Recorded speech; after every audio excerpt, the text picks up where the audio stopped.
Houston. Insider access, exclusive content. Sports Radio 610. The Texans play here. An Odyssey sports station. Check out the BetQL Network. Wagertainment for every fan. Get sports betting tips from the best in the game. Available on the Odyssey app and our sister station 650 The Bet. Sports Radio 610 presents Seth Payne and Sean Pendergast. Let's get the work in, man. Let's go. Great day, great day. Oh, give me some juice, baby. Oh, yeah. France 1 for 4 in his career against Hader with a couple of walks and a couple of strikeouts. That one popped high in the air. Should be the ball game. Christian Walker in foul territory will put it away. And the Astros start the road season 1-0, scoring 5 unanswered runs to win it 5-2. Plummer, that's more like it as they finally broke through the 3-run threshold. Yeah, they have a tendency to play well on the road, and they finally got that offense going. All right, here we go.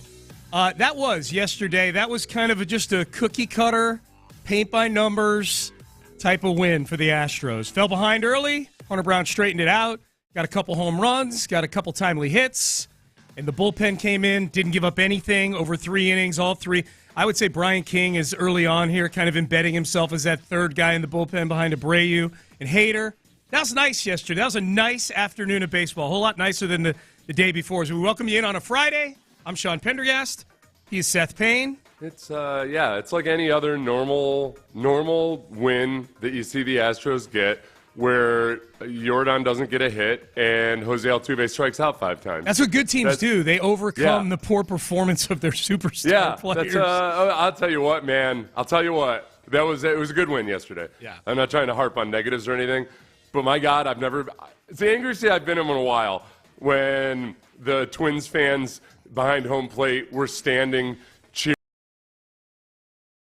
cheering on strikeout. That was I wanted to go fight every single one of them. Yeah, Sean. man. I told you, these are the people that cheered when I was sitting in the outfield at that very stadium last year in July. Yeah. It was significantly warmer than it was yesterday, and we couldn't tell from our vantage point out in the left field bleachers exactly where a pitch hit Jose Altuve. If it was in the face, if it was in the hand. We just knew it was somewhere in his upper extremities above the neck, and those people cheered like the animals that used to be at the gladiator shows back in the day. You know, like just cheered like bloodlust for Jose Altuve is what that was. Yeah. That's what they called it in ancient Rome, the gladiator show. Yeah. Taking the gladiator show today. Hey, would you like to go? I hear it's on pay-per-view, the gladiator show, yes. It's funny you bring up Jose Altuve because I thought about that this morning. Am I more excited about the win? Because it's nice. You get your first road win. They needed that one after getting swept by the Giants, and it was really good to see Hunter Brown pitch the way he did after the first inning. He was lights out after the first inning. But am I more excited about the win or more distraught over Jose Altuve striking out 5 times in a game?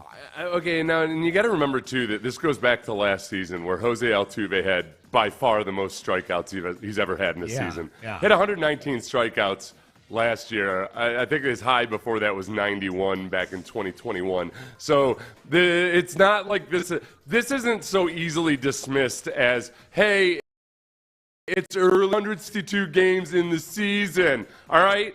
Same people that were saying, hey, don't be freaking out about Jose Abreu. He's a notoriously slow starter, all right? Yeah. I don't know why you guys are acting like Jose Abreu being one of the worst baseball players in baseball is so awful. Now, I mean, the flip side of it is that Altuve's still batting .321. Yeah. It's not like he's been bad or anything. He's just striking out, so we got to get this under control. Now, Christian Walker showing up huge in delivering on some of the hard contact that he's had already this season. That was good. That was nice to see. It was nice to see that, Espada and Christian Walker himself said that maybe he was pressing a little too hard, trying to fit in on a new team. He's made some tweaks to his stance and his approach and everything. Yeah. But he'd been hitting the hell out of the ball. Yeah. He'd been treating that ball like an abused animal, and but he'd had some bad luck, so it showed up in the form of home runs yesterday. Well, and it came at a good time. There was a here we go again element to the early part of that game when Hunter gives up the 2 runs in the first inning, and that Walker, and then in the top of that inning, the top of the order goes out meekly 1, 2, 3. They got strike. They Ryan strikes out the side in the top of the first. Then they give up 2 in the bottom of the first. Hunter Brown does, and you're like, well, here we go again. And Christian Walker's home run kind of was a bit of a jolt early on there. Here's what it sounded like. This ball hit high in the air, well to left field, all the way back, and that one's gone. Christian Walker, his first Astros home run, goes into the second deck of Target Field. Yeah, it was smoke. And then Pena hits a home run the very next at-bat. You had that bat of first inning, but those two guys come up big and go back-to-back, and now you're even again. It's a brand-new game early on. And then from there, Hunter Brown kind of took that momentum from the top of that inning and applied it for the rest of the game. He was great after that. He was tremendous over his last 5 innings of work. There was. I had a moment there early in the game where I was like, don't tweet, Seth. Don't tweet. It's a long game. It's a long game. It's a long game. Going to get potentially 6 innings out of Hunter Brown here. He did. And he did. He looked kind of almost upset that at the end of the 6th inning, I think he probably knew that he was done, but was wanted to keep going. He was at 90 pitches. He's at 90 pitches, yeah. No, I mean, it's totally appropriate to take him out, but it ends up being a good day for him. It's just a rough start. Brendan Rodgers, he was basically Altuve, vintage Altuve, because he was playing second base yesterday. So the Astros got what they've been used to getting out of second base all these many years. It was just in the form of Brendan Rodgers. He had an RBI single through a drawn-in infield to give the Astros the lead at 4-2, and then this was a nice insurance run right here. That ball hit well to left field, sending Bader back. That ball's going to be off the wall. Rodgers is 3 for 3. Caratini's going to score. Rodgers into second, and the Astros lead 5-2. Third RBI for Brendan Rodgers. It's one game, but if you get just average offensive play out of second base this year, because we know Altuve is going to play second base very rarely. I don't look at him as a second baseman, Altuve. He's the left fielder.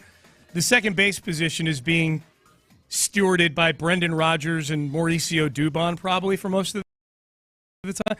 The occasional game like that out of Brendan Rodgers, that's a win, man. In bottom of the occasional order. double out of Mauricio Dubon. That's a Dubon had a double yesterday. He finally got a hit, and it was an extra base one. Boy, the extra base hits are starting to come. Yes. The Astros were the worst team in the league over the first several games in terms of number of extra base hits, but these last couple games, at least, they've started hitting with power. Yeah, and none of it's been Altuve, Paredes, and Jordan at the top of the order either. It's those guys are going to hit. They're going to hit for power eventually. I like to think they will.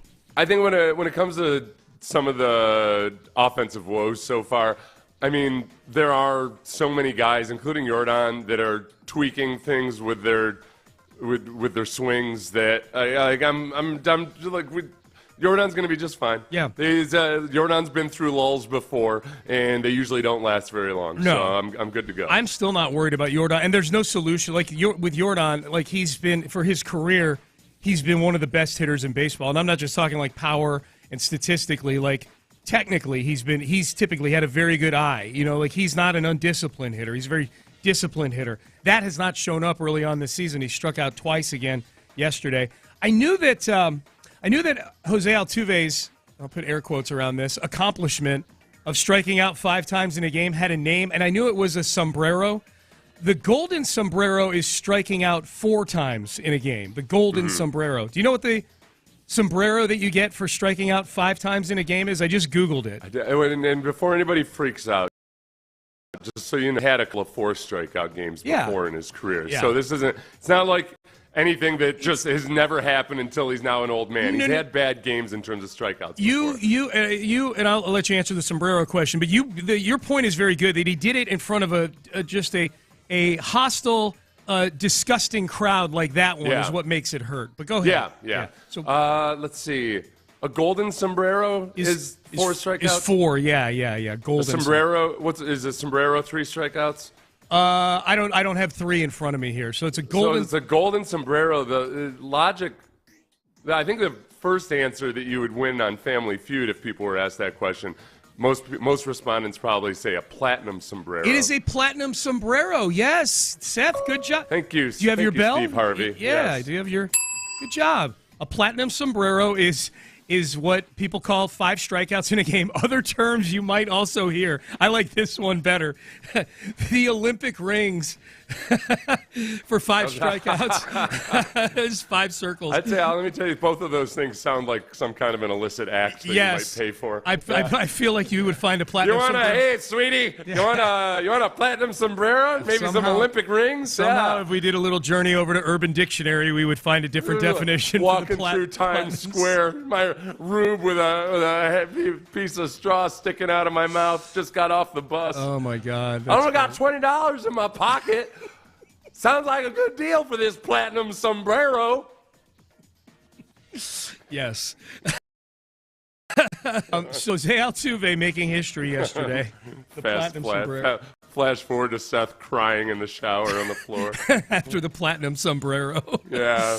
Oh, man. You can text the show, 713-572-4610. Of course, you can watch us on YouTube and Twitch. If you haven't gotten onto that train as well, we appreciate the YouTubers. For those of you and watching, yeah, they just saw my breakfast of Greek yogurt with grapes in it and a plain bagel. It's been in your mouth for half of the last segment. Well, you've done a nice job of eating during the first segment. It keeps me from interrupting you.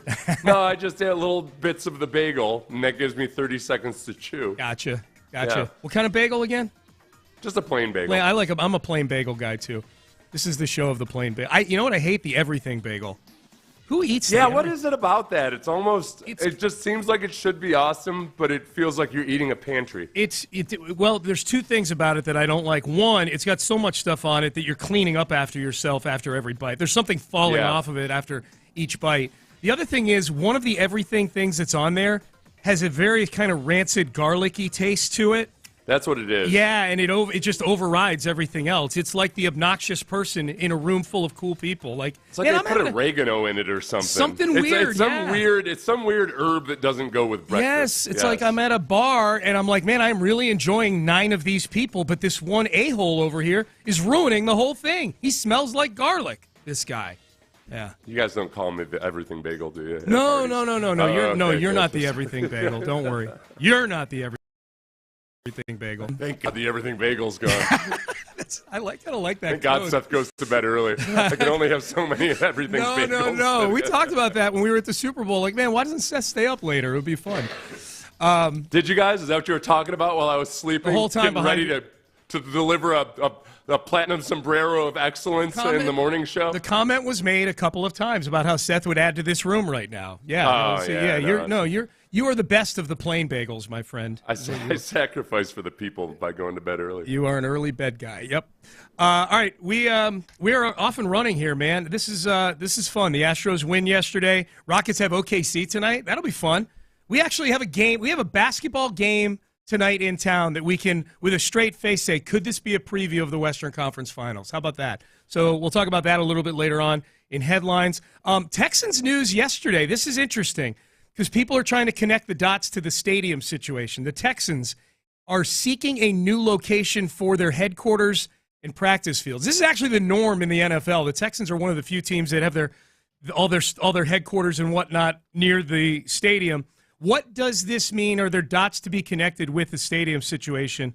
We will discuss that coming up next. Academy Sports and Outdoors, great place to get to.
flag. Live from the Mokaram Injury Lawyers Studios, Sports Radio 610 presents Payne and Pendergast. All right, so the big news item that was making the rounds yesterday, Jonathan Alexander of the Chronicle had an exclusive on this. Good job, Jonathan. That the Texans are seeking a new location for their headquarters. So it would be the headquarters, it would be the practice fields, the weight rooms, the meeting spaces. A lot of these things in the stadium that they've done major upgrades to over the last couple of years, the cafeteria, all these things that they are looking for somewhere in Houston to kind of separate the business and the practice side. The stadium, for Texans purposes, would be a game day venue only. And this is what, Seth, most of the league has, an arrangement like this. I didn't realize that the Texans were one of only 4 teams that house their headquarters and their practice facility in the same either building or area as their stadium. The other 3 are Cincinnati, New England, and Carolina. But this is, and Hannah McNair has some interesting quotes here that we'll get to in a second. But what were your initial thoughts when you saw this yesterday? And just as a quick bookkeeping part of it too, I wonder if I know there are teams specifically where they have a facility, but it's next to the stadium, so it's not like so there's a lot that are in the same geographic location. Like the Bills are there, they're just not in the stadium. I honestly, from a player's perspective, I went to visit the Falcons once as a free agent, and I was blown away by how cool it was. They're in Flowery Branch, which is way north of Atlanta. And I don't know about how many miles it is. I just know that with Atlanta traffic, it takes the day I was there, it seemed like it took 90 minutes to get from Flowery Branch to Atlanta. It's in the suburbs, and it's in like the country suburbs. So it was like a college campus. They had their huge bubble. They had their facility that overlooked the practice field. They had multiple fields. They had athletic dorms, like the equivalent of college athletic dorms, where their younger players or guys who had just been signed could actually stay there during training camp. They stayed right there, like in dorms, basically. Oh, that's cool. Really cool. And it's a nice environment because you're secluded. You can just dial in. I think guys with families probably appreciate just being able to be closer to work, but still have a house with a yard and everything. So I can see the advantages to it, strictly from a player's perspective. From the community's perspective, I don't think it affects anything one way or the other. Most people, by and large, they never see the players working out or going to meetings anyway, so whether they're doing it at the stadium or not, this does seem like maybe the most reasonable solution if the Texans feel like, man, it's a constant distraction having all this stuff going on. We're trying to just conduct our business, but all off season long you got circuses and dirt tracks being constructed and everything else. And I don't know how many people understand the totality of the relationship the Texans have with NRG Stadium. They are tenants in that stadium. The Rockets control Toyota Center, like all those concerts and everything. Like Fertittas get the benefit of anything that happens in the Toyota Center. That's just the nature of the arrangement that the Rockets have with that venue. It's not that way for the Texans. They're a tenant there the same way Disney on Ice is a tenant there and the rodeo is a tenant there and whatnot. And Hannah McNair has some interesting quotes in here. She says this: "It's disruptive. It's something we struggle with throughout the year. We don't know who's going to be there," meaning in the stadium, whether it's a contortionist or Princess Disney on Ice, whatever it is, you're constantly walking through it. And the money quote here is, "We've outgrown the space." And that's kind of the feeling. This is kind of the next step in being a big boy franchise is having the headquarters like Dallas has with Frisco. I'm curious with the Atlanta one, Seth. What's it called again? Flowery Branch, the city that it's in. What's the equivalent for Houston in terms of how far outside of the city or how far from the stadium it was? Oh gosh, you know what? There might be a lot of similarities in terms of the fact that just Atlanta is very spread out and everything. It's like Katy. Is it like? I would think it felt. I'm trying to. It's almost even forget distance, but almost just the way things feel. Yeah. It almost would feel like it's outside of Katy because Katy's become so big that it's very connected. It felt to me. I mean, it was out next to a one of those big dammed lakes up there. Yeah. DAMMED lakes. Yep. there was they were telling me about how much hunting and fishing there was all around. So it in terms of how it felt like you were down in Manville, maybe even before Manville started growing up. Yeah. So it was something like that. It was for them to get a similar experience but not have to drive forever. I think they'd want to go south. Yeah. Like towards Manville way. That's where a lot of guys are to begin with because the stadium is south right now, compared to things. Our stadium's not downtown like Atlanta's is. So we've outgrown the space is an interesting quote. Now, is there any connection here? Real quick. Yeah. So Flowery Branch to downtown Atlanta is 1 hour, 9 minutes, 44 miles. Okay. So that's obviously with traffic. Yeah, you're right. That's like a little beyond Katy, so 44 miles. I mean, the stadium then truly becomes just a game day thing, if you're. I mean, it's right next to Nantahala National Forest. Yeah, right. It's really it's a nice country environment. You sound like as you were describing it, I'm like, yeah, this sounds like Huntsville. Like you're out even beyond the woodlands. You know what I mean? Yeah. It's on Lake Lanier too. Okay. So at any given time, you can go fishing and a corpse can float up while you're fishing. It's a beautiful thing. Doesn't Lake Lanier have the most? It's got a ridiculous number of drownings. Yeah, yeah. Those dammed lakes. Yeah, they're really dangerous because they get deep real fast. Yeah, it's an old ravine that was filled in, so it goes from wading height to 200 feet deep. Yep. And we know the Rockets, if we're trying to draw a local analogy here, they just opened their own practice facility this past summer, 75,000 square feet. It's 10 minutes from Toyota Center, $70 million to build. This sounds like a bigger project just because you're talking about practice football fields as opposed to practice basketball courts. You're moving your whole headquarters there as well into some sort of facility. I guess the connection, if I had to guess, educated guess, the connection to any stadium project with NRG, a renovation of NRG, is that at least you're clearing out the business space in there to make the stadium a little bit more modular for whatever it is you're trying to do to make NRG. Right now, the stated goal by the McNairs, by the county, by the rodeo, is that we want to make NRG state-of-the-art. The ability to do that is, to me, a little bit dubious just based on logistics, if nothing else, how the stadium is structured now and the necessity of finding the time to renovate it when that stadium is being used the entire year long. There's some things that, in terms of one thing that C.J. Stroud and others have noted is they'd love to get people into the stadium earlier. Yes. And, I mean, you just think about your game day experience going in. And, all right, you got to go through security, all that. And there's ways to maybe make that more efficient. But then once you pass security, okay, single file on these ridiculously long escalators, and don't worry, we'll all get you in there by kickoff. Single file to get through a second gate for the right to go up that escalator. Yeah, there's like 3 or 4 bottlenecks to get into the stadium. And if you've seen SoFi or if you've seen the renderings, like Cleveland's going to build a new stadium here soon, and the artist renderings, which are AI generated, like drone type videos of what the whole space would look like. You watch and see what their renderings are of the get into the stadium experience, and you're like, oh my God, that is absolutely delightful. It's this wide open area that basically just feeds directly into the stadium. It's incredible.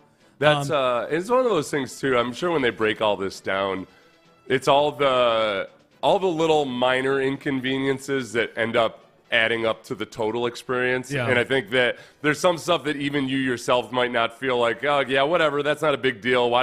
It all adds up, and you don't even consciously necessarily want to make it easy to just go park your car, have a few drinks, and then just get into the game. That's it.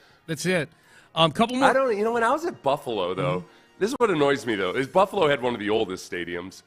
And when I went to that game, I remember I did the pregame from the Buffalo game that day where it ended up raining like crazy. 2021. Yep, 2021. But it was almost like I was looking out at the stands and wondering, how is this going to get so full right beforehand? And then lo and behold, I went out to go out. I was going to go out and try to meet my brother for a few minutes before the game. I opened the door from the press box, and it was almost like a cartoon. I just saw this wave of people coming towards me. Went right back in. I went right back in. I felt like I was Jon Snow, about to stand up to an army all by myself or something. Yes. And that's an old stadium. So I don't listen. Don't tell me how hard it is. Just show me the baby, okay? Don't tell me about the pain. Spit that baby out. That's right. Give me my easy egress and whatever the opposite gress is. Yes. Ingress and egress. Egress and ingress. Couple more quotes here from Hannah, which I think people are going to like to hear. There's probably anything that has to do with the Texans in the stadium. There's probably a bit of PTSD over what happened with the Oilers back in the day. So it's always good to hear the McNairs say what we know they're feeling about Houston. Hannah says in this article, I think most of us in Houston remember that feeling back in the 90s, and we don't want to experience that again as a city, referencing the Oilers leaving for Nashville. Personally, this is Hannah, personally, for the families, for businesses, it left a hole in the heart of Houston when that happened. But the best outcome of franchise to Houston, that's part of our duty to the city, to our fans as well, to make sure we have a good outcome here. Yeah, I think I don't. As I've said before, I would be really, really, really shocked if the McNairs ever decided to move away from Houston, just because I know how important it is to Cal to carry on his father's legacy. And his father, the first meeting we ever had as a team with Bob McNair, like when the players first met Bob McNair and it came in and spoke to us, we were down in the bowels of the Astrodome because our locker room was in the Astrodome that first offseason.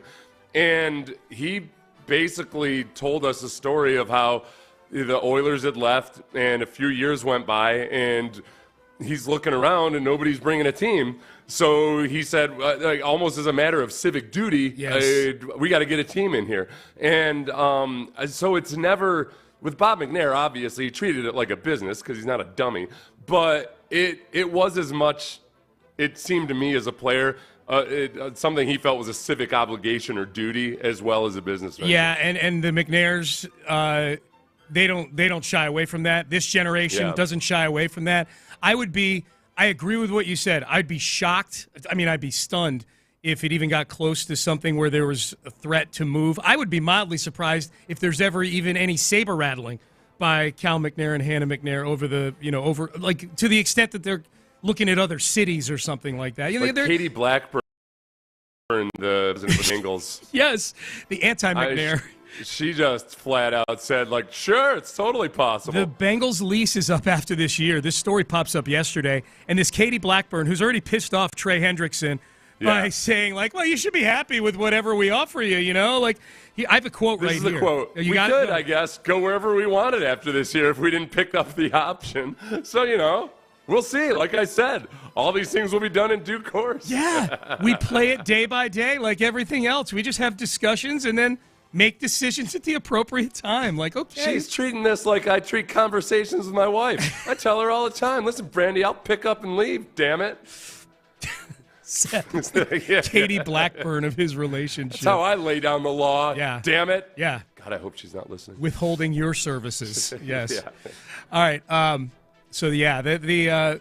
But as someone who covers training camp, Seth, would you be excited to cover training camp at a different facility here? Yeah, Manville or wherever it is. This kind of pumped. It's something different, I might not be as excited when the commute out to Katy or Manville or Huntsville or wherever it is, whateverville. Yeah. Get yourself a nice Airbnb, It'd be, just have to make a vacation of it. That's not bad. That's not a bad idea at all. All right, Payne and Pendergast, you can text us 713-572-4610. People weighing in on where they think this thing should go. Someone suggesting Lake Jackson. And that would be great. Go to the lake during the day, a little practice in the morning, then to the lake during the day, a little water skiing. Lake Jackson might be nice. That's a good idea too. Yeah, a lake. Well, Manville, compared to Flowery Branch, is still way closer. Commute time right now is 28 minutes from Manville. It's not bad. 288 is way easier to use. I used to live down that way. So this would be more like, if you wanted the Flowery Branch equivalent, you might be going out to Angleton or West Columbia. It's pretty far, man. When you said it's an hour and whatever, oh, man. That's during traffic, though. Yeah, that's true. It's Atlanta traffic, too. 7:30 in Atlanta, it's 7:35 a.m. right now, so... All right, so we've got other Texans-related news we'll get to in headlines. We'll recircle back to the Astros and their win over the Twins yesterday. Rockets, big one tonight. NFL news, a lot to get to in headlines. We'll do that coming up next. We sure will. Tell you what else.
Payne and Pendergast with today's headlines, presented by Men's Tea Clinic. France 1 for 4 in his career against Hader with a couple of walks and a couple of strikeouts. That one popped high in the air, should be the ball game. Christian Walker in foul territory will put it away, and the Astros start the road season 1-0, scoring 5 unanswered runs to win it 5-2. Plummer, that's more like it as they finally broke through the 3-run threshold. Yeah, they have a tendency to play well on the road, and they finally got that offense going. That was good. And the Astros fell behind early again yesterday like they did against the Giants on Wednesday, but Christian Walker and Jeremy Pena back-to-back home runs to tie the game in the second inning. Hunter Brown very much steadied things the rest of the way. His line the rest of the way after the first inning was he pitched 5 more innings and only one guy got on base. So Hunter Brown was outstanding yesterday. The bullpen was great between Brian King, Brian Abreu, and Josh Hader came in and got the save. Bullpen didn't give up no bullpen. Just a really good performance all the way around. Brendan Rodgers came up big with a couple clutch hits that gave them their winning runs in this game, a 2-run single and an RBI double. And the Astros get a nice road win where they didn't get anything out of their star players yesterday as far as offense goes. I think the one thing that's clear from all of this is that Deichen has to really just get it in gear and figure out a way to make that ballpark in Houston as cold as possible all the time. Thank you. Because the cold weather, what was it, 42 degrees, whatever it was? Yeah, low 40s. It was cold. The bats were there. And look, Walker's been hitting the cover off the ball just into the wrong spots. And they've been working with him on getting the ball up in the air. But he's already got 5 hits over 110 miles per hour, which the only guy that did that the entire season last year. Not hits, but he's made contact. He struck the ball, yeah. He struck the ball that hard 5 times already. The only guy that did it that many times all season long last year for the Astros was Jordan. So he's been hitting the ball really, really hard. He's just had some bad luck with it. But and he's a guy, everybody describes him as the same way it looks like when he's playing. He's kind of a stoic dude, and I think he takes it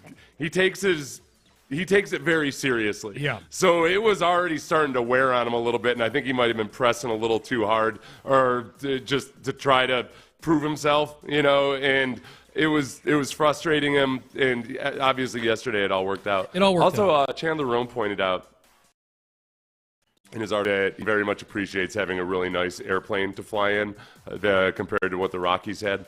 Rockies had just like some old commercial jet or whatever. Are you talking about, Brendan Rodgers you're talking about now? No, I'm talking about Walker. Oh, was it Brendan Rodgers that said that? Walker never played for the Rockies. Sorry. Yeah. It was, yes. It was Brendan Rodgers. Yeah. You're right. I transposed the two people. Yeah.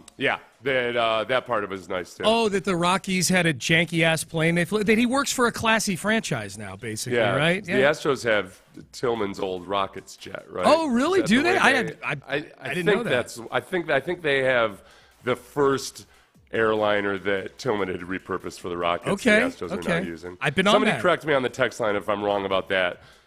I just screwed up the minor detail of saying saying Christian Walker when I meant Brendan Rodgers. Yeah, the Rockies was the part where I was like, okay. No. I'm glad you caught that. Thank you. Yeah. I read that article like 3 a.m. So I was yes, thank you. It happens. I've been on that the old Tillman plane.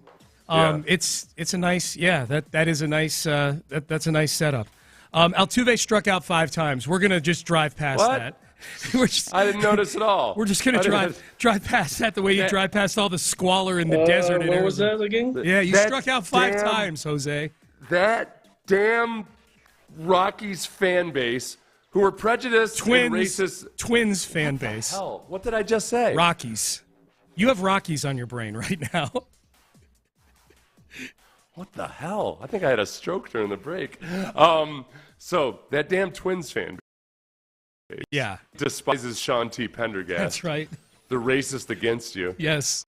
That they were up on their feet, lustily cheering for a 5th Jose Altuve strikeout. Man. I wanted nothing more in this life in that moment than for Jose Altuve to hit a home run. Oh, dude, I'd have taken a ground ball out like a squibber in front of the mound. Just no strikeout. Just don't strike out. You're winning 5-2. Who cares? Just don't strike out, please. And every ball that was like 4 inches outside the zone, they were booing like crazy that it was called a ball. Yeah. But it happens. It happens. They're off. Platinum sombrero. Yep. Platinum sombrero. 5 strikeouts in one game. That's hey man, he made history. What the hell? He did. Look, he had the most strikeouts he's ever had in his entire career last year. So it's not something that's so easily wiped away by saying, well, it's a long season, take your time. He's still batting well above 300. Yes. It's just the strikeouts have been a concern now going into a second season. When he makes contact, it's good. What do you want? What do you want from Jose Altuve? No game today. They're back at it tomorrow. Spencer Arrighetti on the mound for a Saturday afternoon game. Another quick Astros note, Luis Garcia is shut down for 4 more weeks. I don't know where this is going to go, but Luis Garcia was supposed to have either not a rehab start, but like a live bullpen, something he was supposed to have recently. They got shut down because of elbow soreness, and they did an MRI, and they said that the solution is to rest for 4 more weeks. I hate that for Luis Garcia. I hate it for me because I wanted to see Luis Garcia. Me too.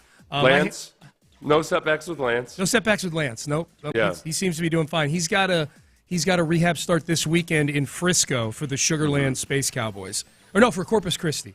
So yeah, got sent down to Double-A. Yeah. Can't believe you screwed that up. What a moron. The Texans related news. Case Keenum is signing with the Chicago Bears on a one-year, $3 million deal. How does that feel? Get you some. Well, as we know, the Texans have a history of our quarterbacks giving tutelage to Caleb Williams, whether it's under the kind arm around the shoulder. Don't worry about these dumb mistakes you made, C.J. Stroud. Yes. 9 months his elder, or Case Keenum, who's genuinely his elder. Yeah, very much so. And that's a big reason they're signing him. If you saw Adam Schefter tweeted it yesterday, they're like, Caleb Williams gets the benefit of what the same thing that C.J. Stroud has gotten the benefit from the last 2 years. If there's one thing about Case is that Case knows how to stick around longer than people expect. Long before the days of COVID exemptions and whatnot, Case Keenum was at the University of Houston for 13 years, and then, felt like it. But and now look, it was dicey for him at the beginning of his pro career, and he ended up he's had a way better than expected by many career as an NFL quarterback and occasional full-time starting quarterback. Yeah. But I could totally see him being a guy that sticks around. Where people like having him in the building, they like him being able to work with not just the young quarterbacks, but it's the receivers too. Yeah. And being able to kind of just be a jack of all trades as a mentor to other people. Case is that guy. How about this? How about Case was in the 2012 draft class? He was undrafted. The top two picks in that draft were Andrew Luck and Robert Griffin III. Oh wow! And Case Keenum has outlasted both of them by a mile. Not just that, hey, Andrew Luck just retired last year and RG3 got waived 2 years ago. Like, Andrew Luck retired after 2018. RG3's been gone for several years now, and here sits Case Keenum still just clocking in $3 million paychecks, man.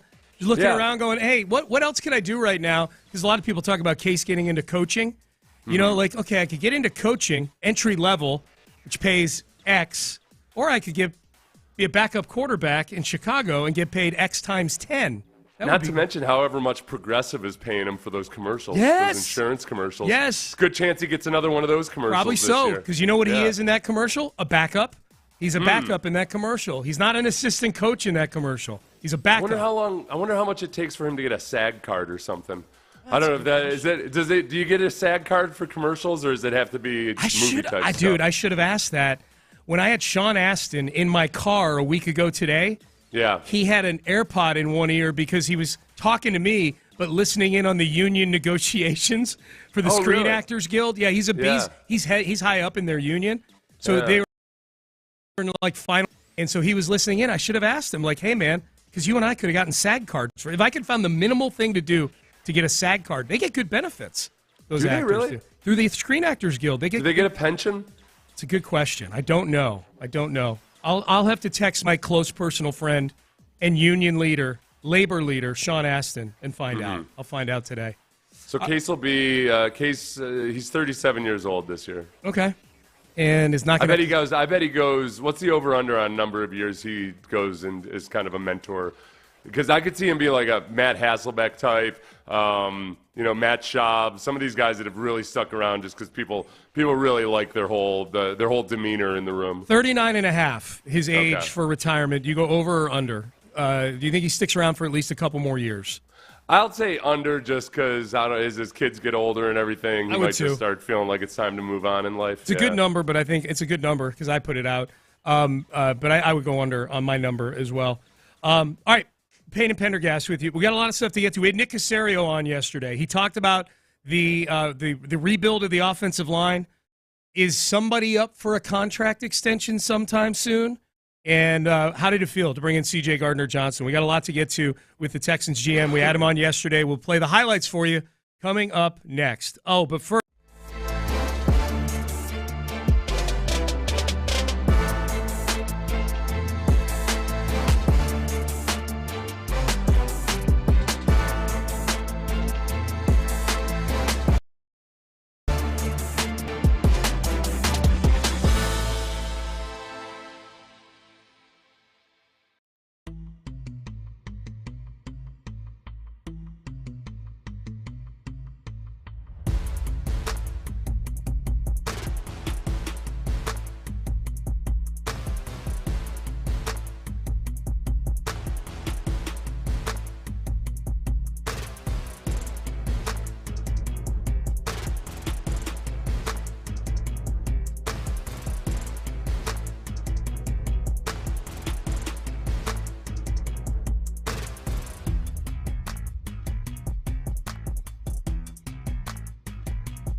Dewberry. KILT FM HD2 Houston. Insider access, exclusive content. Sports Radio 610. The Texans play here. An Odyssey sports station.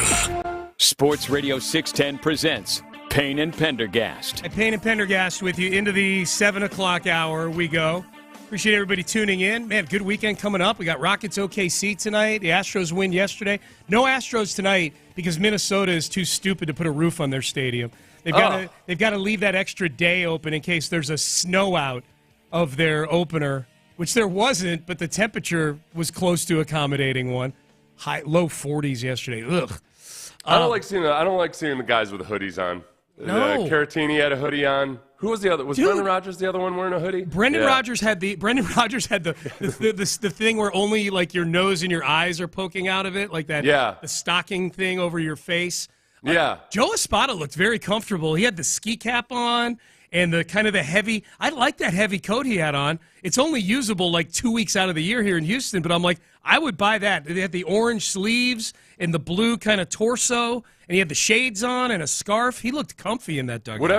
Whatever Correa was wearing under his jersey, it made him look fat, and I enjoyed that. Yeah, that was made good. him look like he had skinny legs with a fat torso. What do you think of bearded Carlos? He's got a pretty heavy beard going right now. I didn't like it. Yeah. I thought it just didn't. I don't know. It's like when it's. You know what it reminds me of? Greg Williams with his Greg Williams. The ultimate try-hard trying to look like a badass. Oh, yeah. He had that dyed black goatee. Yes. Yeah. Okay. I like that. I felt like Carlos Correa. I was like, that's not you, man. I don't know. You can't. You're not a beard guy. I like it. All right, we had Nick Caserio on yesterday, Texans EVP and GM. We had him on for a good long time. If you want to listen to the entire conversation, you can on the Payne and Pendergast podcast. You can listen to it on the Odyssey app. Good conversation, getting you ready for the draft. We did a lot of digging into some of the things that have happened so far this offseason with him. Let's start with the offensive line. We asked him yesterday, what are you – clearly they're trying to find something that didn't exist in that room last year. I think their behavior would indicate that. They've gotten rid of a few guys. They brought a lot of new guys in.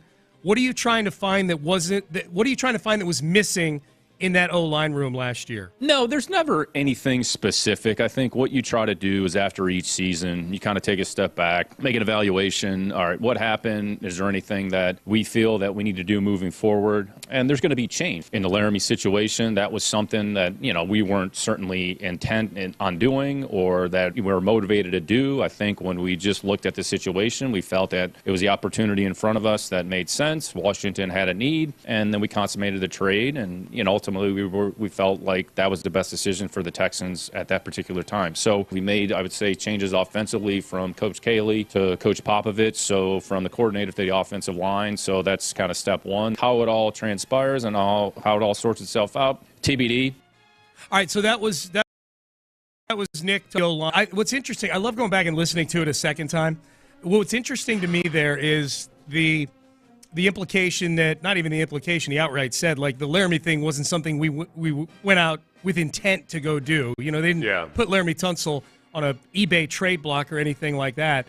But what's interesting to me is that, okay, and I think Nick is open to a lot of things if you were to call him.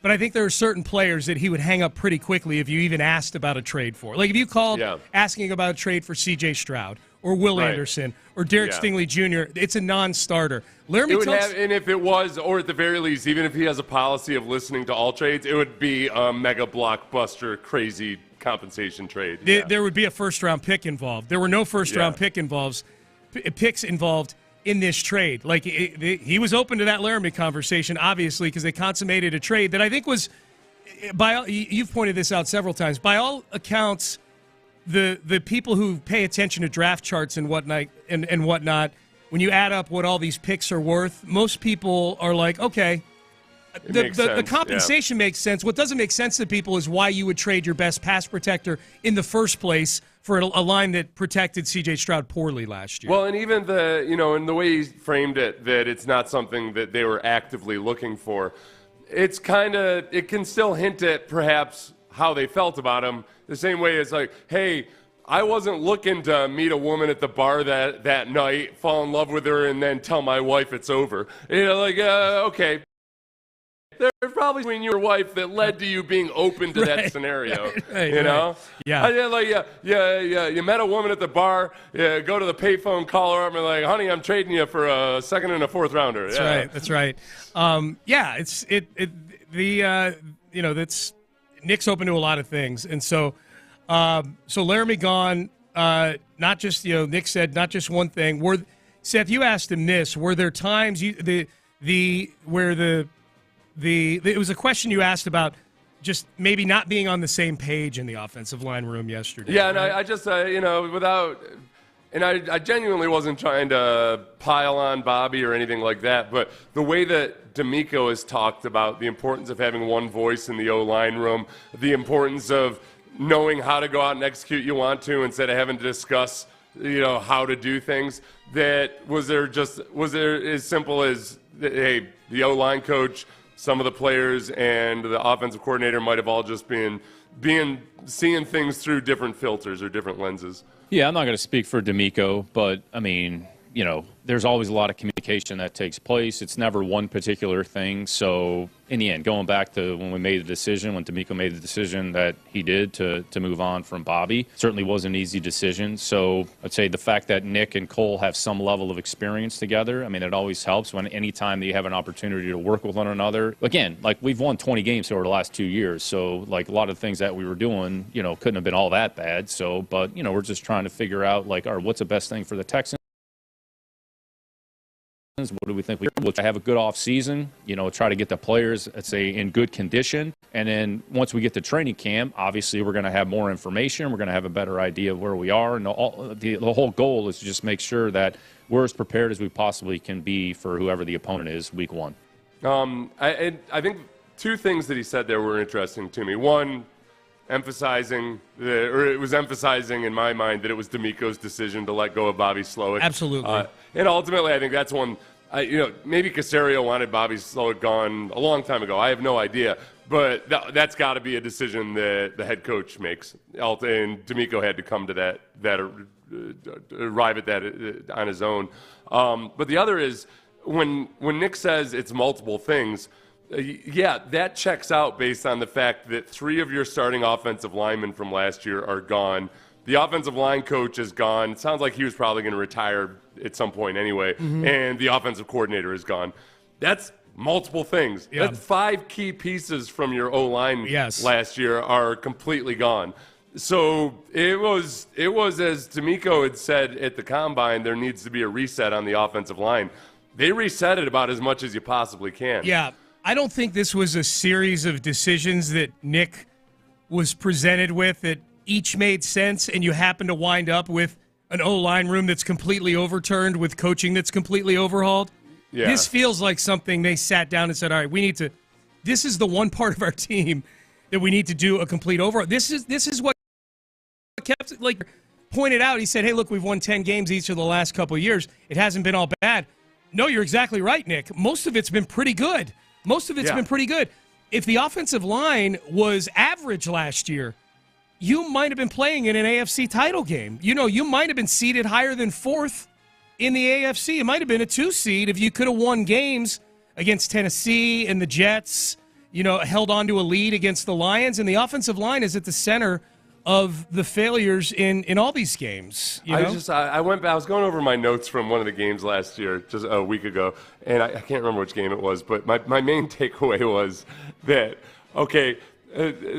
we've got these injuries, we've got this other thing going on in the team, and somehow the issue is this 100% completely healthy offensive line.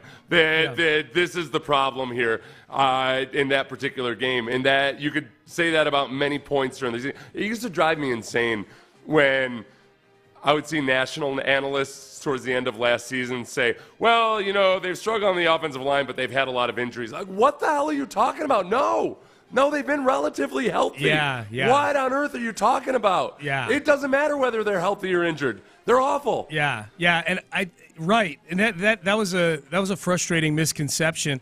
I think the other thing too, just with respect to Nick and D'Amico making these moves, an interview with him is not the time to go injecting our opinion into it. But what I would tell him if we had, if it was a longer form where we were exchanging opinions about things, I would say, look, Texan fans are happy that you traded Laramie Tunsil. Most Texan fans are happy that you're tearing down the offensive line room and rebuilding it. Now, they're not happy that we have to go through a rebuild like this, but that's water under the bridge.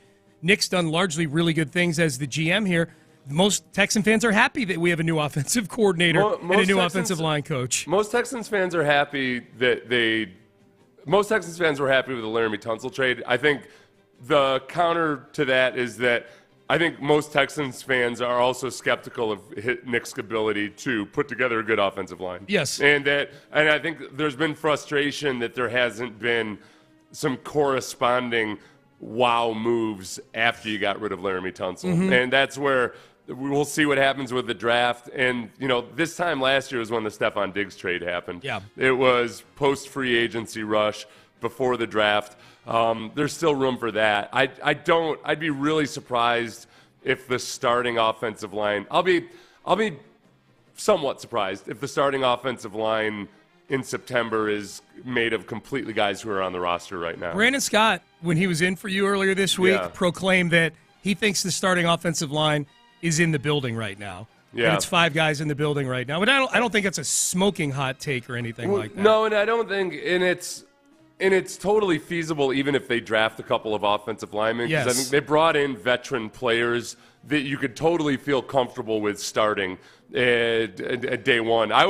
I'm more nervous about Jarrett Patterson or Juice Scruggs than I am guys they brought in as free agents because they're veteran guys who are established players. Ed Ingram's the only one that that I'd probably be most nervous about. He was benched in Minnesota last year. But a lot of the other guys are just solid veteran players they're not Pro Bowlers, but you can start them in the NFL. Text message, Jim Adler, the Texas Hammer text line. We'll get to more Nick Caserio in just a second. What's the likelihood of us being upset this time next year with the offensive line? This time next year. So we've got the 2025 season under our belts. Let's say January of next year. January. Because this time next year, okay, maybe they do make aggressive moves. Yeah. If it goes as bad if it goes as bad this year as it did last year on the offensive line, then you start to wonder whether C.J. Stroud wants to do that. If C.J. Stroud's just kind of like, nah, hey man, you know what? I'm comfortable with my deal. No, if they try to extend me right now, I'd say no, just because I want to just keep playing football. I'd start to get nervous. Yeah, I would too.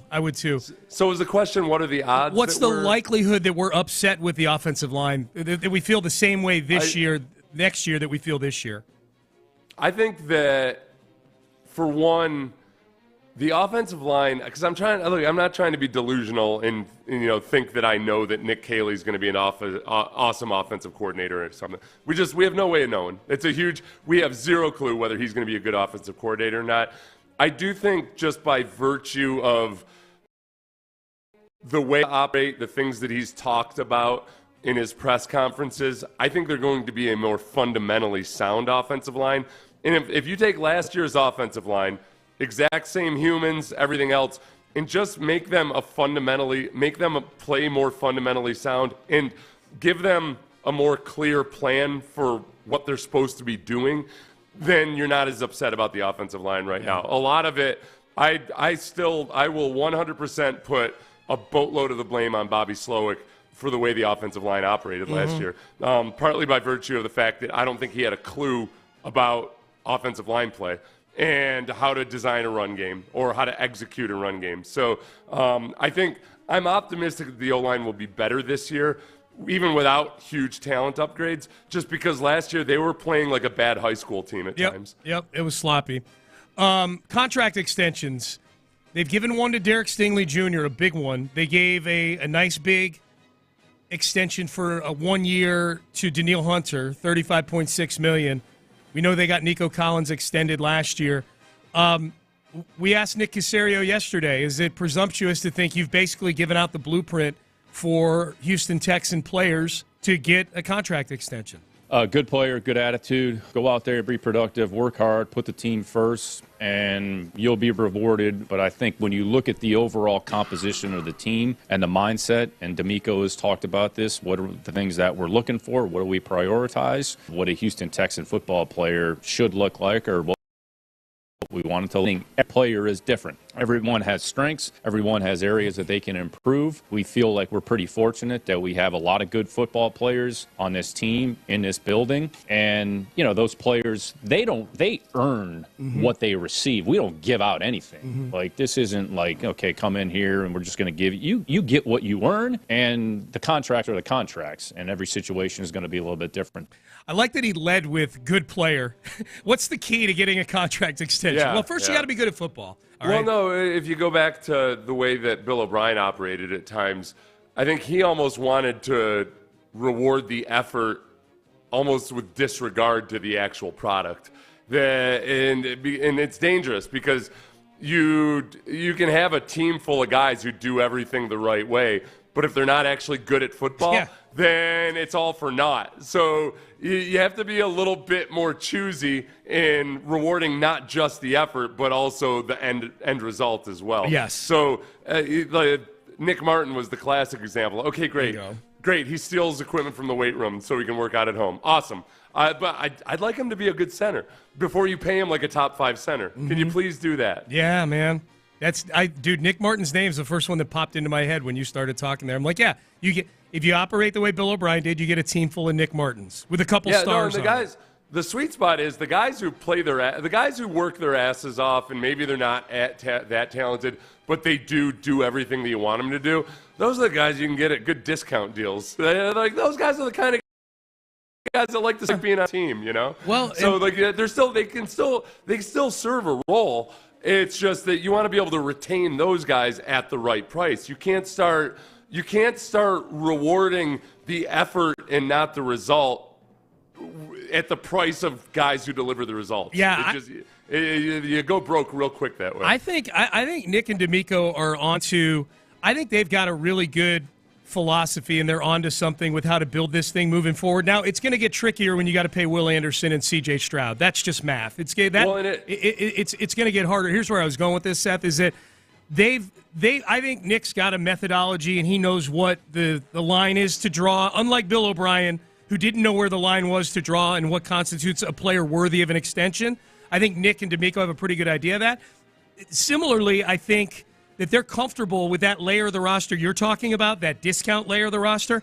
I think they've created an environment here that's enticing to guys who are in that tier of player, that they can come here, play well, especially on the defensive side of the football, and go somewhere else and get rewarded, or even, in the case of a guy like Dalton Schultz, get rewarded by the Texans. I think they've got I think they've got a pretty good beat on what aisles to be shopping in for different things. You know what we are, Sean? What's that? They've turned themselves into a queer eye for the straight guy. They're a guy that, just quite kind of a disheveled mess. Mm-hmm. Shows up in Houston for a while, and all of a sudden, he's got duvet covers and Yes. stuff. And he's the women find him more enticing. When did he start to comb his hair and learn to sweat? Did you see that? It looked like he trimmed his beard at least within the last 2 That's weeks. the magnificent Gladstone looking at Eric Murray. Whoa, I've watched Eric Murray before, but this Eric Murray, here's 3 years, $22 million, Eric Murray. Wow. We need to get Nick to do one of those Z snaps when he comes. As McLean would say, not going to happen. Jalen Petrie is the player who I think is probably should be closest to getting an extension, if I had to guess. We asked Nick about a possible Jalen Petrie extension yesterday on the show. Yeah, I'd say we're having conversations with a number of players, and, we've talked about this. You guys kind of know how we operate. We're pretty flexible and open-minded. We don't have a finite, if, we don't get it done by September 1st and it's off the table. I think at some point, for everybody's best interest, you might say, hey, look, let's try to figure this out, over the next few weeks or whenever. I don't really want to comment specifically on any individual discussions with any players, but I would say always open-minded to having a dialogue with the player and their representatives and trying to figure out an agreement that everybody feels comfortable with, because the goal is for both entities and both parties to be happy with how it went. You don't want to we're not trying to quote-unquote win a negotiation. Yeah. We don't believe in that. That's not how we operate. You want something where the organization wins and the player feels valued and they feel like, you made them a priority. So, we'll work through those things. But Jalen's been a good player. It's the day he walked in the building. He's had a significant impact on our program. That's the type of player that you'd like to have around here as long as possible. See how it works itself out. I believe real quick, Seth, I believe everything Nick said right there, except at the very beginning where he said, we're having conversations with a number of players right now. I'm looking at the roster. I'm like, who else could you be possibly talking about an extension with right now? It's not always a guy that's in his third year or going into his fourth year. Yeah.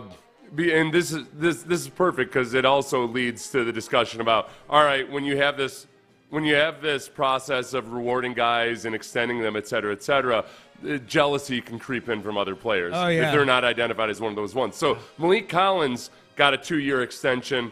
And that wasn't on his rookie deal, but he got a 2-year extension in June of 2023. Right. Lo and behold, who saw that and started to get agitated? Stevie Ray, Steven Nelson was not happy about the fact that they had extended Malik Collins and that he didn't get his. So that got kind of ugly over an extended period of time with Steven Nelson. And without speaking about Steven Nelson's situation individually, just from my perspective, I've been on teams where you can see a guy, and it's ugly.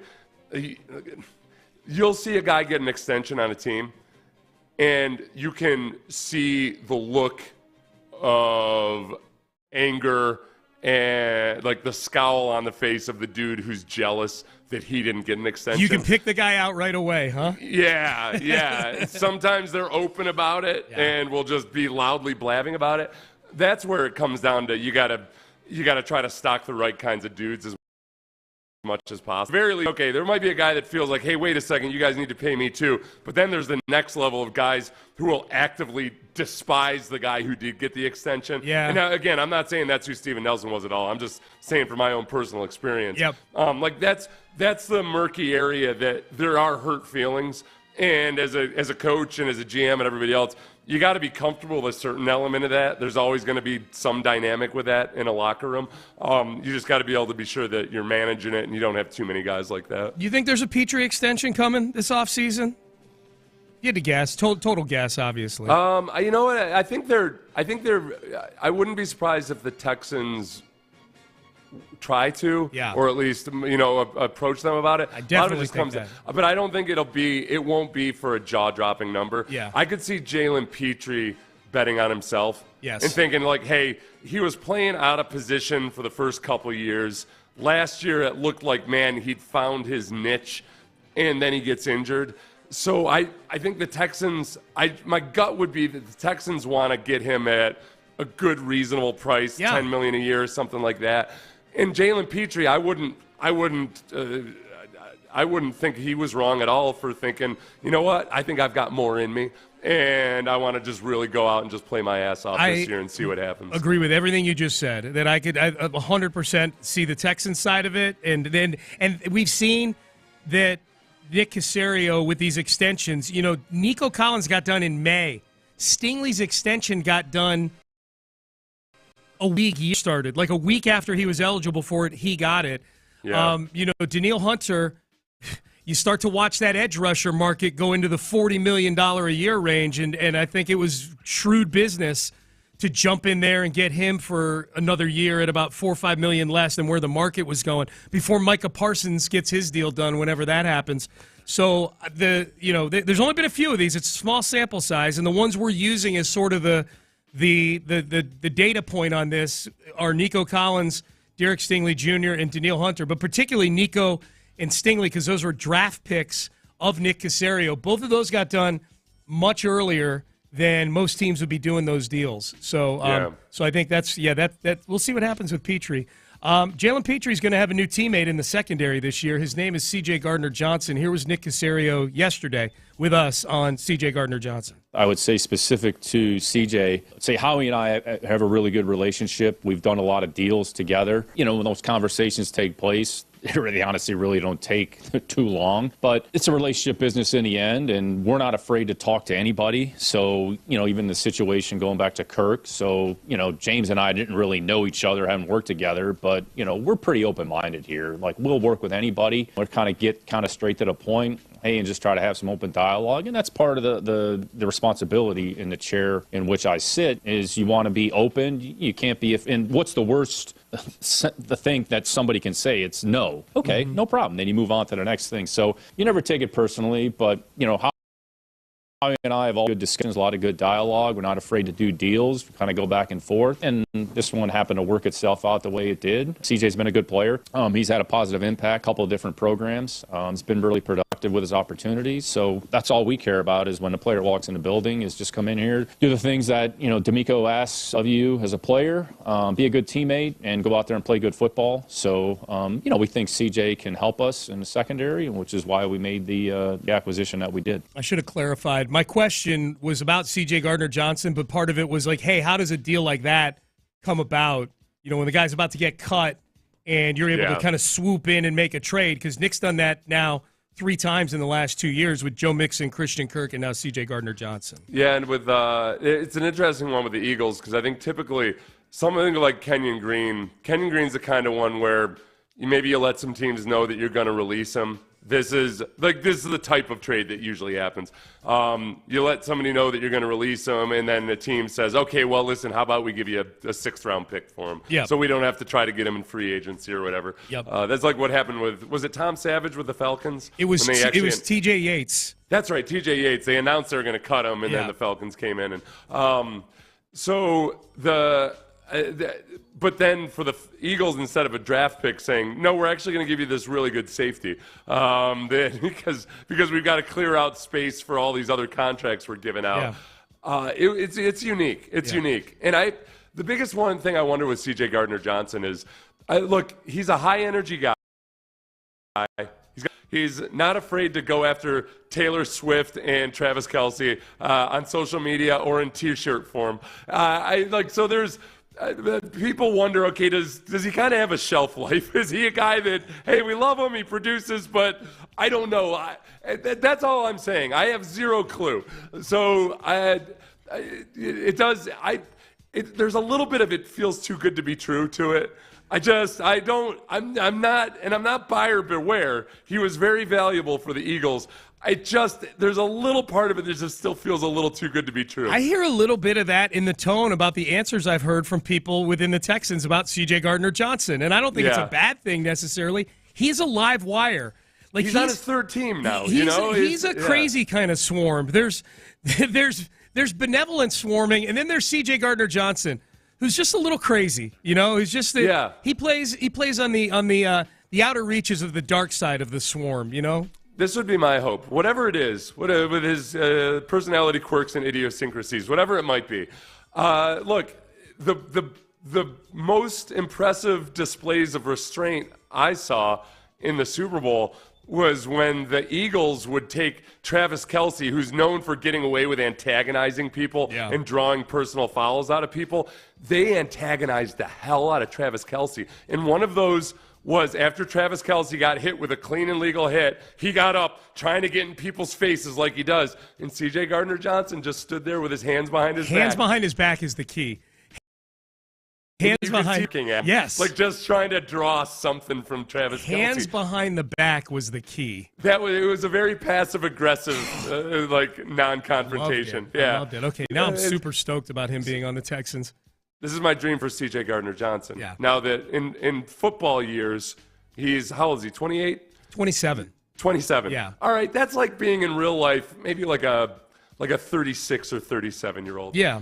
I'm going to say he's going to be like Clint Eastwood's character in Unforgiven, where sure he had a past, sure he may have killed women and children, but he's a different guy now, okay? And he's still got that outlaw to him, obviously, but it's a restrained outlaw. Yeah, I don't know. Do we really even want the restrained version of C.J. Gardner? I don't know, man. Yeah, I don't want the earlier version of Clint Eastwood in Unforgiven. Yeah, probably he sounded not. like a horrible person. Probably not.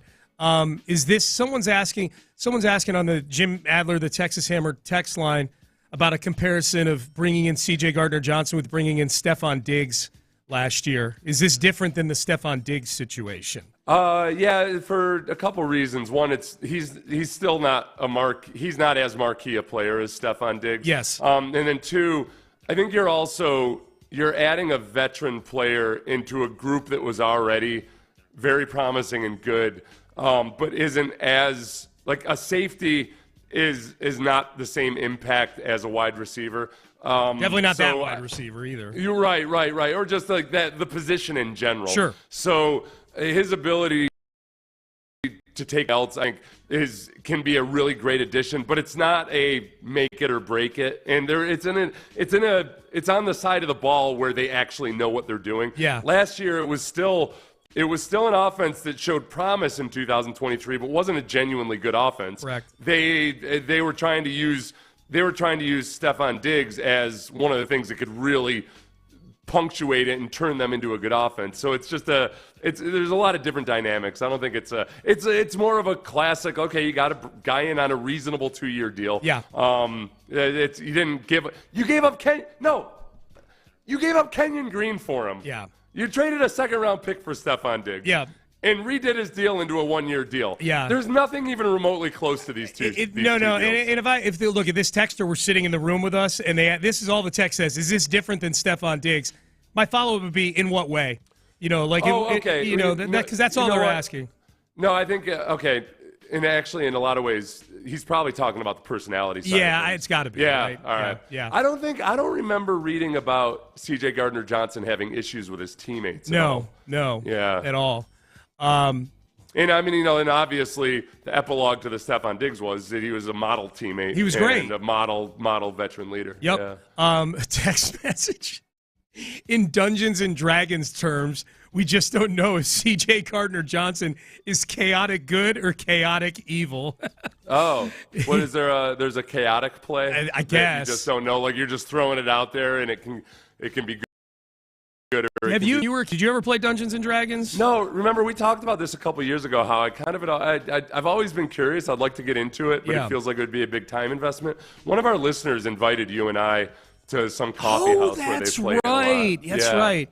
Okay. We never followed through on it. No, we should. That would be interesting to go play a little game of D&D with our listeners and see what that's all about.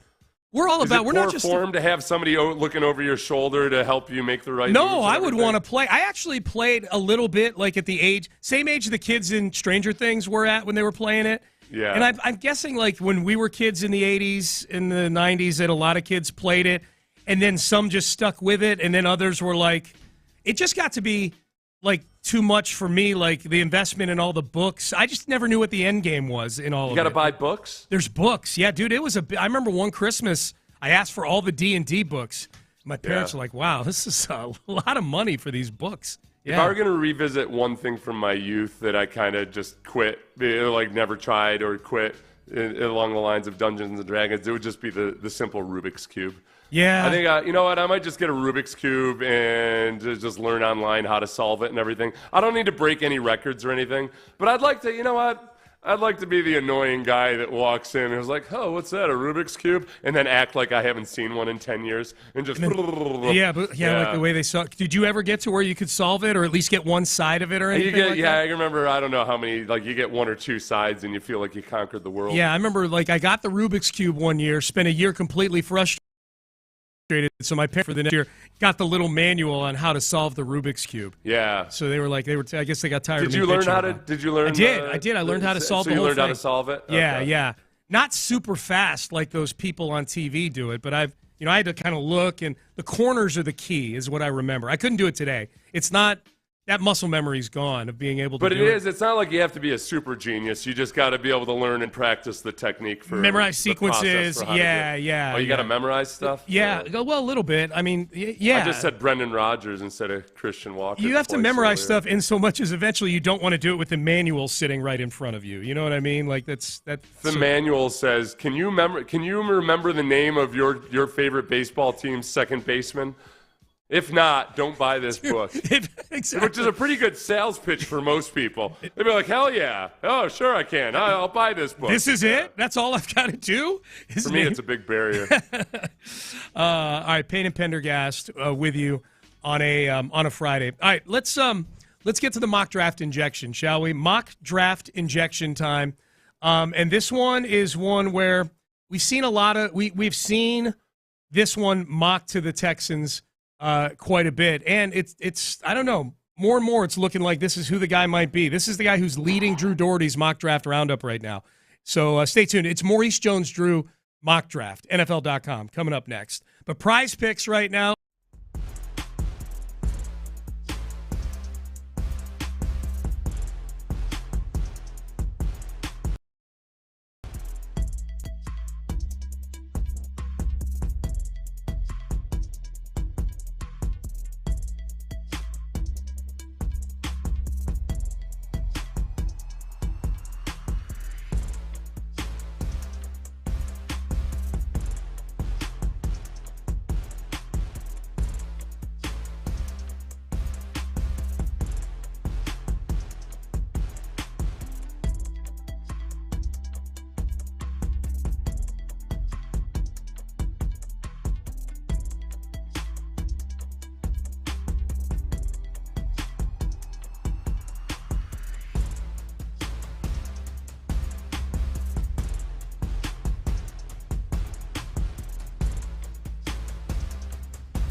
Live from the Mokaram Injury Lawyers Studios, Sports Radio 610 presents Payne and Pendergast. Thank you to the dozens of you who pointed out to me that the Astros don't play tonight. They're off tonight because Minnesota's stupid and has the possibility of snowouts for their opening day, so they've got to leave an empty day there for their opening. The Astros get a day off in Minnesota. My Prize Picks spot I just read, Seth. I talked about how I was going to use some Astros tonight in my Prize Picks lineup. Yeah. Several people. Thank you for listening to the spot, by the way, all you people. That's how advertising works. Now download the Prize Picks app and use my code 610. There is no Astros game for me to put into my lineup tonight, so thank you, all of you, for pointing that out to me. No, I know, but you had been complaining about Minnesota not having an indoor stadium and the fact that they weren't playing on Friday just like 7 minutes before that. I did, and well, it wasn't 7 minutes. It was when we were talking about the Astros, like an hour ago. But yeah, like I forgot. And so thank you. I'm just thanking everybody for reminding me of that and telling people I will do a Prize Picks lineup still, even without the Astros playing tonight. Okay? So there we go. Mock draft injection time. Let's do that. Maurice Jones-Drew, former NFL running back. He is working for the NFL Network now, and he's got his first mock draft out. Where have you been, Maurice Jones-Drew? The draft's in 3 weeks. Yeah, you should be on your 18th mock Everybody draft. else is on like version 9.0 or something right now. Maurice Jones-Drew is usually good for some curiously against the grain takes. Yeah. Just that he stands by and they're informed and everything. He's not a wackadoodle about it. Right. But I'm curious to see exactly whether I'm going to call him like, hey, he's an ex-player, he knows what he's doing, or he's only got his job because he's an ex-player. Yeah. Where is he on the spectrum? Based on this one. Well, we'll see. Let's find out, shall we? The Maurice Jones-Drew mock draft with the 25th overall pick in the Maurice Jones-Drew NFL.com mock draft. The Houston Texans, same player that is the most drafted player to the Texans right now in the mocks. He's going with the crowd here, Seth. Yeah. Josh Simmons, offensive lineman, Ohio State University. Okay, all right. I'm gonna accuse him of being he only has his job because he's an ex-player. That's where I'll choose you. Because I'm starting to get annoyed at all these Josh Simmons projections to the Texans for a couple reasons. One is he's coming off a torn patellar tendon, and you can look good in workouts and everything all you want. We talked to Nick Caserio yesterday about Trent Brown's torn patellar tendon and how they treat that and handle it, and a big part of it is being able to do all the testing to see exactly how the one leg is in terms of strength to the other leg and all of that. And a lot of it has to also come down to, all right, a guy has a hard workout. How does he respond 2 or 3 days later? Mm-hmm. Same as it is with pitchers. Lance McCullers had a good outing in Sugar Land, but it's those next few days where you want to be sure there's no setbacks. I get really nervous about a torn patellar tendon in an offensive lineman. And then the other part of it with Josh Simmons is that I take with a grain of salt the various reports we've seen that, hey, he might have maturity concerns or things of that nature, because who knows, there's a lot of smoke this time of year. But for whatever it's worth, they certainly don't gush about him as a leader or anything the way they do about Ibuka, the wide receiver out of Ohio State. They certainly don't gush about Alabama, Tyler Booker, the guard. And I think the Texans really are, especially on the offensive line, going to be trying to be damn sure that they get the right kinds of guys in there. Yeah. So I'm skeptical. Now, again, maybe that's all just noise or whatever, but there is also an absence of gushing about his personality traits and whatever that doesn't seem like a Will Anderson type of dude. Yeah. So I'm skeptical that it'll be Josh Simmons. Yeah, and yet there's 10 people saying Josh Simmons. I was listening to In the Loop yesterday. They had Brian Broaddus on, who works for our sister station up in Dallas.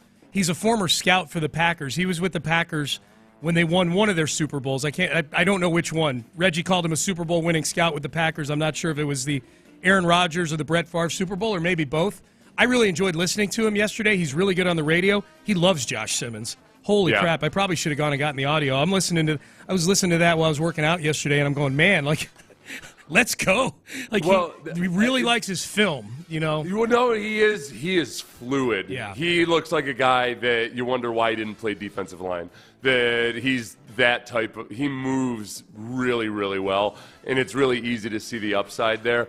I don't know if he's got that same level of grittiness or toughness or whatever that embodies the Swarm mentality, but the upside of him is very good. And he got better every year while he was at Ohio State, so he started off this year looking the best he's ever looked, but then got injured before he was able to face a lot of the really good competition.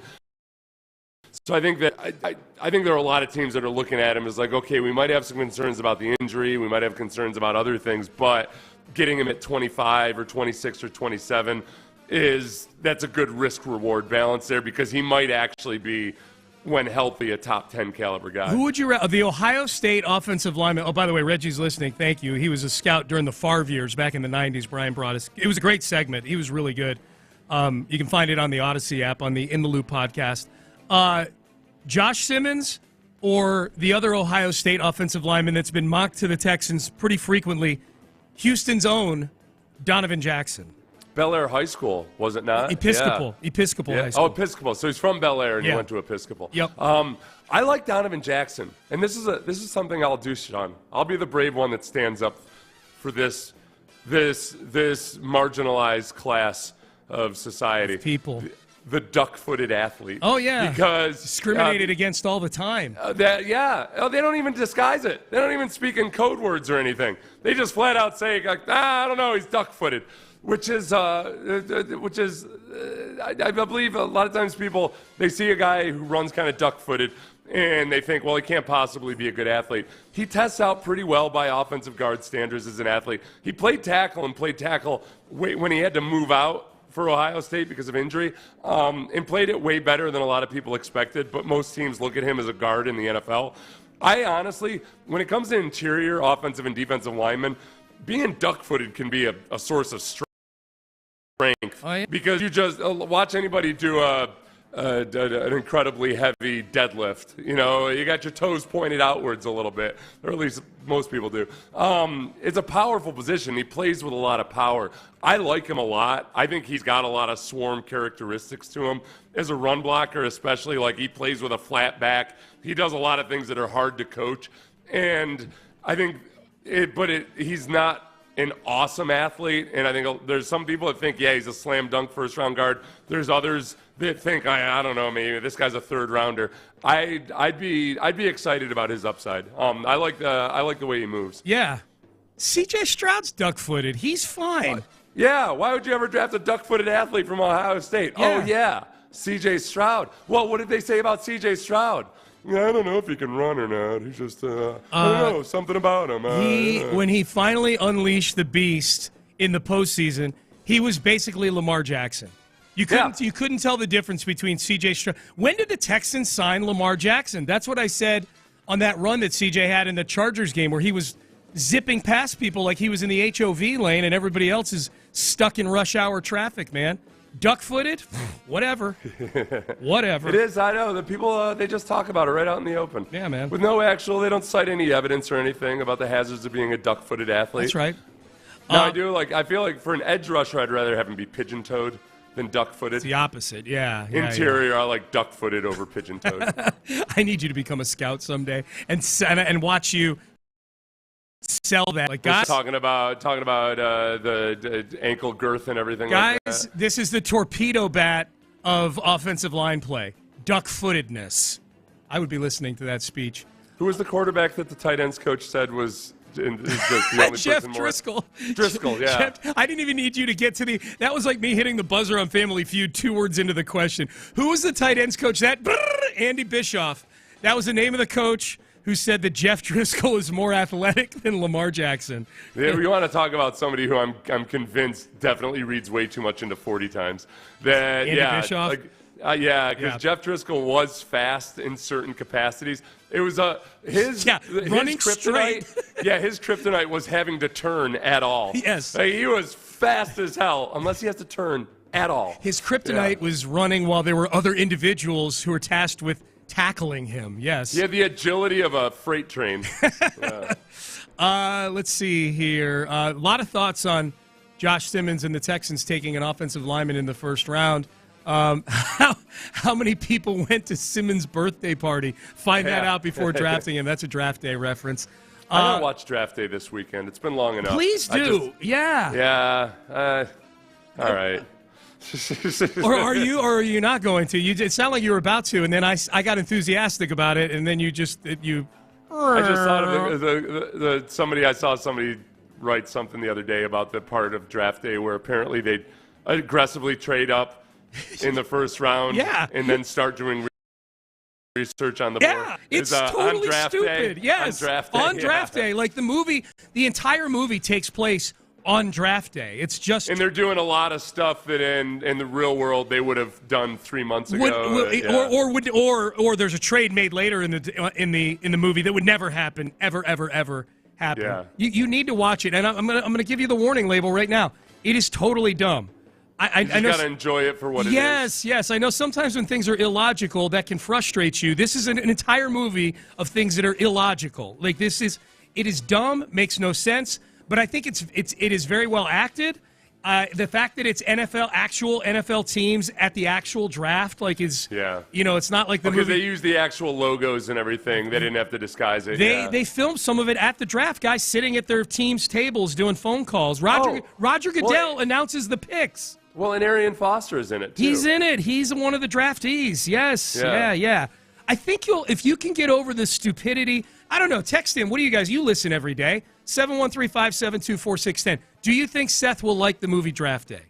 Plain and simple. Do you think he'll like it? I can't. Oh, plus, now Brandy's got this thing where she won't shut up about Kevin Costner, which is bogus. Does she know that he Me Too'd me? Does she know that? Yeah, she knows that. Okay. She knows. I think if anything, it's appealing to her.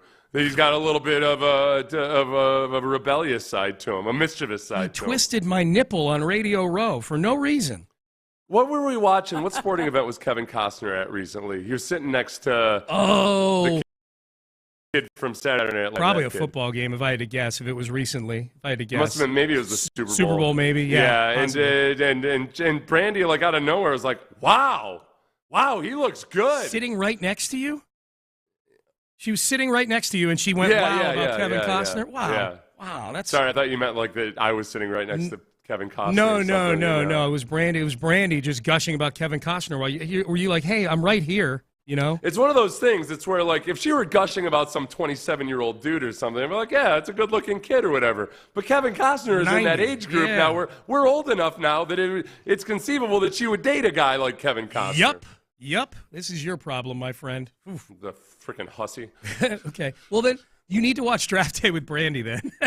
I need to. Is he incompetent? Is he incompetent in it? In that at time, yes, yes. Yeah. I don't want to give it away. Oh, but she's going to be defending all his moves. Yeah. That's what I want to hear about on Monday. All right, Payne and Pendergast with you on a Friday. Will Seth like Draft Day? Text in if he watches it. All right, to the Rockets we go. They play OKC tonight, the best team in basketball. The rebuild, it's not complete till you win a title, but it's obviously in the right direction now. They're the 2 seed. A great poll from Roosh Williams online yesterday. The funniest moment of the Rockets rebuild over the last few years. We'll give our choices coming up next. Yeah, nothing funny about this, Rock.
KILT FM HD2 Houston.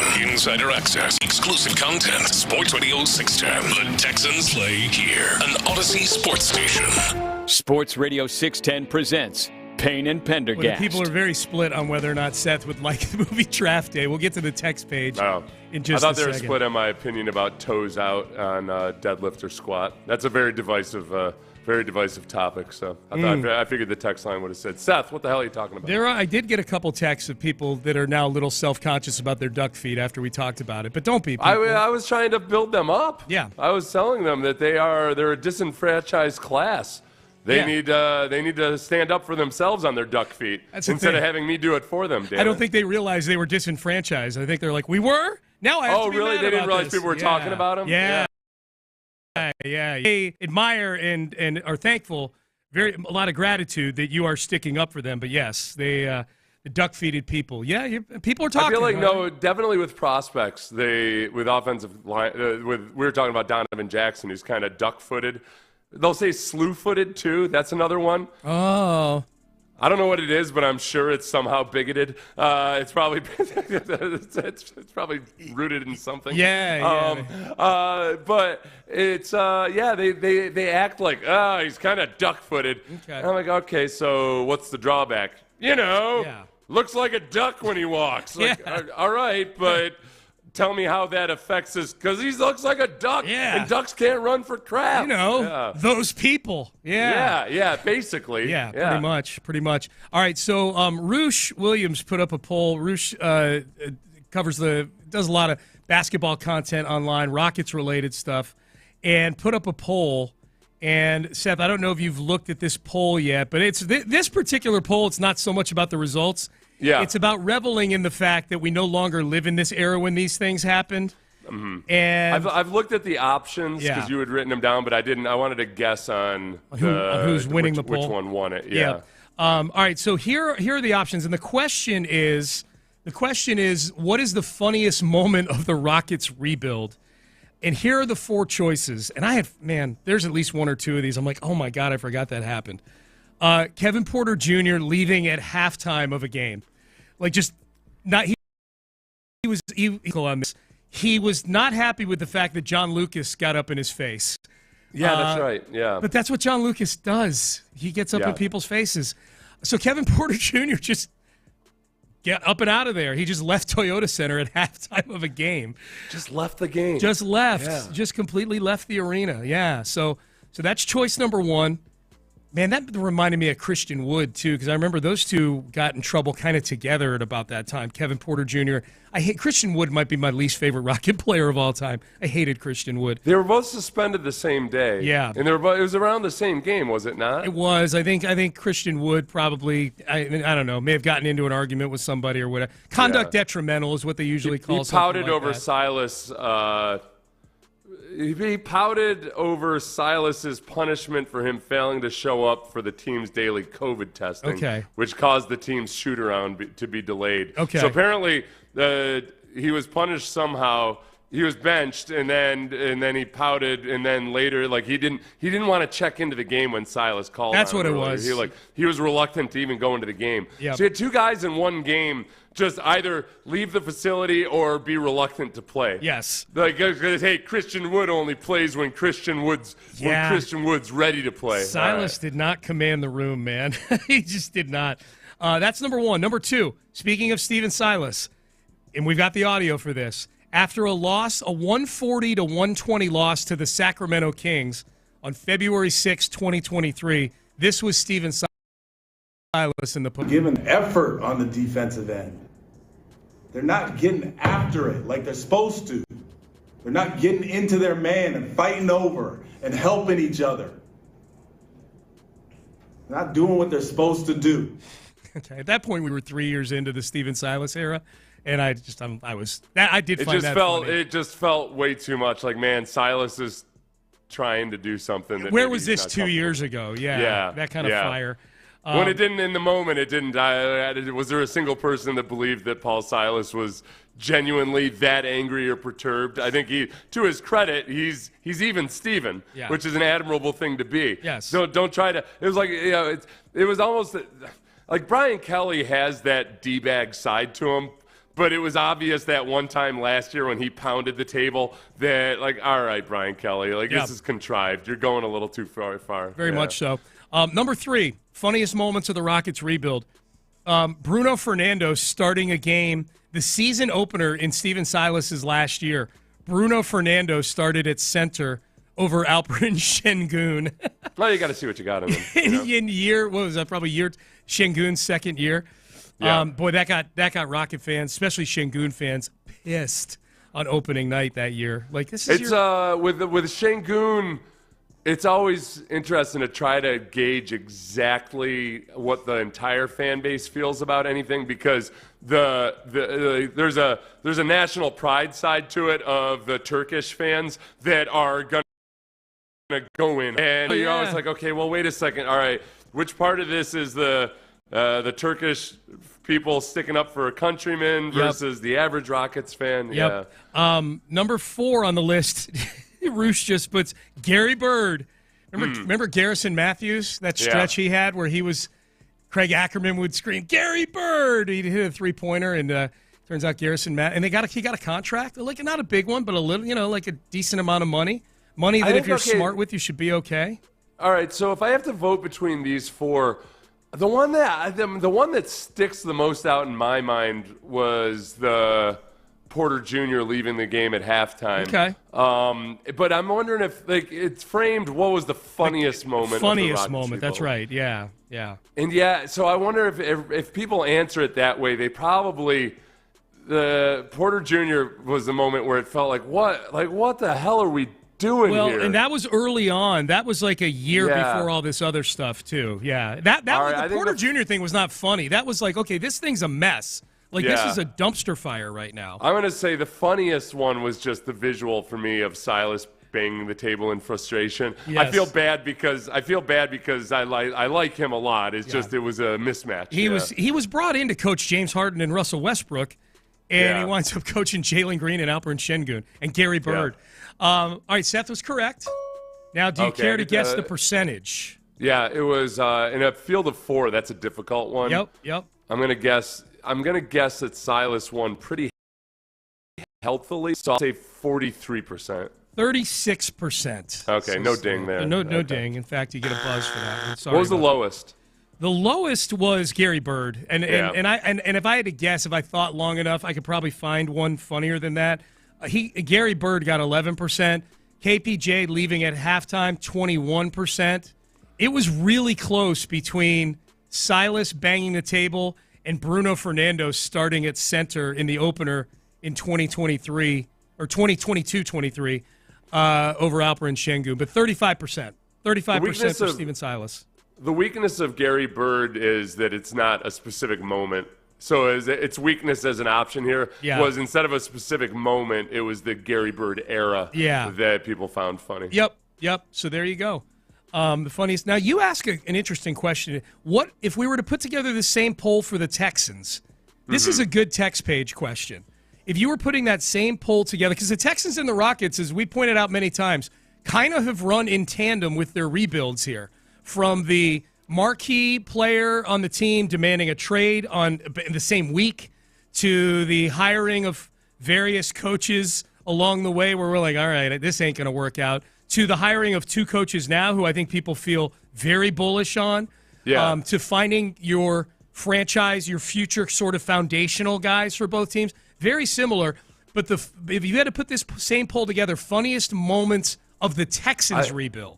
I'll tell you what, I don't know if this would make the cut as an option because it's not, again, it's that one that a lot of people even heard, but for me, the toughest one for me was, and like the most ridiculous one was at the end of David Culley's lone season with the Texans, he was on with Mark and John, and Mark or John asked him, like, hey, what was something you learned this year?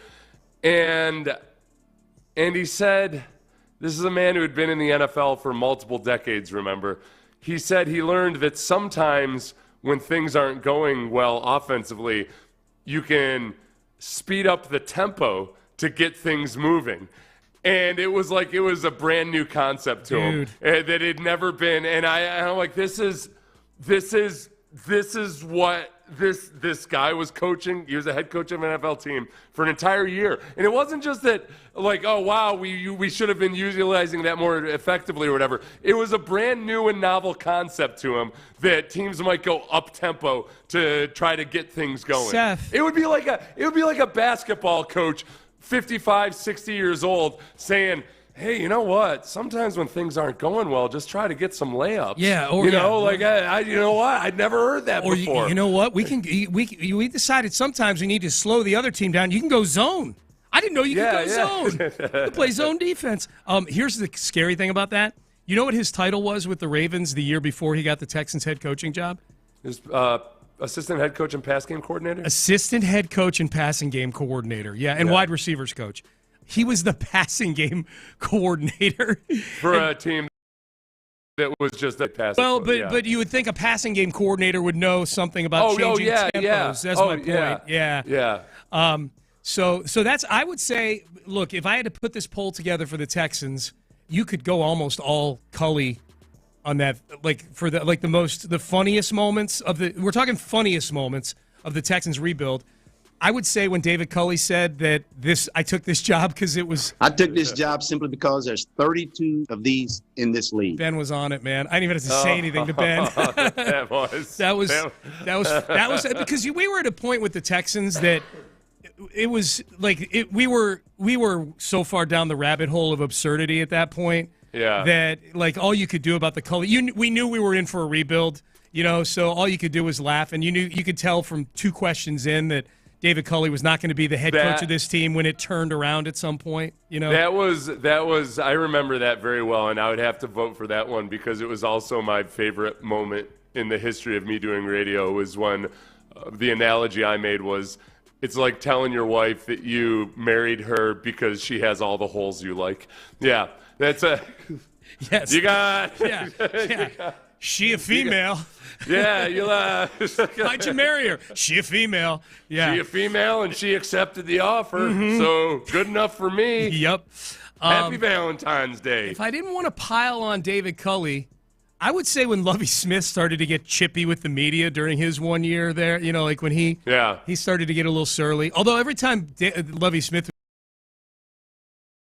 would say divorce, those could all be tied. He said it so often. Yeah. It was well, there are a lot of divorces, Seth. I know, but it felt like we were getting at least 1 or 2 a week. You're usually. Right. You're right. It was like the fact that there was reason to say it as often as he did, but that was also his go-to analogy. It wasn't just like once or twice or anything. It was like, oh no, this is written up on my wall as rules to live by. Yeah. I would say divorce is a good thing. Yes, I would say Deshaun playing safety at practice in the walkthroughs during a walkthrough with the shower cap on. Yeah, that was good. Text in some entries for that one. The funniest moments of the Texans rebuild. We can relive this now because we're in a much better place. All right, here's some texts about you watching the movie Draft Day. And whether I'll like it or not? Whether you'll like it or not. Okay. Let's see. Seth will hate Draft Day, all exclamation points. Draft Day is a must-watch. Watched it yesterday. Yes, Seth, do it. Now, that's encouraging somebody to do it. That's not saying whether or not Seth will like it or not. I think there's a lot of people that admit that it's an awful movie and yet they still love it. There's nobody that says it makes sense. That's the thing. There's nobody that says this is a great depiction of what Draft Day is. Okay, you know what? I just watched the Bob Dylan movie, A Complete Unknown. And the whole thing, I know some people had hang-ups with that movie because it's not historically accurate. I've seen people say that it's more like you got to look at it like an impressionist painting. It's not a depiction of reality, but it captures the spirit of Bob Dylan really well. Yeah. I liked that.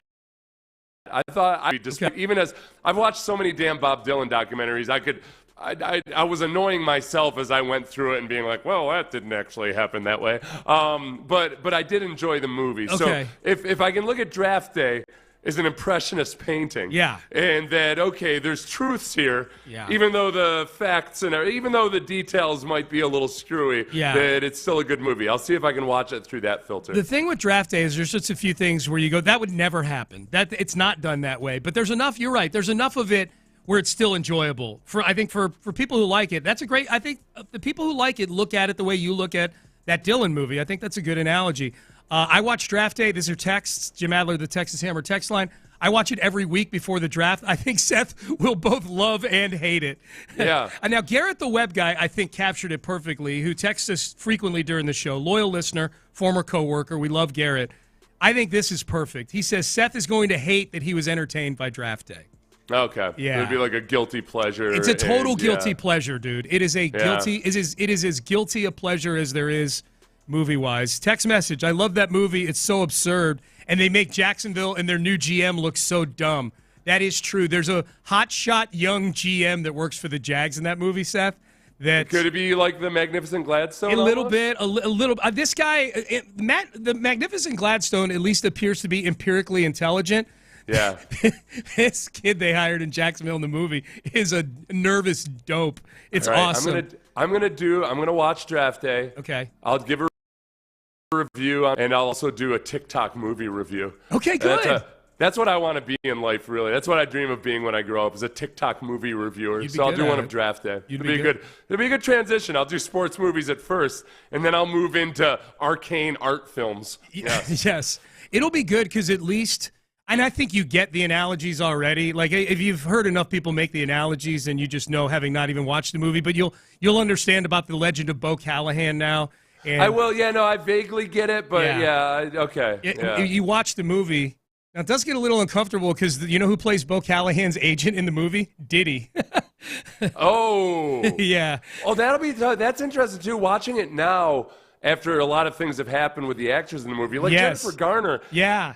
Honestly, I'll tell you what, because of her credit card commercials, she kind of annoys me now. Okay. I'm tired of seeing her on those, are they Capital One commercials? Capital Whatever One. they are. Yeah, Capital One. Yeah. She kind of gets on my nerves. Okay. So I'll try to set all that aside and just remember her as I once knew her at the time. Ben Affleck's lovely, soon-to-be ex-bride. That's right. They got divorced pretty soon after that. After that, they did, 2014, 2015 in there. All right, Payne and Pendergast. All right, let's do this. 5 Reasons I Hate You. Duke Hoops. We got help yesterday from this one on former North Carolina Tar Heel, Brendan Haywood. So we will we'll play his 5 reasons, and we got 5 more. Let's get our hate on for Duke for our Cougs this weekend. We'll do that.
Payne and Pendergast is driven by West Point Lincoln of Sugar Land on the Southwest Freeway. Exit Kirkwood and take the first U-turn at West Airport under the giant American flag. Sports Radio 610 presents Payne and Pendergast. All right, let's do it. 5 Reasons I Hate You. Man, the text page is popping. Is Seth going to like the movie Draft Day? And funniest moments of the Texans rebuild is dominating right now. But let's get you guys good and lathered up for the Final Four this weekend. We'll get to some texts as well. 5 Reasons I Hate You, Duke Hoops. And this is a tough one. Yeah. I mean, it's tough to whittle it down. Honestly, we've got 13 reasons on the show prep. Yes. I spent far too long on this last night and this morning, and even then it was a whole lot of me cutting stuff out. There's a lot. Turns out, Sean, people don't like Duke basketball that much. They really hate Duke. Now, do we want to, for the purpose of time, because we can do both eventually between now and the end of the show. Brendan Haywood was on with us yet reasons. Do we want to save that for maybe the last segment to get our hate on at the end of the show? Yeah, let's do that. Save that and do our 5 reasons right now for hating Duke. In one of those infographic maps, by the way, that Jimmy Shapiro sent us, it's pretty cool. It shows the states, which team various states are supporting. And this was... honestly, it was almost like America has healed. America's team, yes. Yeah, as opposed to looking at various political color-coded maps and everything, this was Houston Cougar red pretty much across the land. In red states, blue states, everywhere else. It was people almost unanimously want the Houston Cougars to win the national championship. 84% of the people, 84% of the states are Cougar red on this map. And again, that map is not just them against Duke this weekend. This is against all 3 other teams, against Auburn, Florida, and Duke. I got to imagine. I thought about that. Alabama, Washington, North Carolina, all obviously were not Cougars. And then there was one of the Midwest states, and then Maine, I think, weren't Cougars. But by and large, it was the vast majority were all Houston Cougar supporters. I think generally around the country, people, if you're not in the SEC, you hate the SEC for football. Yeah. So a lot of people were like, well, I'm not going to root for Auburn or Florida. Ugh, gross. People hate Duke because of basketball, unless you're a Duke fan. So I think, some of it was like, yeah, you know what? This Cougar team, and they have a vibe that we can get behind. But this segment is not 5 reasons we love the Cougs. It's 5 reasons we hate Duke. So let's get to ours. We'll play Brendan Haywood later in the show. He was excellent. And if you're wondering where Coach K is in our 5 reasons, Brendan Haywood stole it. So these are 5 reasons, 5 new reasons to hate Duke. It was pretty easy to find them, actually. Christian Laettner, number 5. Everybody hates Christian Laettner.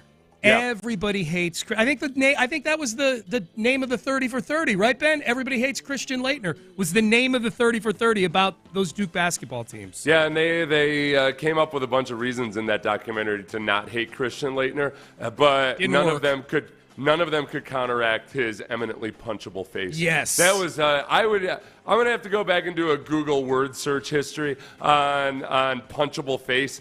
I would assume that it was invented when Christian Laettner arrived on the scene. Maybe. Just an incredibly punchable face if you could reach it. Incredibly punchable face, and yet maybe not even the most punchable face on his own team back then. I give you reason number 4, Bobby Hurley. Oh! Bobby Hurley. More punchable face, Christian Laettner or Bobby Hurley? Back in the day. Still Christian Laettner, I think, but Bobby Hurley's tough. Bobby Hurley is more just you want to stuff his head in a toilet, you know? Yeah, and yet his brother Dan is making a run at being more obnoxious than he was back in the day. Mm-hmm. Yeah, so Bobby Hurley, man. Bobby Hurley, that is the one case of somebody getting explosive diarrhea that I was like, good. Yeah. I'm glad he got explosive diarrhea. Remember when they lost to UNLV by 30, and he's running off the floor with his butt cheeks all clenched up? Yeah, I remember. Number 3, all of the Plumleys. Well, Bobby Hurley too, as a coach, was really just insufferable. Just his sideline, it's just loathsome. Number 3, all of the Plumleys are tied for 3rd. I don't know which one's which. They all begin with M. Miles, Mason, Marshall. They all played there. I hated them all. There's one of them always there. There's one of them. The problem was they were always there. A Plumlee. Or more. They were there for, it wasn't like they were one and done or anything. There was like a decade where there was a Plumlee at Duke. Oh. So they became synonymous with Duke itself. Yes. There's even one still. The blonde one is still hanging around, pulling Steven Adams to the ground a week ago. Whatever game that was. Horrible. Hate the Plumlees. They're also, because I almost thought of them as triplets because they all start with M. Yeah. Miles, Mason, and Marshall. Yeah. It's weird. One of them looks like Max Headroom, and one of them looks like that supervillain from Superman 2, that gigantic dude that couldn't talk with the dark hair. It's very saying strange. they look dissimilar? You calling their mom a whore? Is that what you're doing? I'm not saying anything except pointing out they're dissimilar and hoping that everybody reacts the way you just did. That's all I'm doing. It's just pointing I got you. out. Yeah. You're just maybe insinuating. Yeah, I'm just pointing out hair color. I don't want to even say this. I guess. No, I won't say it. Okay. Never mind. It was something nice. I don't want to say anything five nice reasons I hate you. It's not five. One of them does have a redeeming quality, but I won't. I'll save that for like 3 years Oh, from now. yeah, I'm looking at it right. Yeah, you're right. Sorry, we'll save that for 5 reasons we love one of the Plumlees. Number 2, 5 reasons I hate Duke. Non-Coach K. Daniel Jones went to Duke. Yeah. Most overpaid quarterback who looks like they have no clue what they're doing ever. Like, at least some of the guys who've been overpaid through the years act like a quarterback, look like a quarterback. Daniel Jones looks like he's stupid. He looks dumb. He looks dumb, which is extra. That makes it extra hate-worthy because he went to a school who will tell you about how smart they all are all the time. Yes. And remember what his head coach, David Cutcliffe, said about Daniel Jones. What did he say? It's a direct quote. Daniel Jones embraces something we believe in here. Real swag is no swag. Okay, well. Yeah, great job, Duke football. Yeah. You know what? I get so sick and tired of teams who have these built-in excuses for mediocre, acting like mediocrity is somehow a point of pride with them. Yeah. You know, like, well, we take pride in the fact that we have no swag and don't win any football games. Miracle that David... All you other people out there trying to justify your multi-million-dollar salaries with trivial things like wins, we know that what really matters in life is not having any swag at all. No swag! Yeah. Miracle David Cutcliffe doesn't have a job in the NIL transfer portal era. That's very strange to me. Number 1, it's not even football, it's not even basketball, it's not even sports. Ken Jeong went to Duke, the actor, who is probably best known for being Chow in The Hangover. The Hangover, yeah. I don't think he's funny. I don't think he's funny when he's on. He does that. Does he do America's Got Talent? He does one of those panel shows where you're trying to find the next big thing, if I'm not mistaken. I don't find him funny in the movies he's in. I find him to be trying way too hard to be funny in interviews that he does when he's at Duke basketball games. He is now associated with Duke because they pan in on him at games. They're always on him and everything, and you're waiting for him to do something funny there, or say something witty, and it doesn't really come. Yeah, well, he was a doctor, a medical doctor, I believe. Really? Yeah. Okay. Yeah. Who got famous. There's a little bit to his career. It feels like the McLovin actor there, where that kid kept getting roles afterwards, and you're like, all right, what's going on with this? Why is this McLovin kid why are they still trying to make him a thing? Or the kid from Napoleon Dynamite, too. Remember, he got a couple of leading roles after that? Yeah, man. Yeah. So I'm not a big Ken Jeong guy. He's a reason for me to hate Duke. So there you go. You point out. Oh, yeah, Grayson Allen. Yeah, throw him in there. Honorable mention. Yeah. That's a bad Grayson job by Allen's me. got to be one of the biggest ones. Yeah. Grayson Allen's a perfect example of somehow I guess this is okay because he goes to Duke. Right. Like, was there ever a bigger embodiment of the entitled kid that somehow is acting like he might as well be a greaser stabbing somebody in the 50s or something, but because he comes from a good family, youthful hijinks. Look, we can do this all day long with Duke. J.J. Redick, Creve Wojciechowski, Quinn Snyder back in the day, Kyle Singler, any white dude that went to Duke. If we just get a list of all the white dudes that went to Duke and counted up the number, and let's call it during the Coach K era and this era. John Shire was one of these guys before he became the head coach. He was a hated player at Duke with all his contortions of his face. Go Google John Shire face and his looks that he got on his face during games. Just count up the number of white dudes at Duke, and there you go. Like 38 reasons I hate you. Let's start at the top. Quinn Snyder, Christian Laettner, Bobby Hurley. They all slap the floor when they play defense. Bunch of tryhards. It's weird. It's one of the strangest quirks of racism in America is how much white people hate white people from Duke. Yes. It's yeah. It is. I don't know. I don't know if it's refreshing or concerning. Yeah. But man, there's few people more racist than any white person against white people from Duke. I know. I'm afraid I'm going to get canceled right now. Why do we hate? Finally, somebody said it. And if I have to die on that hill, I will. All right. A lot of funniest moments in the Texans rebuild coming in. The most important thing about football is the football, according to David. Pretty much you could just put 4 Cully quotes up there for that poll. The most important thing about football is the football. That's true. Mm-hmm. The funny thing about that is other coaches have said that, and people go, oh, okay, yeah. But for some reaan, David Cully says it. I'm like... Pete Carroll's really big with that one, too. And it's one of those things I don't know if I need to experiment with more substances or something. I never quite get exactly what they never elaborate. They won't like go into like, oh, it's about turnovers or this or that or anything. They just like say it like it's this deep statement, and then you're not supposed to have any follow-up questions. Right. Like, all right, well, right. What about the football specifically is it? Help me Please, out. yes. When David Cully declined the penalty and punted against the Browns. Oh my God! Oh, I'm sorry, Seth. Oh, he declined a penalty that would have given them another third down attempt. Yes, he did. did. It was in the opponent's territory, was it not? It was near midfield. It was near midfield, and he declined the penalty to punt. The accepting the penalty would have made it like third and long still on your own side of the 50.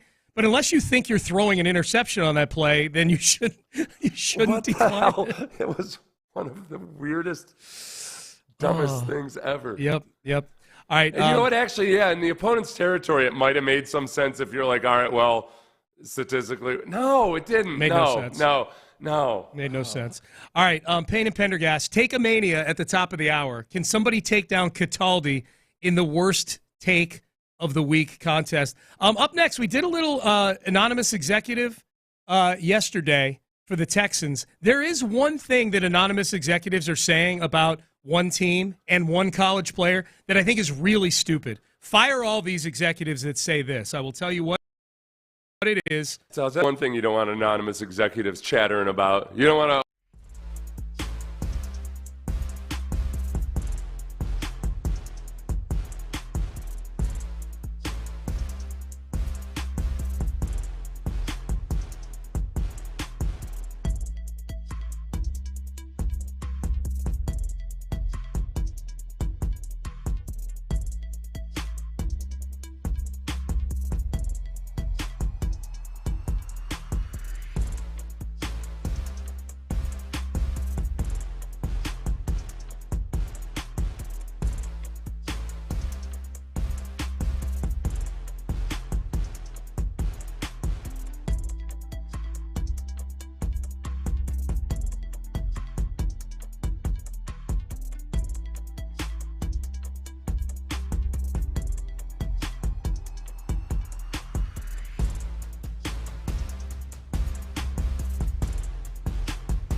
do vary.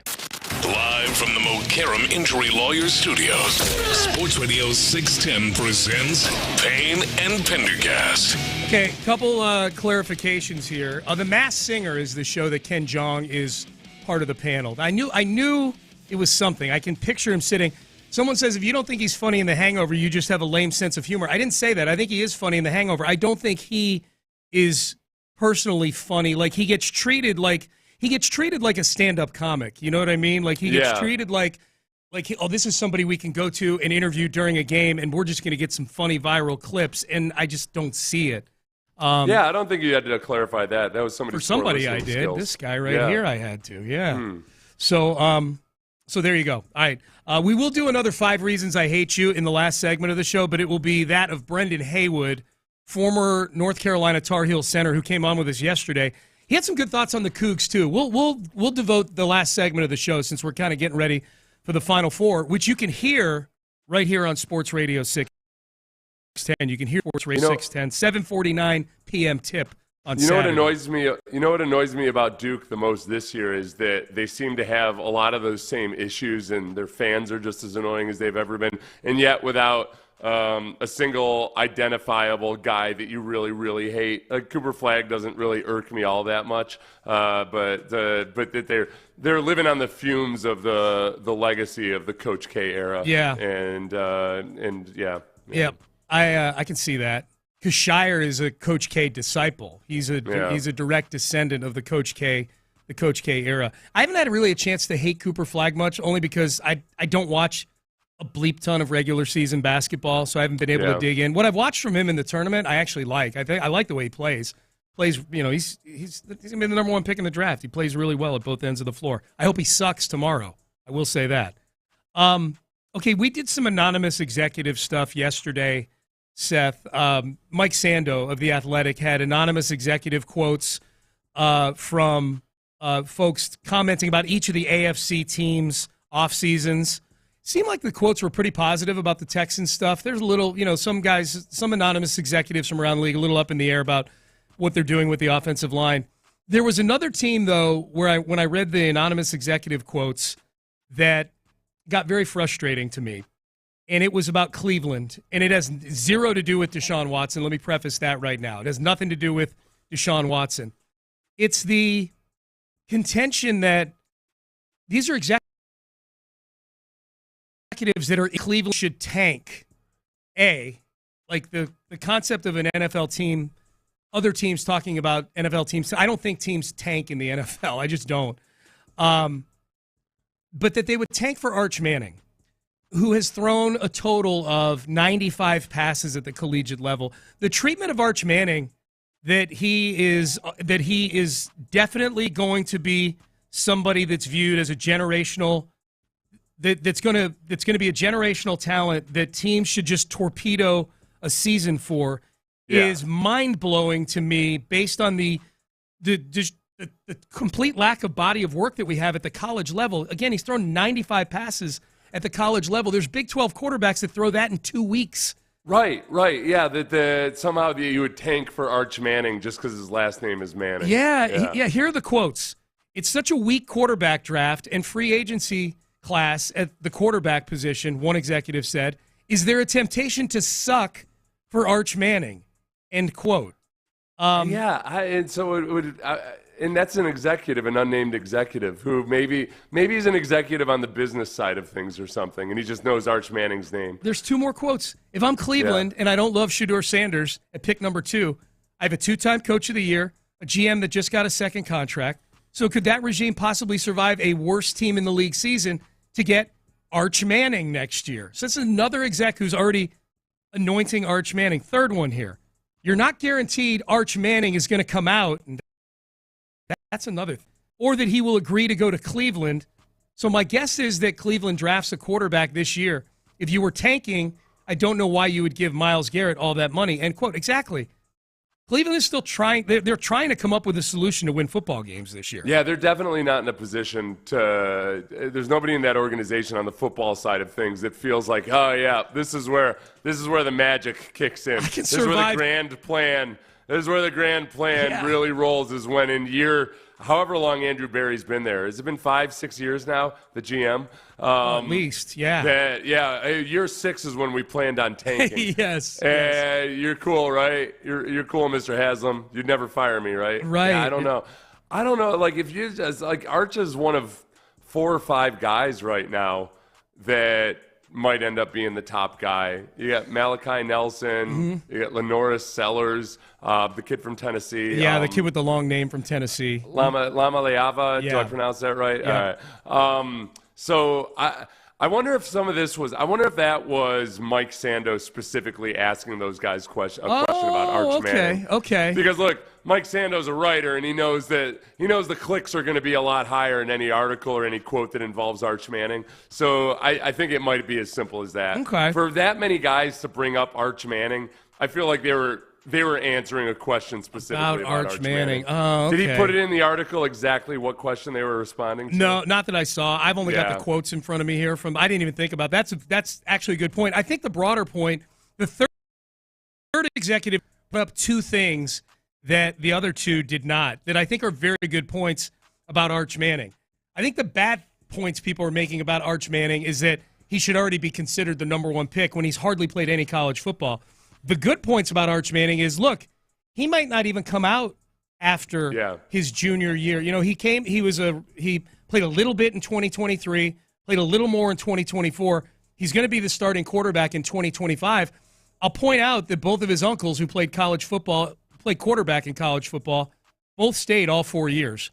And especially Peyton could have easily come out after his junior year. Well, and Arch Manning has kind of shirked a lot of the NIL side of things, and he's, obviously he's not hurting he doesn't need to bail his family out of financial distress or anything that we know of. That's true. Yeah. Maybe Cooper's Maybe involved aggressive production company plans and everything. Yeah, maybe he was involved with the Haktua Bitcoin thing going on. Yeah, maybe. That'd be hilarious. That'd be great. If Peyton Manning got done. Is that young lady from Tennessee? She's from Tennessee, yeah. She's from Tennessee. Yeah. If Peyton Manning had put 75% of his money into Haktua coin. Caught up in Haktua. The other point. I'll tell you one thing, man. Watching Matthew Golden, the wide receiver from Texas, I was just watching a cut-up of all his vertical route targets yesterday. And my God, the number of underthrows by Quinn Ewers. Matthew Golden, if he had been playing with a quarterback like Joe Burrow or something, might have broken records this year. Yeah. He had to come back for so many contested catches. It made me like Matthew Golden a lot more, having just I didn't realize how many underthrows he had to deal with. Yeah, that's wild. The other point this executive makes about the Arch Manning situation, not just that he could stay all 4 years, but the Manning family has maneuvered a Manning out of a bad situation before. Specific to, again, they're talking about Cleveland tanking for Arch Manning. There's no guarantee. Arch's namesake, Archie Manning, the grandfather, he helped engineer Eli out of San Diego and to the New York Giants in the 2004 draft. Well, and Peyton has maneuvered himself out of situations as well. The time he was accused of putting his butt in that trainer's face. He was very deft in his maneuvering out of that, yes. Yeah, the other time that his wife had been shipped the human growth hormone. And, great agility in that situation. And he maneuvered around those allegations quite deftly. Sure did. Yeah, I just say, I understand why Arch Manning keeps getting mentioned because he's a Manning. the logic behind it. This is something that would happen in draft day, Seth. That's what I'll say. Yeah. Who do you guys think you are? You guys think you're the Matthews family? Yeah. Family? Right. No. You haven't proven that the third generation can be as impressive as the first 2 generations of Bruce and Clay Matthews. Clay Matthews Sr. was the grandfather who played in the NFL. Yep. And then Bruce and Clay played a combined 40 years in the NFL. That's not an exaggeration, offensive lineman people. and linebacker. Yeah, that's an accurate number. And then how many of the grandkids have been actual NFL players? At least 3, right? Well, it used to have the long Thor hair for the Green Bay Packers. You got Jake Matthews, right? That plays for the Falcons, just got paid. And is there one more after that? Yeah, there was, and I'm blanking on them, but yeah, I think there's at least 3. Okay. Like, that's a prolific football family, but nobody from the 3rd generation of the Mannings has proven a damn thing yet. Yep. All right. Text message, Jim Adler, the Texas Hammer text line. Ken Jeong, completely overrated. Thank you, texter. I appreciate that. Yes, he's a doctor, someone says, Seth. So that Ken Jeong is a doctor. Probably funny in person, not on screen that I paid to watch. See, I think he's actually his character is over the top funny in Hangover. Doesn't make the movie or anything. I just don't think he's funny in real life. That's all. Yeah. And it was Kevin and Jake Matthews were both the son of Bruce Matthews. Okay. Jake was an offensive tackle. Jake obviously is Jake. Yeah. So Jake and Kevin played, and then Clay Matthews was the son of Clay Matthews II. There you go. All right. People still try to actually me sometimes on Clay Matthews. There have been 3 Clay Matthews in that family that played in the NFL. It's damn impressive. Yeah, the grandfather's the one nobody knows about. The Clay the one in the middle was really good for the Browns back in the 80s. Really good. All right. Zion Williamson overrated from his Duke days. Okay, I like that. Okay, so that's, people are naming Zion Williamson. The whole text page is other white guys from Duke. I'm glad Zion got in there, to kind of change things up a little we're bit. not saying you can't hate black guys from Duke. Right. The remarkable part of it is how eager us whites are to hate white people from Duke. Cherokee It's parts. almost like it's to a level, honestly, that feels like the way your grandfather in Alabama felt about various people in the 1950s or something. It's like uncanny. It feels like that same level of fervor is reserved for white people towards white Duke basketball players. Does Angelo Cataldi, white guy, get taken down today in Take-A-Mania? He's been the champ for over 2 months. The worst takes of the week go up against the champ coming up next. Men's Tea Clinic. I'll be there in about an hour and 15 minutes or so.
KILT FM HD2 Houston. Insider access, exclusive content. Sports Radio 610. The Texans play here. An Odyssey sports station.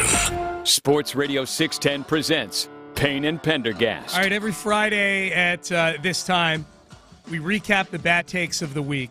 Not ours, but of other people. Yeah. As if we could find enough to fill out a segment. It's our great takes that allow us to sit in this ivory tower and laugh at all the peons with their poor takes out there. That's right. Yeah.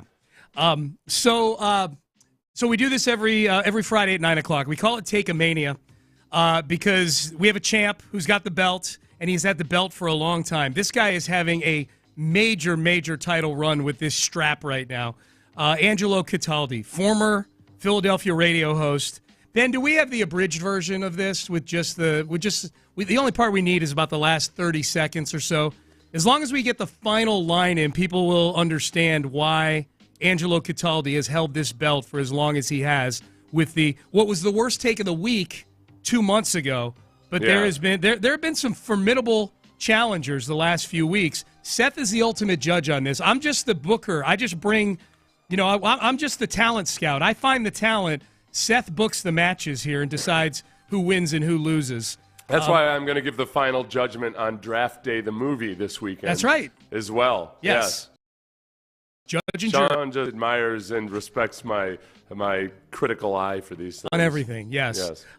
So here is the if you haven't listened to this segment before, here's the reigning defending champion, Angelo Cataldi. The all-time fraud of American sports is Andy Reid. Okay, so that was like the last 5 seconds of it. Yeah.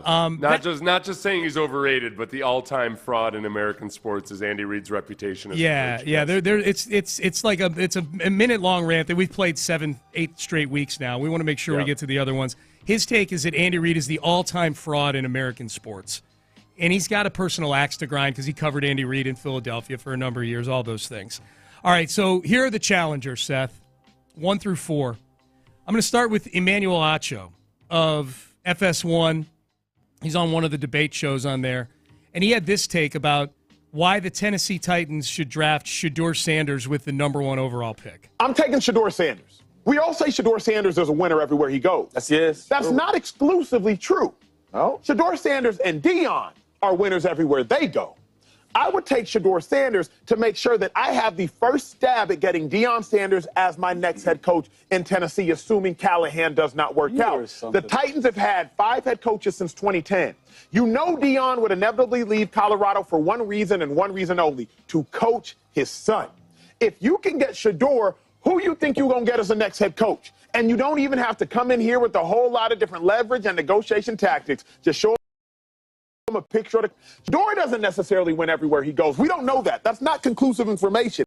Shedeur and Deion win everywhere they go. I would get Shedeur because I want to get Prime, because if you get Shedeur and you get Prime, you completely revolutionize the whole NFL as it pertains to the Tennessee Titans. Okay, similar to Cataldi, it was the very end for me, Seth, that puts him in this match with Cataldi.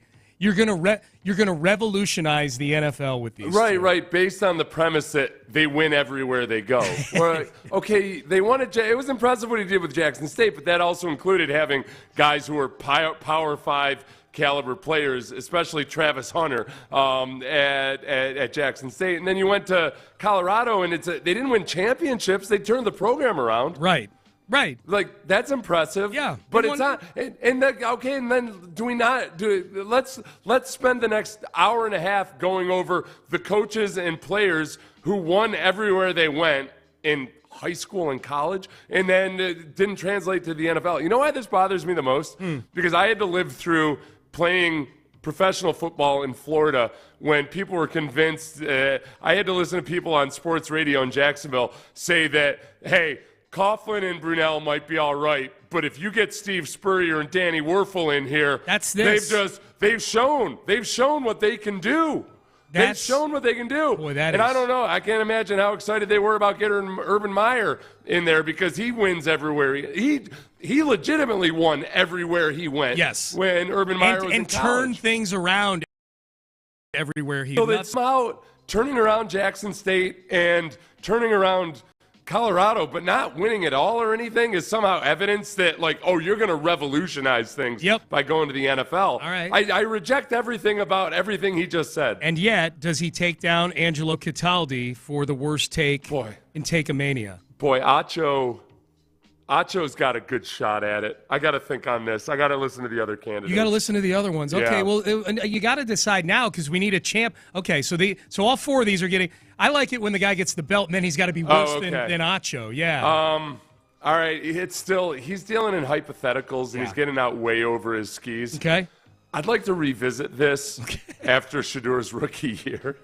So no, he does not take down Cataldi. Does not take down Cataldi. Okay, that's fine. Really close, though. I mean, that is a kick out at the very last second by Cataldi. I'm with you. You've got a chance to revolutionize the sport. All right. Yeah, drafting a father-son, basically. That's the way I want to revolutionize sports. I feel like there's a second referee getting ready to run out and let Acho try to pin him again.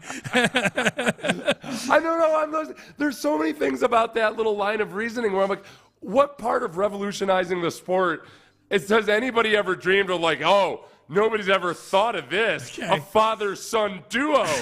Like, oh, what the hell are we even doing here? Okay, I mean, I feel like you want Acho to have a second shot at this thing. I'll keep moving if you want me to. Yeah, keep moving. Keep moving. All right. This is Dave Portnoy, founder of Barstool, and I should point out on the proliferation of the torpedo bat.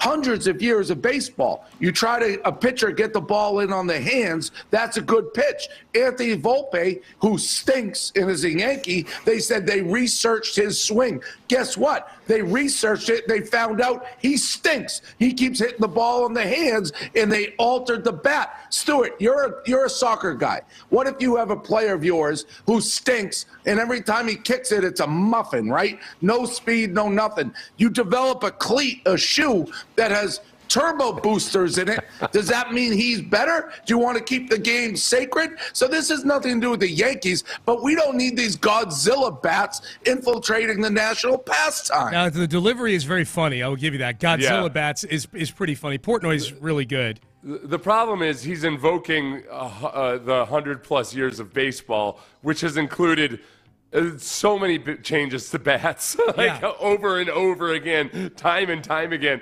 And the fact that players were using this bat last year, and it's not like only some players are going to be allowed to use the bats. Anybody who damn well chooses can use the torpedo bats. Yes. And the notion that somehow changing the shape of the bat, which has been done hundreds and hundreds of times in the history of baseball, is somehow going to ruin the game of baseball. It's a really bad take. I don't know. There's just something about Cataldi and it's Cataldi's delivery that made it so magnificently. I don't know. I can't. This is a bad take by Portnoy, but no, I can't. Not bad enough. All right. Unbelievable. Okay, we got two more. Cataldi is standing up again.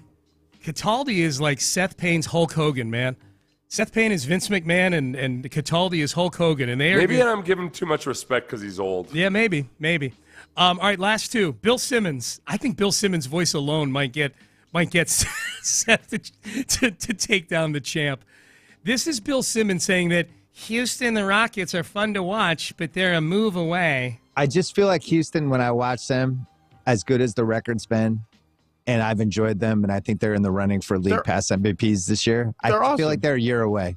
They're a move away, and I don't – the move probably involves Şengün or Green, but they don't have that, like, I got this guy in offense, which is why the Booker option would have been so interesting for them. I don't know what they do, but don't you think, like, 1 year from now, I'm really interested to see where they are. Yeah, Devin Booker is who he's talking about. The Şengün or Green part is the one that, like, just kind of casually, like, it's probably Şengün or Green. It's an annoying Bill Simmons take, but it's not a horrendous. Some of these I put in here knowing they're not going to win, but I hate that take. I hate that it's got to involve Green or Şengün. And I'm somebody who was probably as amped up to move on from Jalen Green before the season as anybody else. You know, even though his contract is not a max deal, I felt like the 3 years, $100 million. I'm like, oh, I'll wait and see how this goes. I am skewing way more towards being wrong about Jalen Green than I was right about Jalen. Jalen Green's had a really good season this year. Bill Simmons, we need to reserve for football season because that's when his truly horrendous takes come out. Okay, he's so bad. He's just horrendous on football. Yeah. Baseball, he's whether you love or hate him and what he says about basketball. Excuse me. Yeah. That's his dojo at least. Yes. Where football is where he really gets out over his skis. So we'll. Can you put the Acho and the Portnoy take at the very least in kind of an all-star category? Sure. So when we revisit this, we'll probably take a hiatus from it for a little while. Yeah. But sometime at the end of the year, there is an all-star group, and those two are they're in the running for all-stars. Okay, yeah, we'll keep that. Yeah. And I would say if we were making an all-star team, Portnoy, Acho, what was the one that almost took down? The injured Duke player who the announcer said his parents. Corey Alexander. Corey Alexander's parents were more concerned about the outcome of the game than their son's mangled leg. Than Cooper Flagg's leg. Yeah. And the other one that got me that I would personally, if you'll let me put something in the all-star category, you're the judge and jury on this thing, but the Coach Jason Brown one last week about the manager from McNeese State, where he just thought it was ridiculous that he's getting paid around NIL money when, in fact, you're getting paid to dog cuss him by BetUS. Yeah, Your lot in life is no less absurd than Amir Khan's lot in life, okay? Yeah. Those are some of my favorite skits on people making fun of podcasters who like give an impassioned plea or something and then go roll right into the live read or whatever. We do it all the time, but it's especially like the people who have podcasts about creating a better life for yourself, and they go immediately into a ad for whiskey or something. Yeah. Yes, that's a good irony. All right, last one. This is Sean Bijani on Area 45 saying he could whoop your ass, Seth. I say this with all due respect. I would whoop Seth's ass. Let's go right now. Like Sunday, boxing ring, baseball field, put the football player out there, put the wannabe out there, and let's go at it. I would whoop Seth's ass, and I would not listen to him try to talk me out of it. Ooh.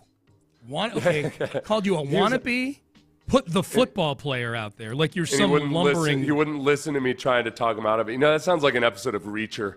You ever see Reacher? I've never seen Reacher. Oh, Reacher is this badass dude who can just, he's got incredible fighting skills and everything. And I've never watched an episode, but I see clips all the time, and it's always him trying to talk a group of kids out of attacking him or something. Okay. And then he's like, seriously, you don't want to do this. I promise you don't want to do this. And all right, I guess I got to beat all of you up in 3 seconds. Yeah, I mean, it's a bad take by Bijani, but it's also in the history and the tradition of promoting a fight or an event. Yeah. So he's doing what a boxer should. It's just talking smack before a fight that's actually never going to happen. He's trying to put butts in seats. I get it.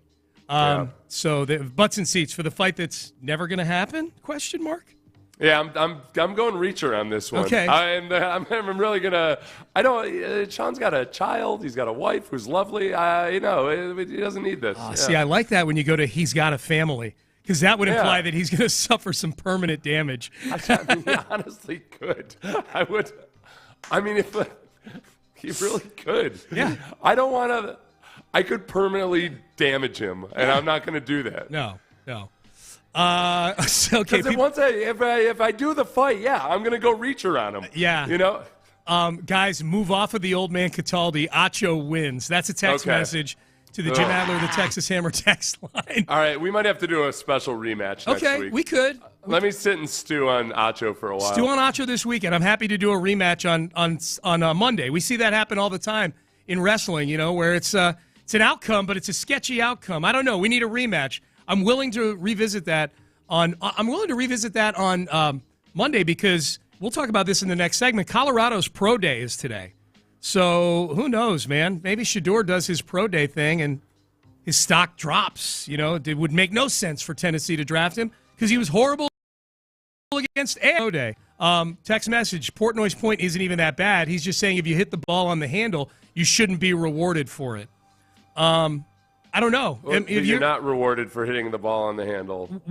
He was saying with because Volpe on the Yankees, he chooses to have the mass of his torpedo bat almost in on the closer hands. on the handle. Yeah, but it is still like it's the shape of the bat has always been altered and tweaked based on player preferences, pitchers, like the live ball era changed it. Yeah. It's not as revolutionary a concept as it's being presented. It's the method with which that they're able to do it now is just, it's not, yeah, it's fine. Okay. It's fine. All right, Acho wins by a mile. Text message, winning everywhere they go. They were 13-11 at Colorado. That's true if you add up both years. They were, is it 13-11? I know they were 4-8 the first year, 9-3 the second year, and they lost in a bowl game, I think. Sounds about right. Yeah, that's just, it is true. There's so many things about it. Cataldi, at least when he was taking down Andy Reid, he brought up some things that were factually correct, so that were misleading. Like it was a non sequitur. He did the classic thing where you say a bunch of true things and then you throw your conclusion in there, and people hear like, oh yeah, he said a bunch of true things, so the conclusion must be true. Whereas Acho just said a bunch of things that didn't make any sense at all. Yeah. So we'll revisit it. We'll revisit it on Monday. Bijani's catching some too. If Seth doesn't, Sean will at least be Seth wouldn't just knock out Bijani. Sean will be walking funny for the rest of his life. All right, so keep texting in.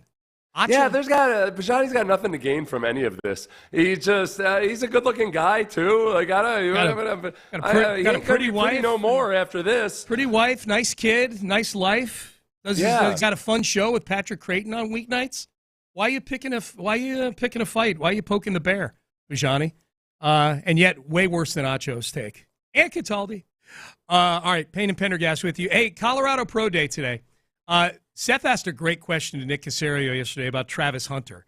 The hypothetical with Travis Hunter. What did the Texans GM have to say about if he were a Texan, how would the Texans use Travis Hunter? We'll have that for you coming up next.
Payne and Pendergast is driven by West Point Lincoln of Sugar Land on the Southwest Freeway. Exit Kirkwood and take the first U-turn at West Airport under the giant American flag. Sports Radio 610 presents Payne and Pendergast. All right, so Colorado has their pro day today. They got done talking about Colorado after Emmanuel Acho's awful take on Shedeur Sanders and Deion Sanders possibly going to Tennessee. The pro day is today for Shedeur, Travis Hunter, and several other Colorado Buffaloes. All eyes will be on those two, though, Travis Hunter and probably even more so Shedeur. I think everybody expects Travis Hunter to get drafted somewhere in the top 3 to 5 players in the draft. Shedeur is still all over the map. But it was Travis Hunter, Seth, that you asked Nick Caserio about yesterday, and this was interesting. You gave him a hypothetical. I like the way you laid it out for him. 0 chance of happening. I think that put him at ease in answering honestly about the player. But basically just asked what Nick Caserio's scouting report was on Travis Hunter. What does he see him as, a cornerback? What would he do with him? How would they handle him? Yep, what would he do with him, cornerback or wide receiver? I'm happy to talk about Hunter as a player. Yeah. He's a very uniquely skilled athlete. I would say he looks like his best position is going to be corner, but I think if you ask 32 different teams, they might have a different opinion. But like what he's done is, I mean, even going back to Charles Woodson. Woodson played on both sides of the ball, but not the volume with which Travis has played. But talk about, here's a player who essentially nobody was talking about probably 2 or 3 years ago, because he was at Jackson State and, Coach Prime did a great job of getting him there. But what he did this year, I mean, it'd be hard-pressed to find another player probably in the near future that can duplicate what he's done. But I would say he looks like he's a better corner than he is a receiver. Not that he can't play receiver, but, I would say he looks like corner. The way he plays the ball, he tracks the ball, he's very unique. I'll tell you honestly, the volume that he played with, it was 115 snaps per game, whatever it was on average. It's so crazy that he played at such a high level, because that time on the sideline, you need it sometimes. There's times after a long drive on defense where you're just flat out gassed. Wide receivers, one of the things defensive backs in the NFL complain about is that wide receivers can run a couple of go routes and then they sideline. Yeah. Well, the defensive back still has to be out there every single play. And it's astounding that he was able to do what he did. I think that I agree with Nick. I think the thing that makes the most sense is you bring him in as a defensive back, as a cornerback, and then and usually you do this with most positions, whether guys are playing both ways or not. You get them comfortable with their core skills, their core position and role, and then you see how much they can handle after that. So I bet whatever team takes him is going to be open to using him on offense, but they don't want to go into it saying like, oh, yeah, day one we're going to have him out there playing 95 snaps a game or 100 snaps a game. I think it's most likely he starts off as a cornerback, and then that team will start using him in various packages along the way that as a receiver, and maybe they build on that over time. I would guess that the team that's drafting him, I would guess teams looking at him are already they already have their offensive staff kind of getting a Travis Hunter package together, just for down the road. But there are teams. This is a strange thing about Travis Hunter. The guy he gets compared to quite a bit because both won the Heisman and both played not. The analogy I'm going to make not nearly as much as Travis Hunter literally played both ways full time. Charles Woodson did some things with Michigan. I think that helped him win the Heisman over Peyton Manning back in the day. Played for a national championship team in Michigan. Was an elite defensive back who did some returning some. But Charles Woodson knew he was going into the NFL as a defensive back. He was going to be a corner. Travis Hunter, there are teams reportedly that like him more as a wide receiver or see him more as a wide receiver on their team than they do a cornerback right now. So he literally, depending on who he gets picked by, does not yet know what position he's going to be primarily. It's got to be fun to be that athletic. Yeah, I think it's cool. It's really, and I'm in a position too where I personally, it's hard for me to envision a guy playing 115 snaps a game in the NFL, and yet I also live in an era where Shohei Ohtani has done something that nobody's done since Babe Ruth. Yeah. So I'm not going to sit here and say it's impossible. Right. I'm just saying if he does do it, it's going to be so much more impressive than I think most people will even grasp. Because go back and watch games from back when guys used to play both sides of the ball. And I played both sides of the ball in high school, and it was freaking miserable. But, you go back to the old NFL games, guys were playing both sides of the ball. All right, you know what you see a lot of on defense? Lazy play, compared to what you expect from today's players. Yeah. A lot of the old highlight reels of running backs from back in the day, it was oh, that safety decided to start running towards the running back once he got 10 yards past the line of scrimmage. It's physiologically really tough to pull off. Yeah. But so if he can do it, I'm going to be blown away. It'll be impressive. I think the over-under on how many snaps he takes on the opposite side of the ball of his main position, his rookie year, would be total. You're talking total snaps for the season. You're saying so I'm saying if he's a cornerback for whichever team drafts him, how many plays does he play on offense per game, and vice versa. If a team drafts him as a wide receiver, how many plays does he play as a defensive back per game? I think if he gets drafted as a wide receiver, he probably play. It feels more like to me, there's a better chance he gets drafted as a corner and has a wide receiver package. It feels weird to have a package of cornerback plays, Right. Well, except that you do mix and match. You shuffle in defensive backs throughout, so you could come in and play nickel back or something. Yeah, I know. Yeah. No, that's true. Right. He could be a dime back. Let's say he gets drafted as a corner. How many plays per game do you think he drafts plays on offense? I'll put the over/under at 4.5 plays per game. Okay. Yeah.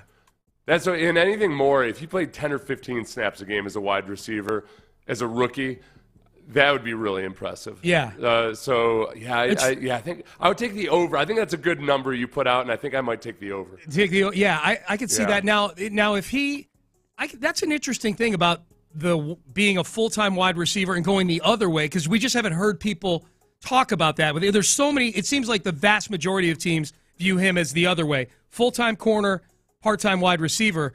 The wide receiver part-time corner thing is interesting because he could be your dime back, package part of defensively. Yeah. And I think he might wind up playing more snaps if that's how they viewed him than he would play at wide receiver. A lot of teams wind up in dime on 3rd and 11 or whatever. Yeah, they might look at him as a guy that can blitz or do whatever, do some creative things with him. Yeah. Well, he's out there. So, but you're right. It's hard to have because there's a lot of, there's so much recognition that goes into playing defensive back that if you're not out there getting all the reps and everything. Yeah. I think too, you're more inclined to have a package guy on offense because you control whether or not he's a prominent guy that's part of that play. If there's no package you have, we got to get the package is you're our dime back, and if the other team is throwing the ball 50 times in this game, you might play 25 snaps on defense. You don't have control over that. The other team does. So it's interesting. So the over/under is going to be higher on number of snaps if he's drafted. If he's drafted other side of the ball. Yeah, I would. If he's drafted as a wide receiver, I would. If they're inclined to play him at corner at all, I think he's part of a package there that you just play when the other team is in passing situations. That kind of thing. It's weird because I'm glad you brought that up that way because I think some of the conventional wisdom is that, well, listen, there's a lot if he gets drafted as a defensive back, there's a lot that goes into learning how to be an NFL wide receiver. So you want him to focus on defense. That's the conventional wisdom, but the same logic holds up on the other side too. Yeah. And maybe even more so than I was thinking in my brain. Good job, Sean. Here's Nick Caserio after we just got done doing some anonymous executive quotes a couple segments ago. Nick Caserio's thoughts on lying season and Execunon. The old anonymous quote season. Yes. This is where Yeah, we are. We lean into this. Yeah. Is it pretty much guaranteed that the guy who says he's the 8th best defensive tackle in the draft actually really wants to draft Kenneth Grant? Yeah. This is a massive amount of BS season. That's what this is. So I would say they're both good. They're both good football players. And when you watch the Michigan defense, you're not just watching one player. They play next to each other. So you can watch them during the course of the game. They're both really good players. They both have some things that they do well. They have some areas that they can certainly improve, but they're both good football players, and they're going to probably have a positive impact on whichever team drafts them next season. That was, and you could tell at the end there, the genesis of that question from Seth was about trying to extract some scouting information from Nick on one of your favorites, Kenneth Grant. And Kenneth Grant. So he's talking about Kenneth Grant and Mason Graham, who's a more highly regarded prospect who's probably going to go in the top 10 as a defensive tackle. I think I had read him I referenced one of the quotes where one anonymous scout said he actually thinks Kenneth Grant is better than Mason Graham. But I got nothing out of Nick about that. So he thinks they're both good players, and they're going to help whichever team drafts them. Well, he gave me nothing. No. We obviously Nick was open to talking about specific players at the end there. I don't think he's ever going to give a scouting report on a player where he talks about deficiencies. And I just don't get that sense. The Travis Hunter one was interesting though. That was I'm glad you asked that question because he comes from. We have a texter point this out. Troy Brown was actually a guy with the Patriots who was a wide receiver by trade. Who Belichick did use with Nick Caserio in the building. Right. Belichick did use on defense from time to time. So it's happened before. It's happened. We got an anonymous quote from the son or the child of one of our listeners that we'll read next in the next segment. That made me laugh so hard yesterday. I was searching. I'll explain coming up next, but this is from the son of one of our listeners, and it's the hardest I've laughed while sitting alone in a room. Oh, I can't wait to hear this. All right, and we will get you Cougs ready for the Final Four. Brendan Haywood was on with us yesterday, had some really cool things to say about U of H, and he gave his 5 reasons to hate Duke. We gave you our 5 earlier. We're going to give you a bonus dosage of 5 reasons I hate you, Duke style, coming up next. But first, Daly and Black. Love talking about Daly and Black. They nothing anonymous over there about them. They are happy to tell you we will go to fight the insurance companies for you. If you're a homeowner that had your home get damaged during storms, or if you're a business owner whose place of business was damaged during storms, or really any damage that you've suffered where you've got to deal with the insurance company making the determination on what they pay you. They should pay you what your policy says. Oftentimes they don't. They're trying to make money too. But Daly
Karam Injury Lawyers Studios. Sports Radio 610 presents Payne and Pendergast. You got to love to play defense if you're going to be part of Houston's program. He requires that. There's a certain level of toughness. You know, like he wants his guys to be tough. And when you watch Houston play, you see physicality, toughness, defensive intensity every single year. The names change, but the style stays the same, and they're going to need that style if they're taking on, if they're going to be able to beat these Duke Blue Devils, because this Duke team is incredible. All right, that was Brendan Haywood, former NBA center, former North Carolina Tar Heel.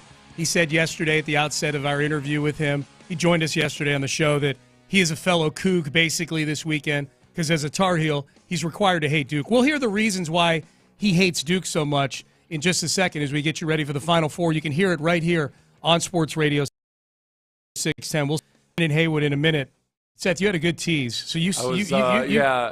So yesterday, I usually as a rule, you should never search your own name on Twitter. I do it in very specific instances. What I did yesterday was I searched Payne and Pendergast, because a lot of times after we do an interview with Casario or somebody else, I like to see what the scuttlebutt is, or whether people are responding to it or whatever. So I did a Payne and Pendergast search real quickly, and I stumbled into this from October 28th of 2023. And to be clear, before I say anything else, Sean, you and I have never delved into Middle Eastern politics or affairs or anything on or this any show. Politics, yeah. That's very much the point of this tweet from this kid's script on Twitter. He says, "My dad just told me I shouldn't be against Israel because it's anti-Semitic. Brother, you get your news info from Payne and Pendergast." And that's awesome. Okay. So his point was that whoever he was responding to, he said this guy never pays attention to the news. Basically, he listens to Payne and Pendergast all the time, and now he's telling me what my views on Israel should be. On politics. So, yeah, that's hilarious. So listen. I'm not weighing in on anybody's position for any of that, other than I like that. I like that in this kid's household, he's using us as evidence that his father doesn't know what the hell he's talking about. This is one of those old school families where the family sits down. That this kid who's tweeting is one of like 4 kids of various ages. Mom sits at one end of the table. Father sits at the other long end. And current events come up quite frequently at the table. And the old man, sleeves rolled up, tie still on from his hard day at work, with a beer on the table, says, "I wouldn't be hearing any of this malarkey from you if you just listened to Payne and Pendergast like I do every day, all right?" Yeah, or the kid is just like, "You get your news from Payne and Pendergast. I'm supposed to respect your opinion." My favorite thing about that is that means that this kid is probably in the car every day with the old man, or was. I don't know how old he is now, but we get a lot of listeners that are driving their kids to school every day. So that's I like that at least the earworm is embedded in this kid's brain. Payne and Pendergast. It wasn't Seth. It wasn't you get your opinions from Sports Talk Radio. It was you get your opinions from Payne and Pendergast. I like that. So if anybody out there listening is the father of this this kid, please text. Thanks for listening. Please text. To the exclusion of actual other news. Thank you. If it's you, I want to take you and your kid to lunch. I want to go. I want to. So we can really hash out this Israel thing. Yeah, exactly. We'll figure it out. Yeah. We'll fix it. Probably take about 45 minutes. The only reason it hasn't been fixed is because Seth and I haven't gotten to sink our meat hooks into it yet. But no, it's really it's one of the things I feel most guilty about. Is that we saw all these world affairs and issues. Yep. You guys got questions about tariffs? Old Sethers, he'll set you straight. You had a funny comment about tariffs yesterday, but I was about the tush push. They're trying to put a tariff on Jalen Hurts. That was really funny. That made me laugh. I ended up reading like 2 hours on tariffs yesterday. That sounds delightful. It was a blast. It was like anything else in life. It's always more complicated than Yeah. So. You will not get your tariff news on Payne and Pendergast. No, God no. The more I ever read or delve into news topics, I realize I can't possibly add anything to the discourse here. And it's the fallout of it too. It's all the blowback. Right? No. Yeah. Just so I can please let me say something for 10 minutes so somebody can grab a half of a sentence and blow it up all over social media. You have informed opinions. It's the blowback. Yeah, not like that is my favorite. One of my favorite things, my least favorite things on social media is when somebody will show a clip of a public figure talking about a hot button topic for like 30 seconds, and it's obviously part of a longer interview. Oh yeah, and the comment will be like, "Oh, interesting that he didn't bring up this other part of the topic." Brought it up either before or after. All right. Yeah. Back to Brendan Haywood. What's the formula? What's the game plan if the Cougs are going to take down the Duke Blue Devils? Do what we do, because what we do is how the way that they play is the best way to beat Duke. We want to get into a track meet with these guys. They have better athletes. We want to slow it down. We want to make the game ugly and play defensive. We want this game played in the 60s. We want it to be just like the Purdue game. We want it to be 62-60. Mm-hmm. You want that game played at that type of pace, physical hand-to-hand combat. We're going to pressure these guys. You got to pressure Cooper Flagg. Pressure him. You got to pressure Conklin Upland. You got to get up into their space, make them uncomfortable.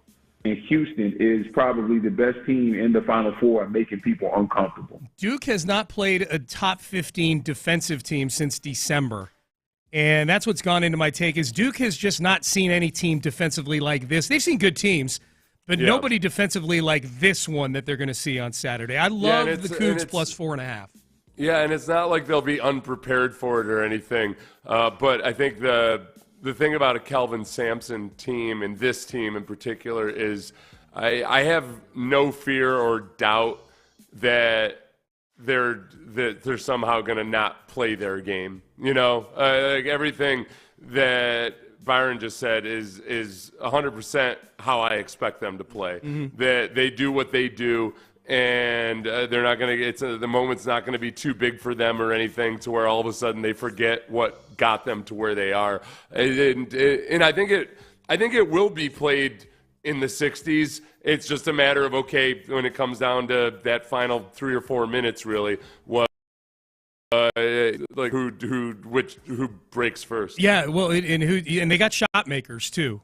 Yeah. Houston does. Between Uzan and Sharp and L.J. Cryer, they've got guys that can knock down shots late in games. So we'll see what happens. So Brendan Haywood, we also asked him to do a 5 Reasons I Hate You for Duke.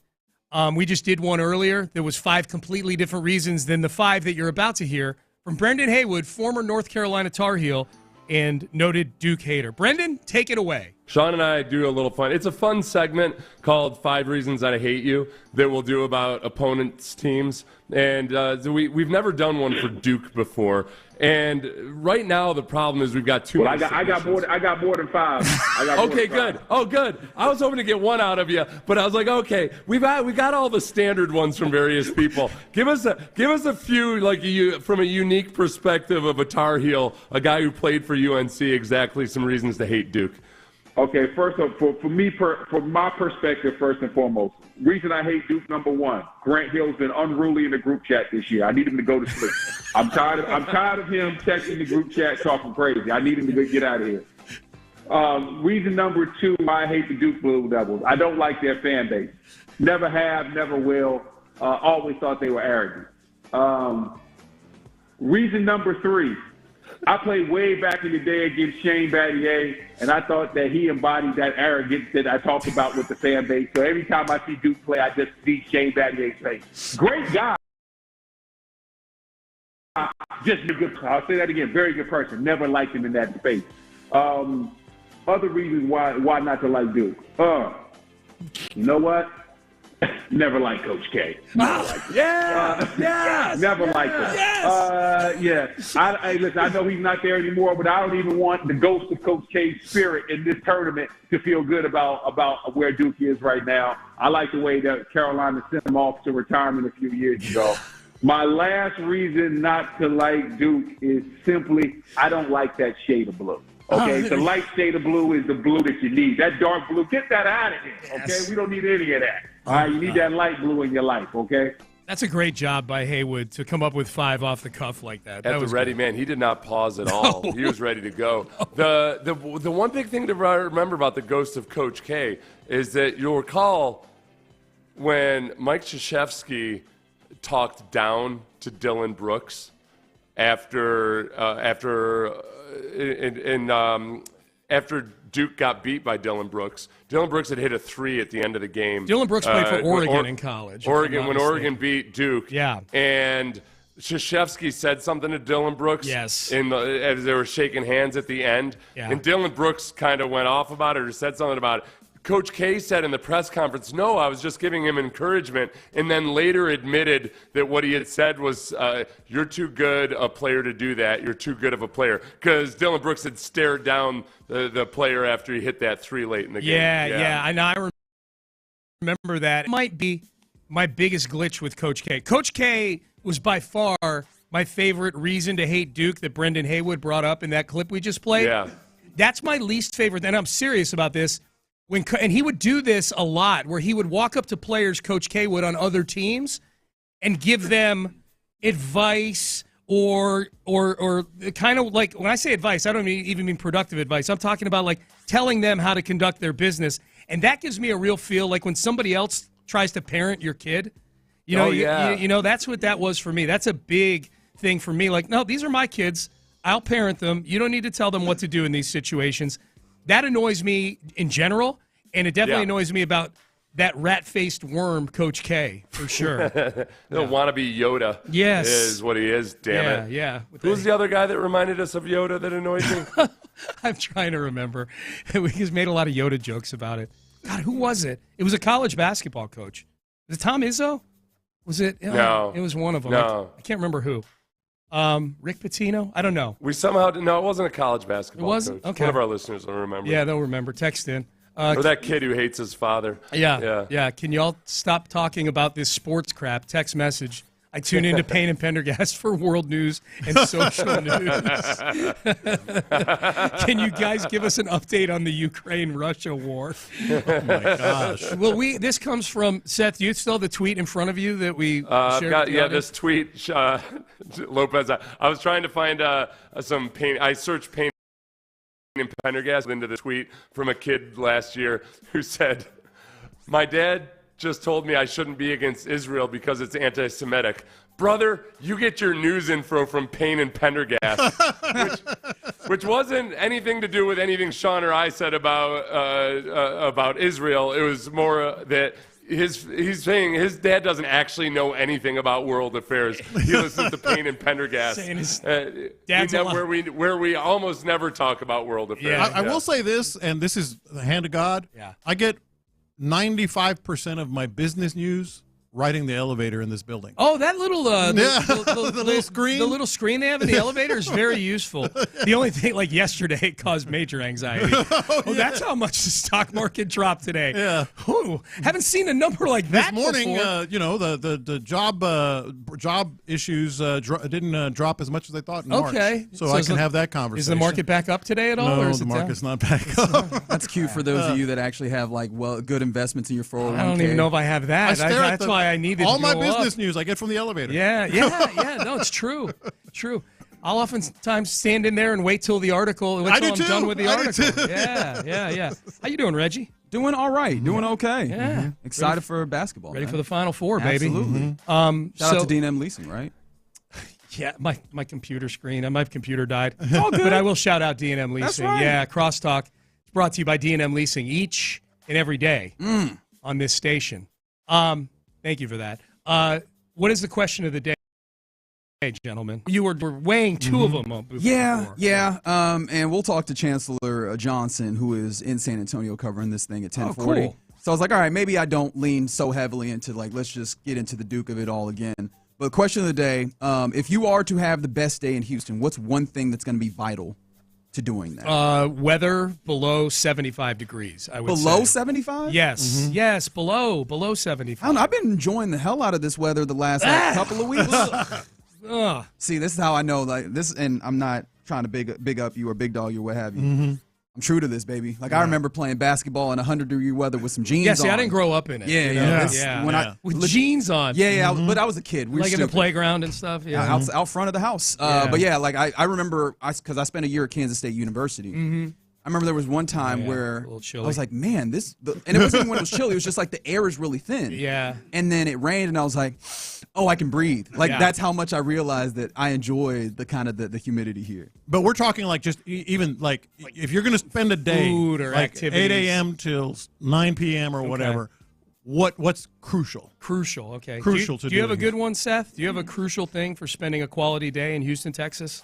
Oh, okay. Sorry, I got hung up on the weather part of it. That's the biggest. Well, I will tell you, like certainly, breakfast. There's so many great breakfast places. And I feel bad because my very first thought is not one that you go, oh man, like this great restaurant. I was just like, gotta have kolache, man. Gotta have kolache. Kolache's good. I would say breakfast at Avalon Diner for me. It could be any one of them. Like, some Mexican food breakfast. Avalon Diner. That's something I look forward to the night before. Yeah. Like I'm going to get up and I'm going to go eat breakfast over there. I like Sunday, Saturday, especially weekend mornings. And I'm a big advocate of, hopefully the weather's not too hot, of like Buffalo Bayou Trail, Heights Trail. Get on some trail somewhere. Yeah. That's a good one. Yeah, that's where I'm with you, John. Ideally, I can take a walk and the weather's comfortable at the very least before the sun comes up. Right. As long as the weather's comfortable at like 5:30 a.m., I'm really, really happy if I just get out and can take a walk. Those trails here are just so good. Yeah, we got good trails. Everywhere. Yeah, we got good trails. Well, you'll get some good answers on that one. Can I do something real quick, though? Of course. I need to steal a couple minutes from you guys if you're okay with it. Yeah, sure. All right, so we're going to start the show with this question that I've been kind of pondering, and I really want you guys' expertise to add in before we get into it. Hope it's not about current events. It is not. Okay. It is not. Unless you consider the current events of how you build the Houston Texans. How do you get the most out of this tight end position coming up this season? If it's these guys? Yes. If it's these three guys. I think 'cause there's three that I count, right? Schultz, Stover, and Brevin Jordan. Correct. Yeah. I'm looking at it and I'm thinking about it, and it feels like this might be a more run-heavy team than previously. And I don't know that you got the guys to be like inline blockers or what have you. Like I'm trying to figure out. Yeah, I think a lot of it's going to have to come down to Cade Stover really developing as a blocker, and so that you can offset that with a little bit of that Dalton Schultz is still a good receiving option. You just got to be sure you're a blocker, and then using Brevin Jordan creatively. But I mean, there's nothing right now that gets me excited about it. I do think there's some things they did in terms of pass protection last year that made it even more difficult for Dalton Schultz to disguise some of his blemishes and flaws. So I really just hope that by Kaylee hopefully having a better feel for protections and CJ being involved with the protections, that they can limit some of the downside of Dalton Schultz or Brevin. Like Brevin Jordan is a willing blocker, but he's just physically, anatomically not quite up to it. A lot of it has to do with Cade Stover coming along and developing. If I had to guess, I would guess that on plays that involved a tight end, one tight end, two tight end, whatever, Dalton Schultz was on the field for a vast majority of those plays last year. Yeah. So if I had to guess, it was interesting. I had this question asked in the mailbag for the Utopia podcast. Who do you think plays more snaps this coming year, Dalton Schultz or Cade Stover? And on the surface, I'm like, well, that's silly. Like, Cade Stover's a second-year guy who's only going into his fourth year, even playing tight end. Yeah. He was a defensive end when he got to Ohio State. Of course it's Schultz. But then you take a step back and you think, all right, well, we don't know what this offense is going to look like. And if Nick Caley is going to run the football a lot more, I think it's almost – I do think we're not going to see Dalton Schultz put in some of the positions he was put in last year to have to do things he's not good at, which means he won't be on the field as much. Yeah. That's really interesting. So the answer to your question, Reggie, might be it involves less Dalton Schultz, to Seth's point, Cade Stover. And then Brevin Jordan is just sort of this weapon X that sits off to the side. Right. Yeah. You know? Yeah. It's an intriguing room.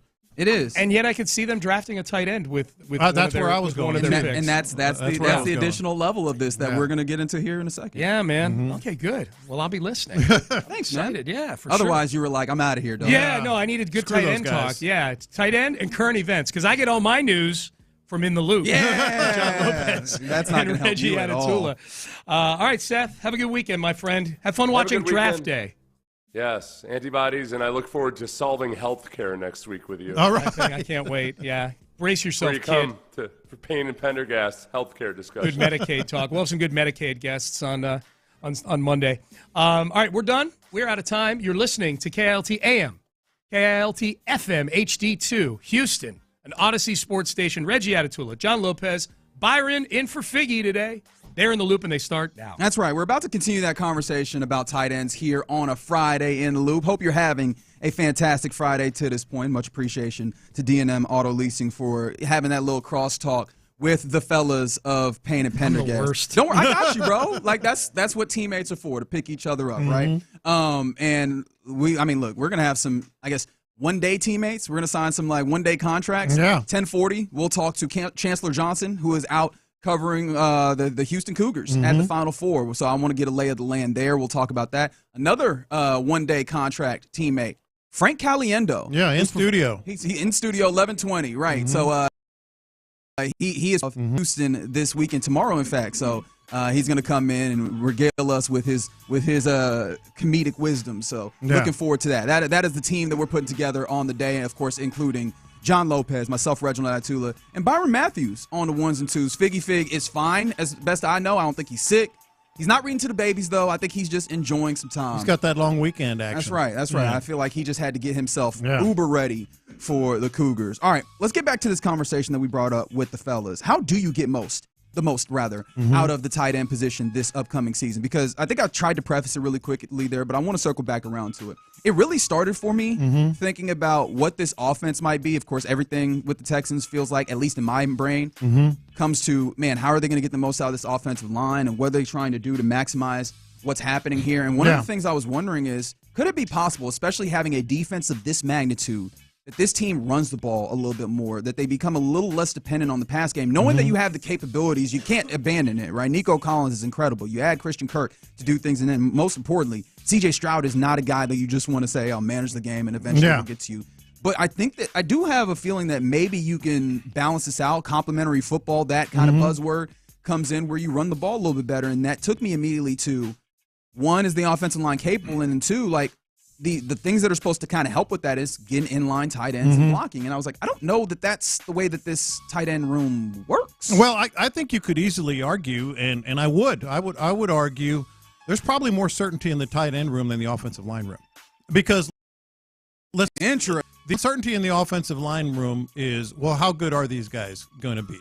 You know, there's some questions about, you know, obviously we know the names, Cam Robinson, Trent Brown, you know, all Lake and Tom, all of them, okay? But they, as Nick Caserio and D'Amico Ryans will often point out, they've all started in the league. Sure. Take all played those positions where they at. So the uncertainty is kind of how good are they really going to be? I think also there's a lot of uncertainty is, are you going to actually have a scheme that helps them pick some things but that up? fits the tight ends too. Fair so enough. so the uncertainty with the line is, okay, how good are they going to be? The uncertainty in the tight end room, and I've been wanting to get to this topic, we've kind of danced around it a little bit, is are they even good? Can they even do it? You know, they don't have a track record. None of them have a track record. None of them have played that position the way we think they're going to want them to play it. Okay. You know, I was going to say, it's like Dalton Schultz is the one, obviously. He's a pass the catcher. veteran, but he is a pass catcher. Right. Which is funny because as the pass catching tight end, he's also like not incredible at pass catching. Yeah, he's okay.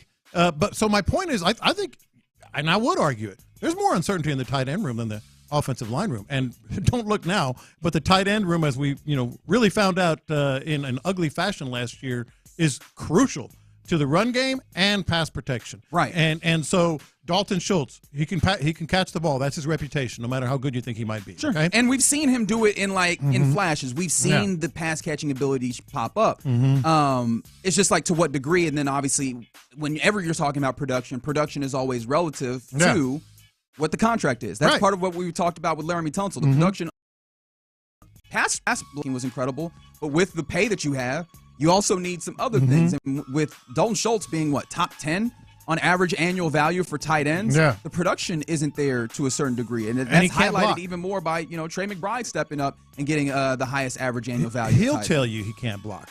He was put on an island. So there's that, you don't even know. Then you go to Cade Stover, and as Seth said, we're kind of banking on him improving.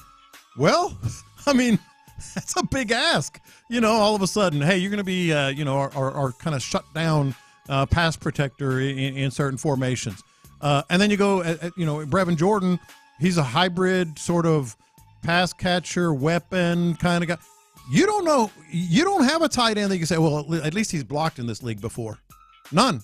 Zero. Yeah. And so I would say that there's a bigger question mark there than anywhere. Yeah. And, I was even thinking, because this also then comes back to the level of uncertainty that we have in what this offense looks like. And I think that we are both somewhat in the same place. I think you're further along on this path than I am about the idea that they might run the ball more, and especially possibly in more of a gap scheme type circumstance.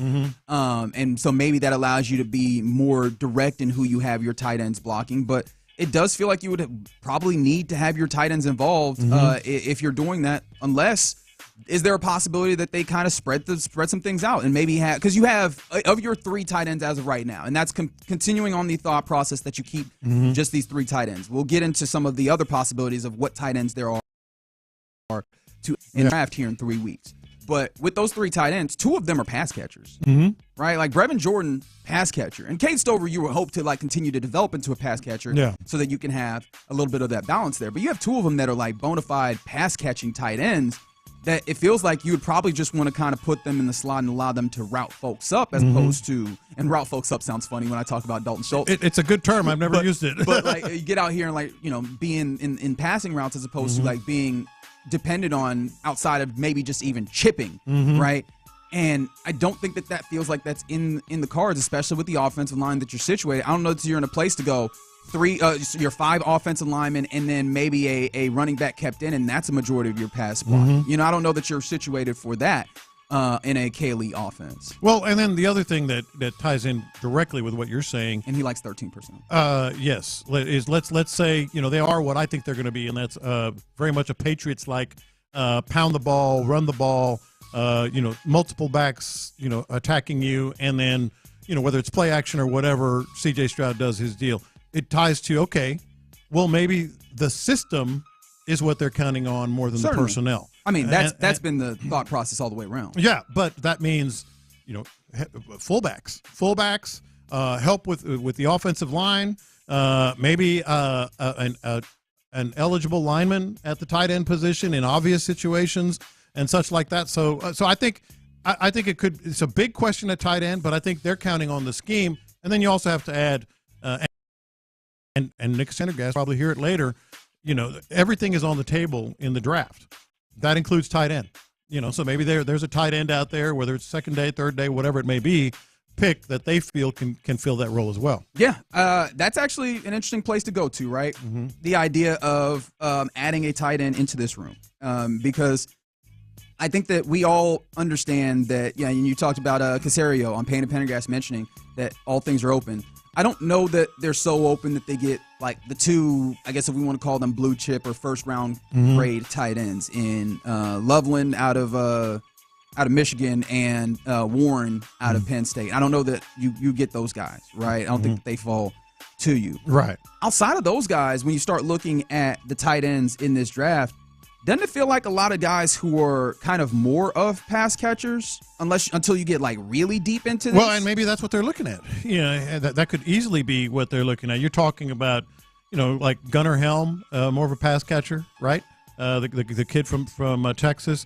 There's some guys that down the road. Gunnar Helm is more of he is that big body who seems to have almost like a Pat Freiermuth I'm locked in on that name because he makes about the same money as Dalton. But it could have that kind of split with blocking and catching. Yeah.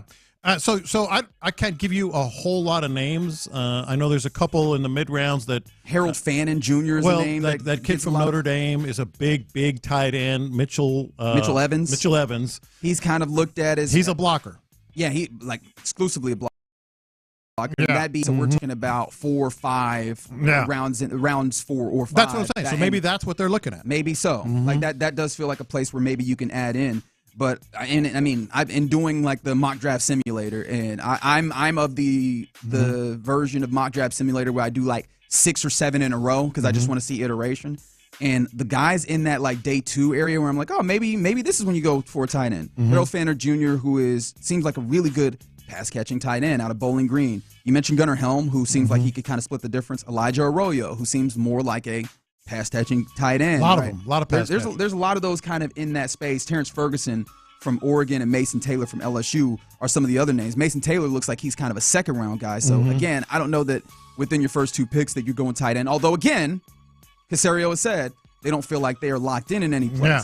But it just makes me and then I come back to the idea of if you do draft a rookie, how much do they then factor into what you are trying to do? So it's this place where I'm super intrigued to see how they maximize that, because that's just talking about the blocking. I still think they need to maximize the pass catching, because that was lacking this past year. And of course, everything in the passing game was lacking because of your blocking. So maybe if you're able to block it up passing wise, you see that come back. But I was looking because Trey McBride got $19 million average annual value. Like, he becomes the highest paid tight end in NFL history. And that took me to Spotrac, where I was looking at the various contracts, and I mentioned Pat Freiermuth making the same as Dalton Schultz. He's clearly a much better blocker than Dalton Schultz. But even as a pass catcher, his passer rating when he's targeted is higher. And I'm like, how do you also find a way to make? I wonder if it's like utilizing him against zones and having him sit down as opposed to trying to hit him downfield in the ways that it seemed like they did sometimes last year. Well, the one thing that we can, I think, is going to end up being the case, even with a drafted tight end or without,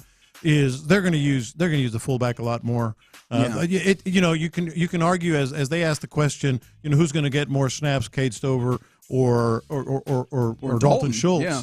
And I get the argument, but you're not going to take Dalton Schultz off the field more than Cade Stover. I mean, just regarding the ability to catch as a proven pass catcher, even if he may not be what we, maybe want him to be. And the relationship that he has with CJ also factors what he's in. Paid.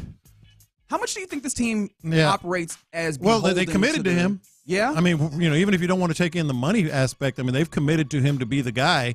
Now, maybe with a new offensive coordinator, new tight end, new offensive line coach, things change. But I think it is a silly question. I think Dalton Schultz is going to be on the field more. How silly do you think it is?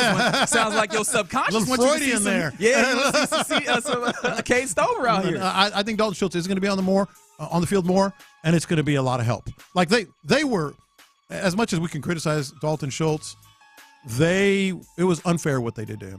It was just flat out unfair. He's not equipped to be a blocker one-on-one with a rush end in the NFL. He's just not. No. So there's going to be help. In better situations where he's not put quite in that. But Nick Haley does love him a 13 personnel. He does like, getting into some of these bigger packages. And I do think you're right. Maybe fullbacks or, like true jumbo packages, bringing in an additional off, get you that place. But it does feel like, hey, you're going to find a way to, you're going to need to find a way to, get him involved blocking wise in a way where you can get something out of it. I do like this text that came in on the Jim Adler, the Texas Hammer text line, 713-572-4610. More zone read, like just also the types of runs that you have and the things that slow defenses up, right? Because I always think about that in like, passing game situations, the things that make defenders have to slow their rush, make linebackers have to hesitate for a second. But it feels like that could also help in, blocking off the edge, is if those defenders have to think a little bit about C.J. Stroud, especially when we saw him unlock it in those more important times. I know that you're smiling at this inside. If he at least poses more of the threat during the regular season, even if he does not do it consistently, I think it's a possibility of using his leg. I think C.J. Stroud is more welcoming to that idea. I think clearly Nick Haley knows that part of the game quite well. We can argue about how much he knows about the passing game, but he knows that part real well. And then there's this text, which I get where you're coming from on this, but it's just he's not a miracle worker. Maybe Haley can unlock the tight ends. He's a tight end coach, born and bred. Yep, by trade. Absolutely. He knows the offensive line. He knows tight end, but he can't work miracles. Like what they did with Dalton Schultz is just no one should have done that. I mean, he was one-on-one with name your best edge rusher. You can't do that. Can I add another level to that? I do wonder, even if he can work miracles, I feel like his plate is going to be pretty full. In an offense and trying to be like, he's stepping up to this position for the first time, and not saying that he's going to be incapable of doing it, but there's going to be a relative learning curve, even if it's, it happens quickly and he gets up to speed. Like, that is an additional level of, that job outside of then having to try and pseudo do the job of the position coach that he has in place. I don't know how much impact he's going to be able to have in that way. It'd be fantastic if he can help around the edges to where these guys are able to accelerate their growth and be better at it. I just do wonder how reasonable it is to expect the guy who now has the purview of the entirety of the offense with a big question mark on the offensive line to then have so much of an impact in the hand on the tight end. But I'm interested to see how they continue to handle this. And it seems like a lot of people are very interested in adding a tight end to this room, whether it's, later in the draft with maybe one of those kind of guys that we look at as more pass blocking capable, or people even in the place where they would love trading up to maybe get like a Colston Loveland or a Tyler Warren should they get somewhat close to you. Yeah. And that's kind of interesting because that kind of then moves away from the needs that we've talked about in offensive line, interior defensive line, and wide receiver. That kind of goes to an entirely different place. So very excited to see what the Texans do there, but because they have... It's a real thing, man. There's a lot of question marks that still tight exist. end is real. But that's every team, right? At this time of the year, there's questions that exist in trying to put your team together. Nick Caserio on the job, and D'Amico Ryans and the entirety of the Texans brass. All right, you're in the loop here on Sports Radio 610. Coming up next, let's get to the question of the day. If you want to have the best single day in Houston, what is one thing that's vital to do or go to in order to make that happen? 713-572-4610. Let's do it next. All right, get those calendars.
sports leader. Sports Radio 610.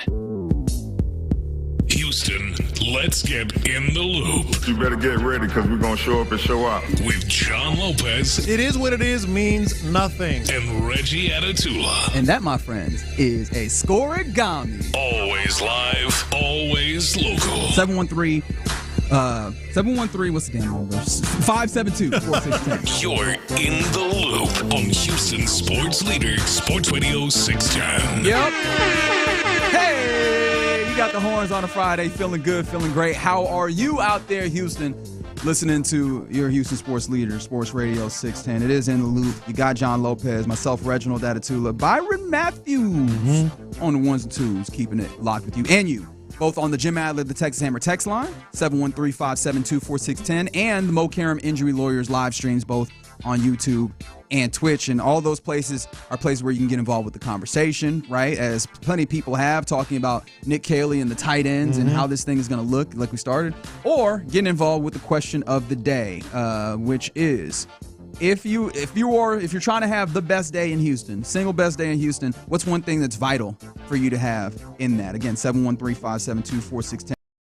And I thought this. Yeah, who is go through this because this was good. Houston-based comedian. A-Lee, stand up. What's happening? Star of the show Mo on Netflix, which I'm addicted. I am as well. Yeah. And it started, obviously, I love Mo as a stand-up comedian. I love Houston, so it was easy to get me in. I saw him in various Houston projects. Vistas in every episode. Yeah, that's really the thing that makes me, it's small, but it makes me happy. Those little cutaway shots between scenes where I'm just like, oh, I know there. Yeah, I know there. Hey, wait, that's the Breakfast Club. I know exactly where that is. Hey, wait, there's the President's on 545. There's the Be With Someone sign. Right, exactly. I know. So, but he was talking to the Houston Chronicle, and one of the things that he was talking about was how to have the best day in Houston according to him. And he actually set out an itinerary. You don't have to do all of this, but just what's one thing that's vital in there? Because he starts at 8 a.m. and he says you either get breakfast at the Breakfast Club or Pit Room for him. Then 10 a.m. golf at Herman Park. I've not played golf at Herman Park. It's so cool. Is it for real? It's right there by the zoo, and you can see downtown, and even the medical center on some holes, and people are jogging, and it's like Houston. I mean, it's just like it is Houston. That you can tell by two things you just said, and I know you have others. When he said breakfast at the Pit Room, very low key, great breakfast that only Houstonians really know about. That's one thing that feels like it is part and parcel of Houston as a community, but also Houston as a food city. I always say I think Houston is a world-class food city. It's just a blue collar food city. Yeah, right. It's not all that uppity. Although there are places where you can get high level meals, including I think we have we're now getting Michelin stars. Yeah, last year several. we got Michelin star Houston. But it feels like there's so many great places where you could pull into a shopping mall or strip mall and then get some of the best food of your life, especially food from all different countries, all different cultures. Yeah. And so in that way, it's real low key, but it's real good. And then Herman Park. That's just so cool. That's definitely he's from here. Some more lunch at Cedars Bakery. He said a nap at home, dinner at Mize, those type of things. So I'm interested in what are the things that you need, and I appreciate that the Sean Pendergast went immediately to cool weather. Yeah. And I'm like, I don't know that I'd set the bar at below 75, but it would be below 90 at the very least, right? Like I would like to be able to top down, tops down, top. I'd like to drop tops. Is ultimately what I was trying to get to. But I'd like for that to be able to windows down, cruise around Houston first and foremost. But yeah, you mentioned one of them that I actually thought about, which is indeed the Houston Zoo. And some of that is personally, I've had a fantastic day at the Houston Zoo. It's great. With I think one of my little brothers went at his 10th birthday. I took both my little brothers to the Houston Zoo. And it's just a fantastic memory. The zoo itself is incredible, but then also having that particular memory, it's a fantastic place that I have quite a connection to. So I love the Houston. My thing might start early morning, maybe even right as sun's breaking, is get on one of these trails. It's truly, even for Houstonians, especially those out in the suburbs and stuff that don't come into town a whole lot, it's the most underrated thing in town. The Heights Trail, I'm always on that one. The Buffalo Bayou, I'm always on that one.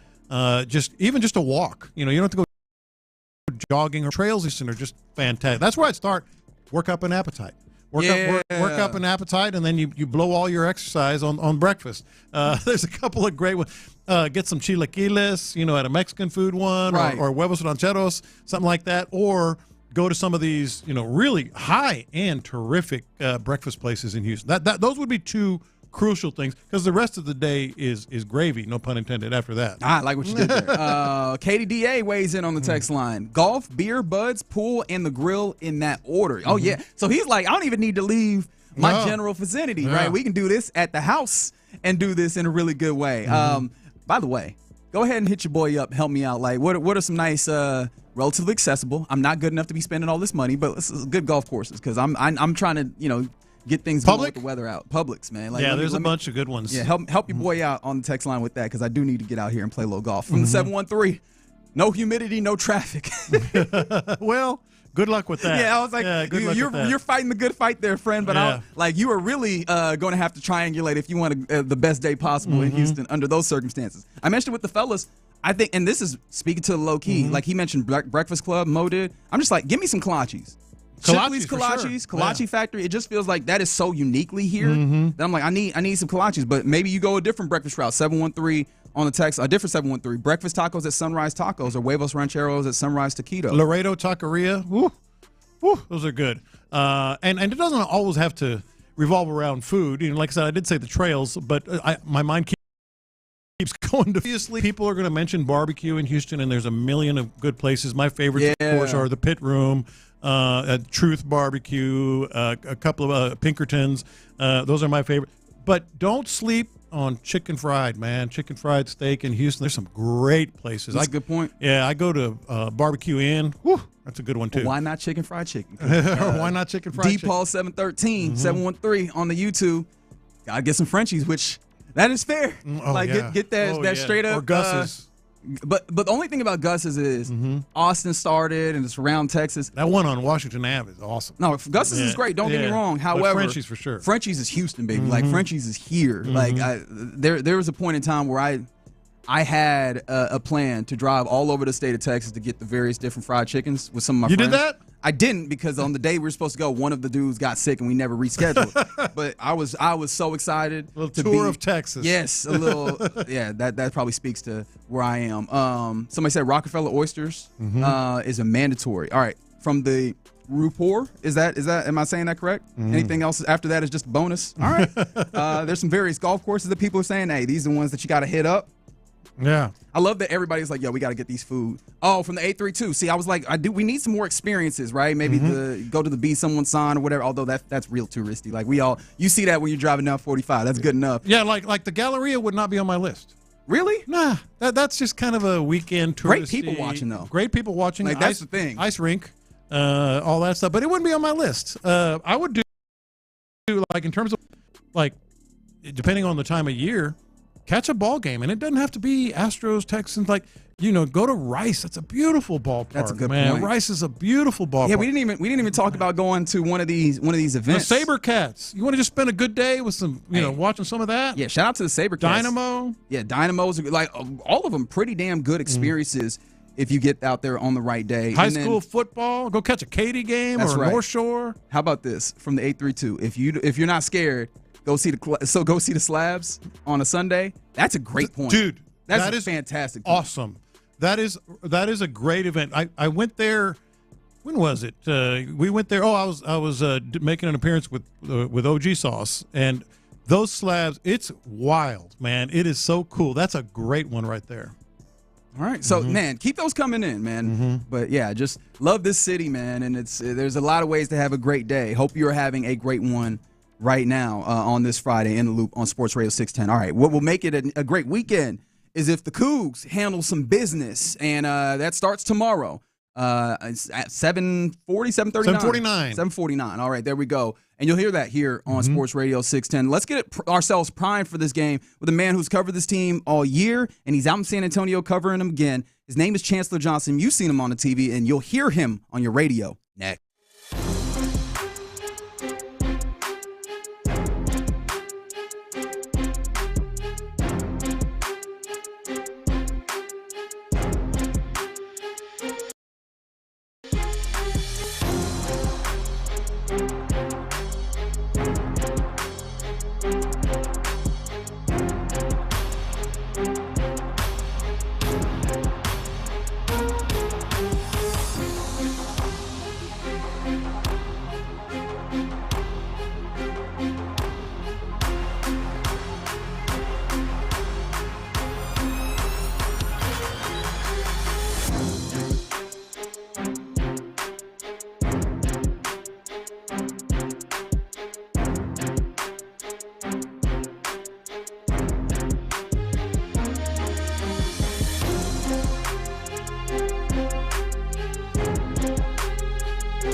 Live from the Mokaram Injury Lawyers Studios, Sports Radio 610 presents In the Loop with John Lopez and Reggie Atatula. All right, yep, you are indeed in the loop. We were just talking about the thing that'd be vital for you to have the best day in Houston. Someone brought up the Galleria, and I think people are pretty hot and cold on it. Obviously kind of touristy and really, really busy. So it can be a little annoying in some ways. But shout out to Damien on the text line who said, years back I found my dad's master's thesis, and it was the Galleria.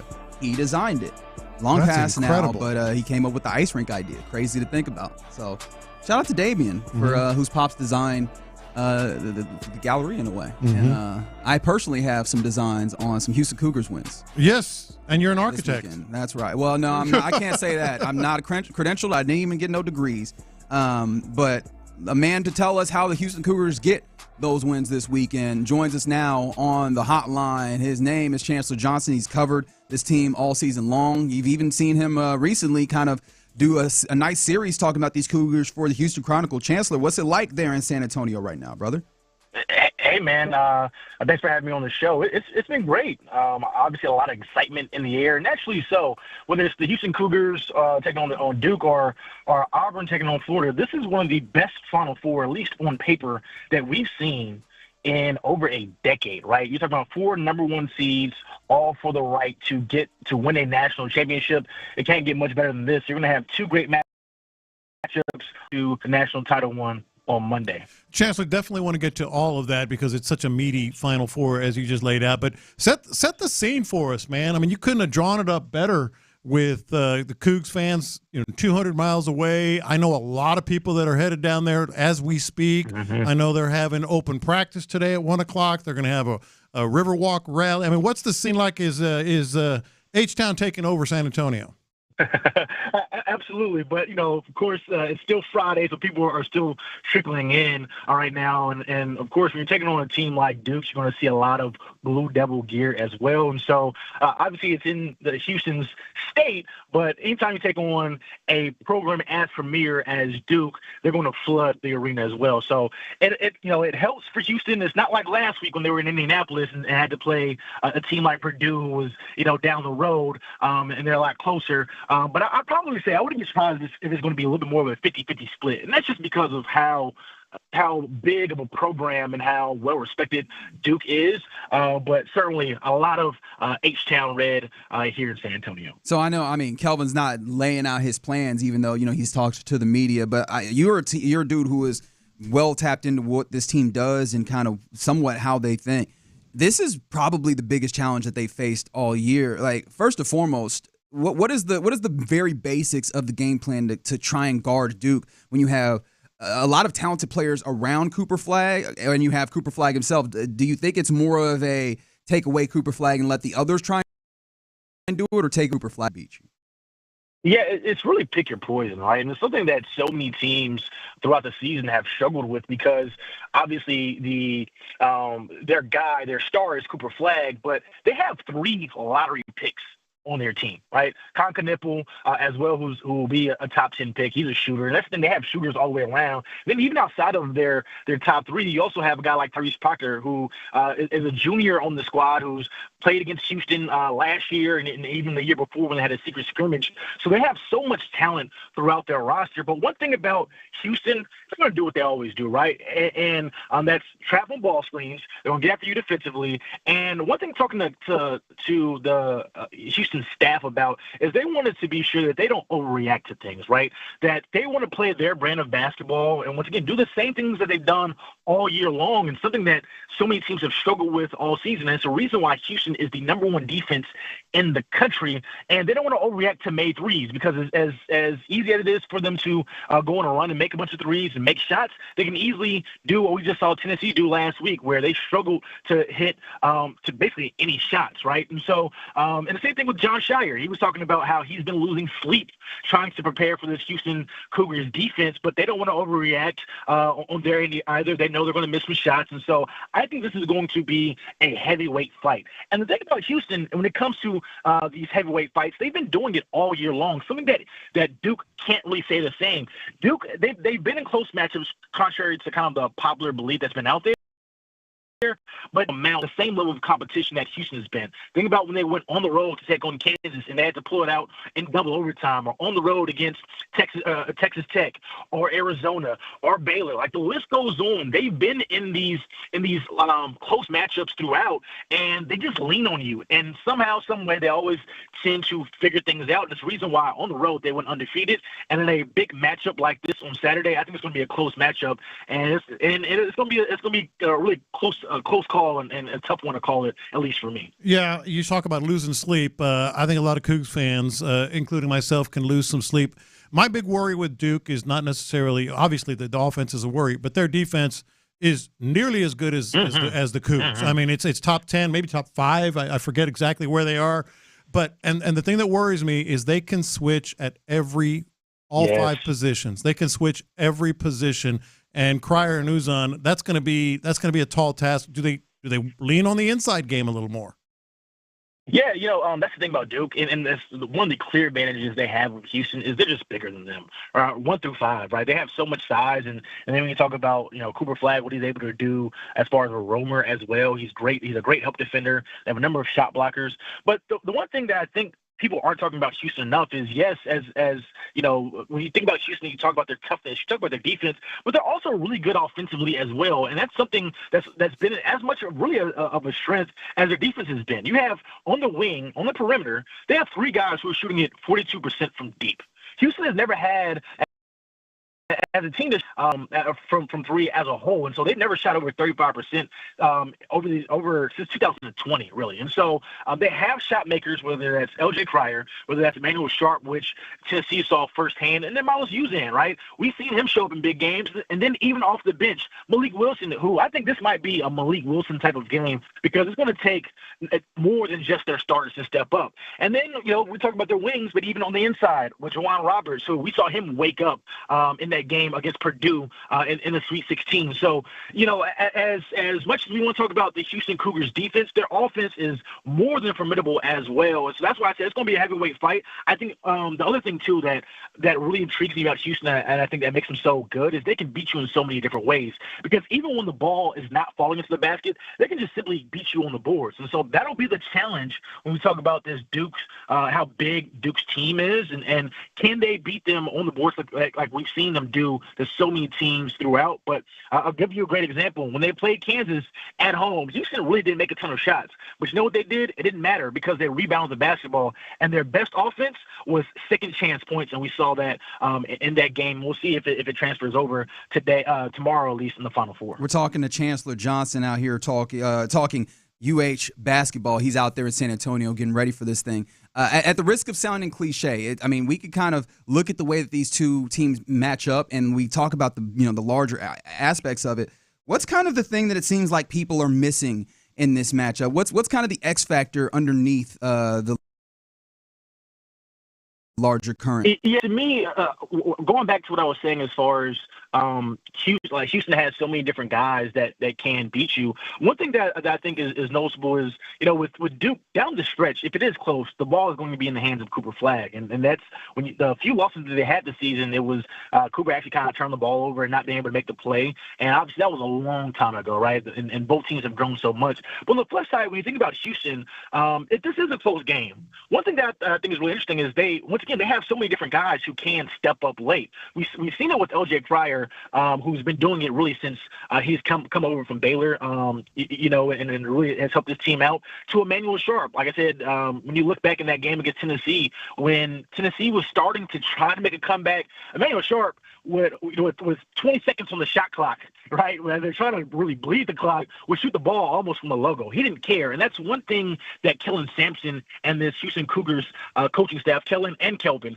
have talked about of being fearless. And when you talk about being on the Final Four stage, right, with a trip to go to the national championship, you do have to be fearless. You can't be scared to take a shot.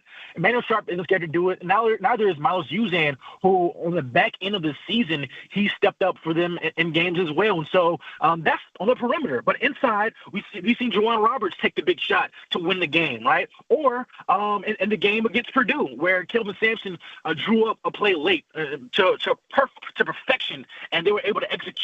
And so that's the thing about Houston that I think they do have the advantage over Duke, is they have some more veterans, bigger games, just as much as Duke has, if not more, and that down the stretch, if this game is close, you know, they feel confident that they have a number of guys that if the ball's in their hands, they have to go make a play. They have the dudes to go and do that.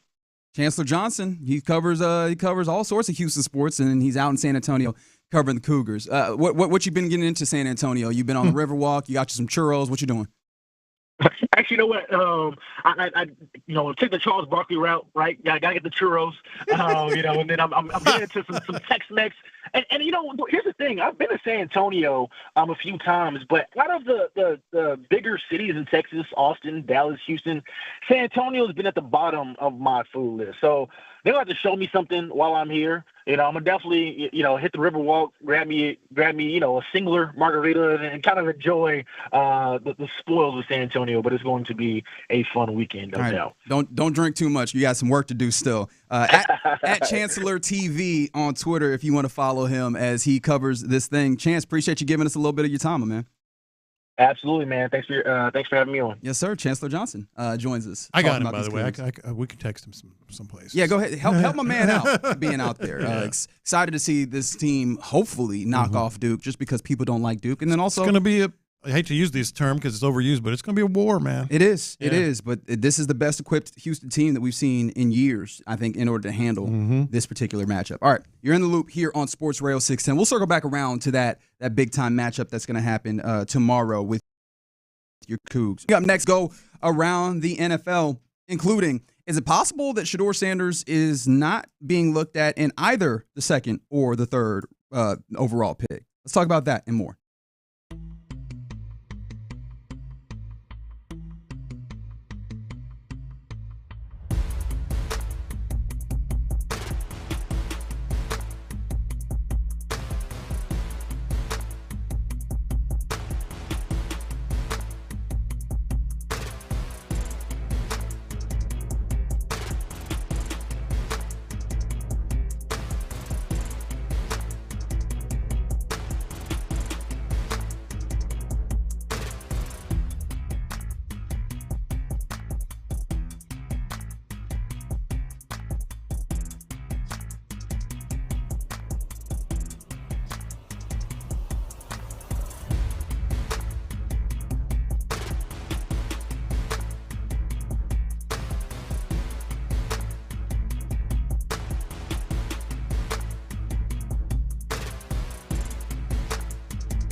Exclusive content. Sports Radio 610. The Texans play here. An Odyssey sports station. Let's go around the NFL in the loop style. Why are you smiling? Because I love football. Here's John Lopez and Reggie Adatula. I'm going to tell you all about how much fun you're going to have this season. On Houston sports leader, Sports Radio 610. All right, you are indeed in the loop on Sports Radio 610. Let us now go around the NFL with the understanding that in about 20 minutes, we should be joined by the man who has a man of 1,000 voices, maybe more. We'll find out exactly how many. Frank Caliendo. How about that, in studio? Yeah, in studio. So looking forward to that here shortly. Again, appreciation to Chancellor Johnson for talking a little UH Cougar basketball with us coming in. All right, big thing around the NFL yesterday. Somebody got paid. His name is Eugene Cyril Smith, I believe the fourth. Geno Smith is what we call him, and he is now a he's the quarterback for the Raiders of Las Vegas, and he will be that for the next few years, according to the extension that he signed. It is a 2-year, $75 million extension that he signed. Obviously, that gets him just under $40 million average annual value, but he will now, like the Raiders have their quarterback. In fact, I should start with the fact that I owe the Raiders an apology because I looked at what they had as an organization and I was like, I don't really like that. Yeah. They traded for Geno Smith, good quarterback in this league. I don't care what anybody wants to say, and if you want to fight me, you can. He's a good quarterback in this league, and there's a comfortability with your head coach. And I think that this gives you, not this in and of itself, but I think this gives you a little bit of a foundation for the next few years, having a quarterback that I won't call him a franchise quarterback, but he is a starter that you feel good about for these next few seasons. Were you a little surprised by this? A lot surprised. I was surprised. Not by the fact that he got an extension, the number itself. Yeah, the number was surprising. I thought the extension might have been a little surping to me anyway. But the extension, you got to do the extension if you're giving up capital for it's one of the things that commonly happens, but I guess maybe it was more than number. But the thing about Geno Smith is he's one of those guys that people sort of refuse to put in any top tier, whether it's certainly not 10, but even 16. That people tend to fight against it. And all he's done has been incredibly accurate and carried teams. And Ben, you said he's not a franchise quarterback. He is a franchise quarterback by definition. He's the guy. I'm saying he's a guy that teams have relied on to be their guy. He's never been like in a competition. He's always been the guy that a team relies on to be their quarterback. All right, so we just gonna have a difference of opinions on what a franchise quarterback is. Well, no, that's what happens here. To me, is he a true franchise elite quarterback? That's a different conversation. You put the word elite on there. That's C.J. Stroud. That's guys like that. That's what a franchise quarterback is. A franchise quarterback is when you sign a guy and he's your guy and there is no competition. He's always been that. He's always been that. He hasn't because he was a backup for a while. But I think, but I'm saying in capability, in recent years and in capability and all that stuff, I think he's a little bit disrespected as a quarterback. Oh, I definitely agree with that. I was front and center of the people that looked at Geno Smith when he was when the Seattle Seahawks made the decision that they were going to lean on him. People laughed, and I was like, no, I remember when he was with the Jets. Of course, that was a little while back. Was that 10 years prior or something like that? It was a good amount of time prior. But he was starting to put it together before he got his jaw cracked by Ike Enemkwali for not paying back money that Ike felt he was due. Do you remember that story? Yeah. That's one of my favorite stories in all of sports. This man, Ike, had a youth camp in Texas, in the Austin area, in fact. And, Geno was supposed to come, didn't show up, and IK wanted some reimbursement for some of the arrangements, and apparently Geno was ducking him. He eventually stepped to him in the locker room. Mm-hmm. Geno said, and I don't remember exactly if this was what it was, but there was an oral history that was done a few years back that was very good, where I believe Geno, in essence, said, "What are you going to do about it?" That's not a question you want to ask, or that's not something you were going to ask to a very mad very mad linebacker or a very mad defensive player in the league who very much wants their money, and he cracked his jaw, and that really halted his career for a little bit. But he could always throw the football, and he was starting to put it together. And you've seen him put it together. One of the best, if not the best, deep passers in the league, accurate as you mentioned. And he comes in at the 20th highest average annual value for quarterbacks now on this extension. This is with the Seahawks. The Seahawks traded him after, according to them, which of course take it with whatever grain of salt that's necessary there. They had offered him up to $40 to $45 million on average annual value to remain the quarterback there, and he seemed to deny that. Again, according to sources that seem to align with the team side, which makes me think, oh, he just didn't want to be in Seattle anymore. No, absolutely.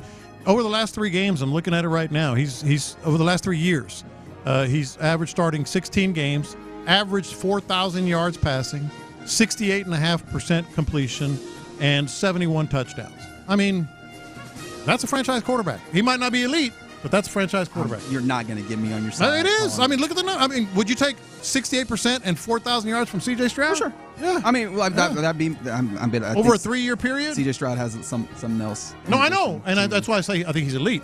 But right there, every NFL GM would take that. But then, what's the next level that you're putting for the guys above C.J. Stroud? Right? What's the next level? I think C.J. Stroud's an elite quarterback.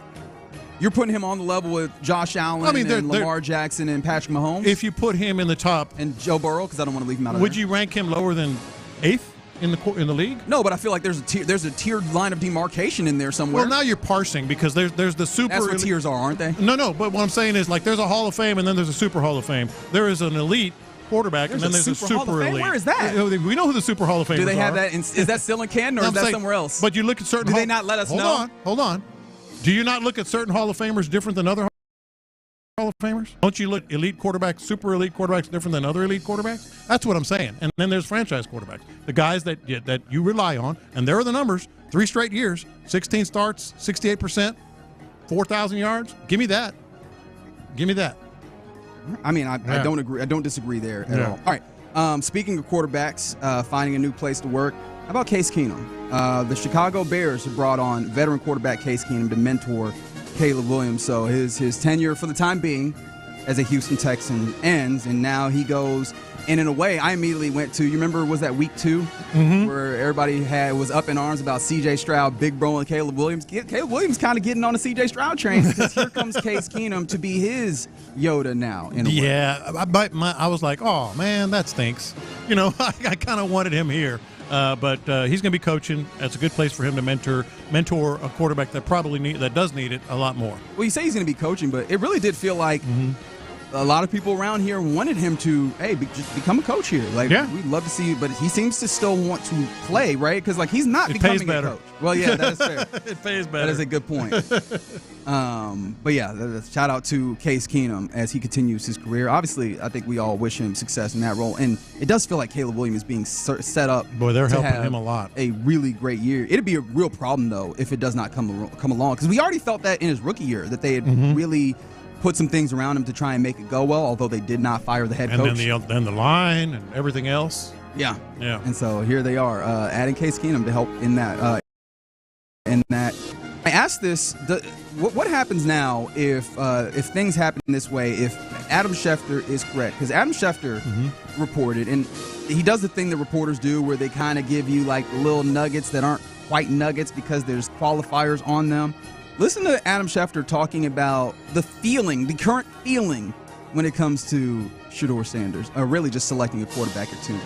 And it certainly feels like the Cleveland Browns are inclined to look elsewhere aside from the quarterback. And it's starting to feel like the New York Giants at number 3 are starting to look elsewhere other than quarterback. So if the Browns don't take Shedeur Sanders at 2, And if the Giants don't take Shedeur Sanders at 3, and that is the feel that I'm getting recently, where is Shedeur Sanders going? I've seen a lot of this lately. I know you have. Maybe as low as 9, 10. 9 to the Saints. Saints is what I've seen. That would be smart, so they stop paying quarterbacks a whole bunch of money to not be all that good for them. And I keep going back to yesterday. Brian brought us, talking about, if you look at some of these quarterbacks, it's just there is, if you compare from one year to the next, is what he was talking about. Like, how good is that position group? And I think a lot of people are in on Cam Ward, and then they're starting to compare Shedeur Sanders this year to other quarterbacks in previous years, and they're like, nah, we'd rather go with Abdul Carter or whatever it is. Right, and especially in a year where there have been questions about what the ultimate ceiling is on your quarterbacks, even including Cam Ward. But even though Cam Ward, I think he has now separated himself amongst the draft quarterbacks. I saw Brett Coleman tweet out a really interesting kind of point about years where you're not all that strong on the other quarterbacks, but the cautionary tale that is drafting a quarterback simply because they're quarterback. I take you to 2011, Cam Newton, number 1 quarterback. That is a dude that obviously you knew that he was really, really good at football. So after that, Von Miller's drafted 2nd, Martell Darius, A.J. Green, Patrick Peterson, Julio Jones, Aldon Smith, all great players. At 8, the Tennessee Titans took Jake Locker. You remember that, Tom? Oh, I remember that. I definitely remember that. And that's a great example. After Jake Locker, Tyron Smith goes, who is a soon-to-be Hall of Famer, I imagine. 10th, the Jacksonville Jaguars select Blaine Gabbert. After that, your Houston Texans take who? Who was it? Justin James Watt. Oh, that's right. Right? That's right. This is the downside of forcing yourself to get a quarterback in that space, and I do wonder if the Browns and the Giants are looking up like, okay, we can maybe. I think that's the example. We can get some quarterbacks that we feel comfortable with for a short time. In the Giants' case, it is we're going to roll with the Russell Wilson year. We don't expect to be particularly good anyways. Yeah. And then get to another place where maybe you can go get a quarterback. And for the Browns in particular, I mean, how good are you planning to be with the way that your contract situation is anyways? Although it seems like, according to they seem to be still in the running for that Kirk Cousins, and Kirk Cousins seems to want to be cut. And they're playing at Coy over in Atlanta. Yep. They are definitely. And I'm not saying Cam Ward is going to be is going to be that good as Cam Newton, but I think that's the best example. They have one where people feel like, okay, and then after that, it's how do you feel about that particular guy, and there's maybe some shortcomings. Yeah, but and of course, one thing that I always want to mention in all of this. It's lion season, man. Like, this is the time period where you could see someone do all this and then ultimately come back on the back end and you see him go 2nd or 3rd to the Giants. And all of this was just, I guess, unnecessary hot air. But I do find that interesting, especially because that's been a conversation that I think we've been having personally, is just what is, how good or how high of a ceiling is good enough for you to forego the opportunity cost of a high-level player that could be on your roster for a significant amount of time, like an Abdul Carter or Travis Hunter. And I'm looking at this quarterback draft class, and I'm like, it feels like I would go for the bona fide blue chip. Yeah, I've been saying that all along. I mean, the best player, not by far, but the best player in this draft is Hunter, then maybe Carter, and after that, it's kind of a crapshoot in terms of position players. But the quarterback, Titans are going to take Cam Ward. It seems like pretty obvious now. All right, actually, before we move on, do you think the Pittsburgh could jump up if they don't get Aaron Rodgers by draft night? Because that's something that Kix Rocks is positing on the YouTube. Boy, the whole Aaron Rodgers thing, you know how I feel about that. But for them, they do have, obviously a coach that can get a lot out of a team, and the only thing they're missing is a quarterback. I mean, maybe.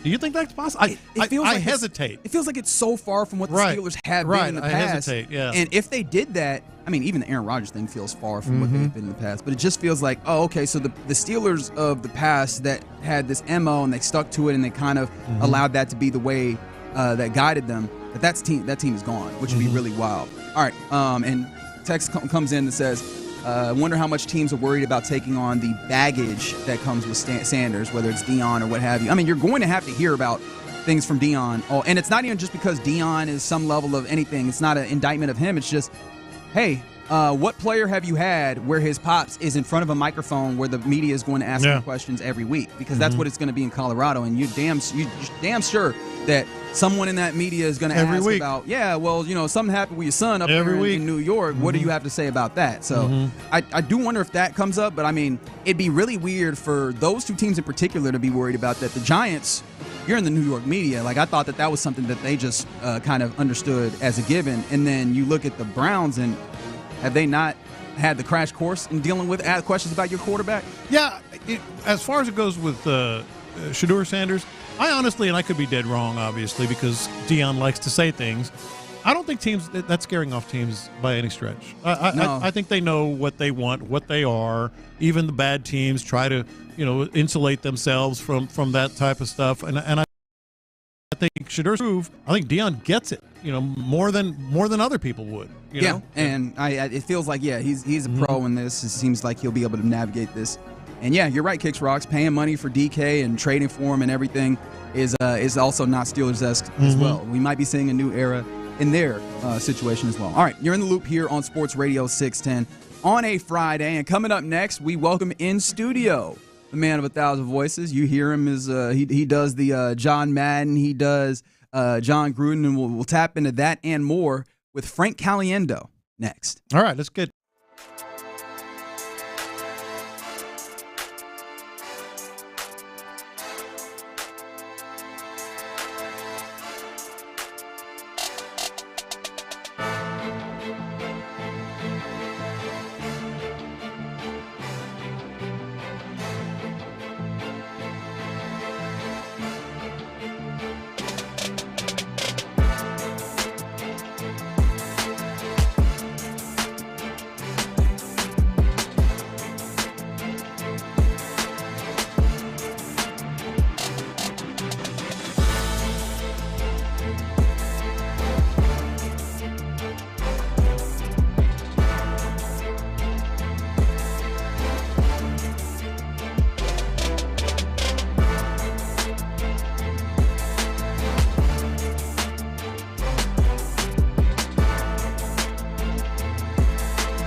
Warrior Studios, Sports Radio 610 presents In the Loop with John Lopez and Reggie Atatula. All right, you are indeed in the loop here on Sports Radio 610, and joining us now is a man who is very well known, particularly in the sports space, but he's a fantastic comedian. His name is Frank Caliendo. Frank, what's happening, man? Hey, great to be here, guys, on Final Four week. You guys got it. We got it. We got the team. By the way, what have you been doing the last 10 years? I haven't seen you in about 10 years. I've been hiding out, man. You joined us in the studio about 10 years. It's been that long, 10 years. Huh? Well, and it's too funny because I was talking to your old, I don't remember, he was a PD. Program Tim? But I was like, yeah, I wanted to go and do 610 and stuff like that. Like, oh, don't worry, that'll happen. That'll be good. So, that'll be fantastic. And so I'm back and better than ever. You certainly new are. and improved, as they say. Yeah, absolutely. Well, thank you for joining us. You're going to be performing at the Improv Houston. The Houston this Improv, weekend. Yeah. So, 2 shows Saturday. I think 6 and 8:30. There's nothing going on Saturday night. None whatsoever. Come on out to see the show at the Improv. And then Sunday at the Improv as well, improvtx.com. And all the shows that I'm doing coming up are frankonstage.com, which brings you to their websites as well. But let's talk this Final Four. Let's talk this Final Four. Because Milos, I saw him out of high school because I saw him do a bunch of workouts because he went to prep school, I believe it was, in Phoenix, which is where I live, and now here. So that's pretty good. But you're going against Cooper Flagg, and I keep wanting to break Cooper Flagg down as Mel Kiper Jr. talking about tremendous athlete, 6'10", 7'2" wingspan. Reminds me of a Grant Hill type of player who shoots at all 3 levels, can go to the cup, make it happen, take it from downtown. Tremendous job. At the end of the day, Cooper Flagg is the guy I'm going to take. You'd be hard pressed to tell me otherwise. Until he goes to the NBA, then next year they're going to have Carlos Boozer come in. Carlos Boozer, 6'9", son of his dad. Not Carlos Boozer. It's actually Boozer's son. The Boozer twins. There's 2 of them. If you're Carlos Boozer, you don't just help make 1, you help make 2. And at the end of the day, you got a guard and a forward, and then you'd be hard pressed to tell me otherwise. So, I've been around some college basketball, so it's been a lot of fun. I was just on with Bob Valvano the other day in Louisville, and it was funny because I've never had a Dick Vitale that worked, and for some reason with Valvano, all of a sudden I was like, it's incredible, it's amazing. I don't know what it is, and it sounds kind of bad, but like since the throat problems for Dick Vitale, I have a better chance of doing it. Yeah, because it's a voice that you can use that hoarseness. Incredible, it's amazing. So it's getting there. And when it was with him, I was like, wow, that's the best I've ever done it. And since then, hasn't been as good. The funny thing is, you've obviously made it in a tremendous career out of doing characters. It seems now like Charles Barkley is doing your character. I think he's always done it. I picked up on it, and he's just when I first met Charles, it was an event for the Phoenix Suns charity, celebrating all that the Phoenix Suns give back to the community and the greatest Phoenix Suns of all time. It was before any of them. So Charles comes up, he's like, Frank, you got to keep doing me. I'm like, why? You got to keep doing that impression of me. Like, why is it? Because every time you do it, I end up making more money. I don't even understand why. To hear you do it on the radio, next thing you know, I get a new commercial with Taco Bell or Weight Watchers, which came right after Taco Bell. So must have been 2-minute runs for the border. So, but 2 weeks ago, it was like my bit used to be like he doesn't pay attention to the game. I still do it sometimes, but like what? He's not paying attention to the game. What do you think, Charles? I have no idea what's going on. But I tell you what, Kim Jong-un is crazy. That guy's nuts. They're going to blow up the world. We've all been little pieces watching basketball. Back to you, Renee. But they asked the other day, there's no broader question than, what do you think of the first half? Yeah. Right. Well, that's a good question, Ernie. It's not. He had nothing. And Kenny was like, it's your job, man. When Kenny Smith is like the Howie Long of that show. Like he's like Barkley's the Bradshaw.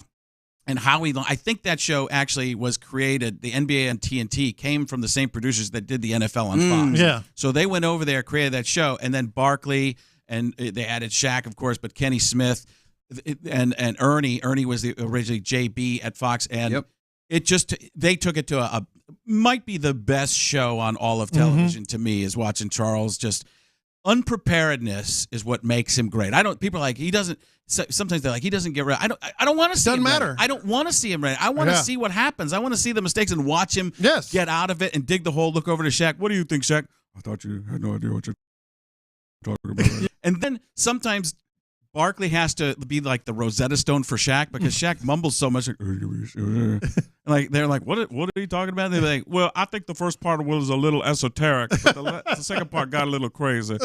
And so those guys are just a lot of fun. But it's Barkley not even paying attention in that situation, and he knows. He's like most of us watching college basketball. Nobody watches the whole year, except for your team. You might watch your team, and then you in the NCAA, and you're talking about what do you think, Charles? Like, well, I think the guy with the red shoelaces did a really nice job. Passed to the big dude in the headband. And that was really great. He does it, and it doesn't matter because it's Charles, and you want to hear that. You don't want to hear. So they got Clark Kellogg, who's like the most elegant, royal human being ever, and you've got him there, and some of the other guys. But Charles, you want to see the silliness, and I think it's what adds to the show, and he does it. I mean, he makes it's self-deprecating at times, but he does it without going. Like being too much of a class. He's fun and he loves it. He embraces it, and it's just he's one of my favorites. Yeah, he's so deeply charismatic is the thing I love about him. No, but he tells the truth. That's the whole thing. He's honest about stuff. When that Weight Watchers thing happened years ago, he's like, they're paying me all this money. And I don't have to do anything. These guys are crazy. And then Weight Watchers, there was this big craze about it, and Weight Watchers was brilliant too because they said, "Yeah, we agree with them. It's really easy to lose weight." There you go. That's when you embrace it and you go back both ways. Yeah, well, that's the fun. You speak about embrace. Definitely one of the guys he's gone with, and you talked about it. He's just like, just be that. Be that. Have you ever had somebody who kind of pressed you about an impression that you did of them or anything of the sort? For the most part, people have liked me. Berman looked a little scared one time. He's like, what are we doing here? Then he turned it back to you. Yeah, I mean, I'm trying to think of the people that one guy, incredible, phenomenal, did not like me at all. Wow. Great job, great take. Have a take and don't suck. Not a huge fan of me. Wouldn't look at me. But I always envied him. I mean, it was one of those things. I was driving around doing colleges all those years, and it was phenomenal. Please don't laugh with the pauses. Do a great job by myself. But most people generally like it. Gruden embraced it. Gruden, he loves it. I tell you what, man, that's a great job right there, man. What are you doing? You guys want to open some boxes right now? You see, that's what Gruden's doing now with. He's doing bizarre stuff. Oh now. My God, he is the internet content king at this point. I tell you what, man, we got to open up a box. You know what's inside that box? Another box. What's inside that box? Another box. It's like one of those Russian nesting dolls. You ever see those things, man? Those things are crazy. Little spider 2Y banana cream pie. It's good stuff right there, man. Have you noticed what I've noticed about Gruden, which is he seems like he is always on level 11 when it comes to excitement about anything. I tell you what, I really love the fact that I can breathe right now, man. We're doing a really great job taking in air and creating carbon dioxide. You know, that's what happens. That's the Lion King, man. Hakuna Matata means no worries. That's when you're playing at your highest level, man. That's tremendous stuff right there. I mean, and being in Arizona, Pac-10, Pac-12, whatever country, Pac-2 now. Pac-2, whatever. Well, now you're in Big 12 country, baby. Pick your number. Now you're in Big 12 country. But losing Bill Walton had to have been a big. Yeah, and he was a pretty decent friend of mine. One of my really good friends, Dave Pash. He was actually watching some of the games over at the. At my house during the, I think, first weekend of the NCAA tournament.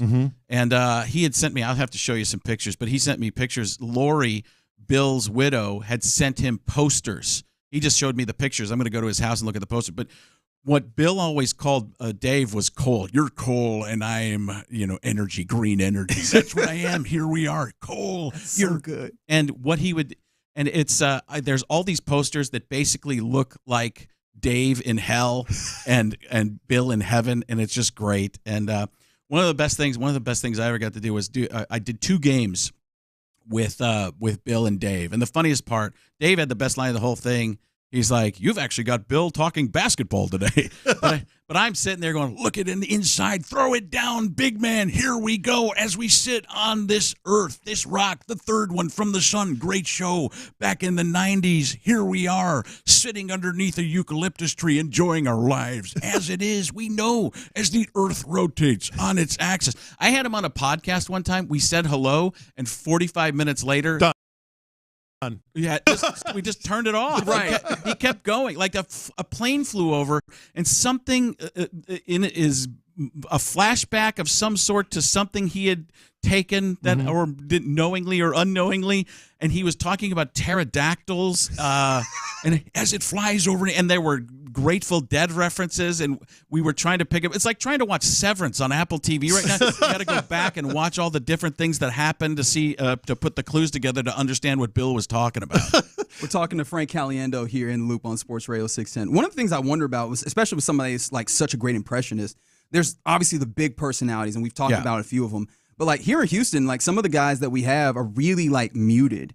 Right, that makes it way tougher. Yeah, I was like, how do you get to that space if you're trying to get to a character like that? Well, a lot of times there's just nothing to do. Maybe you can find something, but people said there was nothing to do with Adam Schefter, and I went, according to my sources, at this particular time, it appears that there is a chance. He always couches everything so he can't get sued. Like, he's brilliant at that. One time I asked him, where are you at? I'm at the doctor's office, 3 feet over from the Highlights magazine. Like, no, what city are you in? Long Island. Why is that important? No, well, why is the Highlights magazine important? None of this is important. Highlights magazine. What are you doing? Let me ask you this, though, and Reggie and I were talking about this before the show. Is there a point where you decide, I got to retire a voice? And the one that came to mind, I don't think will ever be retired. Maybe it will. You tell me. John Madden. Well, that's boom, there you go. That is one of those questions. So I just got a weird phone call the other day from my. First of all, Nicolas Cage is playing John Madden in the Madden movie, which is about the video game, which is going to be awesome, of course, right? But they called me and said, "Can you do a Zoom with Nicolas Cage and talk about John Madden with him?" And I was like, "No." They're like, "What do you mean no?" I'm like, "I want to go hang out with Nicolas Cage. Yeah, that's what I want to do. I want him to show me around Vegas and look at his monitor lizards. Look here, this guy is amazing. I've dressed him up to be a dragon."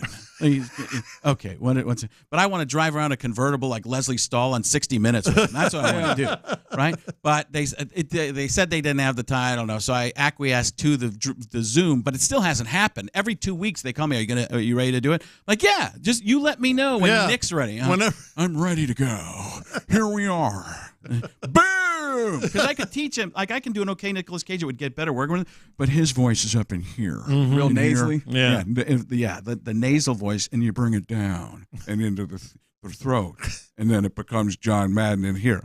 You asked me about Patrick Mahomes before. Yeah, man. Well, I mean, there's that. It all comes. Every answer he says, "Yeah, well, I mean," it's always that to lead into it. But there's two voices that lead. People always say Kermit the Frog with him.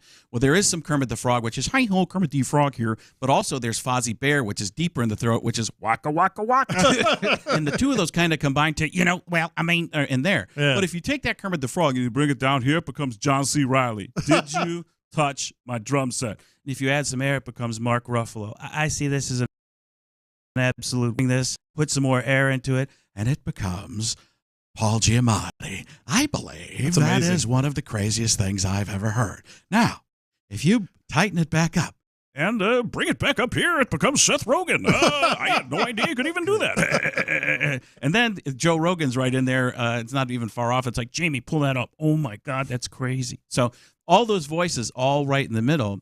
You hear Forrest Gump, "Life is like a box of chocolates. You bring it down, and it's Morgan Freeman." Yeah. Truth of the matter is, we had no idea that life was like a box of chocolates. You never know what you're going to get. Those are great drills. Those are great drills. It's training. All of it. But for me, it's training. When somebody asked me, "How would you do a Morgan Freeman voice?" I go, you get the deepest voice you can, and you say "ah yes" a bunch. "Ah yes, ah yes, ah yes, ah yes." Then you start to play with the pitch a little bit. "Ah yes, ah." And then you find a phrase. "Fact of the matter is." Now you go up and down, right? You go up and down. It's like playing music. "Fact of the matter is, we had no idea this is where it was going to lead. He climbed through 500 yards of the filthiest slap I can't even imagine. Or maybe I just don't want to." Man, it feels like we just speed ran like 13 voices. But we learned things. I can only imagine what it's like sitting in on a show, and you're going to have 3 opportunities this weekend. One of my favorites, I know you probably got to get to break it, but one of my favorite things was teaching Shaq how to do Trump. That is the phrase. What? Shaq's like, "Teach me how to do Trump." I was like, and it was like, "So you got to go in here. It's fantastic. It's tremendous." And he's going, "It's fantastic." Didn't work. It didn't take. It was pretty good. I'm like, can I tell people that? There's like, go ahead. So obviously, having all of these in your bag, and of course, you can see Frank Caliendo at the Houston Improv. Yeah. 2 shows on Saturday. 2 Saturday. shows on Saturday.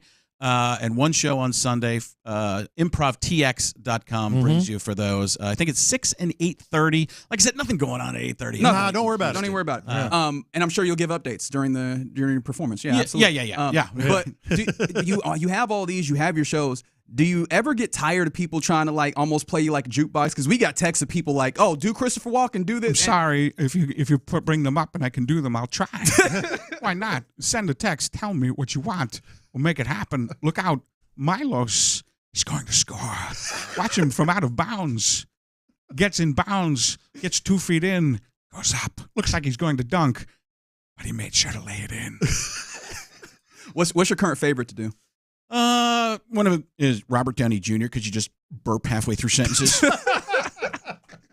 That's fun. I mean, when they're weirder, the tough thing is to try and find something good that goes with it. But I don't know.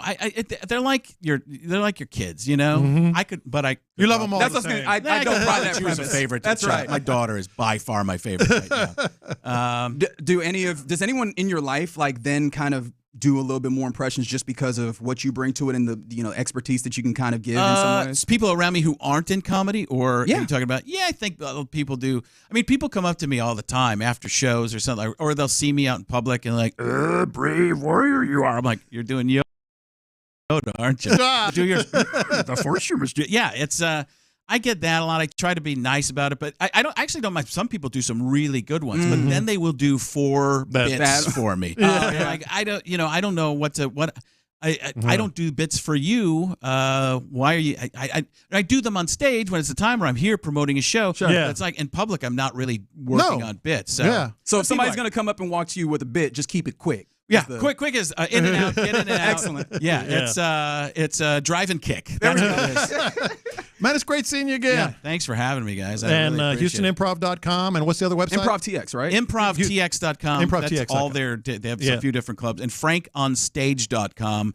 For me, which is actually FrankCaliendo.com, and you don't have to spell Caliendo, which is Frank C. Alien Do. The letter C, the word alien, and the word do. Okay. But FrankOnStage.com brings you to the ImprovTX.com website as well to get your tickets. So all those various places you can get our guy. Before we let you go, I mean, Houston Cougars are in the Final Four. I need your prediction. However, if you could please do it in the voice of the great Al Pacino. Oh, what a call. Here we are. Let's see. I'm trying to sell tickets, so I better be a homer here. I talk about it, but it's tough when you got Con Kneppel shooting threes from downtown. Doesn't even look like he should be in the game. Malawatch, 8-foot wingspan. Whoa. I'm taking the Cougars because I'm on 6'10" right now. That's right. That's right. Wow! There it is. Make sure you see the man, Frank Caliendo, the legend. Join us on Sports Radio 610. You'll see him at the Houston Improv on Sunday. Make sure you catch him. Frank, we appreciate you greatly, my Thanks, man. guys. There you go. Frank Caliendo. Man, what a time. I want to just blow through the break and do another segment, but we got to get you to what's popping. We'll do that next, including the Astros bats finally got going. Next. Did somebody say...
voice in sports and entertainment. Sports Radio 610 style. In the Loop presents What's Poppin'. All right, you're in the loop right here on Sports Radio 610. Let's get into what's poppin' on this Friday in the Loop. Much appreciation to Frank Caliendo talking some Cougs. Like, he really wanted to talk more Cougs. Yeah, he did. Than we even got into.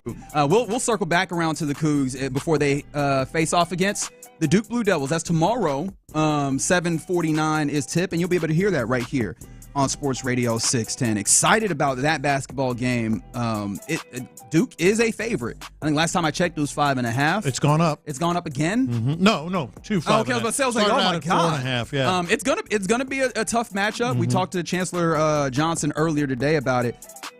The thing I'm most concerned about with this game is what we saw from Purdue. It felt like a little bit of a weakness that a team could exploit, especially a team that is as good and as sizable as Duke, which is doubling the bigs and making them pass, and then taking advantage of that. That's the thing I am interested and afraid to see if John Shire utilizes that. But I'm super intrigued to see what the best coach remaining, Kelvin Sampson, brings out for his boys to try and take on this monstrous challenge. Super, super intriguing. I think we can both honestly say, I think the most diehard Cougs fan can honestly say, this is a worry, man. This is a tough. We're talking about, if it plays out and looks as the Blue Devils have looked all along, this is one of the best teams you'll see. I'm not going to say all time and all this other stuff, no.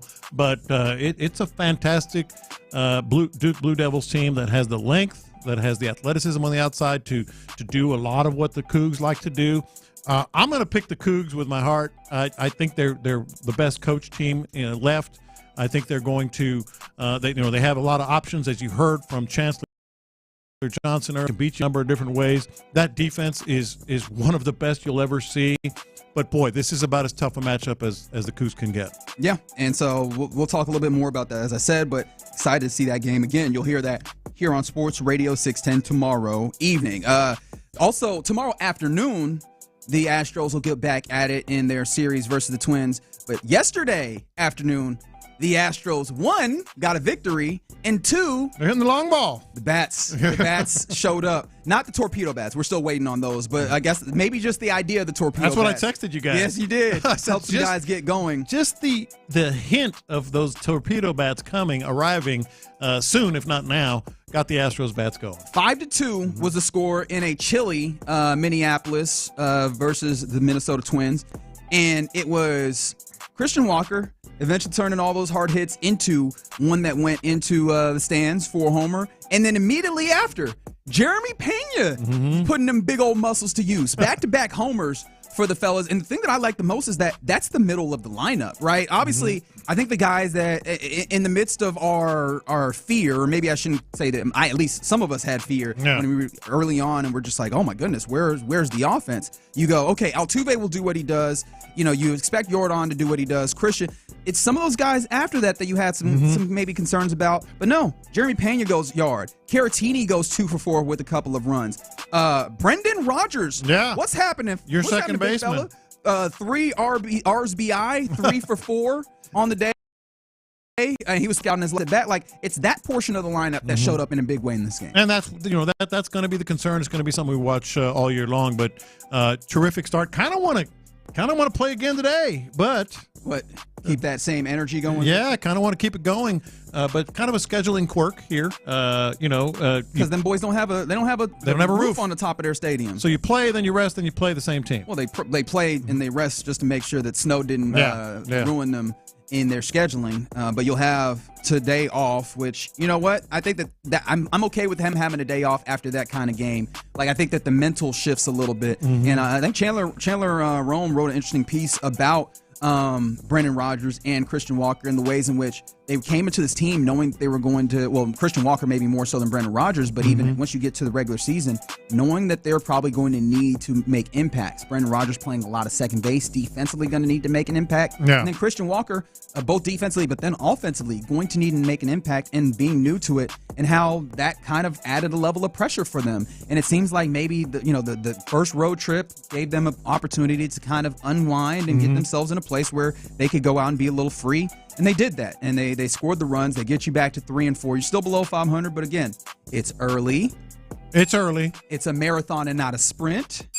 But, I mean, it was good to see. How'd you feel about Hunter Brown? 6 innings. I thought he was hits, nails. But a couple of earned runs. No, I thought, especially, this early in the season, to be able to do that, stave them off, keep control. Stave them off, keep control, and kind of answer after gave it up early.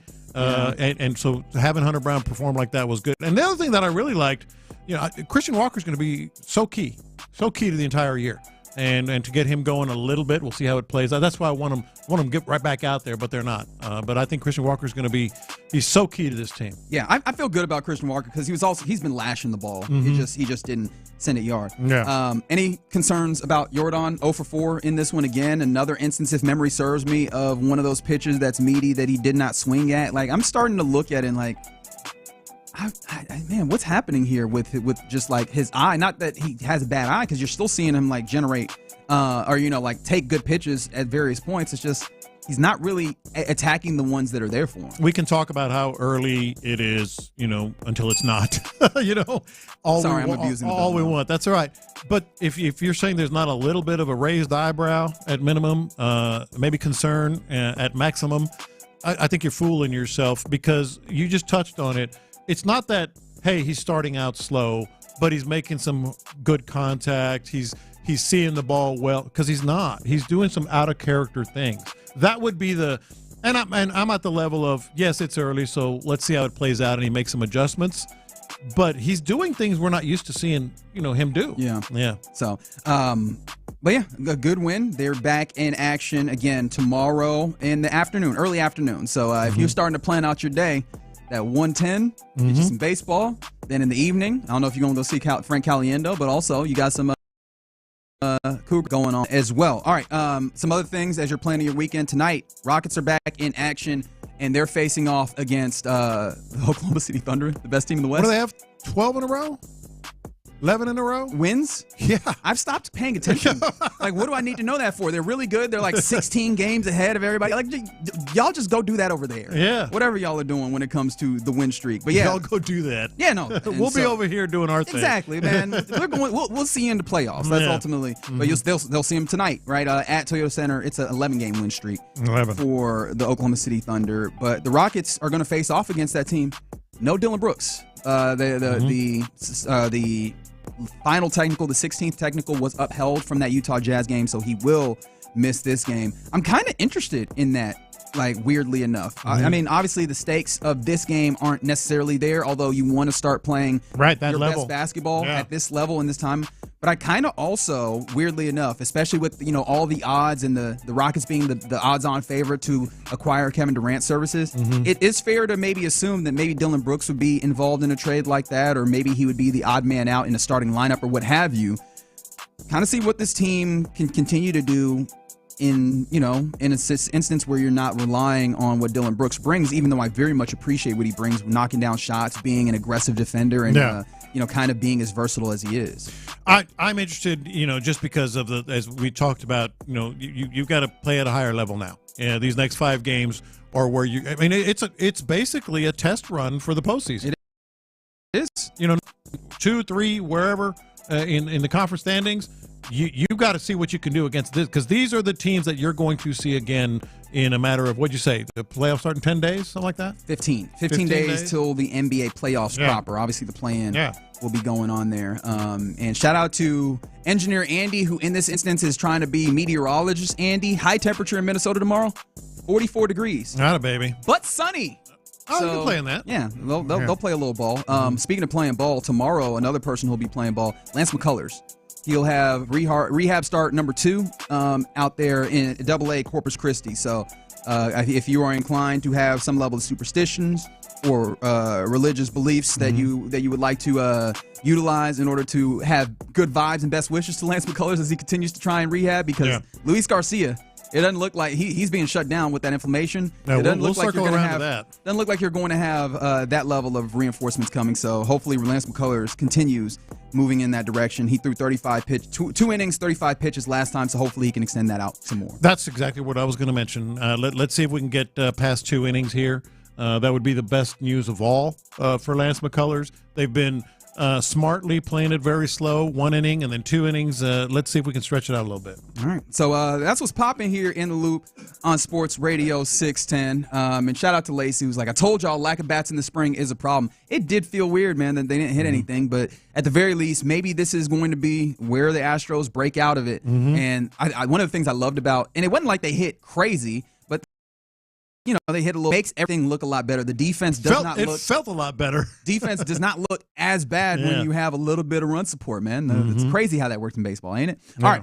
Coming up next in the loop, let's read between the lines on when Nick Caserio joined Payne and Pendergast yesterday. There's a few takeaways that we have for you that we think is fair. Let's see. Let us know if you believe them to be fair. We'll talk about that next. Your Odyssey Sports Minute is brought to you by Zadig Jewelers. This is Andrew Perloff with an Odyssey Sports Minute. The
FM HD2 Houston. Insider access, exclusive content. Sports Radio 610. The Texans play here. An Odyssey sports station.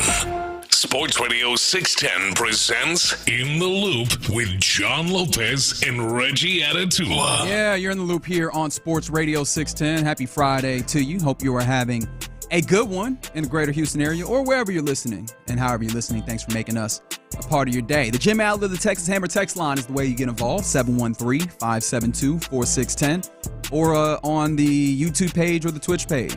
Both of them presented proudly by Mokiram Injury Lawyers. And they keep it 100. They do indeed keep 100. At least that's what I've heard from time to time. All right, I want to take you back to yesterday, 7:30 a.m. in particular, when Payne and Pendergast had one of many conversations with general manager of this Houston Texans football team, Nick Caserio. We talked about some of it yesterday, and obviously you'll hear about it a lot. We're 3 weeks out from the draft, and we're talking about free agency. Like, all of these things are pertinent. You had some takeaways, some more takeaways, and things that you think that it's fair to kind of draw some conclusions on. So let us know if you agree with these conclusions that we'll draw. And we'll start here. And this is cut to Byron. This is Nick Caserio on Payne and Pendergast. And Sean asked a pretty good question about, Wait, let me propose, because that came out very, very wrong. It was like, that was not meant to be a judgment of any sorts, and it sounded very judgmental. Sean is very good at this. Seth is very good at this. I hope to be as good as them someday when I grow up. But I thought Sean asked a good question when he asked, were there maybe times last year where D'Amico and the offensive line coach Chris Strasser and Bobby Slowick and a player just kind of weren't necessarily on the same page? Yeah, I'm not going to speak for D'Amico, but I mean, you know, there's always a lot of communication that takes place. It's never one particular thing. So in the end, going back to when we made the decision, when D'Amico made the decision that he did to move on from Bobby, certainly wasn't an easy decision. So I'd say the fact that Nick and Cole have some level of experience together, I mean, it always helps when anytime that you have an opportunity to work with one another. Again, like, we've won 20 games over the last 2 years. So, like, a lot of the things that we were doing, you know, couldn't have been all that bad. So, but, you know, we're just trying to figure out, like, all right, what's the best thing for the Texans? What do we think we got to do moving forward? I think we'll work through it here. We'll try to have a good off season, you know, try to get the players, let's say, in good condition. And then once we get to training camp, obviously we're going to have more information. We're going to have a better idea of where we are. And the whole goal is to just make sure that we're as prepared as we possibly can be for whoever the opponent is week one. All right, so this is read between the lines, make your own conclusions. And mine might be different from yours, or Byron's, or any of our listeners. But personally, I think it's pretty obvious. You know, obviously, I'm not going to speak for D'Amico. That's fair.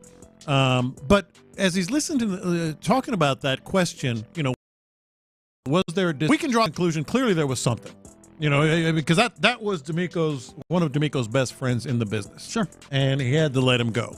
They kept one of the offensive line coaches who, as he said there, you got to read between the lines. And that's what we're in the business of, and sometimes, unfortunately, in this business. He mentioned, well, he and Nick Caley have a relationship, and it's never one thing. Those are the two things from Nick's answer that really stood out to me. It's never one thing, and the question was about, was there a disconnect, lack of communication, whatever it may be. I think that's a yes. To me, reading between the lines, that's a yes. It's never one thing. He's right, but it's sort of an artful dodge there, from the question itself, and that's what Nick Caserio, it does and should do. But if we're listening to this, it's like, okay, yes, all those things that we're sort of postulating and thinking about and wondering about had to have been a factor. I mean, yeah, and I think that's probably better answered by going back to, D'Amico Ryan speaking at various points throughout this week, he frequently using kind of the messaging of one voice. Mm-hmm. Yes. I think, and you can make the, kind of potential for multiple voices, so to say, in different levels. Like maybe it's coach and coordinator, maybe it's coordinator and, assistant coach, like whatever it is. But clearly, there was a lack of synergy in objective or in the ways to get somewhere within the process, because in some ways, like the new messaging feels like it is answering to that previous problem that existed. And so it does feel like that was a previous problem. And I do want to ask you, do you think that that's encouraging, right? Because obviously it's not encouraging that you had the problems. It's very bad that you had these particular issues largely derail, or I guess maybe I shouldn't say derail. You won 10 games, you won your division, you won a playoff game, but I mean, but we know what we saw. Yeah, it hampered the ultimate aptitude that you were able to reach because of this portion of your team. Do you think that's encouraging at all? That it seems like if he's leaning on yes, or if we're kind of reading between the lines and seeing yes, there was some level of issue there, that they're working so hard and they're speaking so much and they're focusing so much on the idea of having that unison and that unity and that one singular voice going in. I think that's the focus. I think that's the goal. That's the focus. Again, he just sort of alluded to it. These guys have worked together. It's never one thing, but let's talk about, the way they're going to move forward with this. And I think it's fair. It's not a criticism because, frankly, I think all of us would have done the same thing. That wasn't working. There wasn't a communication. No. The offensive line coach and the coordinator clearly had different ideas of how they should be approaching these things. And, oh, by the way, we saw it on the field. We talked about it at 10 a.m., about 2 hours ago now.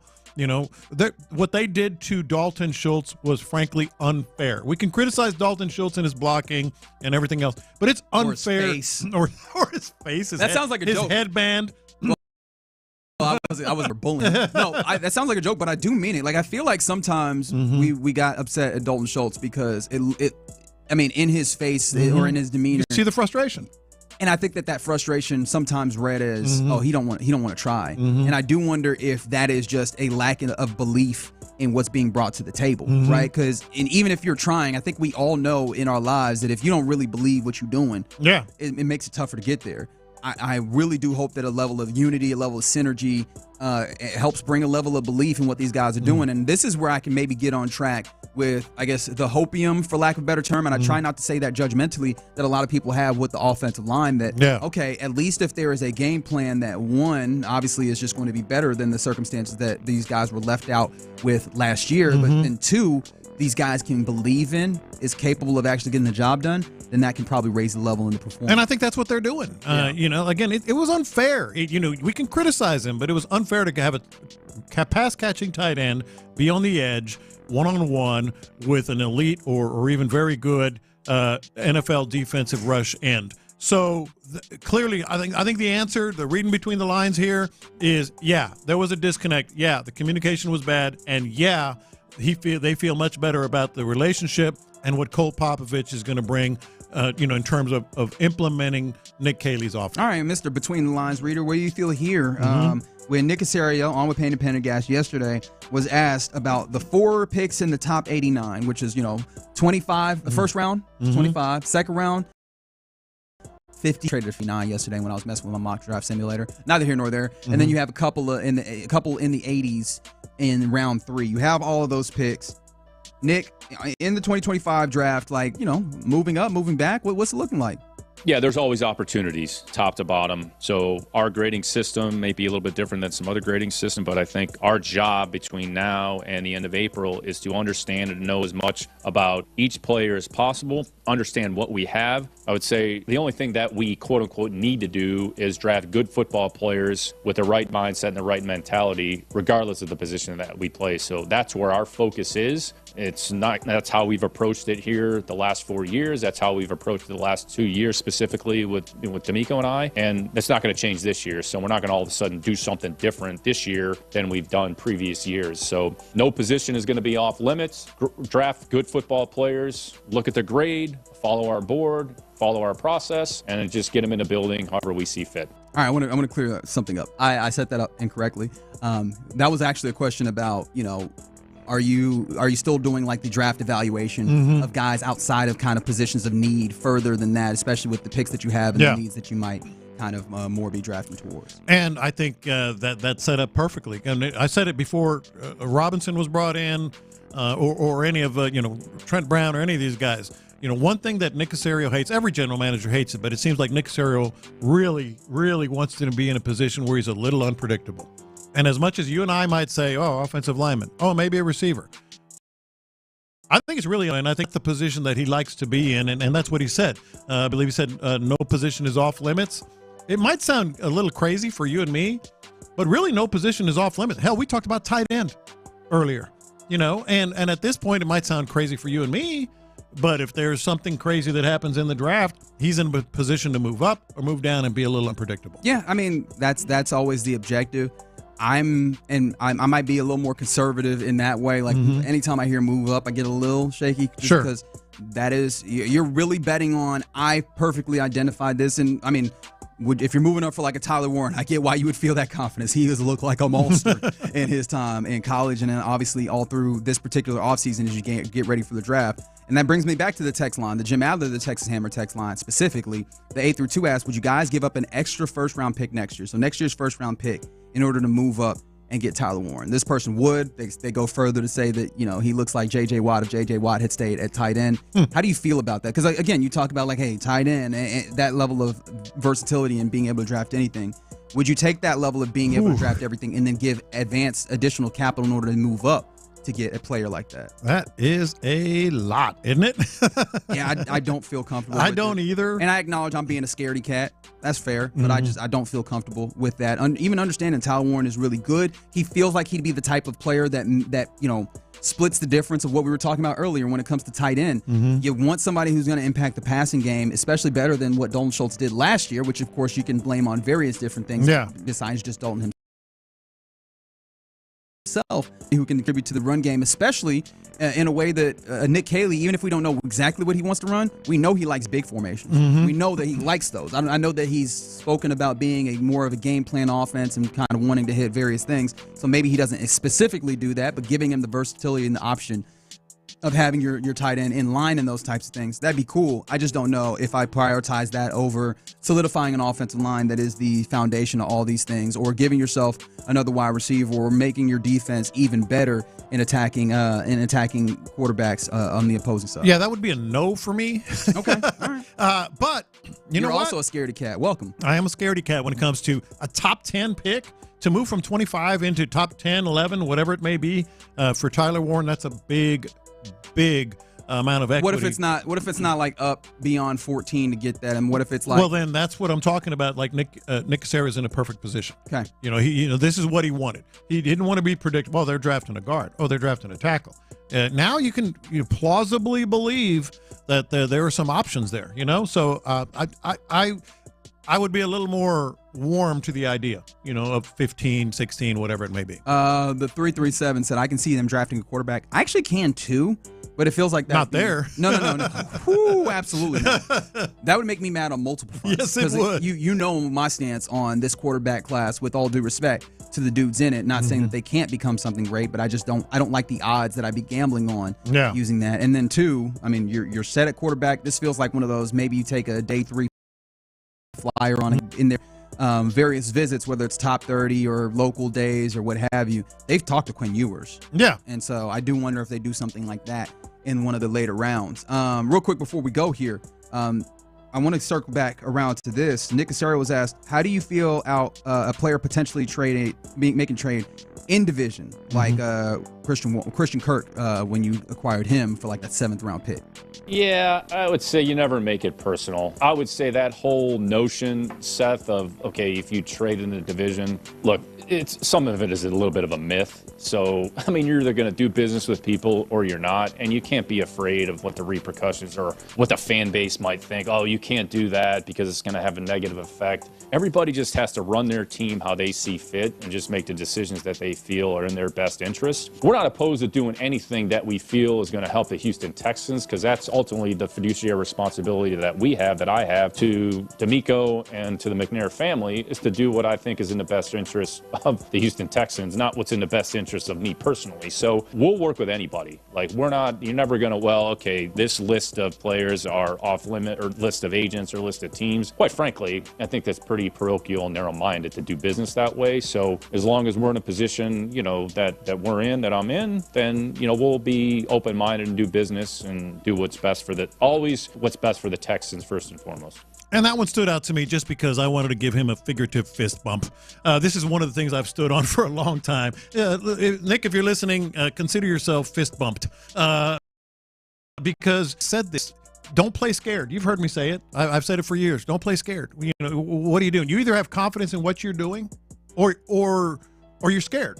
And a lot of general managers don't do this. A lot of general managers don't like to deal with teams in their division. Now, the Deshaun Watson thing, in which it was very obvious he wasn't going to deal with anybody in the division, that's totally different. Franchise quarterback at his powers back then, before we all knew how much he would fall. I get that if it's a quarterback, but if you're saying division, I don't want to. You're basically scared that you're going to look bad.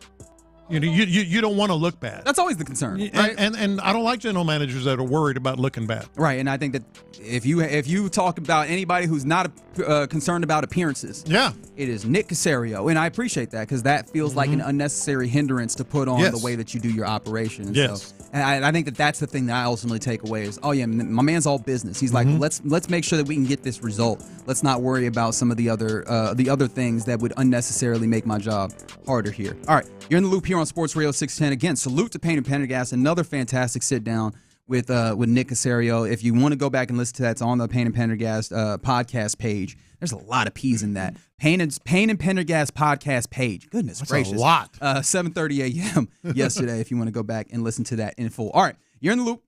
And coming up next, let's do our lunchtime confessions presented by the Men's Clinic. All right, let's do that right now. Hey, it's happening.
tournament. Go Cougs! Houston's sports leader. Sports Radio 610.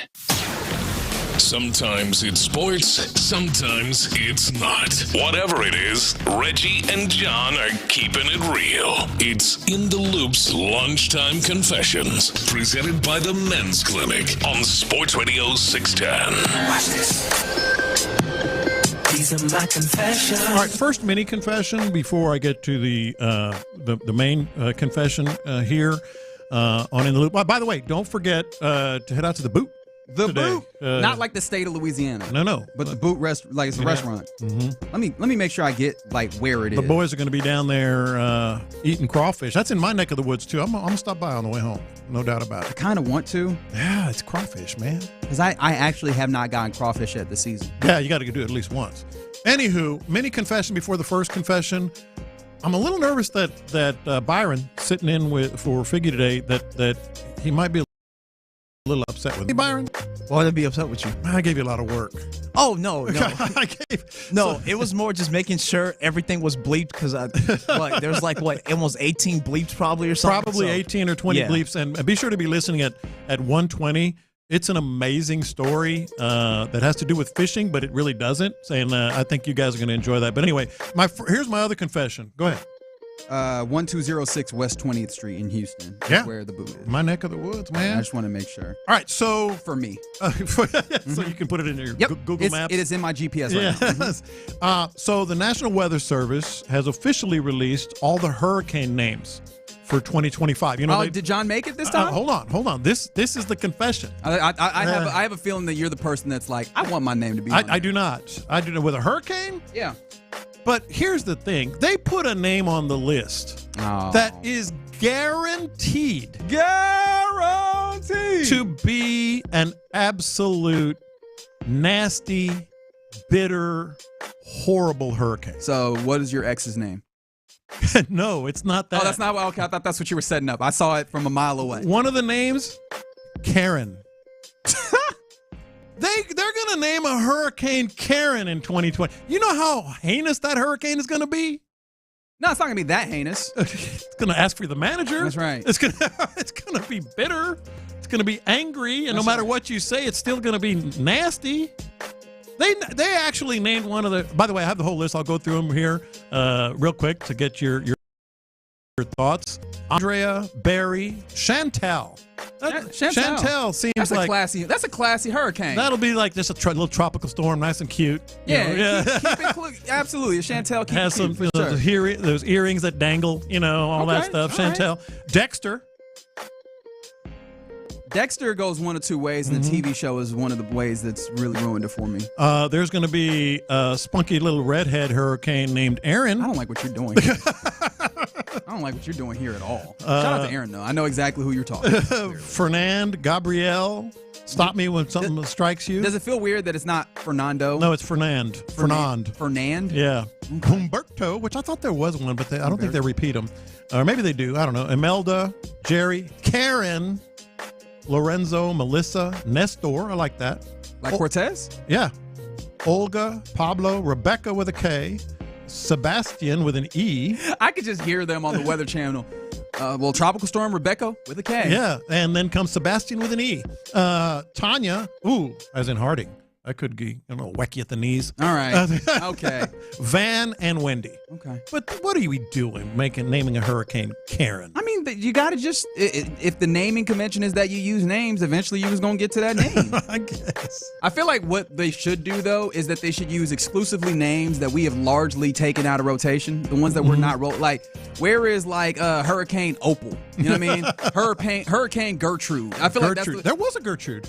Well, I'm sure that. Yeah. I feel like we should stick to, there's got to be a whole bunch of names that we're just normal, and just stick to those, right? Yeah. Because I do feel a little bit bad for the people that are like, all right, look, that's my name. Hurricane Karen. These are my confessions. I actually think I disagree with one time, and I say one time like in the past, not that he was only once because I don't recall. World's fastest man, Michael Johnson. This is Michael Johnson talking about the advent of all these various celebrities trying to get, races with real life Olympic track athletes. It starts to get a little bit disrespectful to these athletes to think that only in track and field. Doesn't happen. Nobody expects that in any other sport. But in track, oh yeah, we'll just let anybody who says they're fast just come in and, get a chance to prove it. Can't go just play in the NBA just because you're a street ball legend. Doesn't work that way. You want to prove it? Go compete at NCAAs, and become an NCAA athlete and then work your way in, That's the process for every other sport. And now with grandson track, that is the process with this sport. But we will put those exhibitions in our program, right? So yeah, I showed speed. Come on, bro. We got some other people, we got some other content creators who think that they're quick too. We can match you up against them. We're all about that. So basically, you could race against other people that are not professionals, but stop getting out here thinking that you could race against professionals. And I understand that premise. Don't get me wrong. Except, track itself, yeah, I get the sport, but running is the most a part of every sport. It is the most basal, right? When you as your homeboy is or I don't know if you and your homeboy talk crazy like this. All right, well let's go me race. And my homeboys talk pretty crazy. I bet. Yeah. I bet. Do y'all ever foot race? Not anymore. Yeah, I was I feel what's the age where you just stop going out there and do a foot race? Because I feel I'm probably near, I can maybe beat just you. beyond. I can beat you. I tell you, I can beat you. I can vividly remember the last time I had a foot race. I was hanging out at a coworker's house. He was having a birthday party, and his son was like, "I think I'm faster than you," and I'm like, "No, you're not. Can't abide by this. You're not just letting the babies get out here and talk crazy. No. Take your shoes off. Do what you got to do. I'm racing. In fact, I took my shoes off and I raced in socks. I do not care. But yeah, I feel that's the way that when it comes down to basic athletic competition, we get down to the basics of, well, let's race it out. Yeah. Let's do a foot race. And I think that's fine. I think that's fair. I do understand, though, that there is some disrespect in people being I am faster than you, but that's why you then take it to the track and then beat them mercilessly. So I don't necessarily agree with them that's you can't do this. I'm with you. I think plus running is, as you said, every sport outside of table tennis or curling or something is a part of every sport. And so everybody can do that. And you can say, hey, I'm fast enough to beat that guy. These are my confessions. I hate when people just refuse to take the L. They just, everybody knows it's an L. Take the loss. Is it when people are trying to get served and they just refuse to get served? Yeah. Is that what you're doing? They're just trying, here's the L. And you're just nope, not answering the door. No, you clearly are wrong. Everybody knows, even, that you're wrong. Did you see what our guy, Bruce Drennan did? Bruce Drennan is the guy that created the Dak Prescott to Cleveland report. He doubled down. I stand by the statement that I laid out on you last week. This could come about. Let me reiterate what I did here originally in case you weren't with us last week. Dallas and Cleveland would make a deal. Cleveland would get Dak Prescott. Dallas would get Newsom. And the 33rd pick, that's the first pick in the second round. Now, if there's anything else involved in the deal, I don't know about that. I was not told that. I was not informed about anything else. There could be, for all I know. It's not the second pick in the draft. The Browns would keep that. All right, that's enough. My brother in Christ. Come on. So you telling me. He's doubling down. Starting quarterback. Yeah. And then also, they not getting back the number 2 pick? No. And here's the thing. I can understand because I know that people have been going wild all over sports about the fact that the Cowboys traded for Joe Milton, right? The dude who played at Tennessee was in New England. He actually played Week 18. Had some nice stuff going on, but it's one nice game for a guy. And the Cowboys traded for him. And so I know a lot of people are oh, that counts your days, but still, dog, I don't know that you need to go to this place. And I think that we can all admit, and I think a lot of people that watch sports and follow sports understand. Reporting sports is a tough job, especially because you're at the mercy of your sources, and sometimes your sources have incentives to lie to you or what have you, or sometimes people just get it wrong. I think that's fair. You don't have to double down. Dog. No, and then it's worse. And they've showed you why it's so wrong. With caps on both sides being impossible, etc. But it's nah, man, it's still right. I'm gonna do it. More power to you. I don't hope it's right because I think it's a stupid trade. But I do actually hope it's right just for his sake because I do feel bad just like you. It's oh no, I refuse. Just take the L. Just hold it. It's fine. Yeah. Which that's a crazy sentence out of context. On the text line, Shaq is impossible to serve. I bet. I bet. from the 832, speaking about the how old is too old to get out here running. Said Pac-Man at 49 ran a 4.540. Yeah, Pac-Man is entirely. It's a different animal. Those people are different than us. Yeah. Those people are different than us regular humans. I was talking about, or maybe he was 39. Regardless, those people are different humans than us. I'm talking about for us regular folks, just getting out here and saying, I'm gonna do a chart. We're gonna do a foot race right now out in this street or on this field. Yeah. Or maybe you could just tell me when's the last time you had a foot race. I would like to know what you're doing. And from the 979, please stop. DK Metcalf loses by 3 meters in a 100-meter race to a guy who cannot make the Olympics. Oh, I'm not saying that they're going to win. Yeah. Oh, God. Please don't understand that. It's not going to be beat. Yeah. But I think the idea that, we just can't race it out. No, you can do it. Yeah, we can absolutely race it out. And those people will just lose. All right. Somebody said, dude, you're pretty good at talking your way out of being wrong. Maybe so. I think I'm often like, well, I could be wrong. It happens. All right. You're in the loop here on Sports Radio 610. Appreciate you hanging out with us on this Friday. Coming up next, let's circle back around to the Cougs who are facing off against the Duke Blue Devils tomorrow evening. What do we think is going to happen? What do we think are things that determine whether the Cougs win or lose? We'll break that down and talk about that next. Area 45 with Bijani.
So just remember, like a good neighbor, State Farm is there. State Farm, Bloomington, Illinois. Live from the Mokaram Injury Lawyers Studios, Sports Radio 610 presents In the Loop with John Lopez and Reggie Atatula. All right, we're about to talk more about your Cougs ahead of them taking on the Duke Blue Devils.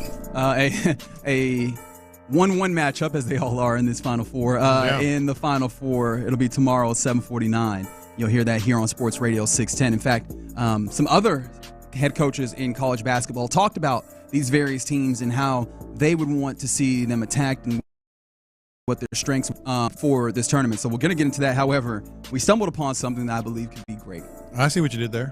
Stumbled? Oh, that was not intentional. That was one of those accidents, which is, when was the last time that you got in a foot race? I am just very interested in all of that because I'm trying to figure out, like, the last time I legitimately was out here in a foot race, I raced a teenager who just, had a bigger mouth than what I thought he could deliver on. Then he was fast. Oh, no, I beat him. That's what I'm saying. Then he was fast. Yes, then he was. I thought you said then he was fast, which that would have really sucked if I was like, nah, man, you talking too big. Let's go and race, and then he beat me.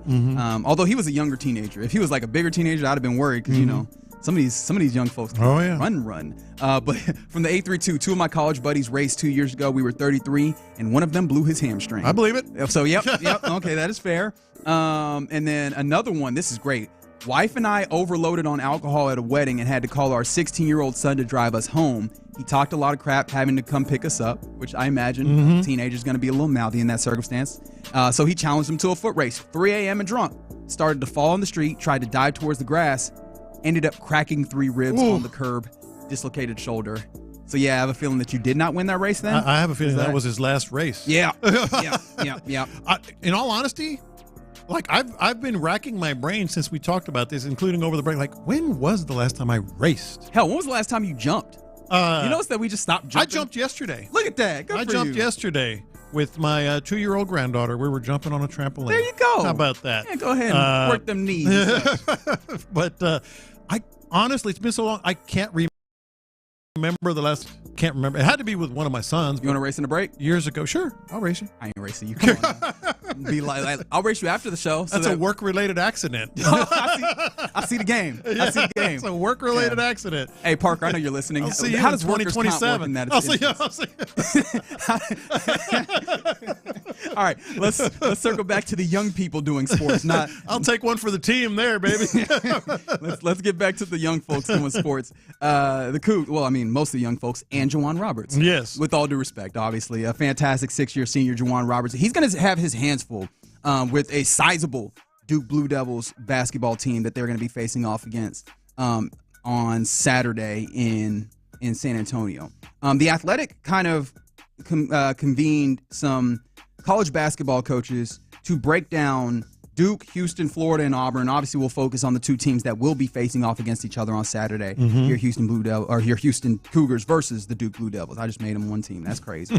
But I want to circle back around also at some point. Don't let me forget, because you did a little bit of research from another coach to get a feel of like what they thought about this game. But I'll give you what these coaches talked about when it came to Duke. They said you have to decide how you're going to guard Cooper Flagg. Is it your big? And what does that mean that now you have to deal with Cooper Flagg on the perimeter with a big guarding him out? Yeah. Or do you play with maybe a guard type player, and then you have to deal with when he's driving, seeing if you have that kind of ability to stay in front of him, stop him, and then maybe you're having guys come over and help, and then does that open up the possibility for him to become a playmaker? What do you think, basketball, former basketball coach John Lopez? How I would do Cooper Flagg? Yeah. Well, I mean, I wouldn't say it like that, but how you would defend him? I would defend him. I'm more worried about Knipple, some of these other guys on the perimeter, what they can do. You hate to say this because then he's going to end up scoring 48 points, but almost like let him get his. I think the bigger picture that I would do is just, and this is what I can almost guarantee you this is what Kelvin said because he's been doing it all year. Beat everyone back. Get back first. Get back first, stop the ball. Get your defense Get set. back first, stop the ball. Make them go in a half-court game. They can still beat you, and they have. They've only lost 4 games or whatever it is. I don't know, 2 or 3 maybe. But either way, make them get into a half-court game, and you give yourself a better puncher's chance. For sure. Yeah. And I do think that I like the idea in a vacuum of having somebody that has the speed on the perimeter do that, and then having your backstop come over and help, because Houston is great at that, right? Hello, JoJo Tugler coming out of nowhere, knocking basketballs out of the sky. The only tough part about it is Duke, and this continuing a segment I like to call reading, you have to be able to defend the flare screen. It's possibly one of the most brilliant things that they've done is that they do a lot of pick and roll, and then they do a lot of 5-out zoom, which is a little heady, but that everybody's done. They probably the best at the flare screen when it comes to teams in the country. You mentioned Knuppel. He is as good as it gets in those actions. So you've got a guy, and if you're not familiar with the flare screen, it's setting a screen on the side and for a player to kind of work around the perimeter. So now they get the pass coming off the screen where they're defenders chase. I think see it all the time now in college basketball. 100%. And I think that's a terrible proposition, because I think that's one of the things that Purdue did really well. Yeah, I don't want to do that if I'm U of H by any stretch, because they could kill you with that, because everybody can shoot. I think, in terms of defending Duke, obviously this is an amazing U of H defense, but it is going to be a little bit undersized. I don't think it's going to matter as much as people think, because they're so aggressive, they're so in your face, they get in your jersey and they can trap and they double team. It seems, I've said it before, it seems like there's 6 guys on the floor when you're facing U of H. So I think they're going to defend okay if they can get back, make them get into a half court. It's still going to be a big problem because they're so big offensively. I think that I think the Cougars right now, what one of the biggest things is offensively. Offensively, I'm worried about what they can do, because I've said it a couple of times today. It's worth with the Duke offense, right? No, the U of H offense. Interesting. What I think they have to win on offense, because I think the guards are not going to be rendered useless. They're great guards. Cryer, who's on, and just go down the list. But it's going to be tough sledding for the perimeter game of the Cougs. I think it's going to be Jawan Roberts, it's going to be inside guys, it's going to be putbacks, and it's going to be offensive rebounds. They just attack. Second chance points, if the Cougs get more and have a good number of second chance points, they're going to win the game. I mean, they're going to flat out win the game. I think so. Yeah. Also, and I hate to make it so simple, but it's going to be the law firm and Sharp. See, I'm worried about that. Well, but in this way, I think that you're right. Like, let the bigs try and really work. But I think one of the things that Houston has done really well is those guys have served as your backstop late in the clock, late in the shot clock. If you need to just, we need to get one up, and they've delivered in those instances. And if those guys are knocking down shots, I think that's when you can really stretch Duke. Because going back to these various coaches, one of the things they talked about is if you can get 2 guys in the paint offensively versus Duke. Because Duke, if you allow them, if you're playing like kind of 4 out, which of course Cougs do not, right? Yeah. But if you're playing 4 or 5 out almost, they have the length to just kind of be in the space to make it really tough on you. If you're playing 2 in the paint, now this thing spreads out a little bit and it makes it a little bit tougher. And the Cougs are going to do that. They'll have the likes of Tugler and Roberts and Francis when he rotates in and the other sides. I think they'll do that. But ultimately, I think Roberts can get to his buckets. I think he'll have instances where some of these other guys will get to spaces. But the ability to just knock down the tough shots late in the shot clock to, make something out of a possession as opposed to getting nothing out of it sometimes is going to be so crucial for this in this type of game where points I don't think are going to be easy to come by. Here's another thing I think people need to look for, and I think it's going to be crucial. I've talked about how they can switch everything, all 5 positions. Then don't let them. I think the number one key is the inside guys for U of H. Number 2, and this isn't something that they necessarily do a whole lot of either, is let's go ISO almost. Like a good old-fashioned NBA. They're bigger than you, so you should get into their bodies and try to beat them. And then when when Duke helps, which they are, they're so good at help defense, maybe there's a bounce pass, there's a lob or something like that. Speaks to the men as well. I want to see beating your guy rather than letting them switch on a screen and you're still on the perimeter. Yeah. Beating your guy by yourself as best you can. Then when the help comes, there's going to be somebody open. It's going to be interesting because I don't know that I love.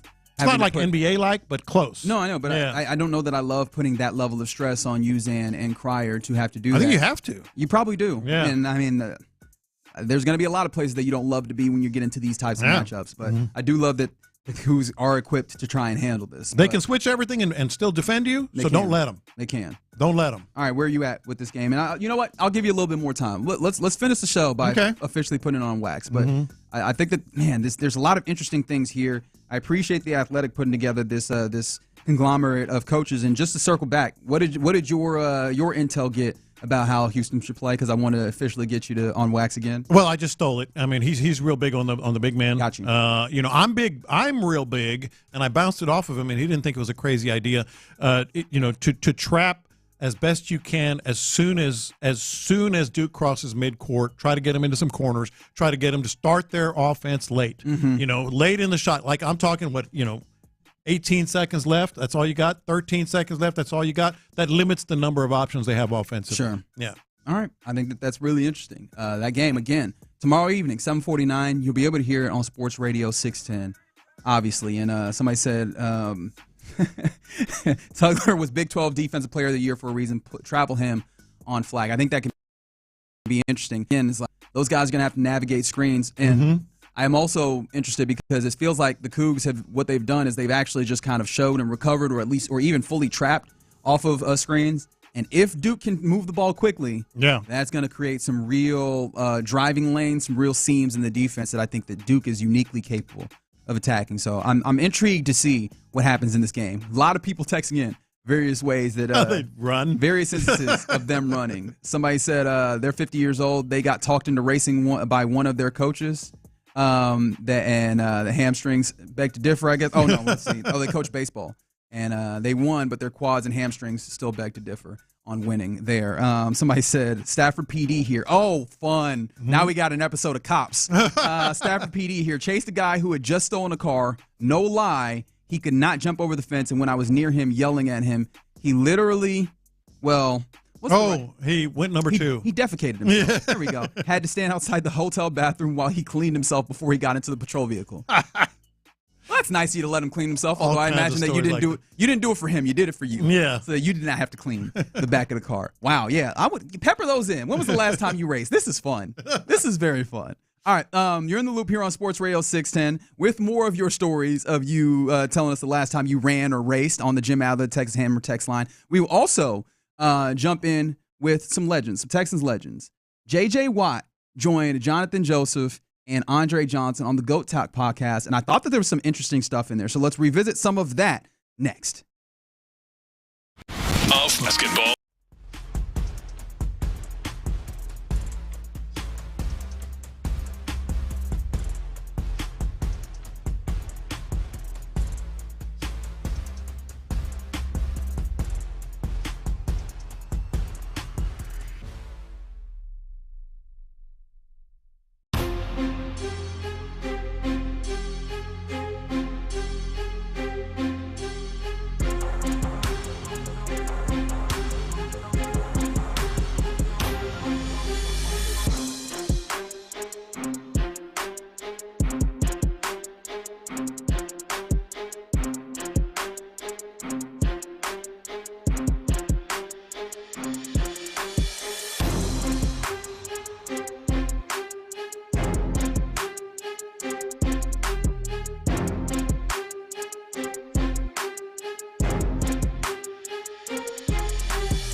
Dial TFM HD2 Houston. Insider access, exclusive content. Sports Radio 610. The Texans play here. An Odyssey sports station. Sports Radio 610 presents In the Loop with John Lopez and Reggie Atatula. All right, you're in the loop here on Sports Radio 610, about an hour away from the fellas of the drive getting going, and I'm sure they're probably already on their way to the boot. Oh, they're probably already a couple in. Yeah, no, I wouldn't doubt it. Go out and say what's up to the fellas. Get you some crawdads, some crawfish, crayfish, whatever you want to call I say crawdads too, and some people judge me for that. It's just fun. Yeah. It sounds quaint and folksy. That's how I grew up calling them crawdads. Oh, I didn't grow up calling them crawdads. I just like saying crawdads. Okay. I mean, why would you not? Yeah. If you have an objection to me saying crawdads, please let me know. I like hearing from the people. 713-572-4610. In addition, in fact, you can't tell me why you don't like me saying crawdads if you don't tell me the last time you raced, because that has been making me smile. To be fair, though, I'm not enjoying the fact that so many of you have been getting hurt. It's just I appreciate. You kind of are. All right, maybe a little. I do have a little bit of 4 years ago was the last time you got confirmation. Got confirmation 4 years ago, which means I was 29. I think I was 29 years old. So, hey, maybe that I wasn't as old as I thought I was. I could pull it off right now. I probably could. All right, a legend, three legends in the game got together for a little podcast. It's the GOAT Talk podcast. Appreciation to the Texans media for putting it together. And J.J. Watt was one of those three legends, along with Jonathan Joseph and Andre Johnson. And they got together for this podcast. I found it really, really interesting. So I wanted to circle back to it. And I mean, it's a really good listen. It's an hour long. And there's some various things that are really fun, including, and this is a cut two here, Byron. This is the first time that young JJ, went out with Andre Johnson. So before I have Byron play this, apparently, in the locker room when Andre, I mean, he's a personable guy. However, he also did not talk a lot. I know that we're not surprised by that. Deep voice, low tone, man, a few words, but you better be listening to him. Right. You better be listening to him. And that's very much the way that people felt. So, for JJ, as he's telling this story, this is where it starts. It starts with the feeling that, hey, man, Andre Johnson, when he talks, you listen. And especially when he invites you to go somewhere, you definitely say yes. It was my rookie year. Andre was like, let's go out. I literally was like, you talking to me? I was like, and he was like, yeah. So it was just me and Andre, and I'm literally sweating. I'm like, holy shit. I'm out with Andre. He's like, all right, we're going to go to Washington. I pull up on Washington. He's like, hey, we go to the door. The doorman's like, I'm sorry, sir, you can't come in. Because of the shoes. They were all white. And I was like, what? And he was like, no, he's like, you can't come in, man. And I go, that's Andre Johnson. I was like, that's Andre Johnson. He's like, I don't care. Manager came sprinting out of the back, and he's like, no, they're good. I was like, yeah, you psychopath. We're in Houston, Texas, and you're going to tell Andre Johnson he can't come in? He could be wearing flip-flops if he wants. I'm amazed that there was anybody in Houston at any given point that did not readily know Andre Johnson, especially if you in that type of industry, right? If you are, I disagree. On it, really, you give a guy a yellow windbreaker, all of a sudden they think they are it. It's their way or the highway. I say yellow windbreaker because that's what they use at stadiums a lot. But you give that guy, a doorman, that authority, he's like, I don't care who you are, Andre, can I have an autograph? But you can't come in, It happens all the time. How long do you think it would happen before JJ got that level of treatment? Because obviously this is early JJ before we even get to that space. Yeah, probably 1 year. It was after that, after he became a superstar in that Cincinnati playoff game, probably everything changed. Yeah. So I found that to be a funny one thing about Andre, though. Anecdote. Yeah. Being around the team a little bit and knowing Andre a little bit, as low key as he is, and just a good, solid. He loves to go out with his teammates. Oh, yeah. I think it's just his way of saying he went out a lot. Now he wasn't a wild man. He just liked to go, hang out with his guys. Right. I think if memory serves, that's kind of in part how the Cortland Finnegan beef came about. Absolutely, it is. That's right. Him and his people being out, and then just a level of disrespect. Hey, that's Cortland Finnegan, man. Yeah, and then eventually he had to say, "I'm thinking to beat his ass." That's right. During this podcast, he also reiterated he has to answer about that literally every day of his life. But thankfully, it's a good thing. Yeah. Thankfully, it is indeed a good thing. All right. How about this? This is, and we know this, J.J. Watt, it was announced, what was that, a few weeks ago, that he is now going to move from an studio role for CBS into the booth. He will be an analyst on, I think it's basically the B team for CBS Sports. He's working with Ian Eagle as an analyst now in this upcoming season. And I found this to be interesting because, I mean, look, they were just kind of talking about life and talking about where he is. And Andre asked JJ how he enjoys working in TV. And I thought there was something that JJ offered up willingly that I think is going to make him an incredible broadcaster. Good. Like, I love still being around ball. I love being able to talk football. Like, it would be very weird if I didn't have some tie to the game because I love watching it, talking about it, breaking it down. At the same time, I have a very difficult time criticizing guys because, like, I was on the field. Like, I know, like, you got a guy who breaking down film and he's drawing up the plays and you're like, that's not my assignment. That's not my job. And you just threw all this blame on me on national TV. So I never want to be that guy. So I'm always very careful from that standpoint. But it has been really, really fun still being a part of the game. So what part of that made you think he'd be really, really good? Because I think that might be when we're like, oh, well. Well, I think that because Tom Brady get criticized for not really criticizing people. Other people have done that as well. Sure, and I don't think that it's necessarily that he won't criticize, but I think I took that to mean he's going to be very careful and very measured in his criticism, and I think that just it's going to point to the way that he's going to be very methodical and care very deeply about his work. And maybe not even that he's just going to stay to the analytics, but that he's going to be, like, he's thinking about it deeply in that way. Yeah, right? No, I don't mean analytical. I mean, like, analytical of what's happening. Yes. Yeah. I took that to mean, he's gonna hit you with EPA all the time on the broadcast. No, that's your job. That's right. But no, I guess now that you say that, I can hear how maybe that operates in the other way where you're like, okay, but you're not. Yeah, you're paid. You're to not be, analyzing this, right? Opinionated, you know. But that's the thing that I feel about. Like, I don't think JJ has ever not been opinionated. I think though, like, the caution and care that he's going to give and take his job with, I think matters. And I think that also speaks to the reason I feel about that is JJ is a hard worker, man. Like, JJ's never not been a worker, so I don't believe him to, like, not come to the job with that level of work. I just appreciate that. With that work, he's also going to bring, like, that compassion that we've seen him have. Like, I still remember, and this is when he ended up in Arizona. I think it was Hard Knocks, where, and I can't remember who the player was on the practice field, but somebody had dropped the pass, and he was really beating himself up on the sideline. I think it was Moore.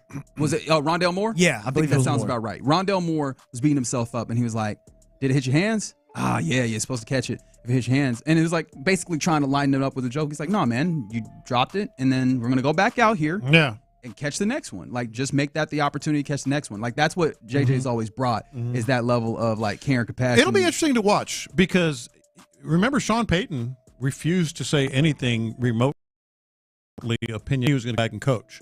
You know, and he didn't want to criticize players individually. It'll be interesting to watch. I think JJ is going to be, as you mentioned, prepared enough and know the job enough to bring fair opinion and sometimes criticism, but at the same time, you want to make sure he's not being, like, too protective. You know, for sure. Yeah. How about this as we continue with JJ's appearance on the GOAT Talk podcast with Jonathan Joseph and Andre Johnson. This is 7 here. They asked it flat out, what was the biggest thrill of you being a Texan? Biggest thrill as a Texan? In my opinion, it's by far that first playoff run that we had. And then obviously the second year backing it up and trying to go again. But winning our first ever playoff game for an organization, everything that came with it, nothing better. Like, those memories are something that I will cherish for the rest of my life. Is there anything else that could have replaced that answer for you, for JJ? I don't think so. That's still, you know, I put that on my list, you know, whenever talk about, you know, greatest Texans moments, et cetera. That was an unbelievable scene. It was an unbelievable moment that he had. The interception? Yeah. And the pick six. And it's to this day the loudest I've ever heard NRG. That's number one. It's got to be. As much as he did after that. He had 21, sack seasons. Right. But I still think that's it. Yeah. Right, and I think that you're right, and I think that's what ultimately, like, the goal is to get back to, right? Is to have that type of energy, again, and hopefully you get to that space. Just some heights that he reached, and I thought this was I really enjoyed that they got into this aspect of it because Andre was kind of talking to JJ about how wild it is that, that family produced 3 professional football players and 2 of them at an incredibly high level. And so, JJ was kind of talking about that. And I love this little jab that happens in here. How lucky are we that we get to have these conversations at the highest level of the game that nobody else ever gets to have? Like, to us, it's the coolest thing in the world, that my brother calls me and asks about an NFL pass rush move because we both got to do it at this level. It's really, really cool, man. And I've always said it, but I truthfully hope he breaks every single record I've ever had, and I think he probably will. But if we're talking about best single year ever, I knew that was coming. Best single year ever. But he's going to have the better career. He's going to have the better career. But there's a 4-year stretch where he couldn't touch it. Facts. I was like, facts. There was laughs in here, but it's because it's objectively. That ain't gonna happen. I can't see it. I can't see it happening. That ain't gonna happen. All right, so I'm gonna do something that's blasphemous. Derek, I was gonna Will. Oh, I thought you were gonna say, what about Derek? Oh well, no. I'm not one of those people that's gonna bleep on Derek. He said my brother, singular. Well, yeah, but I mean, we were talking about the dudes that are still playing and the dudes that played at that very high level. Derek got him some NFL money. Ain't no shade. No bit. In his game. Yeah. But like Will Anderson Jr., when it comes to because I thought about this, I'm like, TJ has gotten so far in his career and he's been incredible. He's a caliber player. But I think he's far enough along that, I don't know that you can see him touching J.J. Watt. And of course, touching J.J. Watt's career, the heights of the career, that's not an easy task for any individual.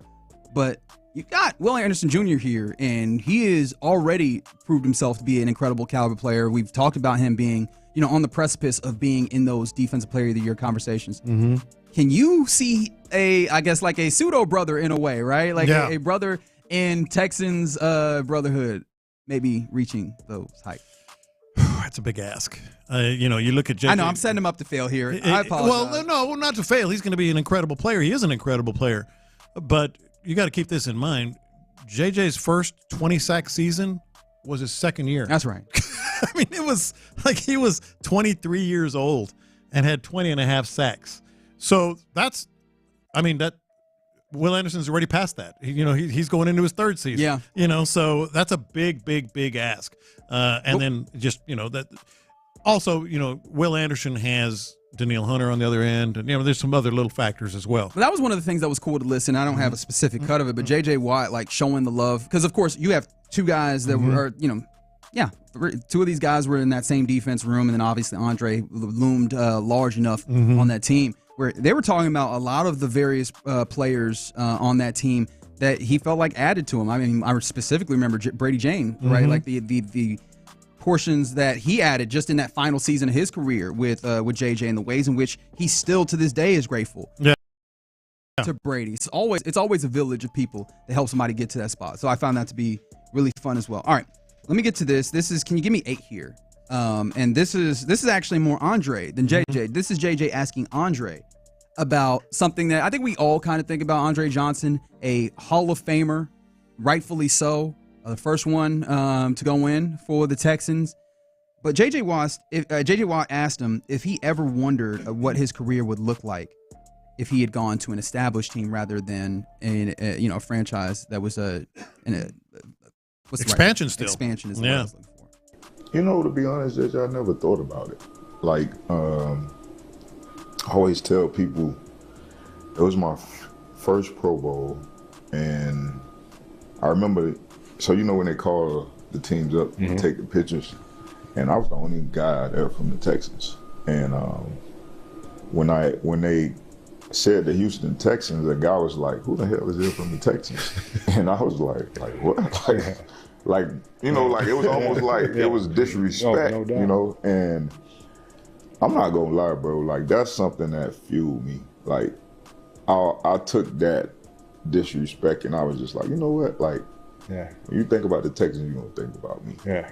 And that was always my attitude. That was the way I approached it. For me to go somewhere that was already established, I don't think I might have won or experienced a little bit more success. But I think the way that this happened and the relationships I was able to build, city and fans, I wouldn't change it for nothing more.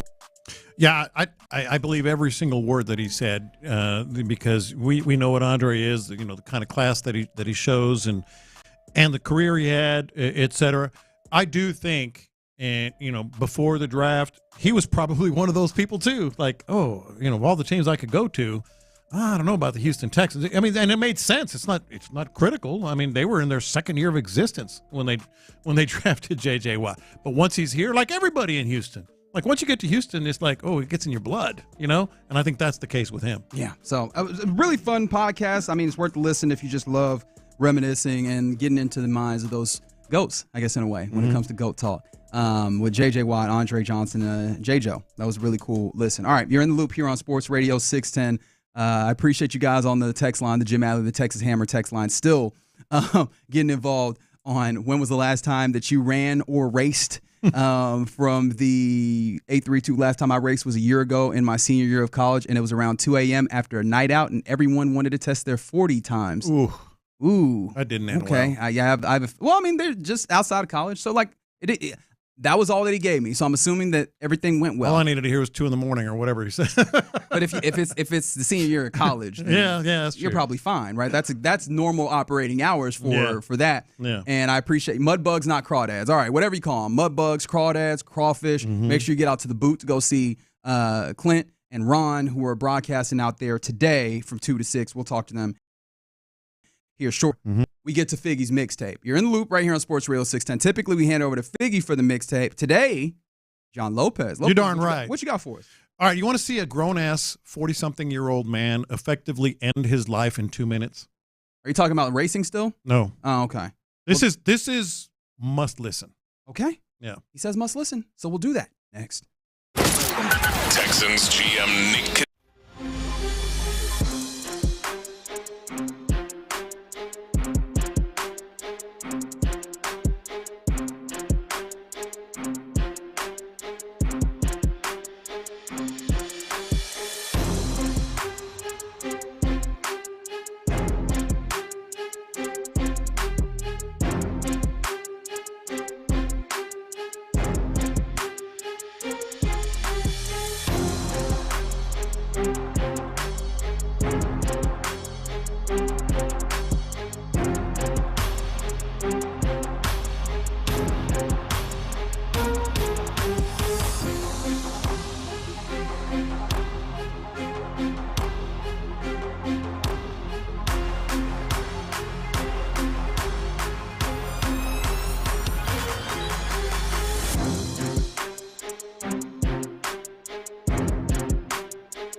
home for the NCAA tournament. Go Cougs! Houston's sports leader. Sports Radio 610. Pass the aux cord and crank up the volume.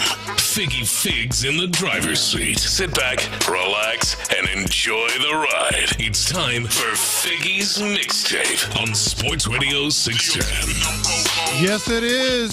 Figgy's Mixtape on Sports Radio 610. I am not Figgy. That's true.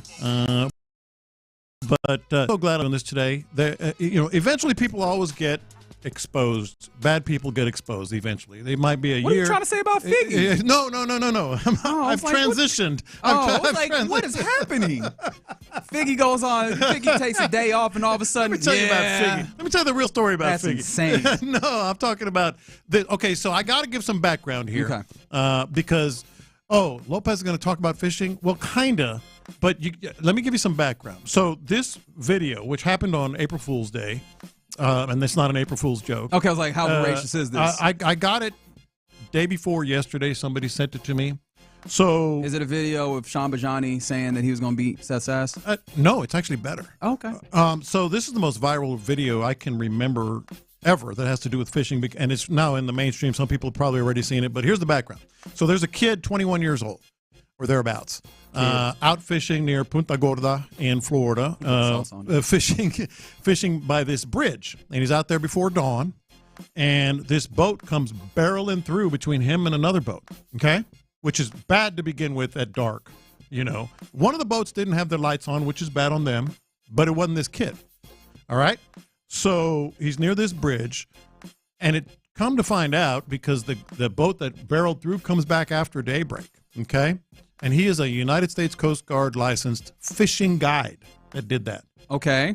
That's just the beginning. He's 40-something years old. He said that he was, anyway, you'll hear some of this, but he blows freaking mind. He loses his mind on this kid who's fishing by himself now, to the point that he's cursing him out, and you'll hear it. I got to set it up first. Boards the kid's boat to try to kick his butt, which, by the way, is a violation of international maritime law no matter what body of water you're on. They're in Florida Bay system. So right there, that's piracy. That's a crime. You can go to jail just for that. But listen to the video, and I have some more after-the-fact videos that are kind of head-spinning. Bro, I said, you almost f***ing hit him. The other dude was f***ing cussing you out. I almost hit him because he didn't have his lights on. Bro, you shouldn't come flying through the middle of the bridge. You know people fish here, bro. I'm sorry, man. I don't know if that's what you want to hear, bro. Yeah, you should apologize. But, bro. More than you can possibly fathom in your water. Me too, bro. I'm out here all the time, bro. I'm 300 days a year on the water. All right, bro. Every day, I'm the best charter captain you'll ever meet in your life. All right, bro. Bust me out. Chill, bro. Chill, that's when he's getting please, on his boat. Bro. Please, okay, he's on the please, kid's bro. boat trying to beat him. Please, bro. Please, bro. Bro, I'm a kid, bro. Please. Apologize. Oh, I'm sorry, bro. I'm sorry, bro. You're gonna cuss me the all right, bro. In the middle? No, bro. Please, bro. Please, bro. My boat. Okay. Please. Apologize. I'm sorry, bro. That was not me, bro. Yes, it was. I know I was here, but my buddy was on the boat. Back to my Sir, I'm a kid. You don't cuss me the out. All right. Get to me. Yes, sir. You don't do it.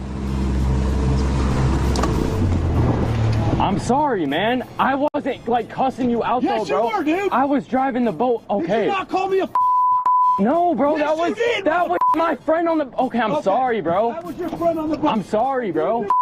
Friend, I'll look at it and come yes, on sir. And both up. Yes, sir. Do it again and watch what happens. Get back on this boat. So this is a captain. Well, he wanted you to know that.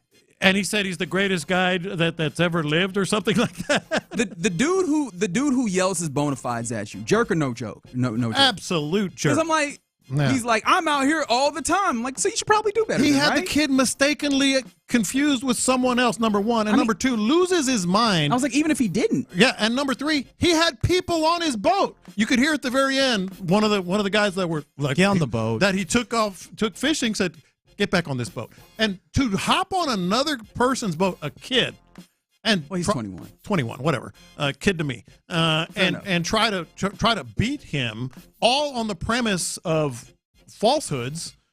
And by the way, here's the epilogue. Okay. Okay. Epilogue. This captain's name, and I do want to put it out there. Oh. Of course. Is that this captain's name? A professional guide. His name is Brock Horner. Okay. He said, not a real name. Earlier in the video, he said, "I'm an Army Ranger." Well, now that it's all out. Oh no. He worked HR. Oh, that's so. He said he was an Army Ranger. Even more of a jerk. Right. The person who lies about their bona fides, not just yells their bona fides at you, but also lies about their bona fides. Yeah. Definitely jerk. We don't have to do the ordinary jerk. He called himself the greatest captain out there. He's also, it's a mystery how he even got his captain's license, because there are a lot of checks and balances. He's been arrested at least 12 times before. Why am I not surprised about that? Including multiple times for battery. So he was going to beat this kid's, whatever. The video was 2 days ago. And this kid was just trying to go fishing, and he had him confused with someone else. Okay, since the video's been released, it also has been found out, not only the arrest, not only lie about being an Army Ranger, he had sponsors on his website.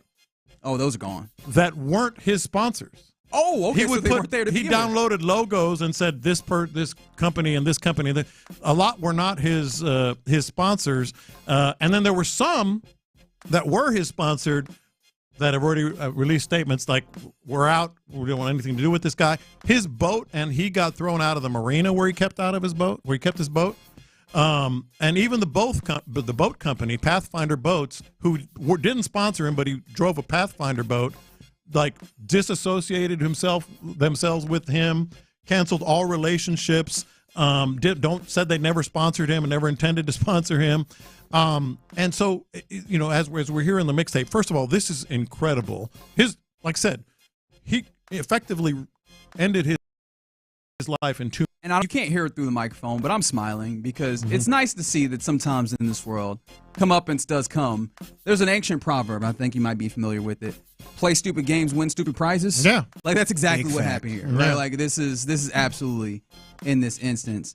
And a great point that I am always cognizant of, especially living in here in the great state of Texas, which is from 979, end up looking like Swiss cheese jumping on boats like that. That's right. No, it's true. Like, really? You're just going to step on somebody else's boat? Or you're just kind of like, I think any instance of like real aggression, whether it's road rage or anything, I'm always like, all right, but you don't know what that person is toting.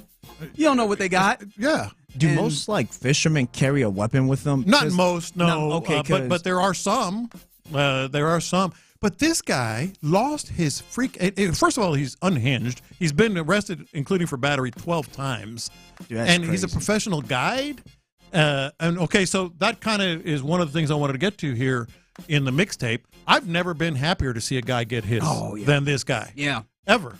Like, this makes guides who I respect and work with on the podcast, truly great people that do things the right way, makes them look so bad, and this guy's just completely deranged. He built the ego in his head that didn't exist. That's how crazy it is. Yeah, he probably believed he was an Army Ranger. On your own website, like that's a whole different level. He was just plucking logos out of thin air and saying, so and so sponsors me. No, they don't. And then like he's done. He's done. They didn't have a place to put his boat. But here's the question with the mixtape. What are some abrupt downfalls that you actually took a little joy out of? Oh, goodness. Because I was giddy about this. I was giddy. I was like, good. I hope that guy, goes away forever.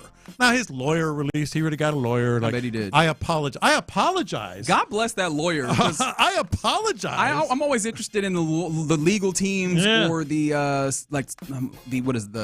PR folks that operate in like crisis management, especially when you're dealing with someone who was wilding. Yeah, I'm like, because I personally, it'd be a little tough for me to handle that. Like I'm just out. By here the way, the kid handled it about as well as you could. Yeah, I think I think the young man did what he needed to do for the most part. Like I think he was operating where he was chasing him around the boat, like literally chasing the guy around the boat. He did try and de-escalate. I will say it felt a little comfortable to hear him go from being pretty, have a little bravado to immediately going to that place where he's like, please, and I'm like, I understand why you're in that place. I think he was just trying to get rid of this guy. No, he thought he was going to die. But I kind of hate that he had to get to that place. He thought he was going to die. Downfalls, I was happy to see. Like it's hard for me to just not focus on this really big one, which I feel like Deshaun Watson. Oh, I didn't even think of that one. Yeah, that's a good one. And what's weird is that I guess the offense before we get to the real offense was him like feeling like the organization had not like supported him well enough. And there's enough there to maybe get to that place where you're on Deshaun's side. Maybe some of the way that it was handled after that didn't really love it. And then you find out that all this other stuff is happening. I was cool with that. And then also in tandem, the Browns in general, just as an organization, kind of stinks. Like money, and now look at you. But the other one that I thought of, not in sports, Bill Cosby. And it's wild because Bill Cosby has like objectively done a lot of great things. Yeah, you would think maybe you're just a little sad about the whole situation. I really don't. But you enjoyed it. I really don't love people that get their jollies off of talking down to folks. And he did a lot of paternalistic wagging of his finger. Yeah. And so, hey, wow, look at all this that you got in your closet. You probably should not be out here operating like you did as if you were holier than that. I got a lot of joy, and I'm just being honest, from a couple of televangelists, because you're taking money from people that don't have a lot of money. Especially folks that really do believe in this religion. And yes, they're religious people, or else they wouldn't be in. Casting a bad picture. And you're stealing from them under the false premise and whatever you think you are. Jim Baker's the old one. You remember Robert Tilton? That is not a name that I have. I'm sorry. He used to speak in tongues and stuff on his show and was just bilking people out of millions and millions of dollars. And I can't speak specifically to, but I mean, especially the ones that are not, that are actually indeed scamming. Yeah, absolutely. And I got to tell you, I kind of took a lot of joy out of R. Kelly, we're being honest. Oh, 100%. Yeah. The man was singing about his misdeeds. That's the one that gets me. That's the one. And I know some people like getting into the, can we separate the art from the artist? The art had him, he called himself the Pied Piper of R&B. If you don't know what the Pied Piper is, do you Google friends? Look it up. Some other ones that came in, Downfall of Jack Easterby. Yes. Agreed. Yes. Oh, yes. Donald Sterling, former owner of the Clippers. That's a great one. That's a great one to put up here because, his bona fides went back before that as well. Those are the ones that people sent in as well. Yeah, and people a lot of our listeners have seen and heard that video. It's mainstream now. I mean, I wouldn't be surprised if you see it on some of the national news. All right, let's go to a more heartwarming note here, okay? So this video has been making the rounds as well. The boy's name is Madden Orlovsky. That's right. And he warmed millions of hearts this week. This is National Autism Awareness Week. Dan Orlovsky, NFL Live. They decorated the set with all of Madden's artwork, and he came in. Orlovsky got very emotional about it all. But so they kind of put Madden Orlovsky on the spot. They were asking him questions about the favorite character in movies and such. And then all of a sudden he broke into song. Man, you only hold up one. Give me a character from one of your favorite movies. Well, who is Andy's first toy? Andy's first toy is... Ooh. Us? Woody. I love it. You got a friend in me. There he goes. Can he sing too? Dan. You got a friend in me. Oh, got it. You can draw. Up ahead, and you're miles and miles from your nice warm bed. Yay! Remember what your old pal said. He knew every word. You got a friend in me. Some other folks might feel a little bit smarter than I am. Bigger, strong, got them, maybe, but none of them. Well, I will love you the That's way good, Byron. I did. Everybody in the place had tears in their eyes. Yeah, well done. Everyone. Yeah. And so it got me thinking about this question as we do Figgy's mixtape here. Most heartwarming moments in sports.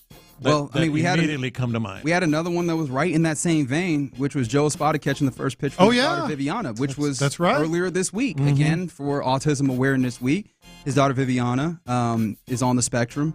And can I also say, great pitch by Viviana. Yes, it was a strike. It was a strike. So, no, that was awesome. Diagnosed with autism in 2017, and apparently he's made remarkable strides. So that was, in that same vein, this week, both of those very heartwarming stories. Another one, which I actually saw a video recently of the former football player Devin Still teaching his daughter Leah Still to drive. And if you remember, Leah Still, it was a huge story in sports when she was dealing with cancer as a very young woman, or as a girl, really. She was a very young child, and now she's obviously well enough to be talking back to her pops while behind the steering wheel and causing him to try and hit the invisible brake. So that's another heartwarming one that comes to mind for sure. I thought of a few. You're going to hear from one here, but I thought of Muhammad Ali lighting the torch at the 96 Olympics. I thought of the Miracle on Ice. I thought of Tiger Woods and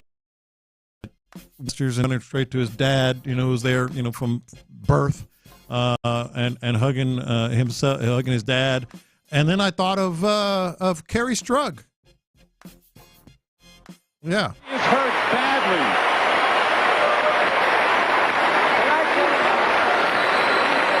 Well, John, we saw her limping after the first ball. She has either twisted her ankle or something worse. She hurt herself on the first vault. Probably the last thing she should have done was vault again, but she did, and now she is in a lot of pain. The amazing thing about it, though, John, she raised her hands overhead. Her head, she finished the ball. Standing on one leg. We have got to find out if she's a 9-7-1-2. She has done it. Kerry Strug has won tonight. She was there for Bella, for her team, for her country, and for herself. First ever American gold medal, team gold medal in gymnastics. Somebody should have written a book about her. All right. Just go ahead and do it. Just do it fully. What? All right, okay. But yeah, absolutely. And that's one of the things about sports is like those types of moments. There's so many of them. And those are some of the beautiful parts. Like it's obviously people doing something incredible, and that could be like just incredible athleticism, but also it could be sometimes like overcoming odds or those types of things for sure. Like some 346 on the text line, the 2017 World Dale Jr. I thought of that one too. Dale Jr. at Daytona right after his dad died. That's a good one. And then you the real MVP. Oh yes, that was a good one with KD. There's so many various moments. Keep sending those in on the truck or the Jim Adler, the Texas Hammer text line. That's the mixtape. Yeah. John Lopez at the helm, but typically it's Figgy Fig every weekday, 1:20 p.m. right here on Sports Radio 610. Shout out to our guy, who's this? Sean Pendergast. Who is this? Any video of a walk-on getting a full ride? Faucets. Oh, yeah. Oh, yeah. That's a solid one, right? They bring him in and, hey, we just want to let you know. And then just the way that guys dog pile in, all sorts of things there. They get the emotions moving. All right, you're in the loop here on Sports Radio 610. Coming up next, let's see what's happening at the boot with the fellas of The Drive. It's Clint and Ron. They're out there. Go see them. But before we get there, all right, who you got? Duke, Houston. We'll talk about that and more next. Payne and Pendergast. This is going to be a super intriguing season for the Astros, especially early on with this outfield. Offensively, thumbs up. I think it's good. Even with Jake Myers out there, I'll give it an overall report card of A in terms of intrigue. Defensively, I give it an A+ in terms of intrigue, but a D- in terms of how it's affecting my anxiety. Wake up with Sean and Seth, 6 to 10 every morning on Sports Radio 610. Your Odyssey Sports Minute is brought to you by Zadig Jewelers. This is Andrew Perloff with an Odyssey Sports Minute. The headlines read, Raiders signed Geno Smith to a 2-year, $75 million money. Overall, the deal puts Geno very much in the middle class of quarterbacks, which means the Raiders have flexibility. They could still draft one at 6 or move off Smith in the coming years without killing their salary cap. It's a sensible move, which might not mean Super Bowl is coming, but for this franchise, they'll take it because there hasn't been a lot of sensible in that building for a while. I'm Andrew Perloff. I'm Michael Jenkins, here to help you beat the books with the BetMGM Network. All eyes will be on college basketball this weekend as Houston faces Duke in the round of 4. After last season's heartbreaking round of 16 loss to Duke, Houston has revenge on their minds. They have won 17 straight games and have not lost a game away from home this season, and they are the play as 5.5-point dogs in San Antonio. I'm Michael Jenkins from the BetMGM Network. Bet smarter and beat the books, and download the BetMGM app today. Please gamble responsibly. I had the worst dream last night. You were in a car crash, and the kids and I were on our own. We had to move out of the house because I couldn't afford it anymore. That's awful, hon. My brother got life insurance from Ethos, and it only took 10 minutes. And he got $2 million in coverage for around $2 a day. It's all online. No medical exam. He just answered a few health questions right from his house. Ethos, here we come. Visit ethos.com/sports. Ethos.com/sports. Sample rate is a 10-year term life policy.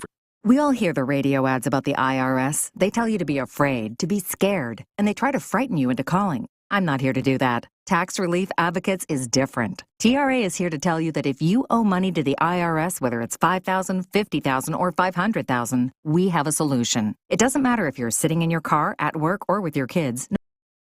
No matter where you are. 800-507-9701. Don't lose hope. TRA can eliminate or reduce what you owe to the IRS. Generous programs are now available that can give you a fresh start. Our passion is taxes and helping individuals fix their IRS problems. We have over 1,000 5-star reviews on Google and an A+ with the Better Business Bureau. You don't need to be afraid of the IRS any longer. End your tax nightmare today by visiting us online at TRA.com or call 800-507-9701. That's 800-507-9701.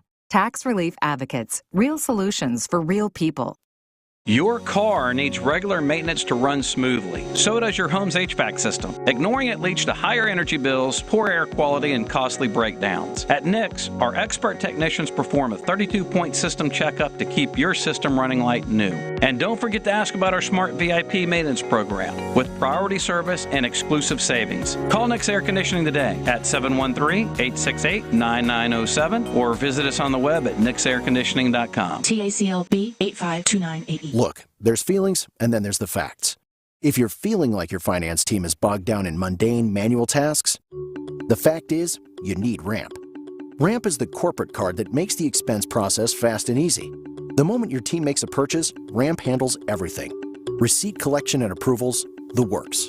With Ramp, you can cut your month-end close from 5 days to 1, customize approval workflows, and get complete control over every transaction. Facts. Over 25,000 businesses trust Ramp, including Girls Club of America, which is why they were just named #1 in spend management by G2. Facts. Start using Ramp and you'll have more time to spend scaling your business. And that'll feel really good. Upgrade to Ramp for free today and get $250 at ramp.com/radio. Ramp.com/radio. That's RAMP.com/radio.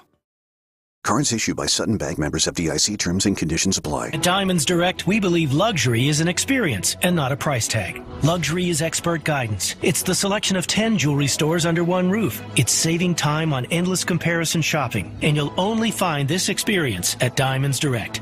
Our luxury showroom has it all backed by our lifetime warranties and our signature best price guarantee. Diamonds Direct is the perfect combination of luxury and value, so you don't ever have to compromise. Learn more at diamondsdirect.com. Diamonds Direct, your love, our passion. If you're 55 and up, T-Mobile has plans built just for you. 2 lines of unlimited for just $30 a line. That's a 45% savings compared to Verizon and AT&T. But don't just take our word for it. It's not just the savings that are great with our T-Mobile plan. There's all this value from all these other things that T-Mobile offers. T-Mobile has been such a savings for us. We love it. Switch today and get 2 free 5G phones like the Motorola Edge with Turbo Power charging that gives you power for the day in just 15 minutes. And customers 55 and up can get 2 lines of talk, text, and data for only $30 a line. Go to T-Mobile.com/choice55 to learn more. With 24 monthly bill credits and 2 new lines with autopay for well.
Auto Parts.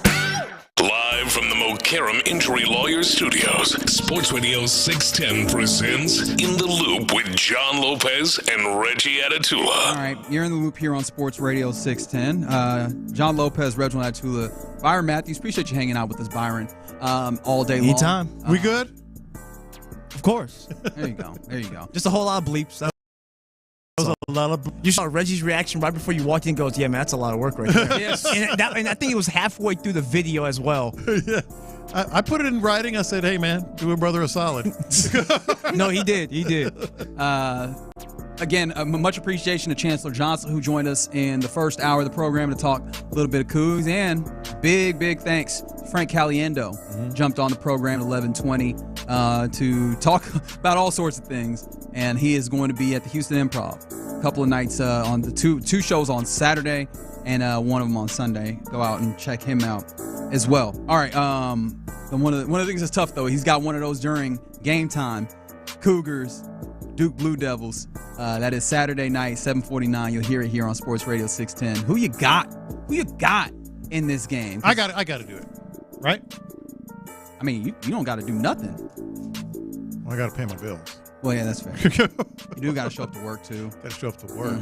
All right, so I guess you got to do some things.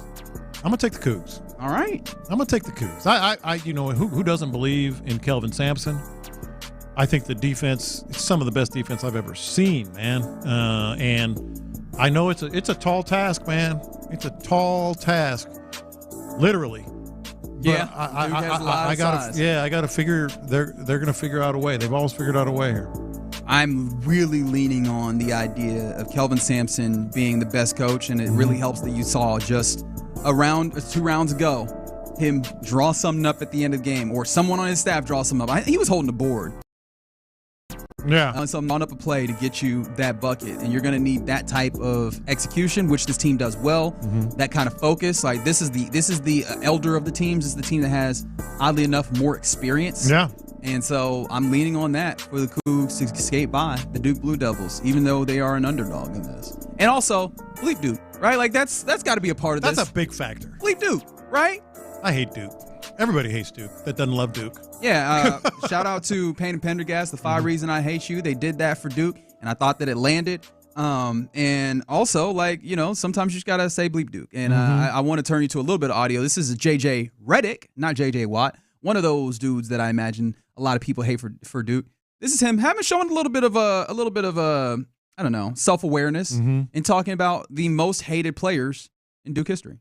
Would you say the most hated Duke players of all time? Are you on it? Yeah. Mount Rushmore? Yeah. Christian Laettner, you? Christian Laettner, me, Grayson.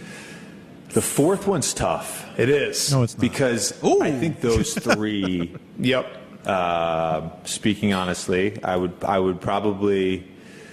I don't know. I think I bridged this weird gap because it was before social media. But like Christian Laettner wasn't necessarily dealing with like fan forums either, and message boards. Like message boards were a thing when I played. So I think me and Laettner would probably be 1-2 in any order, really, depending on how you viewed it. And then Grayson, the fourth. Come on, dog. I'll put Wojo there. Okay, I'll put Wojo that's there. perfect. No. All right, Lopez. No. You are a big-time college basketball fan. You definitely have watched a good amount of Duke. Probably hate-watched it.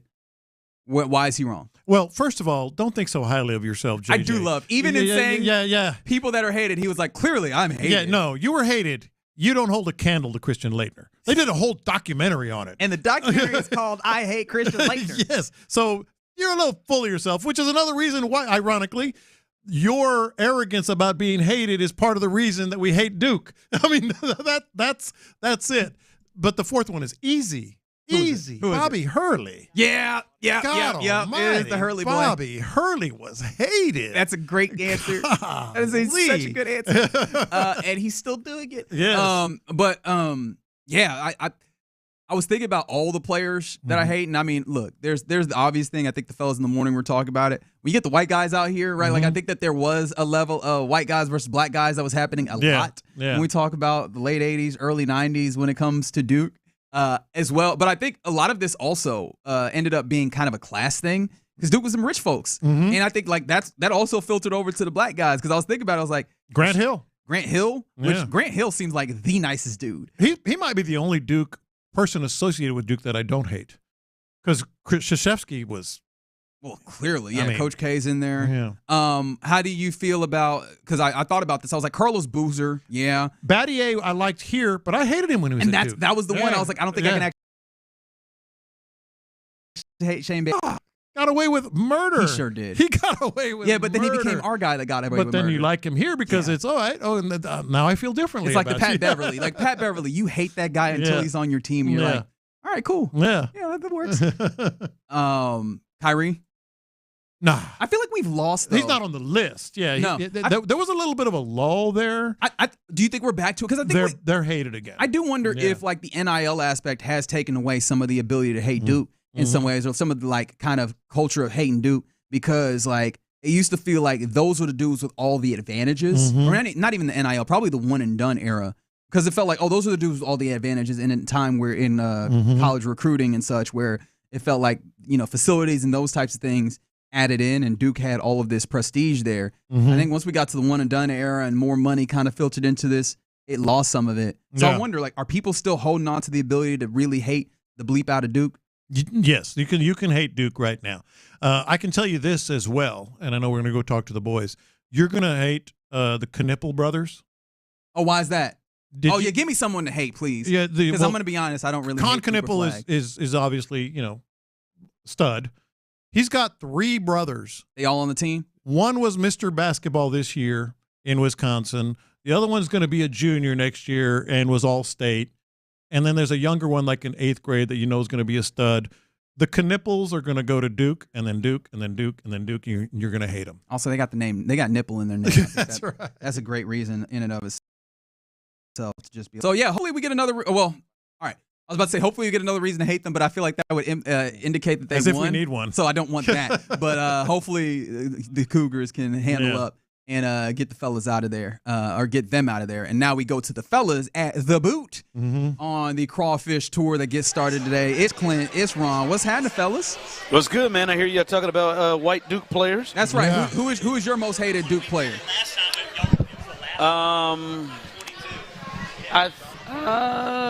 Boy, that's tough. That's tough.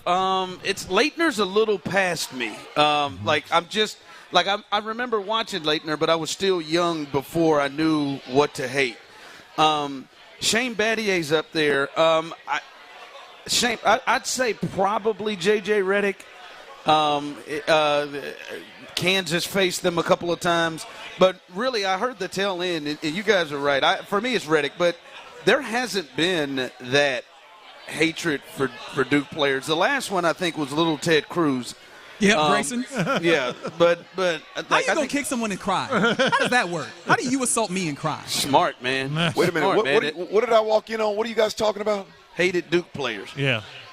Just hated Duke players, or y'all talking about white players? Both. It seems that seems to where it comes about, right? I don't know. They've had some pretty corny black dudes on that. Agreed. I was say Shane Battier is up there for me. I'm so glad you said that. Grant Hill's got some corn in him now. He was a politician. I love them to me. The politicians are corny. I'm just telling you. Yeah. Yeah, I don't know. I'll leave that to Ron. The problem with Ron is it's got that KU really influence. It sure does. Well, I don't, and Bobby Hurley is Good the call. absolute worst. See, again, I imagine that would be for you because that's a little – I thought you might go maybe Johnny Dawkins or I like Johnny Tommy Dawkins. Amaker. Yeah. But no, that's a little older for me. That before I really got into it. Yeah. That punk ass J.J. Redick though.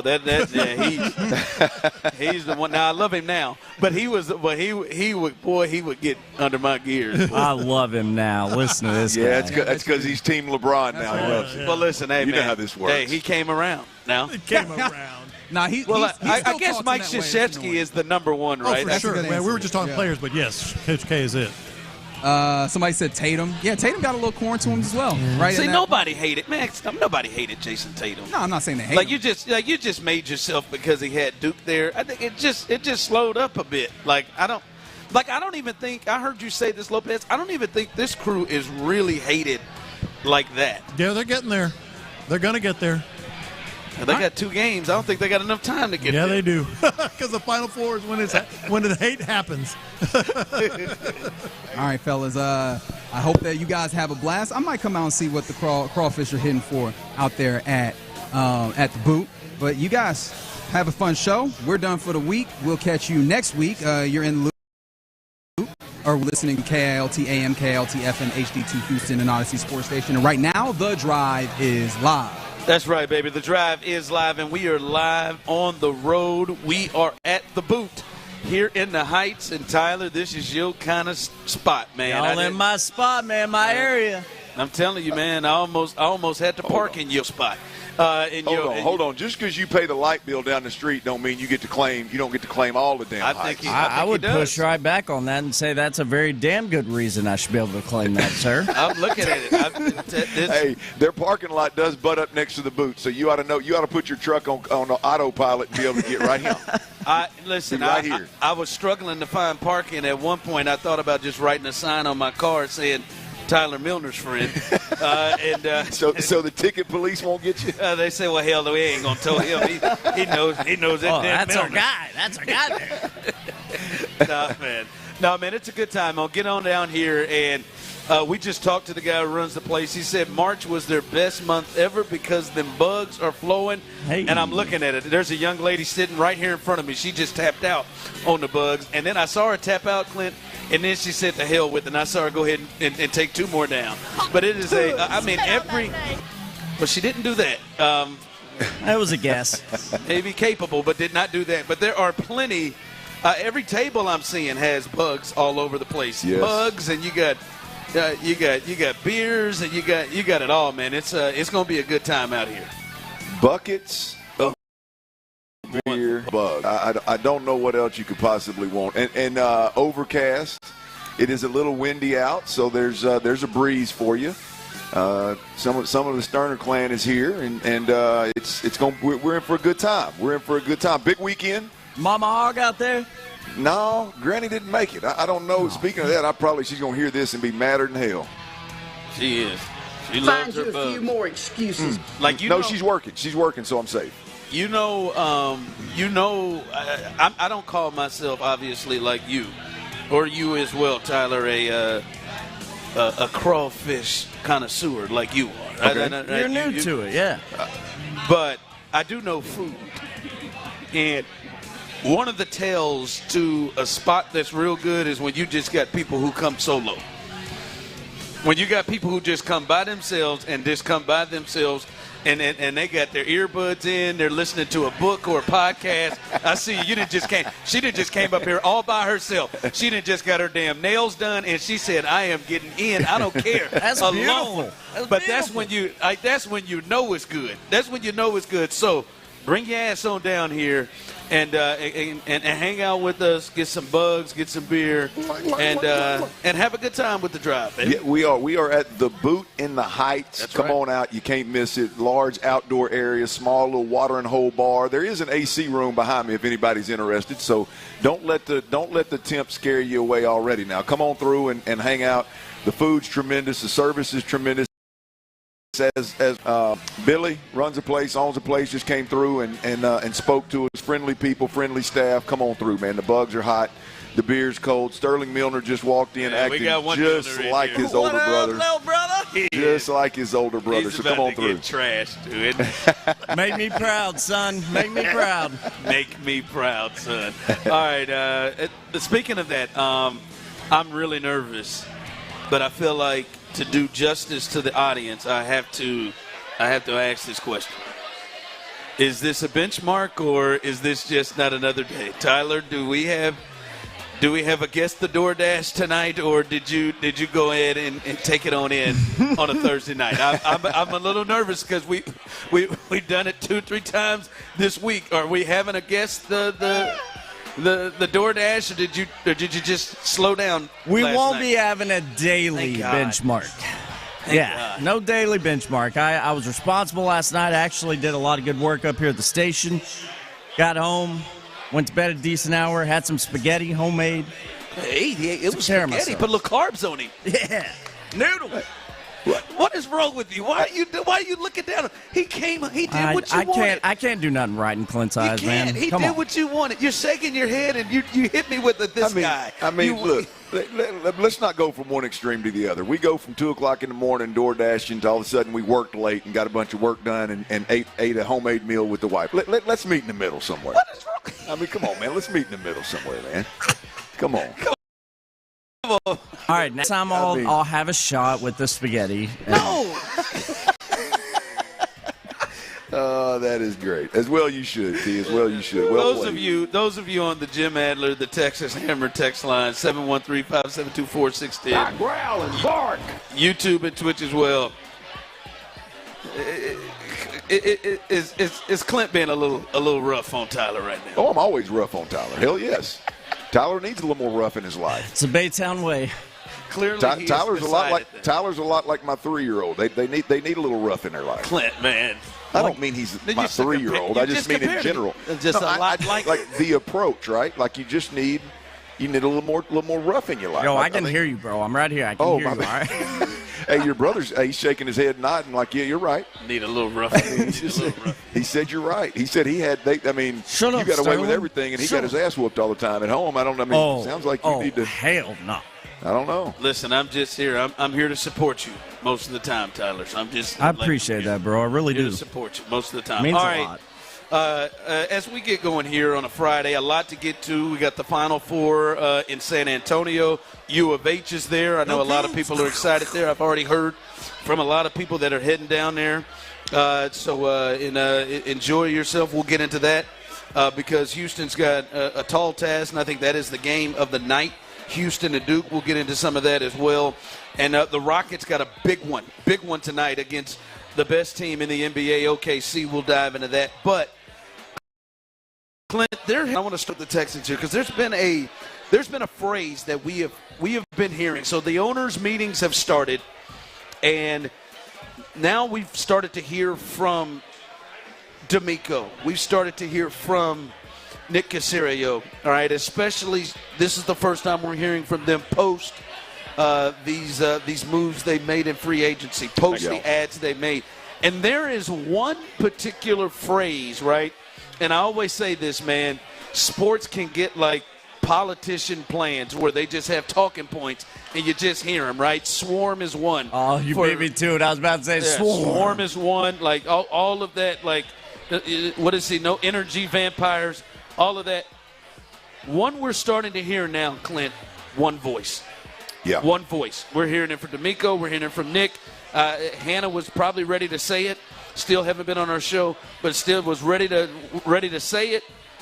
One voice. Where do you think that's coming from? What do you think that represents now? I think that the interesting part here is a question I don't have the answer to, right? But is that something that they looked up and just said, hey, man, we got to become more unified and more one voice and more streamlined, or is this a reaction to what was going on in the building last year? You don't think this is a coincidence, right? No, I don't. That we're hearing that a lot. No, I think when you fire your offensive line coach, when you fire your offensive coordinator, and typically when you've got guys that their jobs are on the line, you've got other guys that could possibly want their job. You got a lot of banter, if you will, a lot of chirping behind the scenes, and so again, the question is this a result of there was a problem last year of too many Chiefs in the room, not enough Indians, too many Chiefs kind of deal, and or is this just something that Nick and D'Amico said, hey, look, we got to get better in this department? I think it was a problem last year, right? I think when you've got an offensive coordinator that don't want to budge, you got several offensive coordinator candidates underneath him. And not pointing any fingers, but you got Bill Lazor, you got Gerard Johnson, you got got O-line coach that's on his way out, and then has an assistant coming in, kind of deal. Seems like there was probably multiple voices, and in a bad way, in a really bad way. So either way it goes, I like it. I think it's very important. I think it's imperative to winning, but I think it's a response to something that negative in the building. Yeah, I don't think it's a coincidence either. I think that they feel like they need to get to that space. They need to get to the on the same page. I think that has probably been somewhere in, and they won 10 games. Like Nick said, we got to be doing something right. We won 20 games in the last 2 years. They won 10 games, but still there was something off with the connection there. Yeah. Right? There was, and when I hear one voice, like, if you were to tell me, hey, and we've heard reports. We've heard toxic reports, even though D'Amico kind of not even downplayed that, just denied that was actually happening in the O-line room. But we've heard those things and heard things reported to where, like, there were people on different pages, and not just different pages. It would almost look like maybe at some points that there were just people saying, "All right, I'm gonna go on my page." I'm gonna go on my page. I don't even care what the page is that we've agreed to do. I'm still gonna go on my page, and you're hearing that now, one voice, and I'm not saying this is the truth, but you could get to a point, Clint, where you say, well, maybe they let a couple of people with these multiple voices on out the building. If you start seeing some of the changes, maybe they let some of these people who had multiple voices out the building. It seems like the one that should have been the only voice is the one that got kicked out of the building. But the reality of it is I think there's too many dots to connect to think that this is just, hey, man, we need to be better. There's too many dots to connect that you had all of these things going on to where you had to somewhat clean house on the offensive side of the football to get some of the noise out of the room to make sure that you can become that one voice. And so, again, I commend D'Amico and Nick for making this happen, and I love the one-voice approach to everything because you absolutely need it, and I love the fact that it took them 2 years under Bobby Slowick and whatever happened last year to figure this thing out. But it is curious to know, like, they are outwardly talking about one voice consistently, and if you really think about what they're saying, I think it's pretty indicative of what really was going on last year. And look, I know everybody feels how they feel. Like I'm not entirely into everything that they have done thus far and how they have think in the offseason, and we'll see if this works. Hey, one down, huh? We'll see. That cold beer is going down, y'all. Yeah, we'll see how it works. But, Clint, I ain't mad at him for trying to get to this space. Not one bit. Not one bit. Love it. You don't want to have that, and you know better than anybody. I think you have lived in spaces, probably at Arkansas, where you guys were more in the one voice and everybody's on the same page. And then you probably lived it the other way, where everybody had different agendas. And nipped that in the bud in year 2. Yeah, you won 20 games. So I got no problem with the thought of getting to this point. Yeah. No, you're right. I've been in both places, and it's impossible to win when you got so many Chiefs, and everybody, and they're undermining each other. You know what I mean? Yeah. If you've got 3 quality, Chiefs that are locked arm and they're working hand in hand, that's a powerful being. Or maybe even there's some disagreement, but we come to the party and the understanding at the end of like, all right, this is the route we're going to go. We talk it out, not just like, all right, man. Cool. Well, let's be honest, man. I mean, we've heard stories. I mean, I don't have a problem talking about it. I mean, I've heard stories of, the messaging to CJ not being, different than maybe what the offensive coordinator wanted. The messaging to D'Amico maybe undermining the offensive coordinator kind of deal. So there's no doubt that there's multiple voices in the room, and they got to clean it up. And listen, I don't mean to get on my little soapbox here. But I'm going to go ahead and get on it. Hold on, so. Listen, I have no problem, and I think it's a good thing to get on the same page, right? That's clearly that's what I think the great teams do, right? At some point there was issues with Philadelphia, but at some point they got on the same page.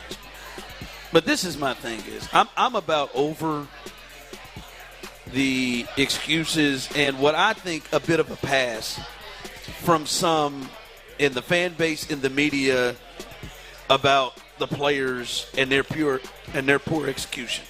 Like, this has been laid at the feet past the players in a space that to me has felt strong. Well, like there's a couple and I'll take the number one to where, like, Dalton Schultz, for example. There's and I know how you feel about him, but there's a lot of thoughts of like, hey, man, he was put in a tough situation. And I'm not going to say he wasn't always I meant to bring that up, John Lopez today. I heard that, too.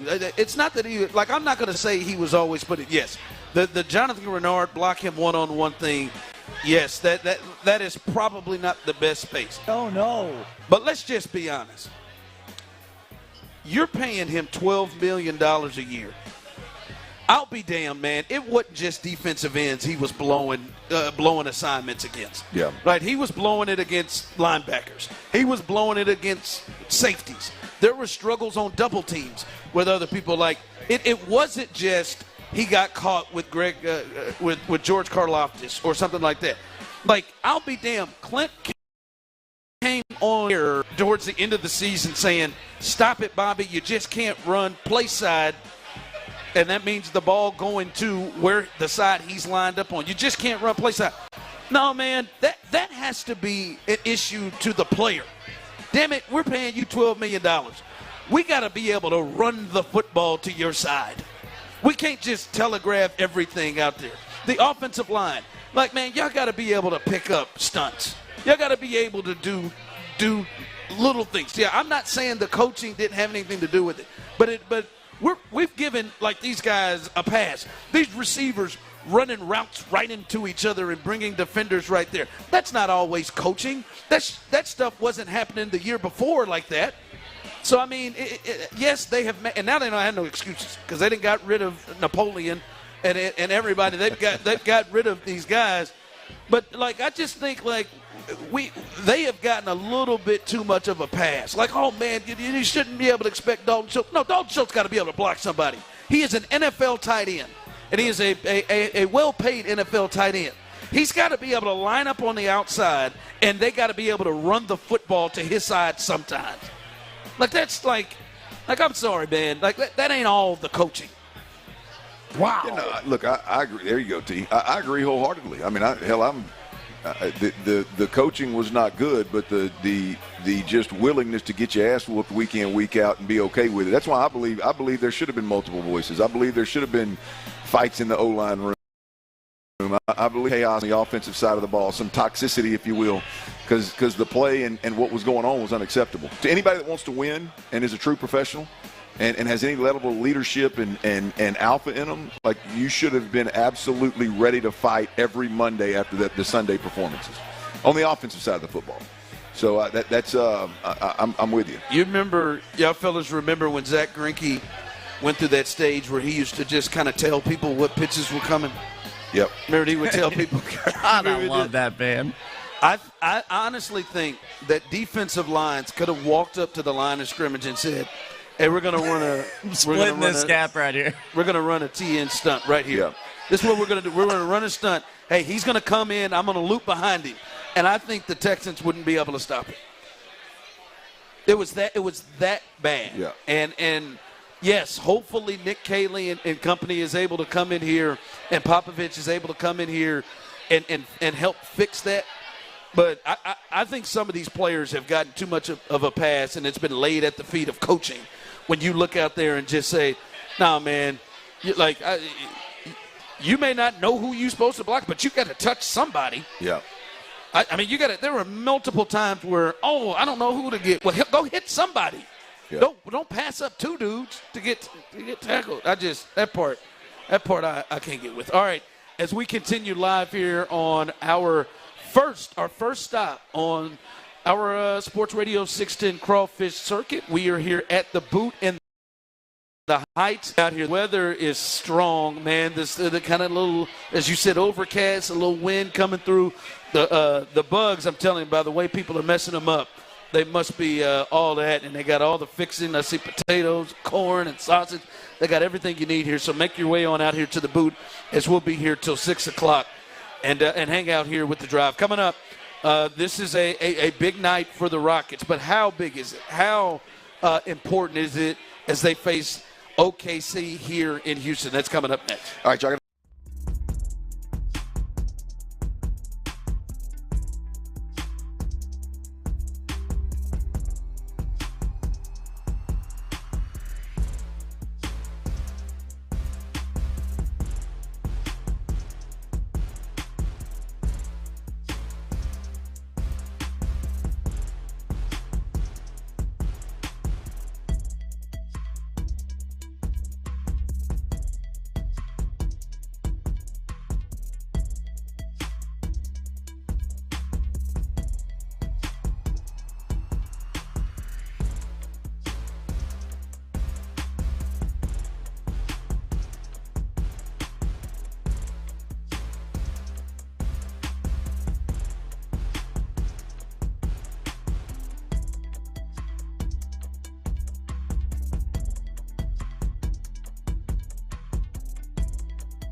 Cougs are in the Final Four, and you can hear their duel with Duke wherever you're at. Just tune in to Sports Radio 610 in your car or on the Odyssey app for Saturday's game. We've got you covered. The action tips off at 7:49, courtesy of Westwood One, on your home for the NCAA tournament. Go Cougs! Houston's sports leader, Sports Radio 610. Hey, Houston fans, I am so happy. Live from the boot. It's the Sports Radio 610 Crawfish Circuit, supported by Academy Sports and Outdoors and Bud Light. Here's The Drive with Stoerner and Hughley. It is crawfish season. I'm gonna tell you, I see them out all over the place. I ain't gonna lie to you, man. This is one of these ones, boy. You got people still smoking darts over here. You got people eating crawfish. You got people over here just having a good time out here. Couple on the corner sucking face. I mean, I think we'll get there. Yep, somebody over there, maybe on the other side of that porta potty, they're getting after it. I'm 0 for 2 today. All right, I'll be better. It might be over there. Now, just maybe a little early. Is it too early? Is it too early? Oh, it's never too early for a little sucking on the face. I mean, look, because I'm certain we probably got some people in here who are feeling frisky, and they might want to just go and step off and just say, "Hell, to hell with it, man. Let's slide over to the other side of that porta potty and make some magic happen." Well, look, you with the crawfish community. You typically. Where is this going? Well, I mean, you typically have happy people. You have slow motion people. You have people that innately are in a good mood the majority of the time. They typically like to partake in alcoholic beverages. And when you get all that happiness and all that goodness and some alcohol involved and some spicy fingers involved, somebody might get picked up. Yeah, I mean, it might result in some heavy petting somewhere. But that is definitely a part of the crawfish community. I mean, maybe one that's dirty red. Maybe one that's not reported upon as heavily as should be, but that is definitely part of it. There's something where Come to think about it, back in the day, I don't know if I should talk about this with being a married man, but I think back in the day, I mean, the crawfish boil may have been some pretty fertile hunting grounds, boys. Oh, you ain't lying. Be honest with you, man. I don't know. Growing up in Missouri, I wasn't able to run into that, but I can hear you. When you said that, I just flashed back to Barber's Hill, man, at a crawfish boil. So you ain't lying. Hey, my cousin's looking at me like I'm crazy. We can't all get spider monkeyed in a country bar, okay? I mean, some of us had to work on crawfish boil. Spider monkey. Just put that right out there. Yeah, he put your stuff right out there in the middle of the street. I don't know, cousin. Right in there, Chip. It didn't even use a crosswalk. Just threw it out there. Put it right in the middle of the street. All right. Well, come on out here and make a bad decision. Why not? Come on out here, get some crawfish and some drinks, and make a bad decision right here at the boot. Or dad decision. A dad decision, or become a dad. Do that. Or meet a MILF. Yeah, sure. All right, we're at again. We're at the boot here in the Heights. All right. Clint and Tyler, a big one tonight, and they outside of that Jazz game, the Lakers one was a big one, and this one they are playing and hosting the best team in basketball right now. And when I say the best team in basketball, they have the best record. They're 64-12. They've got a chance to get to 68, 69 wins. If they can land on 69, that'd be good. My man over there is waiting to make a bad decision. I'm telling you right there. And but they got a chance to kind of break this streak they have. Again, you've heard me talk about this, but they are in their last 11 games. They are 2-9 against teams with winning records, and this obviously is a team with a winning record. And when I say how good OKC is, Clinton, their last 18 games, Oklahoma City is 17-1. 13 of the wins are by double digits. 11 of them are by 15-plus. They are just absolutely just killing teams. And, I mean, and they go ahead and they don't play with their food, man. They get this thing over early. You look up, and they're up 25 on teams in the third quarter, the second quarter. So I think this is a big test. And I'm curious from you and the people, 713-572-4610, those who are on YouTube and Twitch as well, levels importance of this game. Scale of 1 to 10, Clint. 10 being extremely important. How, to you, important is this game tonight against OKC as these are the 1 and 2 seeds in the West getting closer to the playoffs? How important is this game for the Rockets in your eyes tonight? Yeah, look, I think it's up there. I'm 7 or 8. Yeah, I was thinking 7 myself. And I say that I don't. Again, I would like for them to win. Obviously, I'm a Rockets fan, but I don't need them to win. I just think down the stretch in these last 5 games against contenders, I think it's going to do wonders for the team if you can go out there and play well, be competitive, and put yourself in a position to win the last couple of minutes of the ball game. I mean, that to me, that's the deal. Does your defense translate when the competition gets better? It did earlier in the season. Let's see if it does when the superstars start showing up at a different level. Let's see if it does, if that defense shows up when the competition is 5 straight teams that are competing, with the exception of OKC, obviously, competing for seeding in the West here. Let's see what that looks like. And so I think the games are all hugely important. Not necessarily the win. I think you've got an opportunity here in the next 5 games if you're the Rockets. Can you solidify and improve and gain confidence, between now and the 5th game from now? Can you improve and gain confidence? Again, I don't know what that is. That 2 and 3? Is that 3 and 2? Is that winning 4? I don't know what that looks like, but can you, secondly, the Jalen Green dynamic here? As Rocket fans, I don't want to speak for everybody, but it's going to be real hard to get excited about the Rockets and their potential in the playoffs if Jalen Green doesn't show up in a big way in the bulk of the next 5 You're right. games. Their last one against the Lakers. The hell with that Jazz game. Their last one against the Lakers. Yep. Now, Udoka held him out in the last 4 minutes, but it wasn't like he had it going. I mean, he's got 9 points, 9 rebounds, 5 assists against the Lakers, right? And I remember going into that is, can he and Şengün, can they play with the Lakers big two? Like, can they be in the same ballpark of the Lakers big two? And the Lakers big two weren't great, and they weren't. Can he come out tonight and be in the same building as Shai Alexander? I'm talking about. Can he have that type of game? Can he be in the same building? And I think those are important things to look at with Jalen Green and Şengün, because I think both of them guys are the 2 guys that they're going to have to lean on. Yeah, look, I think they're going to, against an opponent like tonight, they're going to have to, assuming that Oklahoma City takes it serious, I think they're going to have to depend on a lot, right?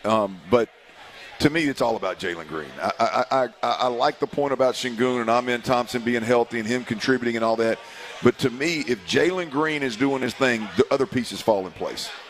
Then he's the guy that can then be enough of a threat to facilitate. He's the guy that then can allow Şengün to get easy buckets, not have to work real hard, not have to play with his back to the basket all the time. Can he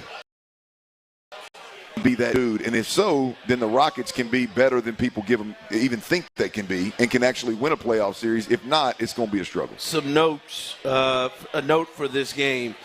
Dylan Brooks, who got his 16th technical in the last game when he kicked that young man in the nuts. I believe it was an accident, but he still got toe to balls on that young man. I thought it was his face. Would you rather get kicked in the face or the crotch? It was nuts. I saw nuts. I don't. Maybe the follow through came up to the face. I saw toe to nuts. Which one would you rather get kicked in, face or crotch? Man, I'm pretty. The lingering stomach pain. You're pretty what? Just leave it at that. I got you. I'm pretty, man. I don't want you are a handsome fellow. Like, where am I getting kicked at? I don't need a scar, man. I mean, but now I need, now, if we're talking about kick real hard. Stay off the bridge of my nose and I'm in the face. If we're talking about getting kicked real hard, I don't want to get kicked real hard in the Johnsonville. It's that lingering pain that's paired with it, Well, Tyler, you got a big head. Are you head or? No, he's head. He's head. He can withstand it. I'm all head. Oh, I'm talking about your dome. So am I, That's dude. what he's talking about. Yeah, he's perfect. Clint, you'll be better. But, man, he didn't DoorDash last night. The nasty's not running through right now. Oh, okay. You're right. Get your mind out of the gutter, Dirty Red. Give him 3 o'clock. All right? It's not running through. Well, I mean, I have seen him in the urinal. It's not, I mean, it's not shaft. I heard you gasp. Back to in a good ways. The initial reason why we're talking about nuts. Dylan Brooks is suspended for this game, so this will be intriguing to see the matchups and to see what he runs through. I'm guessing Tyree Eason will be the one that comes in a lot, but there is no way, no Dylan Brooks, there is no way that Jalen Green is sitting at the end of a game now. No Dylan Brooks in this game if it's tight. So that's one to watch for. A big one tonight at the Toyota Center as the Rockets look to try to get one against the best team. And I think it would bring so much confidence if they pulled that game up. Coming up, there's a big day for the upcoming draft that's happening today with two of the biggest names in the draft. We'll discuss that coming up next. But before we do that, fellas out there struggling with that ED, our first –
A lot of school, too, to level up. Sweet. Are classes online or on campus? Both. Wow, I'll check it out. Thanks. Make this your year. Take the free career evaluation now at mycomputercareer.edu. Financial aid is available for qualified students. Tyler Miller, you are the greatest producer in the world. Live from the booth. It's the Sports Radio 610 Crawfish Circuit, supported by Academy Sports and Outdoors and Bud Light. Here's The Drive with Stoerner and Hughley. All right, welcome in as The Drive is live, and we're on the road, and we're used to being on the road, and we are starting our Crawfish Circuit, and no better place to land than at the boot here at the Heights. And listen, I'm telling you, the crawfish is flowing, and it is. Your brother just slid into his, Tyler. Slid into what? He just slid in a little of that crawfish right there. I see. My man.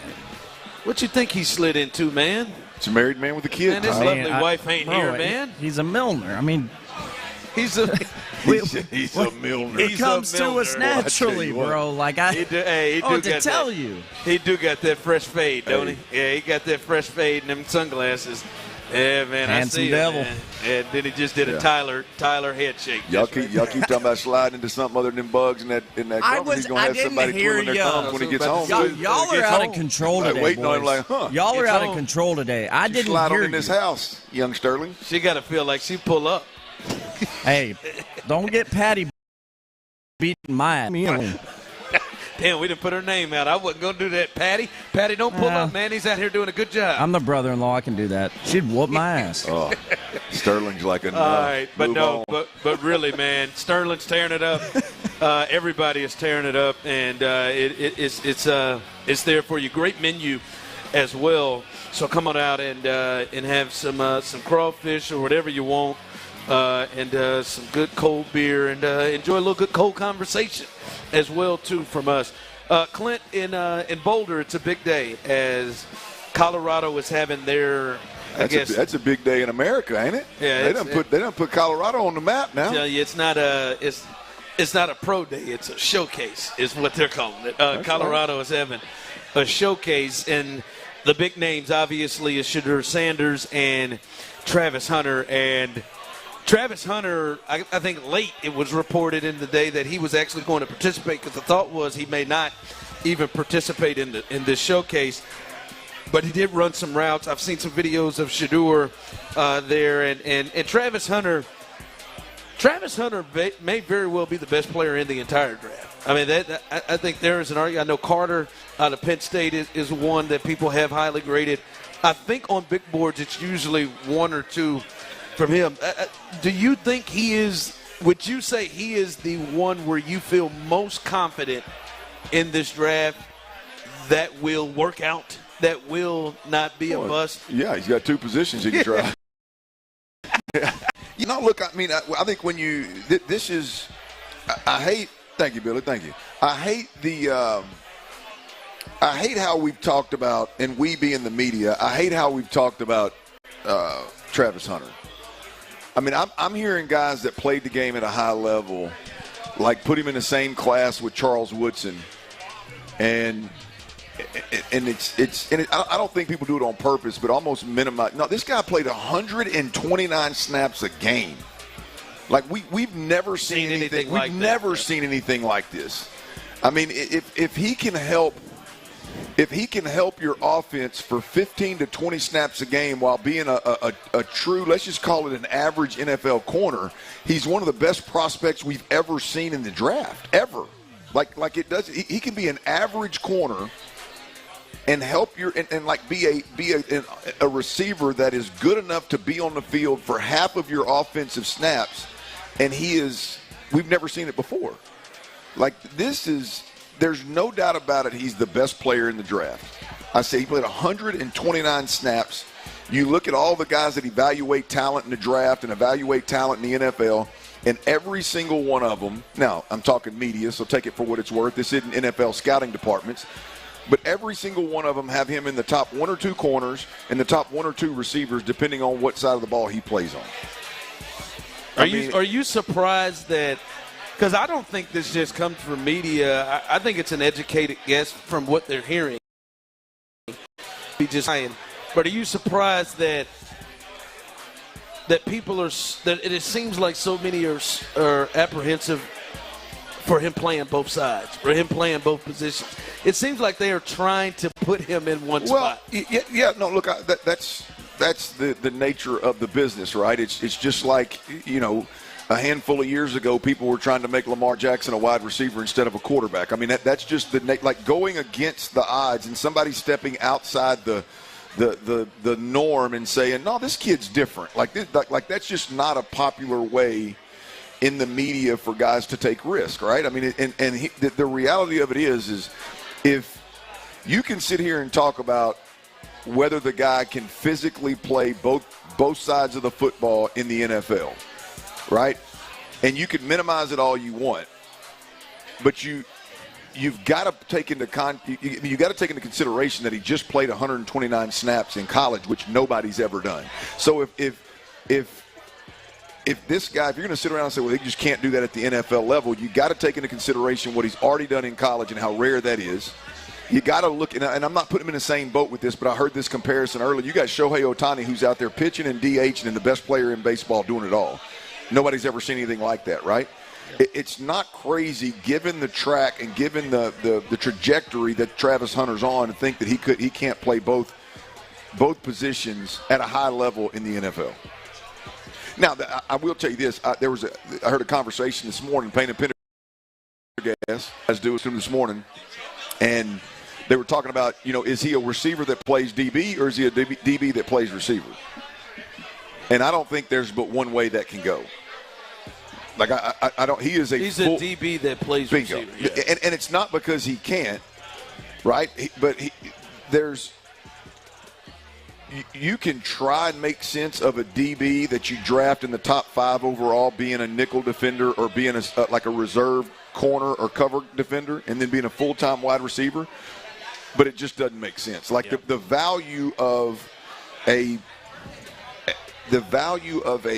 lockdown corner, which he has the ability to potentially be, and then a part-time – this is out of the gate because I think he can do both. I'm going to go on record. I think he can do both at the NFL level. When it's all said and done, a couple years into this thing, I think he can play full-time both. You think full-time? Yeah.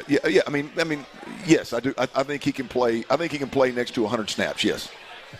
I think when Travis Hunter is done, assuming he doesn't have any injuries, I think there's a chance that we could see Travis Hunter, a really good chance that we could see Travis Hunter playing 100 snaps a game, which would include a huge chunk on the offensive side of the football, yes.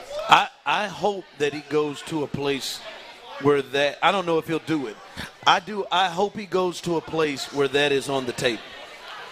Like, I hope he goes to – because the fear is I wonder how many places Clint would even be open-minded to allowing that to happen. Like, especially when you hear of, like, no, man, we just want to play corner and maybe get some snaps on the other side. To me, here's what you risk with that, right? And I don't know that anybody would be bold enough to do it, but here's what you risk is when his 4 years is up, he's out. Oh, yeah. And try to get somewhere that will allow him to do it. It appears that he, and let's be honest, like I know his mom and dad are out there somewhere, but Deion is his sounding board and his mentor and his father figure as it relates to football. And when it's all said and done, Deion is very adamant about his ability to play both ways. Obviously, he did it in college and he had no worries about it. I just did it. I mean, he as you said, 120, 130 snaps a game. Yeah, that's wild, man. And the thing is, never checked up. Never checked up, right? I mean, that there's – And it didn't seem like, for me in most games over the last 2 years, and it didn't seem like it hampered him late. Like it didn't seem like it was – He was winning games for him late. Yeah. On both sides of the ball. So, look, I think there's a really good chance that we're looking at a guy for the first time in NFL history. And I'm not saying they're going to win championships. I'm not saying he's going to lead the league in interceptions and catches and yards. But I think when it comes to snap count, I think we're looking at a guy that's going to play more snaps than we've ever seen anybody. Well, not ever, because back in the day they played both ways. But in a long time that we've seen. And I think if he gets drafted by a team that doesn't allow him to do it within the first 2 years, I think when his 4 years is up, when that rookie contract is up, I think he bounces. Yeah, I think he's the best player in the draft. And we're starting to see, like, I've seen him – started to see him mock to Cleveland at 2, started to see it a lot. And I think Vrabel would be one that is open to allowing him to do both. I think he is that type. I think whoever drafts him is going to have already agreed to do that. Yeah. All right, coming up, we haven't gotten to it. We'll do it here, and we'll bring an expert in to help us out with this. The big thing this weekend, U of H, the Houston Cougars, they will be in San Antonio for the Final Four up against the Duke Blue Devils, the team that most people look at as the favorite to win the national championship and Final Four. Houston will have that. We'll talk to our guy, Rob Doster of Field of 68, get his thoughts on it as they've been covering this thing better than anybody on the planet. We'll talk to Rob and see what he thinks about the chances of the Houston Cougars. That's coming up next. All right, y'all, time every day it's time. I got to tell you about these cold Coors Light, the old Silver Bullet, the Coors Latte. Y'all know what's going on. Look around this place, the Boot and the Heights. Come on through, y'all. Look around this place. And a lot of them old Silver Bullets flying around. I'm telling you, man, it's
healthy, non-smoking male. Billed monthly.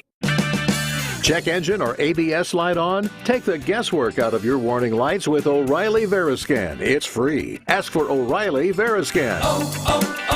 O'Reilly Auto Parts. KILT FM HD2 Houston. Insider access, exclusive content. Sports Radio 610. The Texans play here. An Odyssey sports station. The Drive is live. Live from the boot. It's the Sports Radio 610 Crawfish Circuit, supported by Academy Sports and Outdoors and Bud Light. Here's The Drive with Stoerner and Hughley. That's right, as we are live here at the boot here in the Heights, and it is our Crawfish Circuit, and what better first stop than here at the boot. Make your way on out. Here's everybody. Oh, that's a margarita. I need to get one of them. She got that tahini too. But it's a good time out here. Crawfish is flowing. The drinks is flowing. The weather is good out here, and TVs everywhere. And it's just a good spot here out in the Heights. So make your way on out here and grab you some crawfish and whatever the hell else you want. Make your way on out here. We'll be plot. But we know tomorrow is a big day in this city and a big day for Kelvin Sampson and his Houston Cougars. There you go. I hear the Go Cougs right there. That's right. And and I think they have the game of the day, and we'll discuss the Final Four. We'll jump in with U of H, but we got to go to our guy, Rob Doster, Field of 68. And listen, again, guys, you got to follow them. Follow them and watch them. They are out every night. They got a hell of a crew. Whenever I see Randolph Childress, that gets me excited. They got a hell of a crew over there. You got to watch it, and they're covering it unlike anybody else. So check out my guy Rob, Jeff Goodman, all those guys over there as they cover this thing. Rob, first off, man, I would imagine you're not one that's disappointed to get all number one seeds in the Final Four. No, man, not at all. This is what you want. You want the big boys playing. We spent the whole season having conversations about, is Duke better than Auburn? Is Auburn better than Duke? How good is Florida? Is Houston better than any of the teams in the SEC? Is the Big 12 overrated? How bad is the ACC? And now you got the best teams from each of those conferences. You got the best teams in college basketball. They're all facing off here in San Antonio, and we're going to find out who the best team in the sport is, right? Like, I've always said the NCAA tournament is the best way to determine a champion and the worst way to determine who the best team in college basketball is. Well, that's not the case this year, right? We're going to find out who the best team is, and they're going to prove it on that court in the Alamo Dome in San Antonio. I'm always excited for the Final Four. I haven't been this fired up for the Final Four in a long time, man. It probably since I don't even remember, man. But this is going to be a good one. It's going to be a great one. I just got to know, Clint, how you holding up, man? I haven't talked to you since last week. I know it was a rough one for you. I just want to make sure you're okay, brother. Well, look, it was a tough pill to swallow, no doubt about it. It was rough, but look, we were on house money, and it was a tough pill to swallow. I'm down here in an area where there are a lot of Red Raiders, and that was a tough pill to swallow. But I tell you what, here's the deal. I love what Field of 68. I echo everything that Ron said when we introduced you. But let me tell you what I'm most proud of. The fact that I can tell by Rod Doster's first 30 seconds talking that his ass was out on the town last night kicking it. I see you in San Antonio, my baby. man. Hey, Clint, the Riverwalk gets you, man. The Riverwalk will get you. All right, well, here, let's pull the car over real quick, Rob. As long as you don't fall in, you're good. What was the drink of choice last night? The problem, my biggest issue was the drink of choice last night was whatever was put in front of me.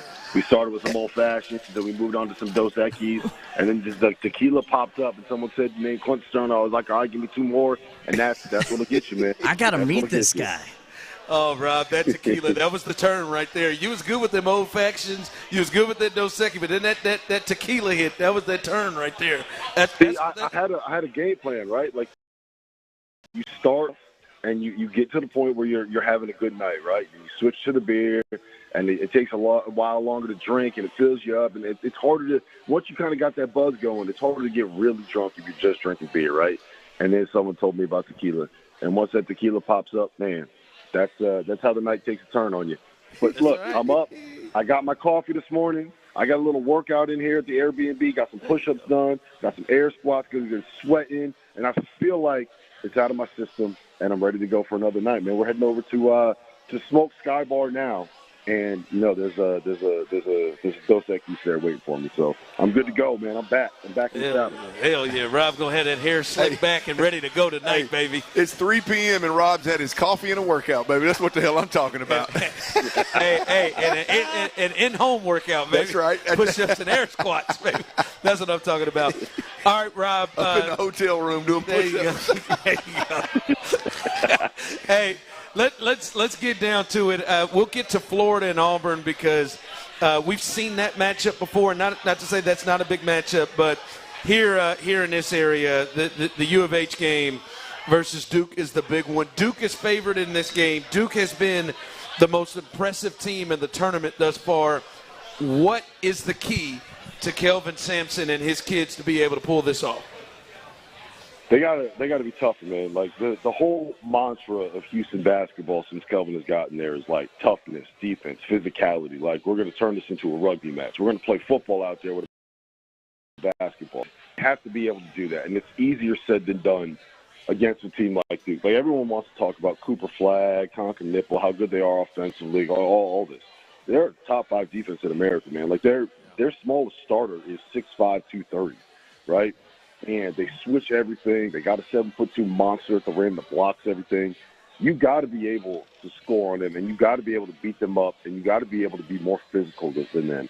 And if Houston can do that, they got a chance. Like the matchup here that I think is so important is Juwan Roberts, right? Yep. Juwan Roberts, 23 years old, 50-year senior, been around forever. Feels like he's, the old head of the park, right? And he's going up against Cooper Flagg, number 1 pick, 18 years old. He's got to be able to win that match. He's got to be able to beat him up physically. He's got to be able to score in and around the paint. He's got to be able to – he gets to that little lefty jump hook off the glass. And, if he can get to that consistently, I think they got a real shot at this. Rob, what about the other side, Rob? I mean, we talk about U of H's defense, but I mean, and again, look, I'm just a casual fan, man, but as I watch – the offense ain't nothing to turn your damn nose up at. I mean, they're pretty damn good on the offensive side of the ball as well when they're clicking, which obviously all 4 of these teams are at this point in time. Yeah, the thing that I'm worried about with Houston on that end is a lot of what they do kind of results in, it's Milos Uzan at the end of the clock getting to a pick and roll and making a play, right? It's L.J. Cryer finding a way to get to that step back going left, and it's hard to beat Duke one-on-one. You're just because they're so big, they're so athletic, and they're so switchable. So you got to be able to run your stuff against them. You got to be able to, kind of get Milos Uzan in those actions where he's able to get to the rim and get downhill. You got to be able to scheme ways to get Juwan Roberts post touches where he's going to have a chance to go one-on-one against Cooper Flagg, where I think he'll be able to do some damage. If you're going to be relying on L.J. Cryer and Emmanuel Sharp to make tough jumpers to win, man, that's a tough game plan because, like I said, it's the length. L.J. Cryer, love him, All-American basketball player. He's 6'1". He's going to be guarded by guys that are 6'6". It's hard to make jump shots over guys that are longer and more athletic than you. You can't just rely on him having to go one-on-one to be able to win this game. You got to be able to run your stuff. Rob Doster, Field of 68, joins us as we are talking Final Four in San Antonio, in particular U of H, as they take on Duke. I don't know if it's this simple, but I've looked at this game and I've thought to myself, one, it's clear that Duke has the talent advantage in this game, but I think it's also very clear that that maybe I think Houston has the coaching advantage with Kelvin Sampson and their grit and defense. Now, as you said, I agree with you. Duke's defense is really, really good, especially with all the size they have. But is Kelvin's coaching ability and their grit and defense, is that something that you think can realistically counter that talent discrepancy in this game for Duke? Yeah. Yeah, I mean, what Kelvin's kind of built this program on. And the thing about Duke, the talent level that they have, they have so many different ways that they can beat you. And what makes Cooper Flagg so great is, he could do all of that stuff, but at his core, he's like a connected piece, man. Like he's the guy that's going to make the right pass. He's going to make the right read. He doesn't need to have the ball in his hands. He's not someone that's going to demand 25 shots every game, right? Like he's not Kevin Durant. He's out there. He makes people around him better. So that's what's hard to deal with him, man, because he makes people around him. But you can slow down Cooper Flagg, and he's still going to have a positive impact on the game. You can say, all right, we're not going to let him get his shot, and he's still going to find ways to be able to make other guys better. And it's rare to find that. I mean, he's 18 years old. I told you guys, he's supposed to be a high school senior. If he was 10 days younger, if he was born 10 days after he was born, he would not be eligible for the 2025 NBA draft, and he would not be playing college basketball right now. He'd be in high school still because he's going to the 2026 draft. That's what makes them so good. Is they got this guy who's like an actual child out there that is, just makes everybody so much better around him. But to answer your question, yes, Houston can beat them up physically because they are young, right? Like that's the thing. That's the question that we always have with these one-and-done teams and these one-and-done freshmen. Can they win in March when you're going up against guys that are 23, 24 years old? Jawan Roberts has to be able to win that. Like, I keep coming back to that. You got a 24-year-old, fifth-year senior that's the leader, the core of your program, and he's going up against named 8th player of the year today. Jawan Roberts has to win that match. Damn, Robin added a year on Jawan just from the last time he talked about it. Like you and Dusty Baker. He was 23 a minute ago. Now he jumped to 24. Hell, we'll have him 25 by the end of it. That's what they call tequila math. Ron, that's what they call tequila math. Hey, all right. So who do you got in that U of H Duke game? Both hit, straight up and the spread. Who you got? I got Duke in both. I think I got Duke laying the 5.5.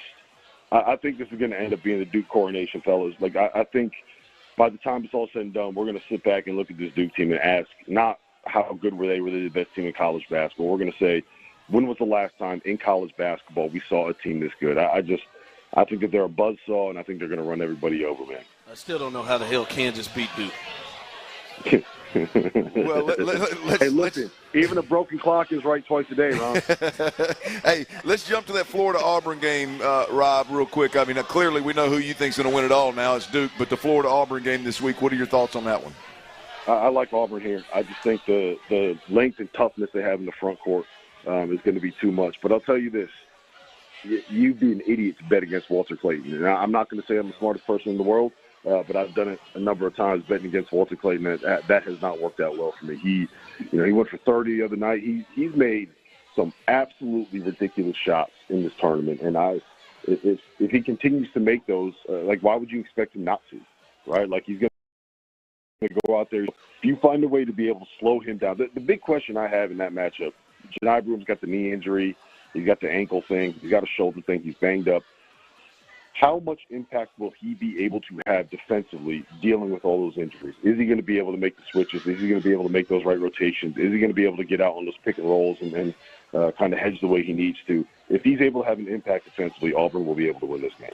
I know you like Auburn in this game, and I'm with you. It's crazy because after the SEC tournament, I felt like Florida was the best team in basketball. And we've seen Duke, and we've seen this in the last couple of weeks.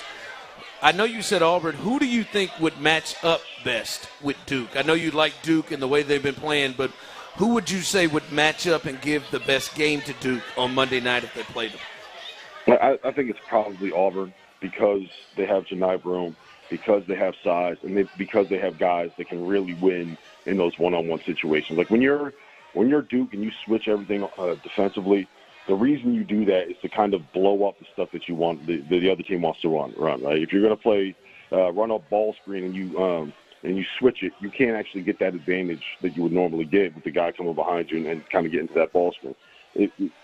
Switching defenses make you have to beat them one-on-one. And Auburn's got guys like Nahad Pettiford, like Chad Baker-Mazara, like Janai Broom that can actually go out and win in those mismatches and win one-on-one. So I think Auburn's got the better chance to do it. All right, Rob, man, we always love having you on, and I'm just a suggestion. You get out tonight. I don't know if you plan on wearing a shirt with a button. I think you just come on down 3 buttons and just really set the tone. Taco meat. Yeah, let that taco meat. Let it out, Rob. Here's what I'm going to tonight, fellas. What I'm going to do is I'm going to mix in a water every now and then. That's There you go. There you go. Smart move. Don't do it. Don't do it, man. You're only in the Texas Hill Country once, man. Enjoy the hell out of it, man. Get out there and get loose. You don't have to tell me twice, Clint. You don't have to tell me twice. All right, Rob. Don't threaten me with a good time, sir. Yeah, all right, we appreciate you, man. That's Rob Doster, Field of 68, as nobody better. Again, go check them out as they cover this thing, and they've done it all season, and they take it up a notch when the postseason comes and the tournament. And they have been fantastic. He likes Duke, and I think a lot of people do like Duke, and what Duke has done over the last couple of weeks in the tournament makes sense. But I think I would be surprised, and we'll talk about this more later on the show, but I'll be surprised if Houston's not in it. Like at the end of the game, like at the last 4 minutes, that this thing isn't a game that Houston has a chance to win. Now Duke may win it, but I'd be surprised if they just run away from Houston like they've done some teams. Here, I mean, for what it's worth, casual fan, hadn't watched all year long. I've watched two Duke games here back to back, and they were impressive in one, and the other they kind of just flopped around. And I don't know if they let Arizona or not, because I'm not game that way. But boy, the Arizona sure made them seem somewhat beatable in multiple moments throughout that game. In a sense of early on. Arizona shot it well and got a little bit of a lead. Then obviously there were moments where Duke made a run, and then all of a sudden Arizona got back in the game, and so that made them look seem a little bit more human. And then the next game they obviously had a big ball game. So I think this is a tremendous matchup, yep, and I'm not feeling the Duke buzzsaw love that I feel like a lot of folks are. Yeah. All right, coming up as we continue here live at the booth, get on out here and get you some crawfish and get you some cold beer, get you some cold drinks. They've got it all out here. Great atmosphere today on this Friday. Get your weekend started right. Coming up, the Astros are off today, but this weekend is a good thing to watch as they finish off this series with the Twins. Is there a position that we didn't think was up for grabs? Are the Astros looking at that position differently now? We'll discuss that coming up next. All right, now you're looking to build your dream home. Do you have acreage? Do you have a lot? Do you have land somewhere that you've always wanted to build on? If so, Our Vision Homes, they're the custom home builder that you need to call, man. They will build on your own land. They're a turnkey custom home builder.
wherever you're at.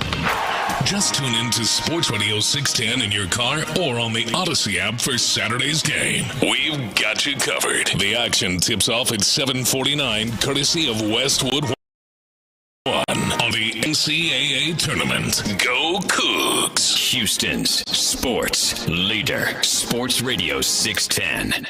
Live from the boot.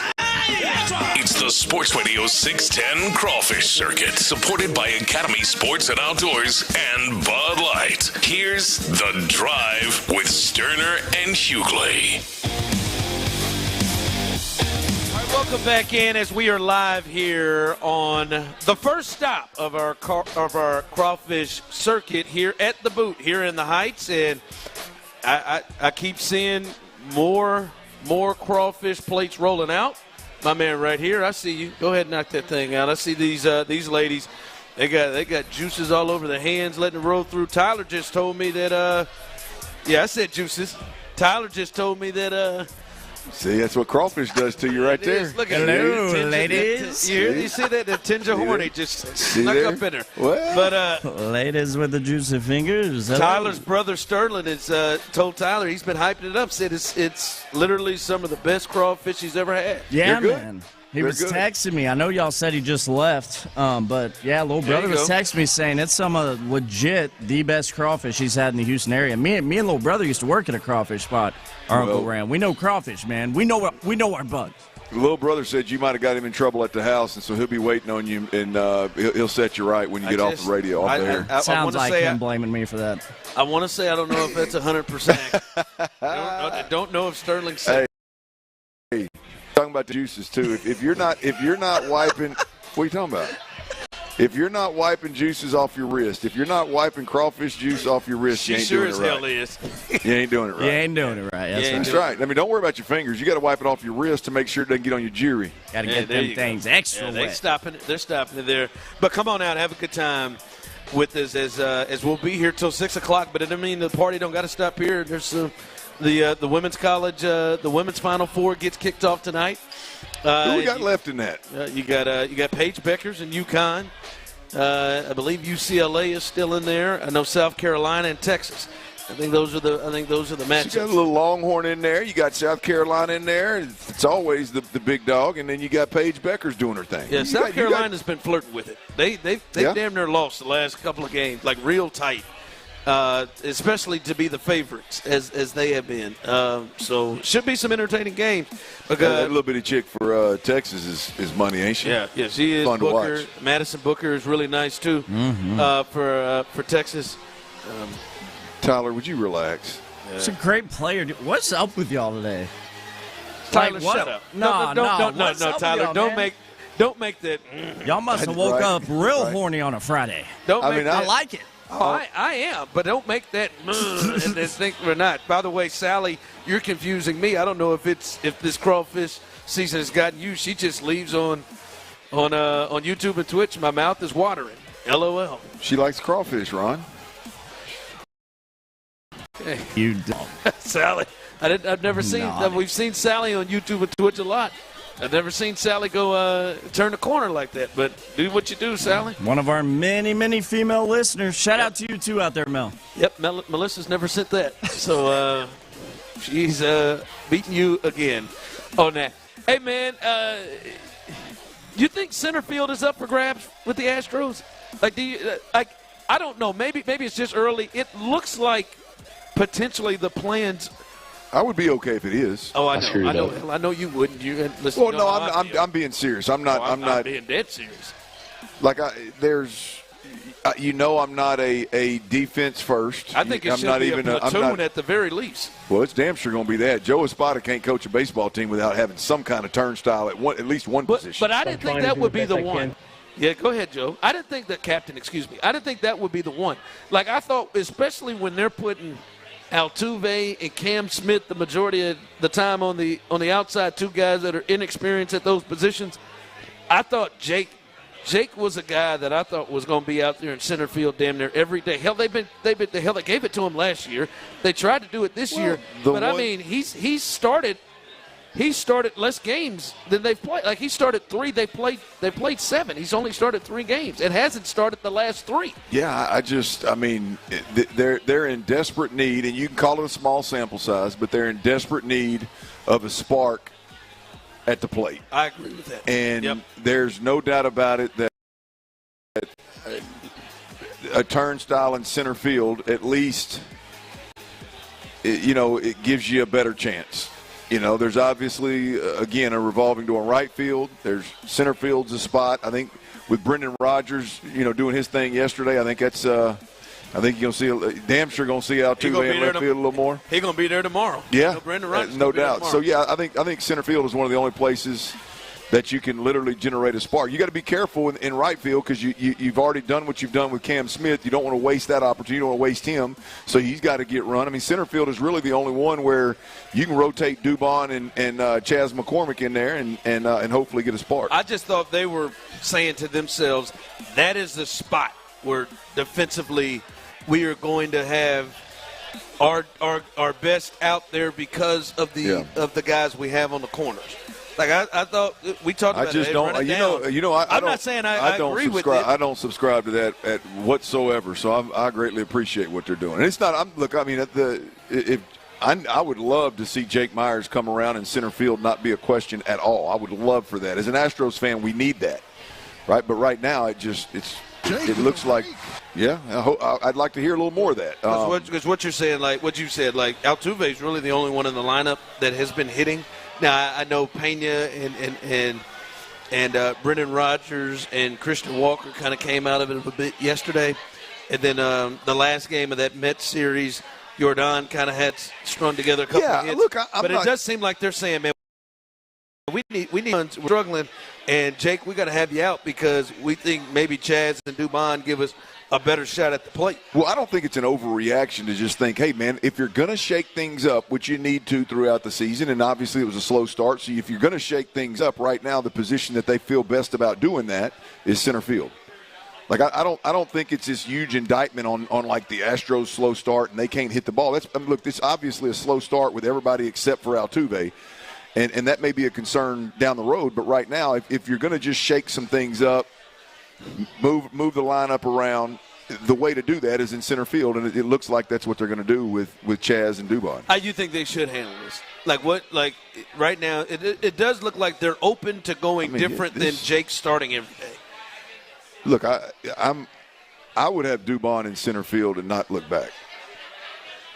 Like as an everyday starter. But I mean that's not because of any slow start or anything like that. That's just where that's where I would go with it. Especially with a lineup that's suspect on the offensive side, you're not real sure what you're going to get. I feel like Dubon is one of a few guys that you're going to get a quality at bat out of. Yeah. So I would go that route, but that's not realistic with these guys right now. So I would just keep rotating these guys through. Yeah, it looks like that's not just a coincidence, Clint. If Jake just sits the next 3 days, now he may start tomorrow in Minnesota, but that's like nobody who's an everyday player has healthy sits three straight days. Cart before us, but the interesting thing with Jake Myers is at some point, we're not there yet, but the interesting thing with him is at some point, because all he does is play center field. Yes. And if you're willing to go Dubon and Chaz McCormick out there and got both guys that can play multiple positions, at what point does Jake Myers become expendable, right? I mean, and more of a liability because he can only do one thing. So we're not there yet, obviously, but if Jake's going to start, what do you do, start 4 of 7? If he's going to start half the damn ball games, 3 of 7? Yeah, he's only started 3 games. If he's going to start 3 of 7 ball games, it's going to be hard to justify that in this, with the struggles that the Astros have, it's going to be hard to justify that on the roster. Like if they walk out there and he doesn't start a 4th straight game, Jake's not the center fielder. Like he's at the very least in a platoon. Like you just like we're not going to see any stretch where Jeremy Pena doesn't start 3 straight games and he's healthy at shortstop. We're not going to see Christian Walker not start 3 straight games and he's healthy. All right, coming up next as we continue here at the Boot here in the Heights, our crawfish circuit. Come make your way on out here and enjoy yourself as we are. Rob Doster kind of brought up something that to ask you guys and the people. You guys got more experience in this than I do. I want to bring this to you coming up about this weekend, and potentially some draft conversation based off what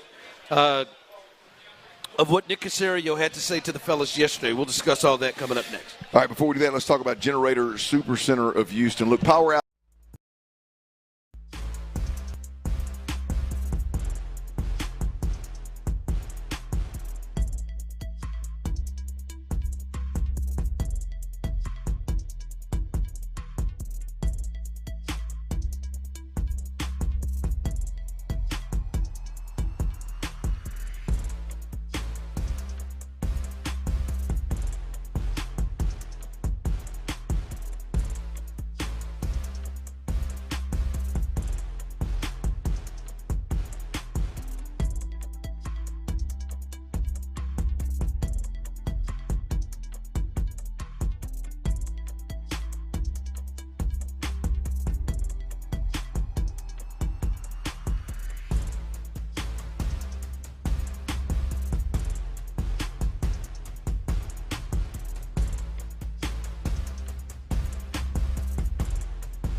Yeah, it's real life, all right. But what you really need to say is something that can protect your new ride.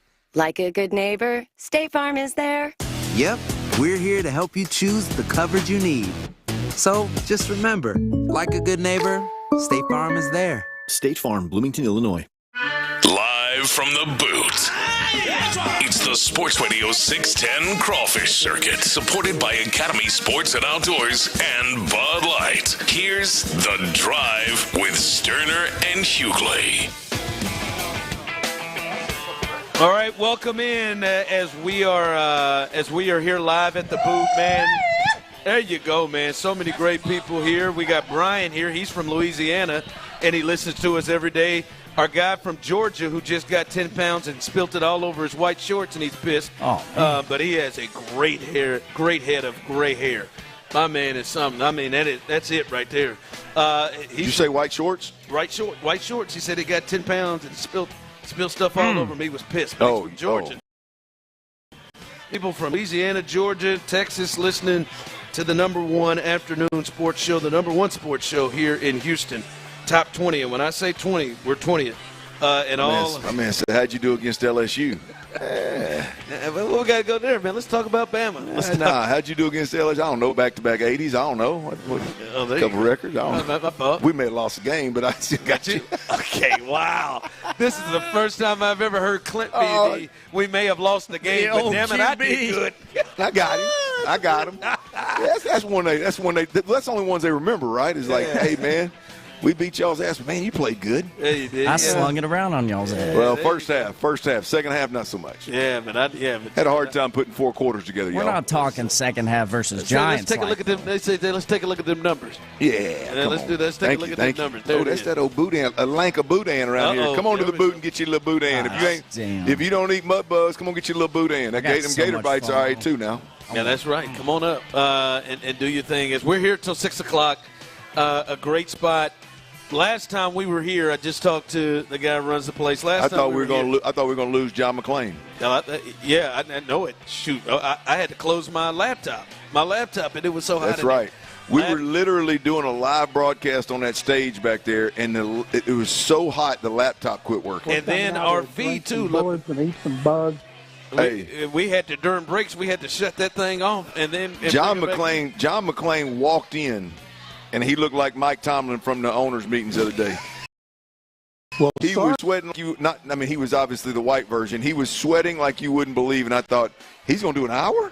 He's going to do an hour on this stage? And continuing to sweat just in sitting.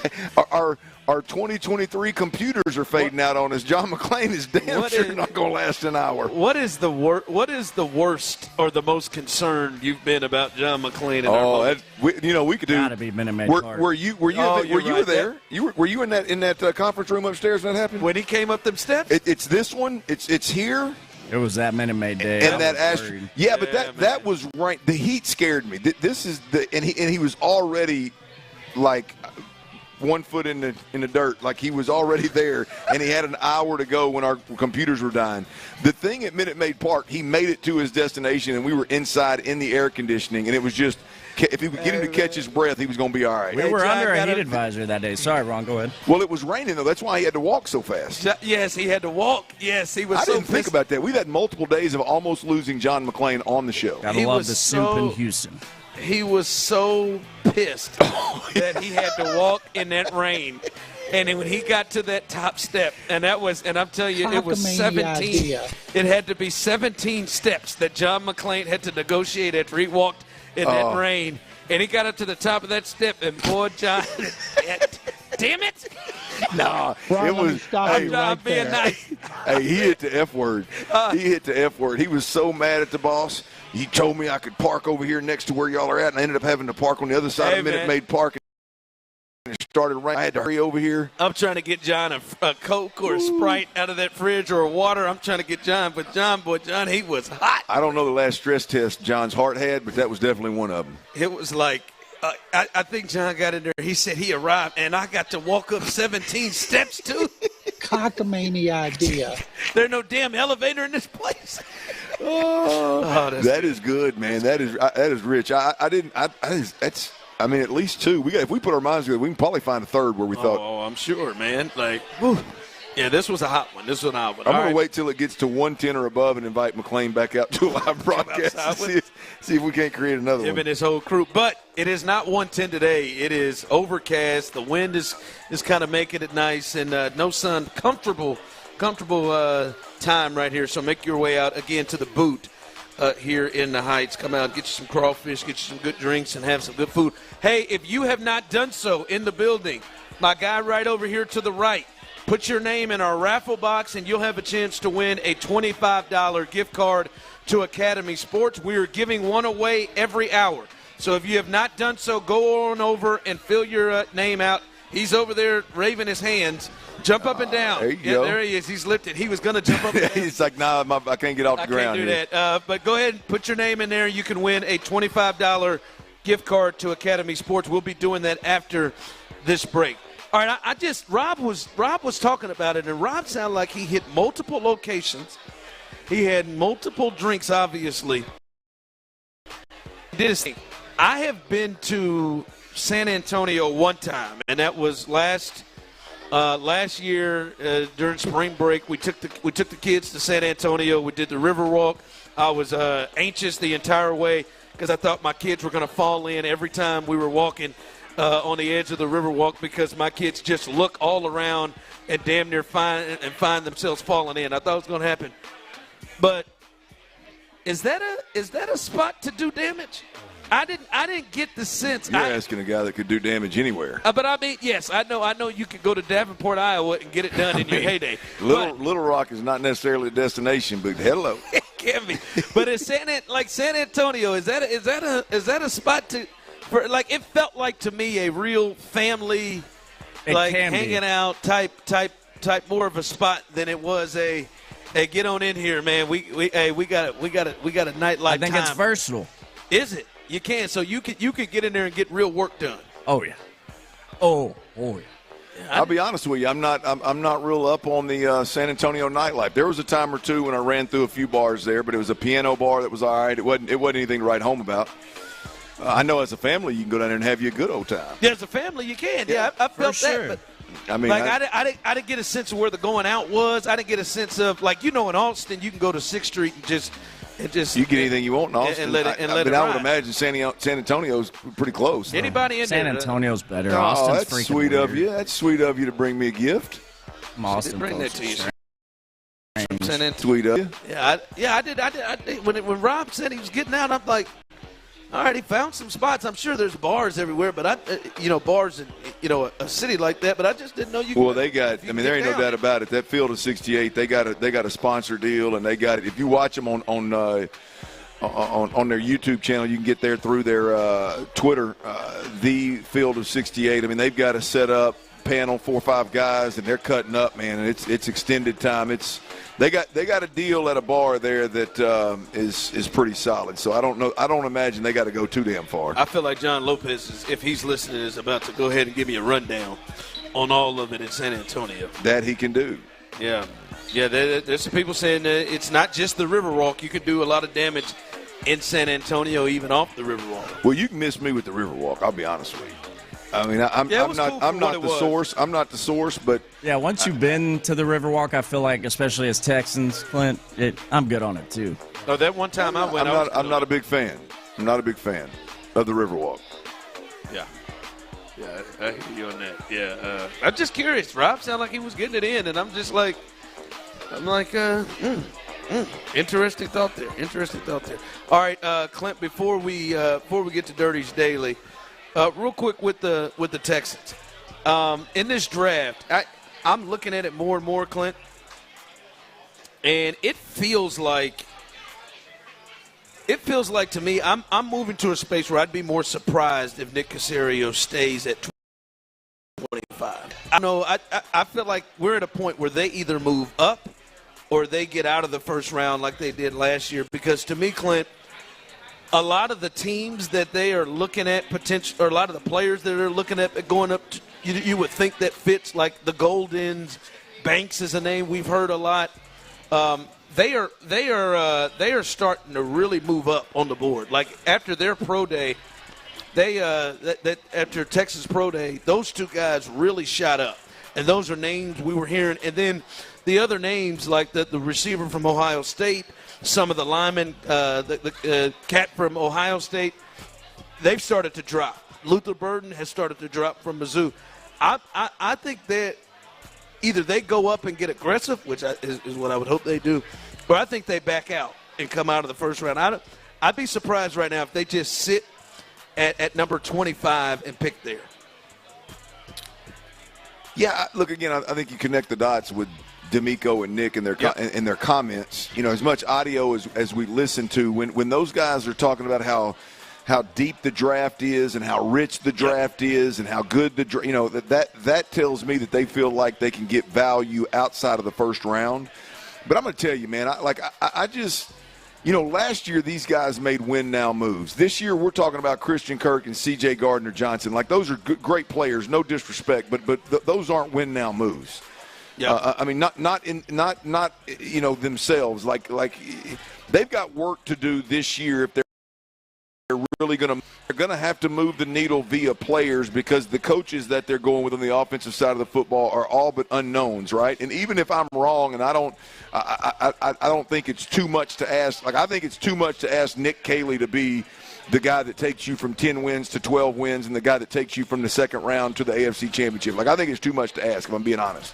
Yeah. Like, it's not if you all of a sudden make the Daniil Hunter, Azeez Al-Shaair type of moves, right? And they just hadn't made that on the offensive side of the football. So, but I think the point you're making is they've made it. They've kind of given clues of it's deep. And maybe they're trying to throw you off. Well, they may. And look, I just feel like they've got to swing big, and maybe not the second and third overall pick the way they did with CJ and Will, but definitely first round. Can you move into the first round twice? Can you move and get, like, hey, the sitting back and taking the best player available is fine for the majority of the draft, but you can't tell me that this team doesn't look at currently how they're built and go, man, if we get really good value at these two positions, man, we position ourselves really nicely to make a deep playoff run. Especially like, you're just there. You're not all the talk about best available and, hey, we're just going to be patient and whatever's available when we get there, we'll pick the best player. We'll do what's best for the Texans. That's great when you're building a foundation and you're building a culture and yada, yada, yada. But, man, these guys are at a point where it's go from it's on paper. Yeah. Like, that's where they're at. So, boy, I sure hope they get aggressive. But if you listen to what they're saying, it sure seems like they believe they can get value deep. I think it's one or the other. You got to be aggressive. If you're not, just get back and add picks. Because to me, where they are in the second round is probably close. Yeah. What you got coming up in the fourth? Well, look, I don't. This ain't the time of year to really talk college baseball, but this involves the Aggies and the head coach for the Kentucky Wildcats is Bush League as they come. If you're a baseball fan, if you're a sports fan, you're going to want to hear this. This story is absolutely ridiculous what Kentucky and their head coach pulled on A&M. And then we'll get into the Rockets a little bit, man. If they got a 5-game stretch here that really, quite frankly, couldn't you can go 0-5 and I'm not going to be down on the Rockets, to be honest with you, season to season.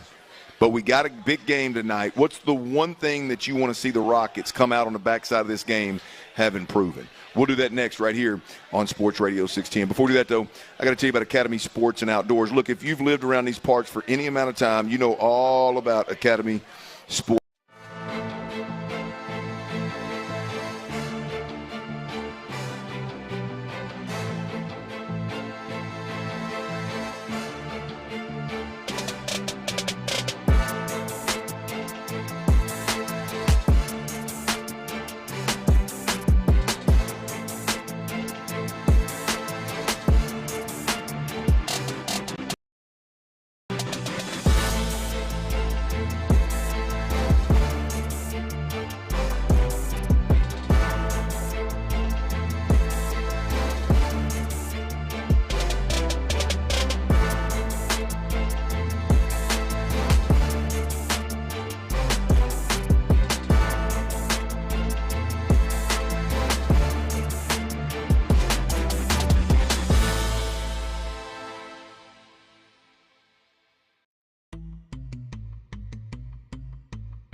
AILT FM HD2 Houston.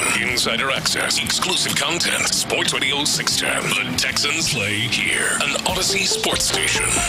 Dirty's Daily, powered by Mokaram Law. Any personal injury, call day or night, 281-222-2222, or visit MokaramLawFirm.com. Clint's mama told me he used to strut around when he was a high school star wearing a banana hammock.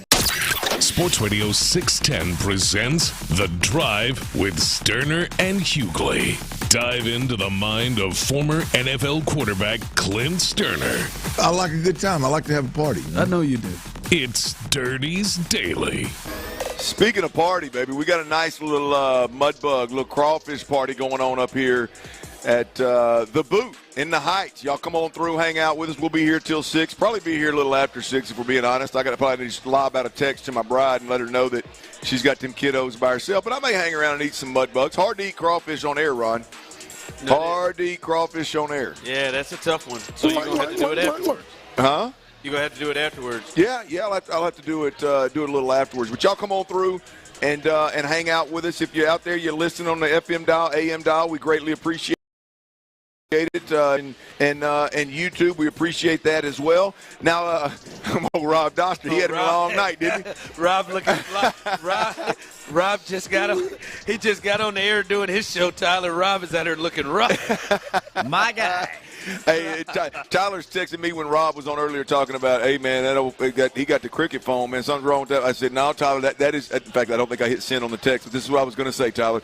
No, Tyler, you're a little nasally. That's what you sound like after we have one of them old long nights. You and Rob Doster got a lot in common now. Oh, yeah. I was identifying a lot with what he was saying. There ain't no doubt. But, hey, if you're out there and you're listening, we greatly appreciate you listening any way that you can. Houston, we love you. There's no doubt about that. Reginald Atatula with the hair loose coming in the building looking clean. But yeah, he is. Yeah, he is. Yeah, he is. He looks like he's about to win, don't he? We greatly appreciate you. Can you please download the Odyssey app, AUDACY. You can listen to us, take us anywhere that you go. There's also all kind of awesome features on that Odyssey app, as well as every segment that we do, along with all the podcasts associated with the station, are on the Odyssey app. Again, that's AUDACY. Download that sucker and keep us on your hip. You never know. We just gave away $20,000 in a trip for 4 to Las Vegas. You never know when that kind of opportunity is going to present itself as well. And big shout-out to Mokaram Injury Lawyers for sponsoring Dirty's Daily. Fits right in with Mokaram Injury Lawyers. Check it out. It's hard to say, hard as hell to say, but it's easy to dial. 281-222-2222. Look, everybody kind of bears with me here. Did you see what Kentucky baseball just did? Have y'all seen this story? I have not. Any Kentucky Wildcats in the building, you ought to be ashamed of your baseball coach. You've been picking on Kentucky here of late. I did? What did I do? You brought up Kentucky sports. Oh, the basketball. Yeah, well, that was them. Their fandom. Yeah. We just so happened to hire Calipari after he left Kentucky, and now all of a sudden I'm the target of Calipari slander, as if the guy sucks or something, relatively speaking. But nonetheless, so let me explain this. Did you know that, Tyler, this has to do with your Aggies, too, so I'm sure there's some Aggie fans out there that know this. Oh, I've not heard this. My ears are perked up. I'm listening. Did you know that in college baseball, there is what they refer to as a travel curfew? So if it's the last game of a series in college, you can't start the next inning if it's beyond 4:30 in the afternoon. You follow me? I've never heard of this in my life, but yes, I follow you. If it's you cannot start a game in college baseball on the last game of a college series. You can't start an inning beyond 4:30 Central Standard Time. Really? I've never heard that. That's a rule. Weird. What the hell's going on? Wow. I'd not heard of it either, right? But there's so Kentucky is playing Texas A&M. Kentucky is up 10-5, and apparently it's the bottom of the 8th inning. Gig 'em. They're up 10-5, and they call a timeout, visit the mound.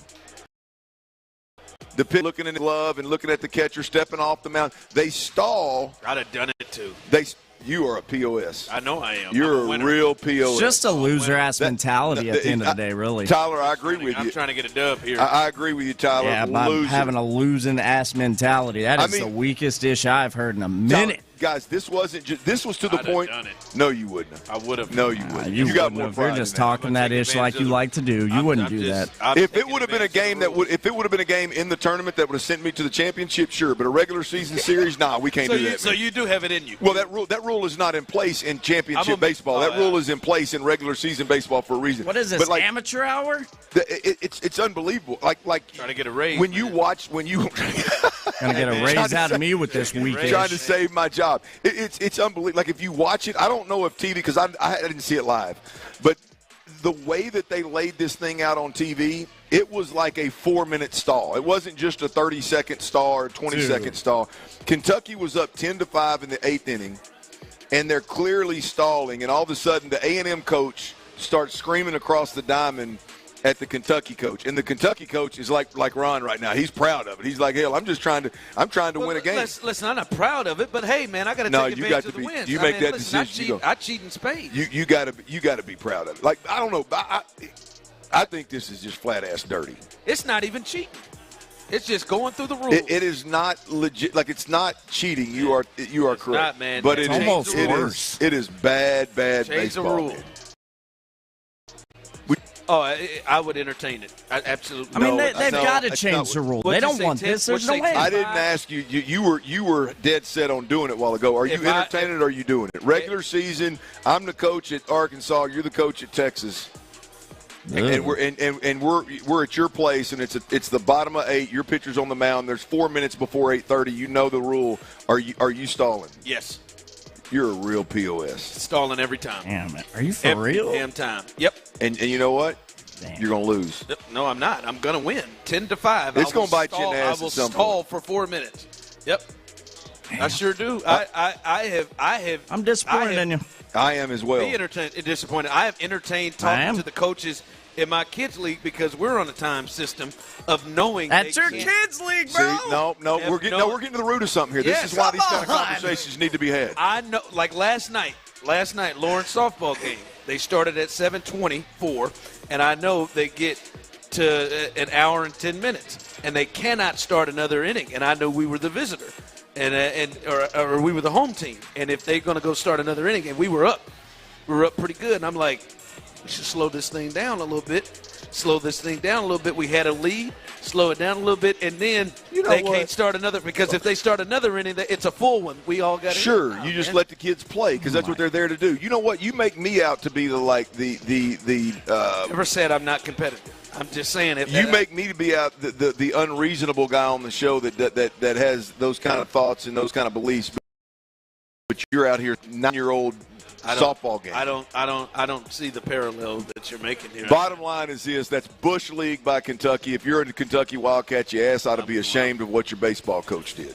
Period. I'm going for the win, and I think they're probably going to make a habit of it. I'm Clint Stoerner. It's Ron Hughley. We're out here at the Boot, hanging out. You listen to Sports Radio 610, Houston's sports leader. The Rockets got the OKC Thunder tonight. Big game. Big game. These last 5 games for the Rockets. Look, if you're a casual fan for the Rockets like me, I get it. I get it. Now's the time to tune your ass in because these games, the next 5 games are big-time games versus big-time opponents. All of the games mean something. There's consequences, and you're going to get the best basketball that the NBA can offer, and the Rockets are a fun team to watch right now. Here's the deal. They've got OKC. Ron, what is the one thing in your mind that you would love to see play out for the Houston Rockets tonight versus the OKC Thunder? I mean, obviously, we'd like to see them win. That's not what I'm talking about. Away the win but I mean, win, lose, obviously. After this game is over tonight, what is going to make you feel good or better about the Rockets? So for me, it will be without Dylan Brooks. Remember that's right. Part of this game. He has a 1-game suspension because he reached his 16th technical. But without Dylan Brooks, what I want to see is, can their defense play the way that they have played all year long? Part of what they do. Can their defense go and kind of stifle OKC the way they've done just about everybody. See, that was the thing about the Lakers game. And the Lakers offense, even though Luka's struggling right now, but the Lakers offense overall is a potent offense. They can score when you talk about those three guys and the ability to do what they do. But the Rockets held them down, right? None of their big three was over 20 points. And that was impressive that their defense was able to do that, of which they've done all year long. Now, this is a new task. OKC, man, they're 145, 130. They score at will and easy. Can the Rockets' defense kind of play the way their defense has played all year? Because we think that's something that they'll be able to hang their hat on and do. Yeah. This will be a test to see if they're able to do that right now against this offensive team. That's a great point, man. The defense is their calling card, right? The defense is their identity. We're going to see if it transitions and translates to the NFL. The NBA playoffs.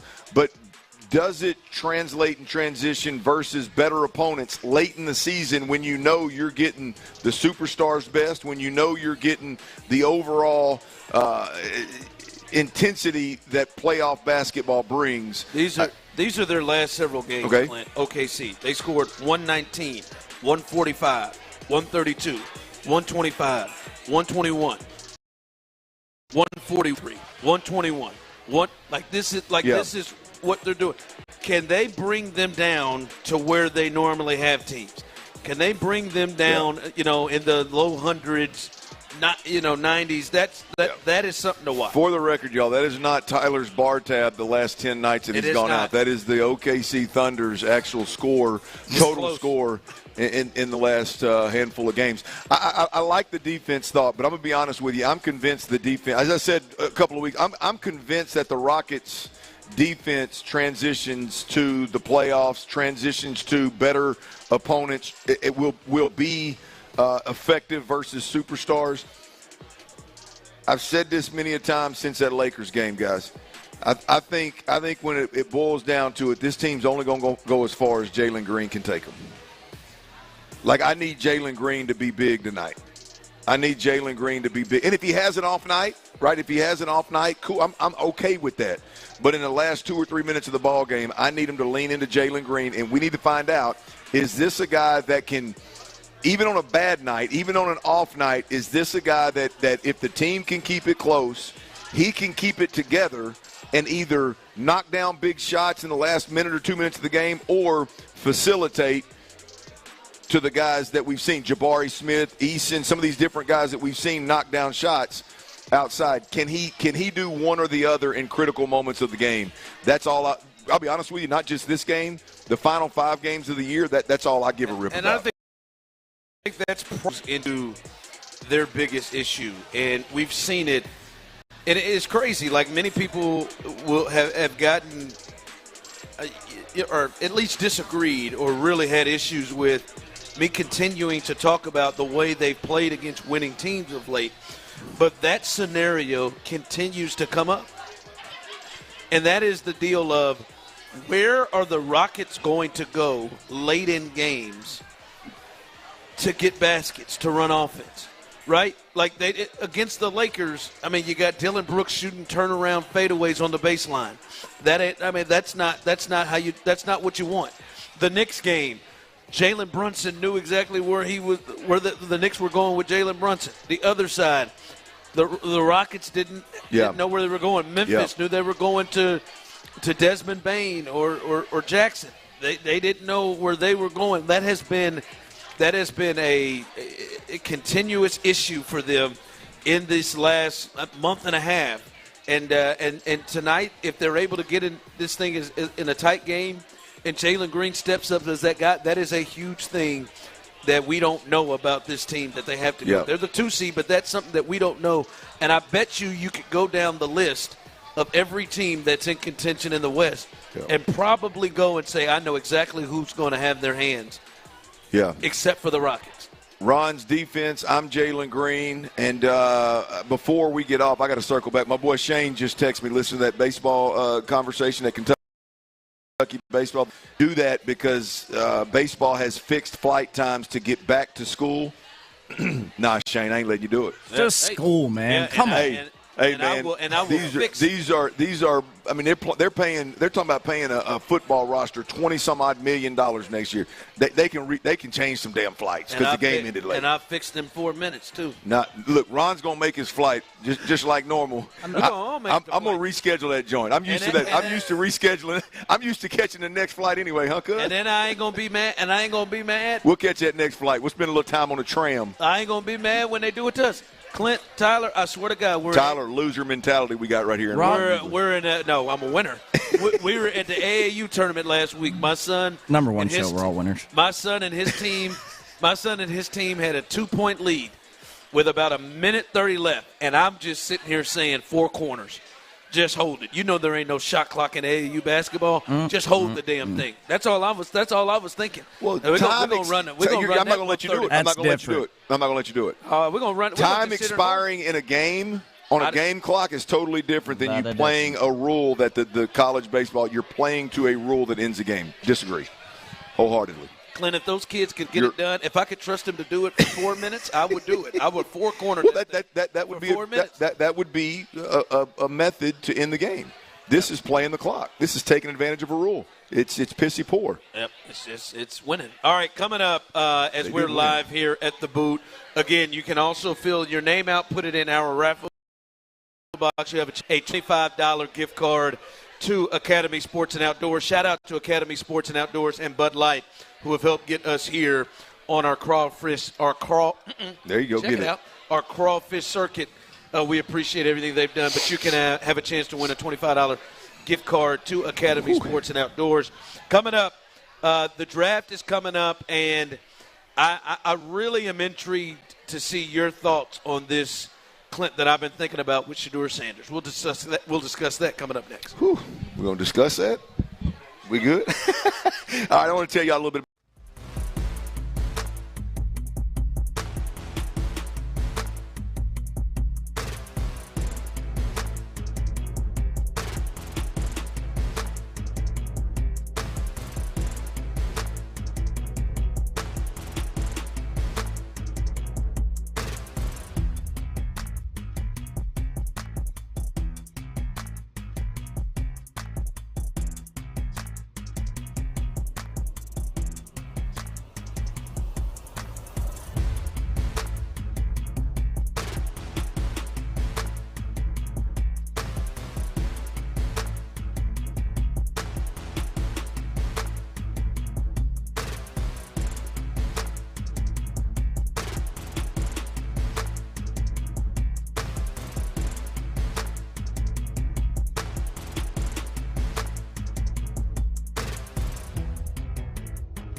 Tips off at 7:49, courtesy of Westwood One, on your home for the NCAA tournament. Go Cougs! Houston's sports leader, Sports Radio 610. Fresh. Live from the boot.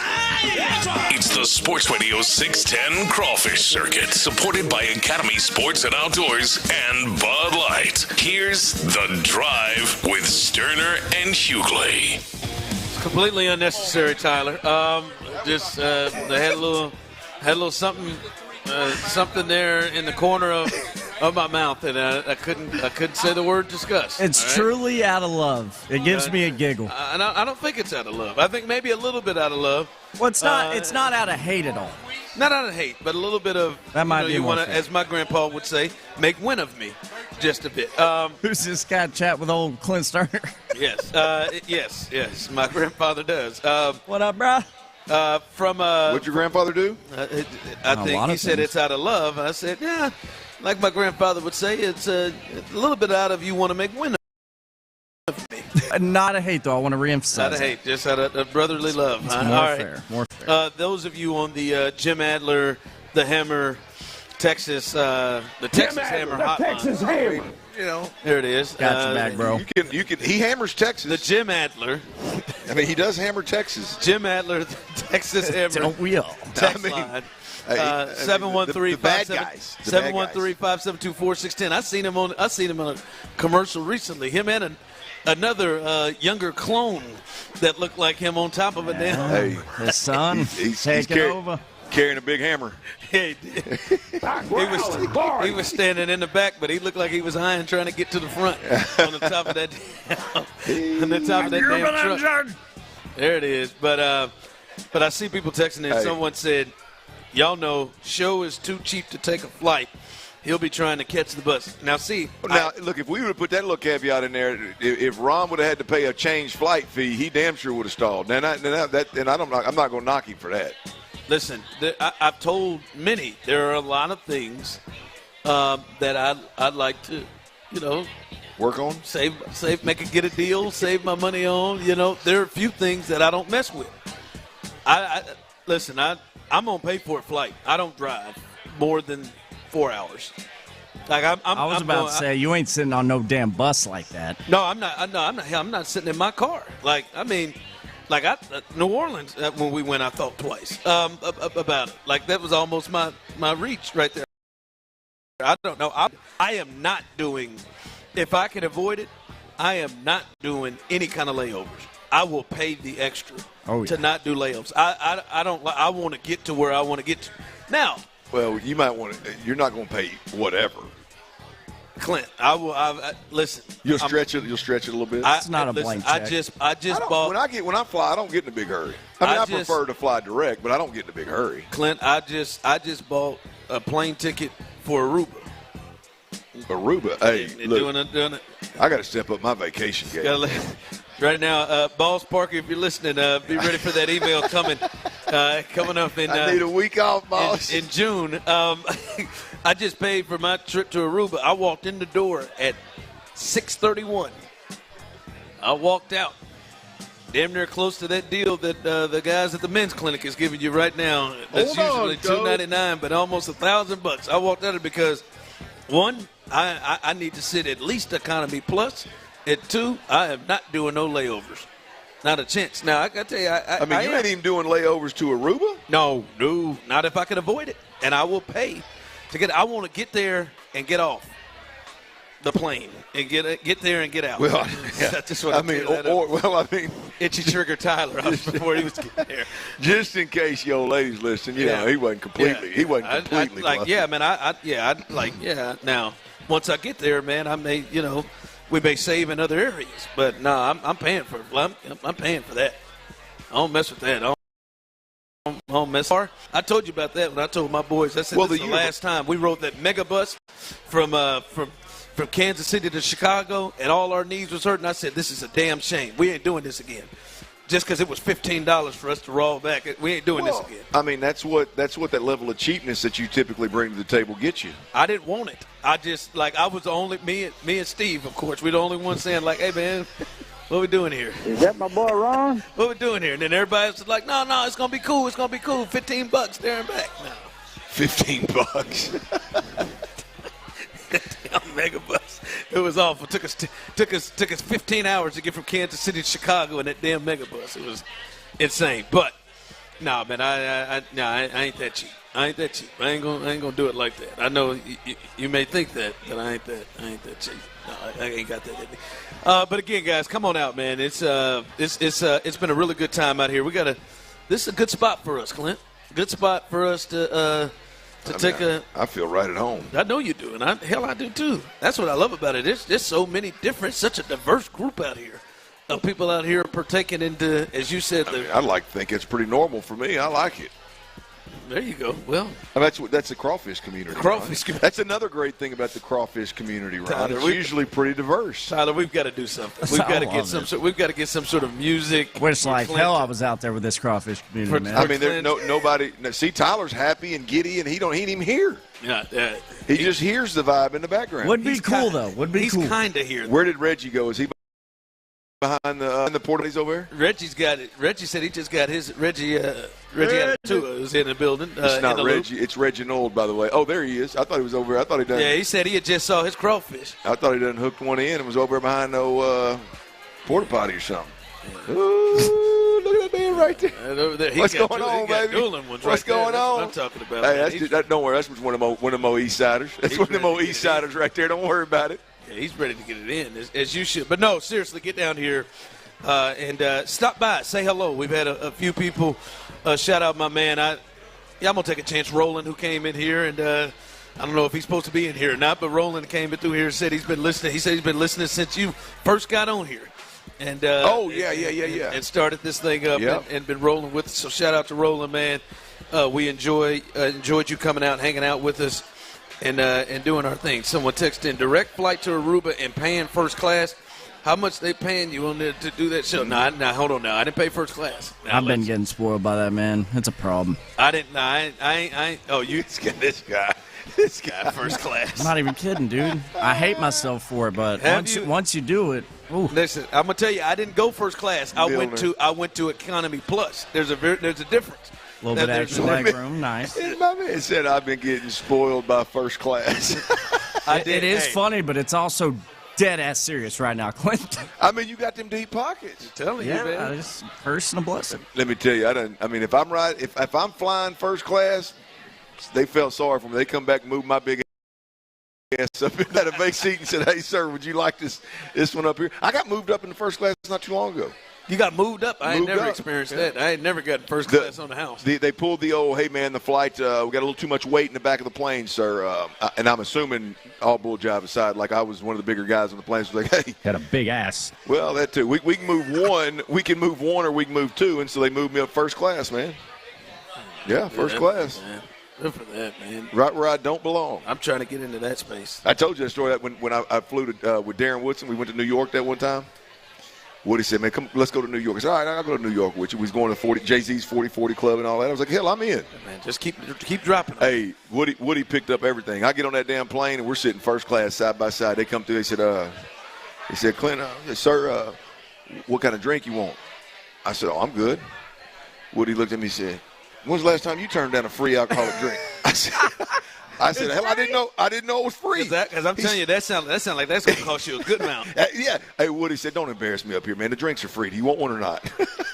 Yeah, I'd have. Yeah, I'll take one. Get a double here, actually. Absolutely. And the weekend began. You remember Kurt Thomas? Yes. You know Hooper Kurt Thomas? Yeah, the power forward, number 40, Knicks. So we landed in New York, and his runner at the time picked us up and was our runner all weekend. Damn, that's a good time. That's when I realized. No offense, if there's any New Yorkers out here right now, don't take any offense. But that was when I realized how rude people are in the Northeast. I got a message for those Yankee turds. I mean, get me out of here, man. Get me out of here. These are the rudest, most inconsiderate people in America. Coming up as we continue here at the boot here in the Heights. Come on, hang out. There's one phrase that is not being said by accident right now. One phrase that we keep hearing from the Texans. We'll discuss what that is coming up next. Well, if you're out there and you're from New York, don't take any offense to that. No disrespect, but I'm just being honest, right? So, but if you are, whether you're from New York or not, if you are selling your home, I'm telling you, Orchard is the way to go, right? The mistake you don't want to make is you don't.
With more than 50,000 active clients today, the market has spoken. Call D&M Leasing before you buy. I am retired and damn near expired. Live from the booth. The Radio 610 Crawfish Circuit, supported by Academy Sports and Outdoors and Bud Light. Here's The Drive with Stoerner and Hughley.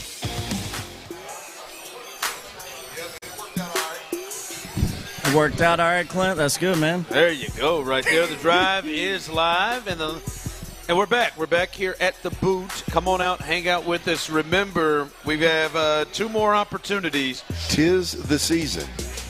Yep, 2 more opportunities. 'Tis the season with a big crawfish. That's tremendous. There it is. 2 more opportunities to win $25 gift card to Academy Sports and Outdoors. If you have not done so, all you got to do is fill your name out, put it in our raffle box with the young man that is pointing to it over there, and you will have a chance to win. We will hook somebody up with the next gift card coming up as soon as this segment ends, and then we'll do another in the 5 o'clock hour. So if you have not put your name in the raffle box, if you have a problem with just winning free, then be silly. But if you don't, just put your name in there. You'll have a chance to win a $25 gift card to Academy Sports and Outdoor. And shout out to Academy Sports and Outdoors and Bud Light, who are the ones who've helped us out to get here at the boot here in the Heights on our crawfish circuit. So shout out to them as well. All right. You see anybody here you thinking out crawfish eat me?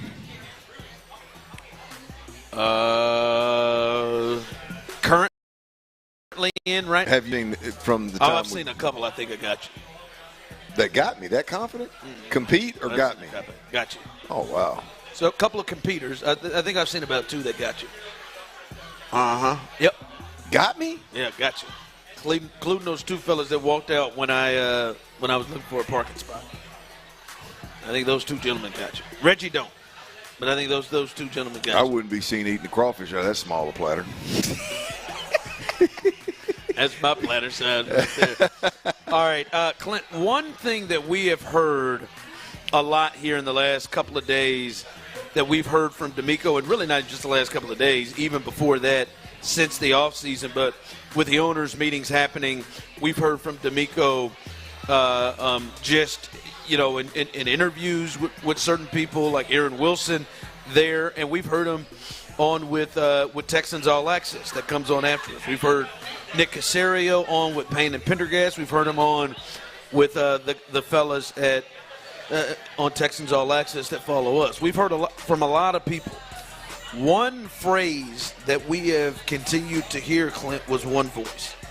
We've kind of heard that seems to be the phrasing talking point that the Texans are using. One voice, one voice. We've heard that from Nick and D'Amico a lot. Clint, I don't think that is a coincidence or by accident, and it is hard for me not to believe that is a shift off of something that was happening last year? I think that because I wholeheartedly agree with that approach with the Texans. Like I think every organization that has championship on their mind is we need one voice in the building, right? That's D'Amico Ryans, and then D'Amico happens to be the defensive voice, and on the offensive side of the football, D'Amico has to have a voice there that's running that show wholeheartedly across the board. And I think that's the question, right? Is we know that's where you want to get, but for me, was there a major problem last year that caused the issue?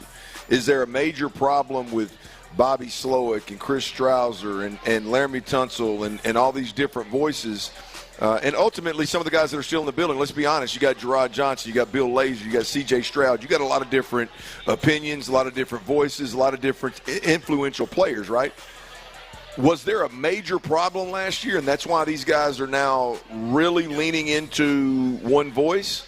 Or is that just coach speak, and ultimately what every championship caliber team is chasing is to have one voice, one heartbeat kind of deal? I tend to believe to lean towards there was a major issue last year, and so they're trying to clean it up. Yeah, it doesn't seem like it's a coincidence. And then especially when you look at, right, especially offensively, Clint, they didn't make a lot of changes. Like a lot in terms of maybe some of the voices. The major change they made was Bobby Slowick and Laramie Tunsil. Yeah, the Texans on the offensive side of the football are a fascinating group, right? Like if you look at all the teams across the league that are, let's just call it, whether they're championship caliber or they're fringe championship caliber teams. And I could be wrong here. So if any, and I'm not saying like there may be some teams out there that I'm missing, but most of those teams have a pretty good identity, right? Of knowing what they are, how they're going to get there, who they need. And the Texans are the one team that I think as we get closer to the season starting, people are going to start talking about Nick Caley, right? Cole Popovich. Yeah, I think they're like more no Laramie Tunsil, and you're trying to sell me Ed Ingram and Laken Tomlinson and, I think they're Cam in the Robinson? midst of forming whatever their identity their identity is. Well, it's just an interesting dynamic with this offense of one, the problem appears to have been too many voices in the room. You know, I think there was, which ultimately leans to too many voices in the quarterback's head. Quarterback's ear, if you will. There was something there. Yeah, the O-line, the OC, which I think is obvious to everybody that covers the league. And now you look up and you go, okay, the fix is, here's the plan to fix it. Wait a minute. Like, it's just a matter of time. Mark my word, it's just a matter of time before the national media, as they start breaking this thing down and seeing these teams come together, that goes, well, wait a minute. You know, in Houston, they got a great head coach. They got a great defense. They got some serious talent. But what are they doing on the offensive side of the football? They got C.J. Stroud. Yeah, like it's going to be in the question here. And if the one voice thing gets solved, which by the way I'm a big believer in. Like I said before, I'm a big believer in it. Absolutely. There was something that wasn't connecting. Right. And it wasn't just a thing that wasn't connecting in, you know, Monday through Saturday. It clearly moved to on the field where it just almost seemed like they were at odds or having two different offenses. Ron, I'll say this, and this is life, this is business, this is football. It doesn't matter what we're talking about, right? Like, the end game is to have that one voice, right? And if you don't have that one voice, then you're losing, right? Let's say, because everybody always thinks when you say, well, you don't have that one voice. Well, then you just go to the other end of the spectrum. And it's like, oh, well, you must have had a bunch of cancers in the building, a bunch of guys that were bucking the system, a bunch of guys which I do believe the Texans had some of them on the offensive side of football, by the way. But the reality of it is you could be in the middle and just kind of have a soft, non-existent, no authority, no authenticity type deal and have the same problem. Right, the end game is the Texans got to get to a point where that one voice is loud, it's dominant, and it's powerful. Right, that's what they're trying to get. Yeah.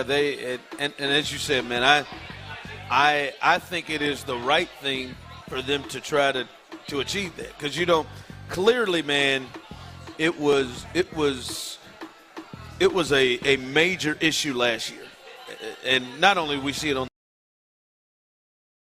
the field, but it seems like they are trying to kind of get maybe those potential voices or those things that may have been issues last year out of the way. They're trying to, as you remove the OC, as you remove Laramie Tunsil, as you remove like those two major pieces, it seems like that's exactly what the Texans were trying to do. All right, as we continue, somebody is going to win a $25 gift card to Academy Sports and Outdoors. You do better than that.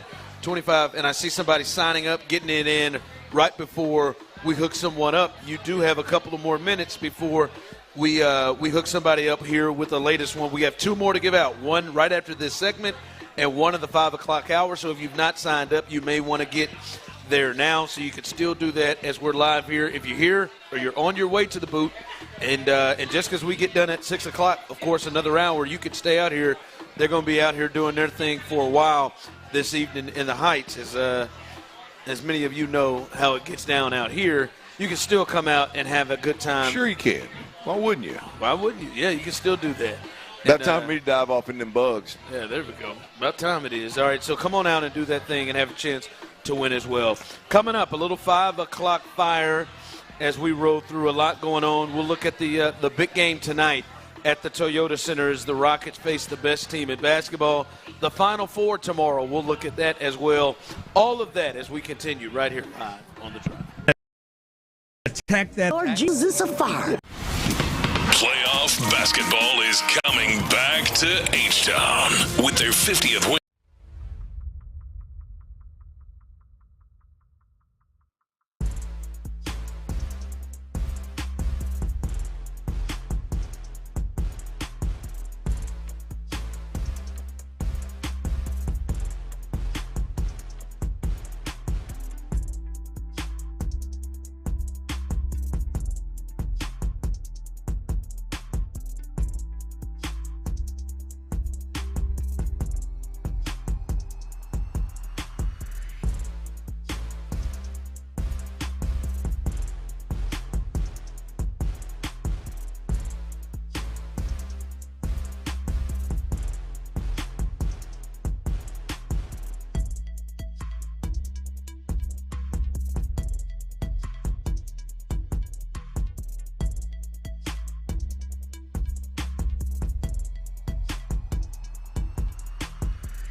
and a free consultation with Dr. Randolph, the best in the business. Also, you get to do a test treatment to see if it works. If it doesn't work, they won't make you pay a dime. All supplies needed for future use you can get with this, as well as 1 month worth of treatment. Don't pass it up. Make the call today, 713-828-1476, or visit themensclinic.com. KILT FM HD2 Houston. Insider access, exclusive content. Sports Radio 610. The Texans play here. An Odyssey sports station. The great Kevin Harlan joins us. This is drive time, isn't it, back in Houston? Man, woman, or child, right? We have a liftoff.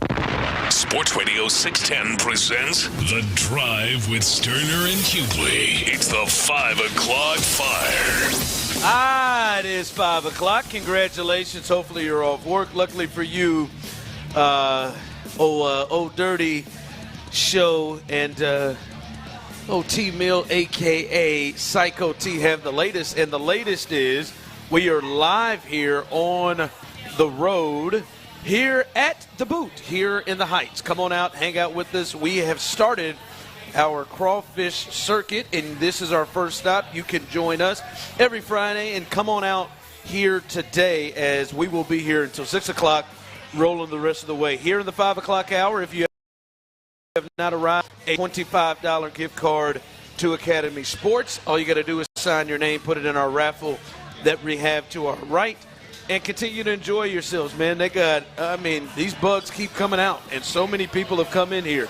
I've seen people coming in here by themselves specifically to get these bugs, people coming in with friends. We see multiple groups. It's a good time being had out here. The weather is good, and there's plenty of seats for you to come and enjoy yourself. So make your way on out here to the Boot in the Heights right now. Right now, you're getting off work, come and make that move. Come hang out with us for some good food, conversation, good drinks as well. It is 5 o'clock, and it is 5 o'clock fire, which is brought to you by Xperity Invitational at the Woodlands Country Club Tournament Course. We appreciate our good friends there. All right, Clint, before I get to the Rockets, we didn't get a chance to hit this yesterday, but about the Chicago Bears, you see who they picked up as a quarterback? I saw that. Makes a lot of sense. Case Keenum in there, and some reports said they're hoping that Case Keenum can have the same impact. Of course they are. On Caleb Williams that he had on C.J. Stroud. So, hell, I'll be honest with you, I thought it was over. I thought Case was either going into coaching or doing those Geico coaches ain't making $3 million. Look, here's the deal. I hope like hell that the Bears fall flat on their face. I really do. Damn. I know. I hope like hell they fall flat on their face. But the reality of it is I absolutely love everything they're doing. Defensive-minded head coach, the hottest play caller in the game. We got a young play caller going into year 2, and we couldn't protect him last year. Let's protect him. We got a young quarterback that's got all kind of upside. Let's go out and sign a backup quarterback. Forget being a backup. If we lose our starter, the odds are you're not going to win that division anyway with those Giants. Yeah, he's probably not the one going in. I think it's good money spent for a great point. It's good money spent for a third-string quarterback. They probably got a guy that's going to be 2, right? But you just forget that. Let's surround this guy with mentors and people that can have a huge impact on him playing the position at a higher level. I just absolutely love what the Bears are doing. Now, it may end up being, this was a desperate effort.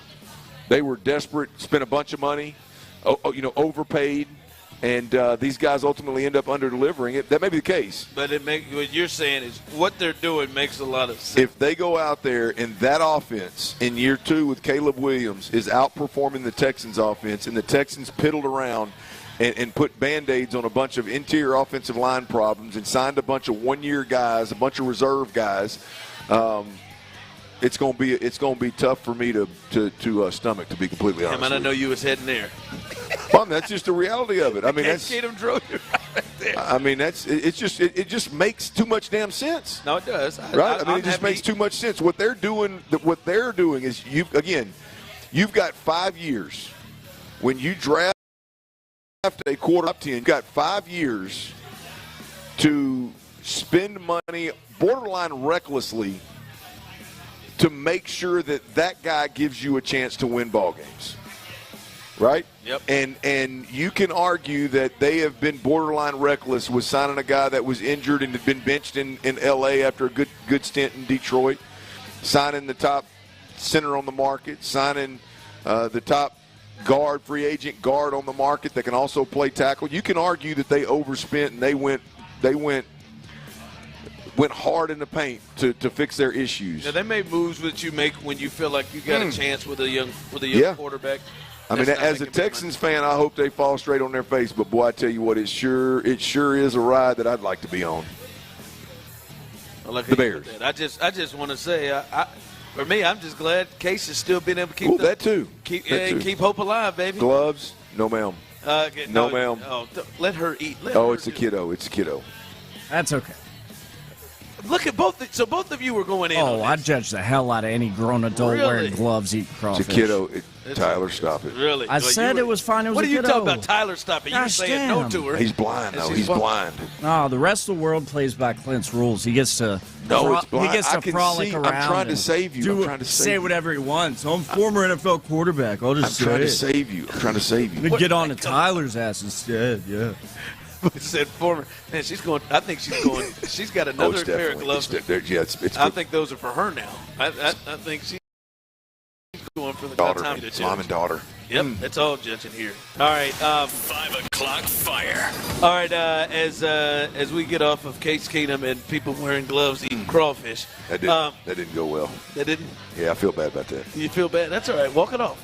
Walk it off. The Rockets, they got a big one tonight. They are hosting OKC, Clint, and it is a battle of the top 2 seeds in the Western Conference as OKC is running away, not just with the best record in the West. They've got the best record in the NBA and pulling away from Cleveland, who has 60 wins as well. But this is, to me, a really big test, and this will be the latest. Again, and they have not fared well against teams with winning records.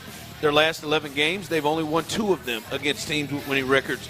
I do think this is an important game, Clint, and I think it's important. I'm not saying it's important like it's a playoff level game or it's must win, but I think there is no way to me that at least your confidence isn't in a space of questioning. Like, hey, man, can we really compete with these teams? Night in, night out of the West, because they've struggled. They've lost to the Nuggets here recently. They've lost to the Lakers. They've lost to a lot of teams. That's the next step, Ron. With the Rockets right now, we know in season they can play harder than other teams and win games early in the regular season. We know also late in the season, hell, we experienced it here, several years back. Late in the season, the superstars play more and they play harder. Just so happens to work out that the Texans schedule the last five games you're playing contenders, and they're games that mean something, right? Not necessarily. Yeah, they could sway the seeding, no doubt about it, but more importantly, they're games that, boy, if you go in there and you get ran out of the gym, most of them, your confidence is gonna take a hit. If you go in there and you play well, you're confident you can run into the playoffs at an all-time high and be on cloud 9 for what that's worth. I think it's important personally, but to each their own, right? But that's what these next 5 games are about, man. Do the Rockets win a few games, compete their ass off? Does a superstar step up and show that he can win games and play big in big moments? Or do they struggle through the next 5 games and limp into the playoffs, right? I think that's what's at stake here. And they should be in a good place, right? They played Monday in a tight game, but then they blew out the Jazz on Wednesday and probably didn't have to play a lot of players. Big men as hell. Reed Shepherd played damn near the whole fourth quarter. And then Clint, obviously they were off yesterday, so they should be in a good space rest-wise. And I would imagine Udoka's in this place. I would want to see that they really, really take this game serious. Like they come out with I'm talking a big chip, big intensity. They're going to do without Dylan Brooks. Dylan Brooks is suspended for this game because he's gotten to the technicals limit. He got to 16, which then gives you a one-game suspension. As you said, Şengün and Green and Amin Thompson and Eason and all of these guys that they're going to need, Fred VanVleet, all these guys that are going to need the playoffs, like treat this like a playoff game. I felt like they treated the Rockets game, the Lakers game like a playoff game. Go ahead and do the same here. I want to see that level of intensity. And because I think it will be really disappointing if the Thunder come in here and just beat the hell out of them like they've done a lot of teams. Agreed. You're the 2 seed in the West. You're supposed to be the team that's right behind them. Agreed. If they come out there and it's like 130-something to 100, that'll be really disappointing. You bring up a good point because I've been on the Jalen Green train and I ain't going nowhere. I'm still there. Like the next 5 games is all about Jalen Green. Can Jalen Green go into the playoffs as a surefire fringe superstar that everybody better look out for, or is this a guy that shrinks more times than not? But you mentioned no Dylan Brooks tonight, right? Who is the guy? Is it Amen Thompson? Is it Jabari? Is it Eason? Who is the guy that in the clutch moments can be that? First of all, who the hell does Ime Udoka call on? Yeah. Because there ain't no doubt about it. Dylan Brooks is the guy that when they need to stop, he goes and gets in whoever the best player is. He gets in their grill and he gets inside their damn uniform with them. Right? So who is that guy on the defensive end of the floor that takes the Dylan Brooks role? We know it's going to be a young guy. Hell, you ain't got no other options. You know it's going to be a young guy. Like, you think they're going to bring Jeff Green on? Nah, Jeff ain't going to be the guy. I think Jeff may play a little bit, but Jeff ain't going to be the guy. Like, which guy is that? Is it Amen Thompson? Is it Jabari Smith? Is it Tari Eason? And in that moment, do those guys – I think Amen is probably the best defensive player in that group, right? Oh, absolutely. He's the best defender on the Jabari's team. long as hell. But I mean, like, depending on the matchup. But Amen Thompson, in that moment, can he step up, which I believe he could, but can he step up and be an absolute monster on the defensive end of the floor? At the same time, while Jalen Green is the monster on the offensive end of the floor. We'll see how it works out. Yeah, they should be really, really up for this game. Be a fun one tonight at Toyota Center as they take on OKC. Hey, Houston fans, I am so happy. 5 o'clock fire. Thank you, Alfie. I thought maybe Martin Maldonado might make a play in there, but no, we're sticking to Current. I hear you, Tom. We're sticking to Current. All right, the Final Four is in San Antonio coming up, and it starts tomorrow. And I think the big game of the day, obviously, will lead off with with Florida and Auburn. But the big game of the day, not only here, but I think nationally, is this Houston-Duke game. And we just had and heard from our guy Rob Doster of Field of 68. By the way, I do have Rob pulled up, and Rob is still. He can't hide it, can he? He's not 100%. I'm gonna tell you that right now. Can't hide it. He's fighting through it, and I think he's gonna roll even harder. But Houston and Duke, and most people have Duke winning this thing. Rob said he would take the points, or he would take Duke on the spread and straight up and the points. And I guess if you take them, it's a moot point that you take them straight up. Yeah, take them for the game, take them for, and he said the rest of the way. He thinks I'm going to flirt with U of H, and I'm not pandering to the city either. By the way, no, and I think it is. That's what I was going to say. Do you view this and see this as a game that comes down to the end, or do you think Duke will potentially continue the dominance they've had in this tournament? Oh no, I think it comes down to the wire. Absolutely. Yeah. I think it comes down to the wire.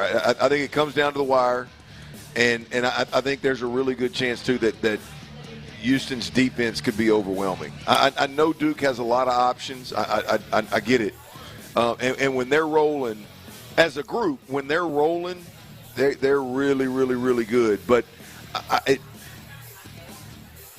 just seems like a good defense could really stymie them. Like, is Cooper Flagg really Is he ready?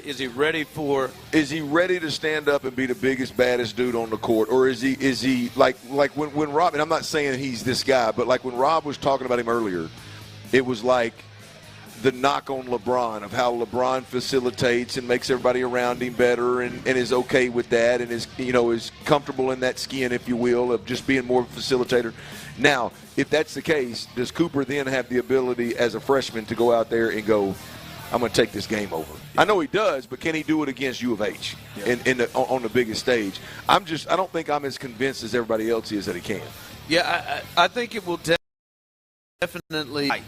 And I think a couple of things that are big keys to this game. One, and I think this is one we will see early, is one, what kind of whistle does Houston get? What kind of whistle does this game get? Because I'm going to imagine that Kelvin and this group are going to, kind of what you were saying, test to see if they are ready for that physical, that physicality that Houston brings. They're going to be chucking them on every cut. They're going to be hitting them. They're going to be physical with Cooper Flagg, trying to make him go out to. And what kind of officiating do they get? Do they get a tight whistle? Because if they get a tight whistle and they start getting in foul trouble, that's a problem. Because I think they're going to play physical. I think they're going to do that. And then I think a big key is Duke's size. They have 7'2", 6'9". Rob said it earlier. Their smallest guy in the lineup is 6'5" and 225. Like, they are a long team, and they continue to bring size off the bench. And I think that means the guards, Cryer, Uzan, and Sharp in particular, they have got to make perimeter threes. Because I don't think you're going to be able to go in and just finish at the lane maybe like they've had before. I think it is in a huge, huge, huge deal to see how many perimeter shots that they're making. They made 9 in their last couple of games. They've had 8 and 9 the last 3 games in the tournament. They've got to hit perimeter shots because I just don't think they can score against that length. And the other thing is Houston is going to be smaller, but they play bigger than their length. The wingspan they have, the guys they have, they play bigger than their size. So this should be an interesting game. And then I disagreed with Rob. I like Florida in this game. I think they have the size. I need Auburn. My bracket needs Auburn. You need Auburn. I need Florida. I had Florida winning it. I got Florida in Houston in the final. I need Auburn U of H today. I need a bad. You need a bad tomorrow? I mean this weekend. Yeah, I need a bad. By the way, boys, real quick, I'm effing done this week with these baseball best bets. So I'm doing a little Final Four best bets at the end of the show. There you go. All right. There you go. Make some money. I can't wait. Has it been rough? Oh, my God. Boy, you went over last night. Been one of the worst weeks of best bets since we started this thing. Shift gears, man. I like it. 29%. I like it. I thought you might slide over to hockey. You never know with you. Just that you slide over and try to really get a win. Are the New York Rangers in action tonight? Yeah, the Rangers Islanders, I think. Tell me this. Do we have Jalen Green's over? I'll check it out during the break. Not bad. All right. Where do you see – we've heard a lot from Nick Caserio, and if you missed it, he was on with Payne and Pendergast earlier this week. He talked a little bit about the draft and their thoughts in it. Where do you see them going in the draft? You think they're going to move up? You think they're going to stay? You think they're going to move back? We'll discuss that coming up next. All right. Now, I don't know what the Texans are going to do in the draft, but I tell you what, all the fellas out there.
The action tips off at 7:49, courtesy of Westwood One, on your home for the NCAA tournament. Houston's sports leader, Sports Radio 610. Game changing this. Live from the boot. It's the Sports Radio 610 Crawfish Circuit, supported by Academy Sports and Outdoors and Bud Light. Here's The Drive with Stoerner and Hughley. A good time is being had out here as we are live here at the boot here in the Heights. And it is a beautiful, beautiful night here in Houston. And the food, I mean, it's been nonstop since we've been here. And I got here about 12:45. Been nonstop food coming out. Clint just found several Razorbacks in here, and he's doing. It's a beautiful thing, man. Pig suey out here. You call the hogs this direction for my hog brethren, and all of a sudden, Kaylee over here, Stuck Arkansas, duck hunting capital of the world. There she goes. I mean, I thought someone had gotten hurt. I didn't know what was going on. I could just hear it in my headphones. You know damn good and well. Just because y'all beat us several years in a row in football, you know damn good and well what's going on. 10 out of the last 11, I think. Whatever. You know damn good and well what's going on. We're y'all's daddy, bro. Don't disrespect the hog. That is dirty. Right? Aggies I don't are the disrespect your little giggle and your little daddy. thumbs up now. Don't disrespect the hog call. You can have them 10 of 11, but don't. Yeah. Bad enough y'all beat our ass, all right? Who's your daddy now? Stop it. Coming up, if you have not done so, we are going to hook somebody up with our final gift card to Academy Sports and Outdoors. Sign your name, put it in our raffle box, and you'll have a chance to win. My man right over here with his hand raised, you have a chance to win our final $25 gift card to Academy Sports and Outdoors. Again, appreciate Academy Sports and Outdoors and Bud Light, who have helped us get our crawfish circuit going. And we are starting here at the boot here in the Heights, and we'd love to continue to see you come on out with us, not just today, but as we continue this on Fridays. Be ready to see where we are next week as we continue this crawfish circuit. All right, Clint, yesterday on Payne and Pendergast, Nick Caserio kind of as well as Nick can, where he's not going to give you everything, which he shouldn't, what he's going to do. But the fellas tried to get an understanding of maybe where his head is when it comes to the draft. This was Nick Caserio yesterday telling the fellas where he sees them right now when it comes to the draft. There's always opportunities, so top to bottom. So there's been years where we didn't have a first or second round pick, years we didn't have a first round pick. So what we try to do is try to maximize our opportunities, try to understand a board as much as possible, top to bottom, and then across as well at the various touch points and the various grade points. So our grading system may be a little bit different than some other grading system, but I think our job between now and the end of April is to understand and know as much about each player as possible, understand what we have. The coaches have evaluated a number of players, so we can kind of sit with we've kind of done it kind of in a one-off situation, but sit with the staff, kind of get their evaluation of the players, how they see the player, how they see the fit, how they see the role. So I would say the only thing that we, quote-unquote, need to do is draft good football players with the right mindset and the right mentality, regardless of the position that we play. So that's where our focus is. That's how we've approached it here the last 4 years. That's how we've approached it the last 2 years, specifically with D'Amico and I. And that's not going to change this year. So we're not going to all of a sudden do something different this year than we've done previous years. So no position is going to be off limits. Draft good football players, look at the grade, follow our board, follow our process, and then just get them in the building however we see fit. All right, that's Nick Caserio giving his thoughts on this upcoming draft, which is hugely important, obviously, for the Texans to add pieces to it. And Clint, I look at this and I hear from these guys, and the more and more I hear, Clint, I would be surprised if we get there and we're at the draft party, we're doing all these things, and that the Texans just stay where they are at 25. I am more and more the thought of they either get really aggressive, which we've seen them do. They got aggressive to go up to get that combination of CJ and Will, or we see them kind of drop back, which we've seen them do that before as well. Because to me, the guys that you look at, the Goldens and even like D-tackle Grant from Michigan, like these guys, they have started to climb up into the top 20 to the top 15 of the draft. And if you want to go and get those guys, Clint, you got to be aggressive to go up and get them. And then the players that you're starting to see come in the 25 range, Clint, are starting to be guys that maybe are dropping or guys that Clint are closer to maybe the second round that you could do moving back. So I'm at a point where I would imagine, Clint, they're more likely to move either up or back. I hope they get aggressive, but I'd be surprised now if they just sit at 25. Yeah, look, I don't know what the hell they're going to do, but I know what I hope they're going to do.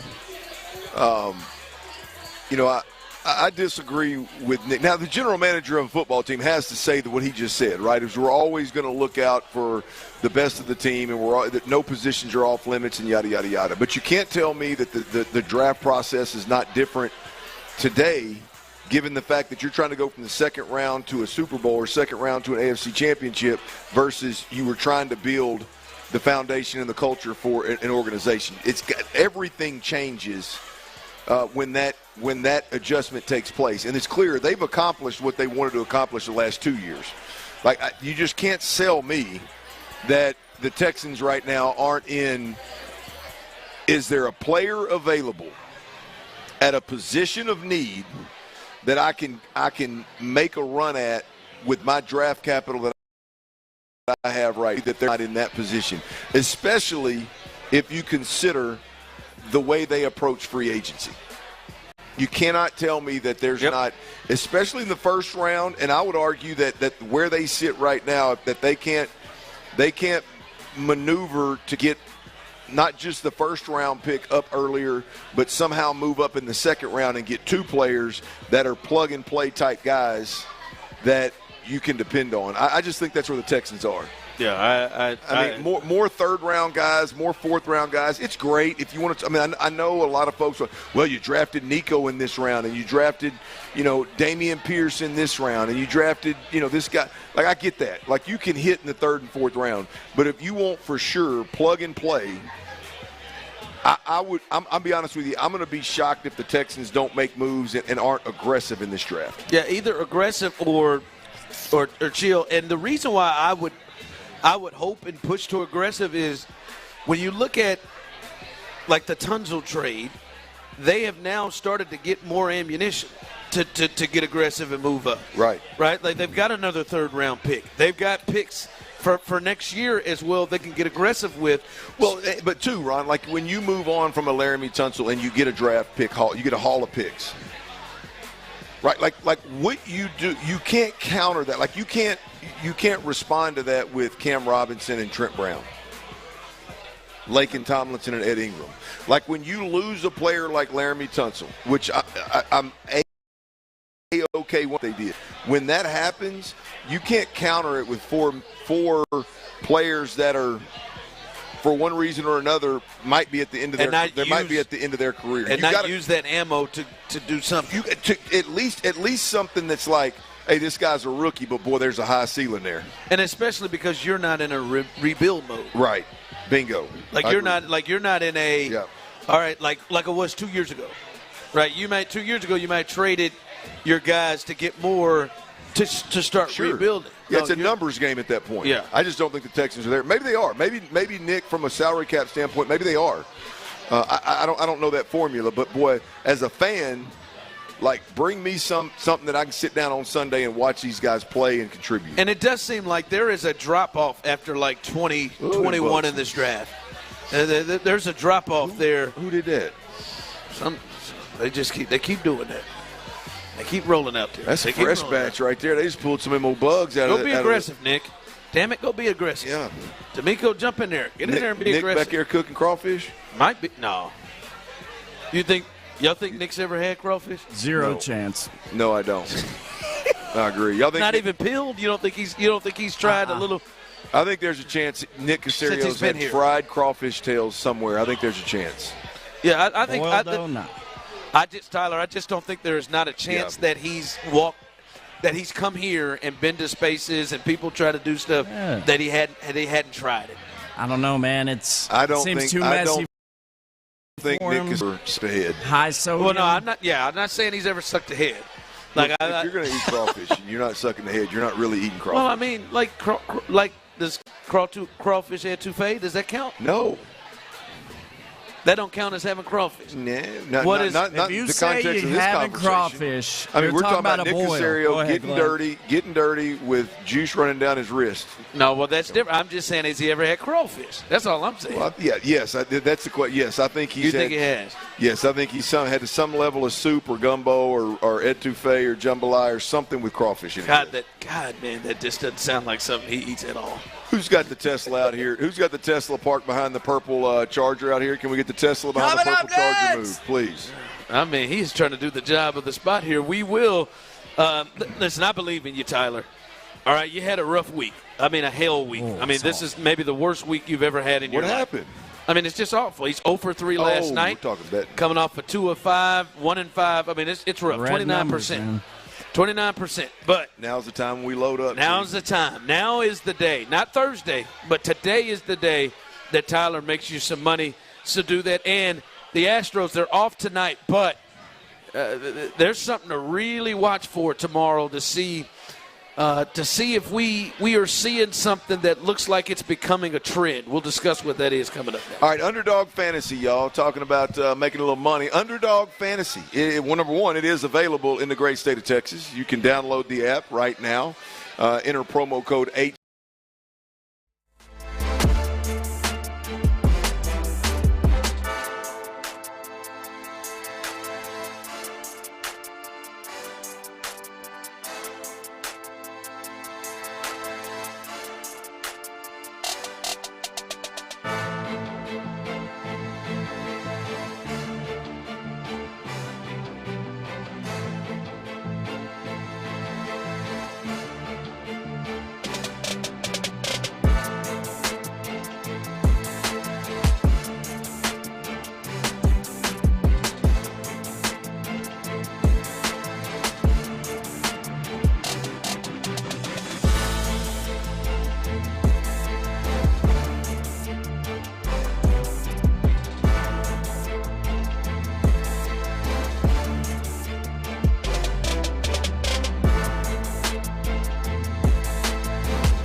Call AmericanEagle.com at 773-NETWORK. That's AmericanEagle.com, 773-NETWORK. Sub T Money.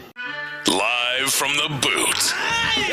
It's the Sports Radio 610 Crawfish Circuit, supported by Academy Sports and Outdoors and Bud Light. Here's The Drive with Stoerner and Hughley.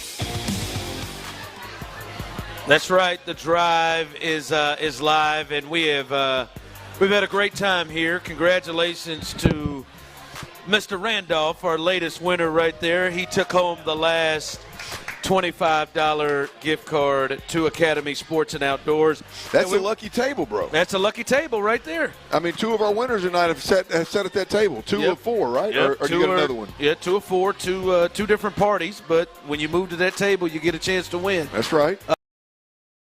Shout out to Outdoors and Bud Light, who have helped us put this together, and obviously we've had a great time with the accommodations from the boot as well.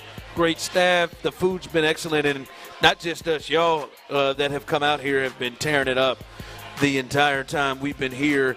And it doesn't have to end. Yes, we get off the air at 6, but you can come out here. There's not a better spot here. I see the TVs. They have the women's Final Four, which gets started tonight. UConn and UCLA, they're going to get started coming up. In Texas, the Longhorns, the Lady Longhorns, they will face South Carolina, the number 1 overall seed. So that'll be a fun place. This will be a fun place to watch. That TV's all over the place. The weather is fantastic. And a great spot. Get you some crawfish, get you some drinks. You can do that out here. I do want to take the time to thank everybody who's played a part in getting us here. Shout out to Andy, our engineer, who has kept us. There he is, Big Andy. Andy has kept us on the air, both on the radio as well as those of you who are joining us on YouTube and Twitch. We appreciate Andy. Also our promo staff, who has done a great job as well as usual. Tyler back at the station, obviously holding it down, keeping us as the final line of defense, keeping us on the air there. We appreciate everybody, as we do when we travel on the road. We got the best in the business putting us on the air here. So it's been a great time here. We'll continue this crawfish circuit coming up next week. We'll let you know where that is, and hopefully you join us for some bugs and some good drinks and good conversation as well. Coming up behind us, T-Mill is going to get off the schneid. I feel at least four that he'll get to make you some money. Maybe he'll do a clean sweep to end it Friday. Also behind us, as soon as we get done, Texans All Access, Mark Vandermeer, John Harris. They'll give you a little draft proposal, draft conversation coming up after we're done, and then we are live and local to 11 o'clock, and I'm sure they'll be talking about that big Rockets game tonight against OKC. Area 45, Sean Bijani, Patrick Creighton, and Chris Santiago. That's 7 to 11. They get going after Texans All Access. I also want to make sure you all know you're riding around this weekend. Courtesy of Westwood One, you are able to catch the Final Four right here on Sports Radio 610. You'll be able to catch U of H versus Duke and Florida Auburn right here on Sports Radio 610. So, yeah, there it is, Sean. So come on in and hang out. Before we get there, Clint, the Astros are off tonight. Some people texted in and said, what is going on with the Astros schedule? David, it threw me for a loop too. I had to check it, see what was going on. As somebody who has grown up in the ultra cold weather cities, what they do is they in cold weathers they give a day off after the first one. They try to account for potentially weather days, and so they play the first game there in case of bad weather, and then they'll resume over the weekend. By the way, I think Andy, our engineer, said they're going to be in the low 40s tomorrow. There's the weather guy at first pitch, baby. The old white guy that knows the weather. Yeah, he had it. 44 in Minnesota tomorrow. What, 44, 43, 44? Yeah, 44. Chance of rain. Sunny and 44. Sunny and 44. Yeah, I mean, Andy. Yeah, that's Andy, I didn't tell you that. My wife told me. She said, y'all have to make that a segment. I think we should. Y'all have to make Andy the weatherman. I mean, we are absolutely dropping the ball with Andy, the white guy weatherman, and sexy traffic from Laura. Those two should be staples on our show, but for whatever reason, it hadn't occurred. Hey, boys. Yeah, Laura's trying to act like she's too good for it. And no, Laura's smart now. I'm just saying. She got a good little life. Hyper today, bro. Laura ain't into that working for free stuff now, which neither should Andy. I think it should be something that we give staying power to now. I just think she's being a hard ass about it. I personally, she could step out, right? She's been in the game for a minute now. She done ran around the studio in her brassiere now. She's been in the game for a minute. I'm so excited that we can be together again. This son of a bitch. You should be. This Tyler's at the ready every time. There's no question. He's ready. I'm a horny dude, yeah. He's ready to go. I'm a horny dude. Sometimes I get. By the way, that's his boss. It is. But sometimes I get. All the respect in the world for you, Laura. How does he have Laura at the ready? Like how does he? All jokes aside, I was talking to some fellas the other day that are longtime listeners, and they said, "I got one question. Do you and Tyler talk about before the show when he's going to play that drop of your mom or that drop of Nick Caserio? Because man, it's almost like you're talking to him." I said, "No, Tyler's just that good, Chief. He just dropped it in there." Great feel. I said, honestly, I don't know how he does it because at this point he's got to have 4,000 drops, but he's always got the right one at the ready. He's at the ready. Tyler's got great feel and great feet. All right. Before we get to Tyler's bets, something that he hasn't been great at. Before we get to Tyler's bets. I don't know why you didn't need to add that a little bit. Well, I just, you got to bring him down. Check out your camera, Ron. I got this for you, bro. It's real nice. You got to bring him down a bit. And here, I want to go to Tyler on this first before we get to his best bets. Do you think Jake's in trouble in center field? Like, do you think this is the deal that Jake might lose his everyday job? I don't know, dude, because with these Astros, it could literally be freaking anything. Like we could have no idea about some huge headline going on behind closed doors right now. No, I'm with you. Clint signed off. It's weird. It's weird, Tyler. You don't who gets benched 3 days in a row. I don't know. Who's a starter and gets benched 3 days in a row? I've never seen that. There is something's got to be going on. It seems like it seems like there's been a shift in Jake Myers is our center fielder and he's going to be ours. It seems like there's been a shift, right? Can I just say, though, in a moment when the shift should have been left and right field, it seems like it's shifted to center. And I agree with you. But, fellas, is it me? And we know how I feel about Jake, the bronze gold winner. Doesn't it seem like this shift is a little quick? I think it's aggressive and quick. It's aggressive and quick even for me. 7 games. If he was going to be your center fielder, and I just thought we're going to go with the guy who is our best defender when we have these guys who don't have much experience playing in left and right. Yes, agreed. It's nah, dog. They decided a game into we're going to use center field to get these bats into the Giants. Yeah.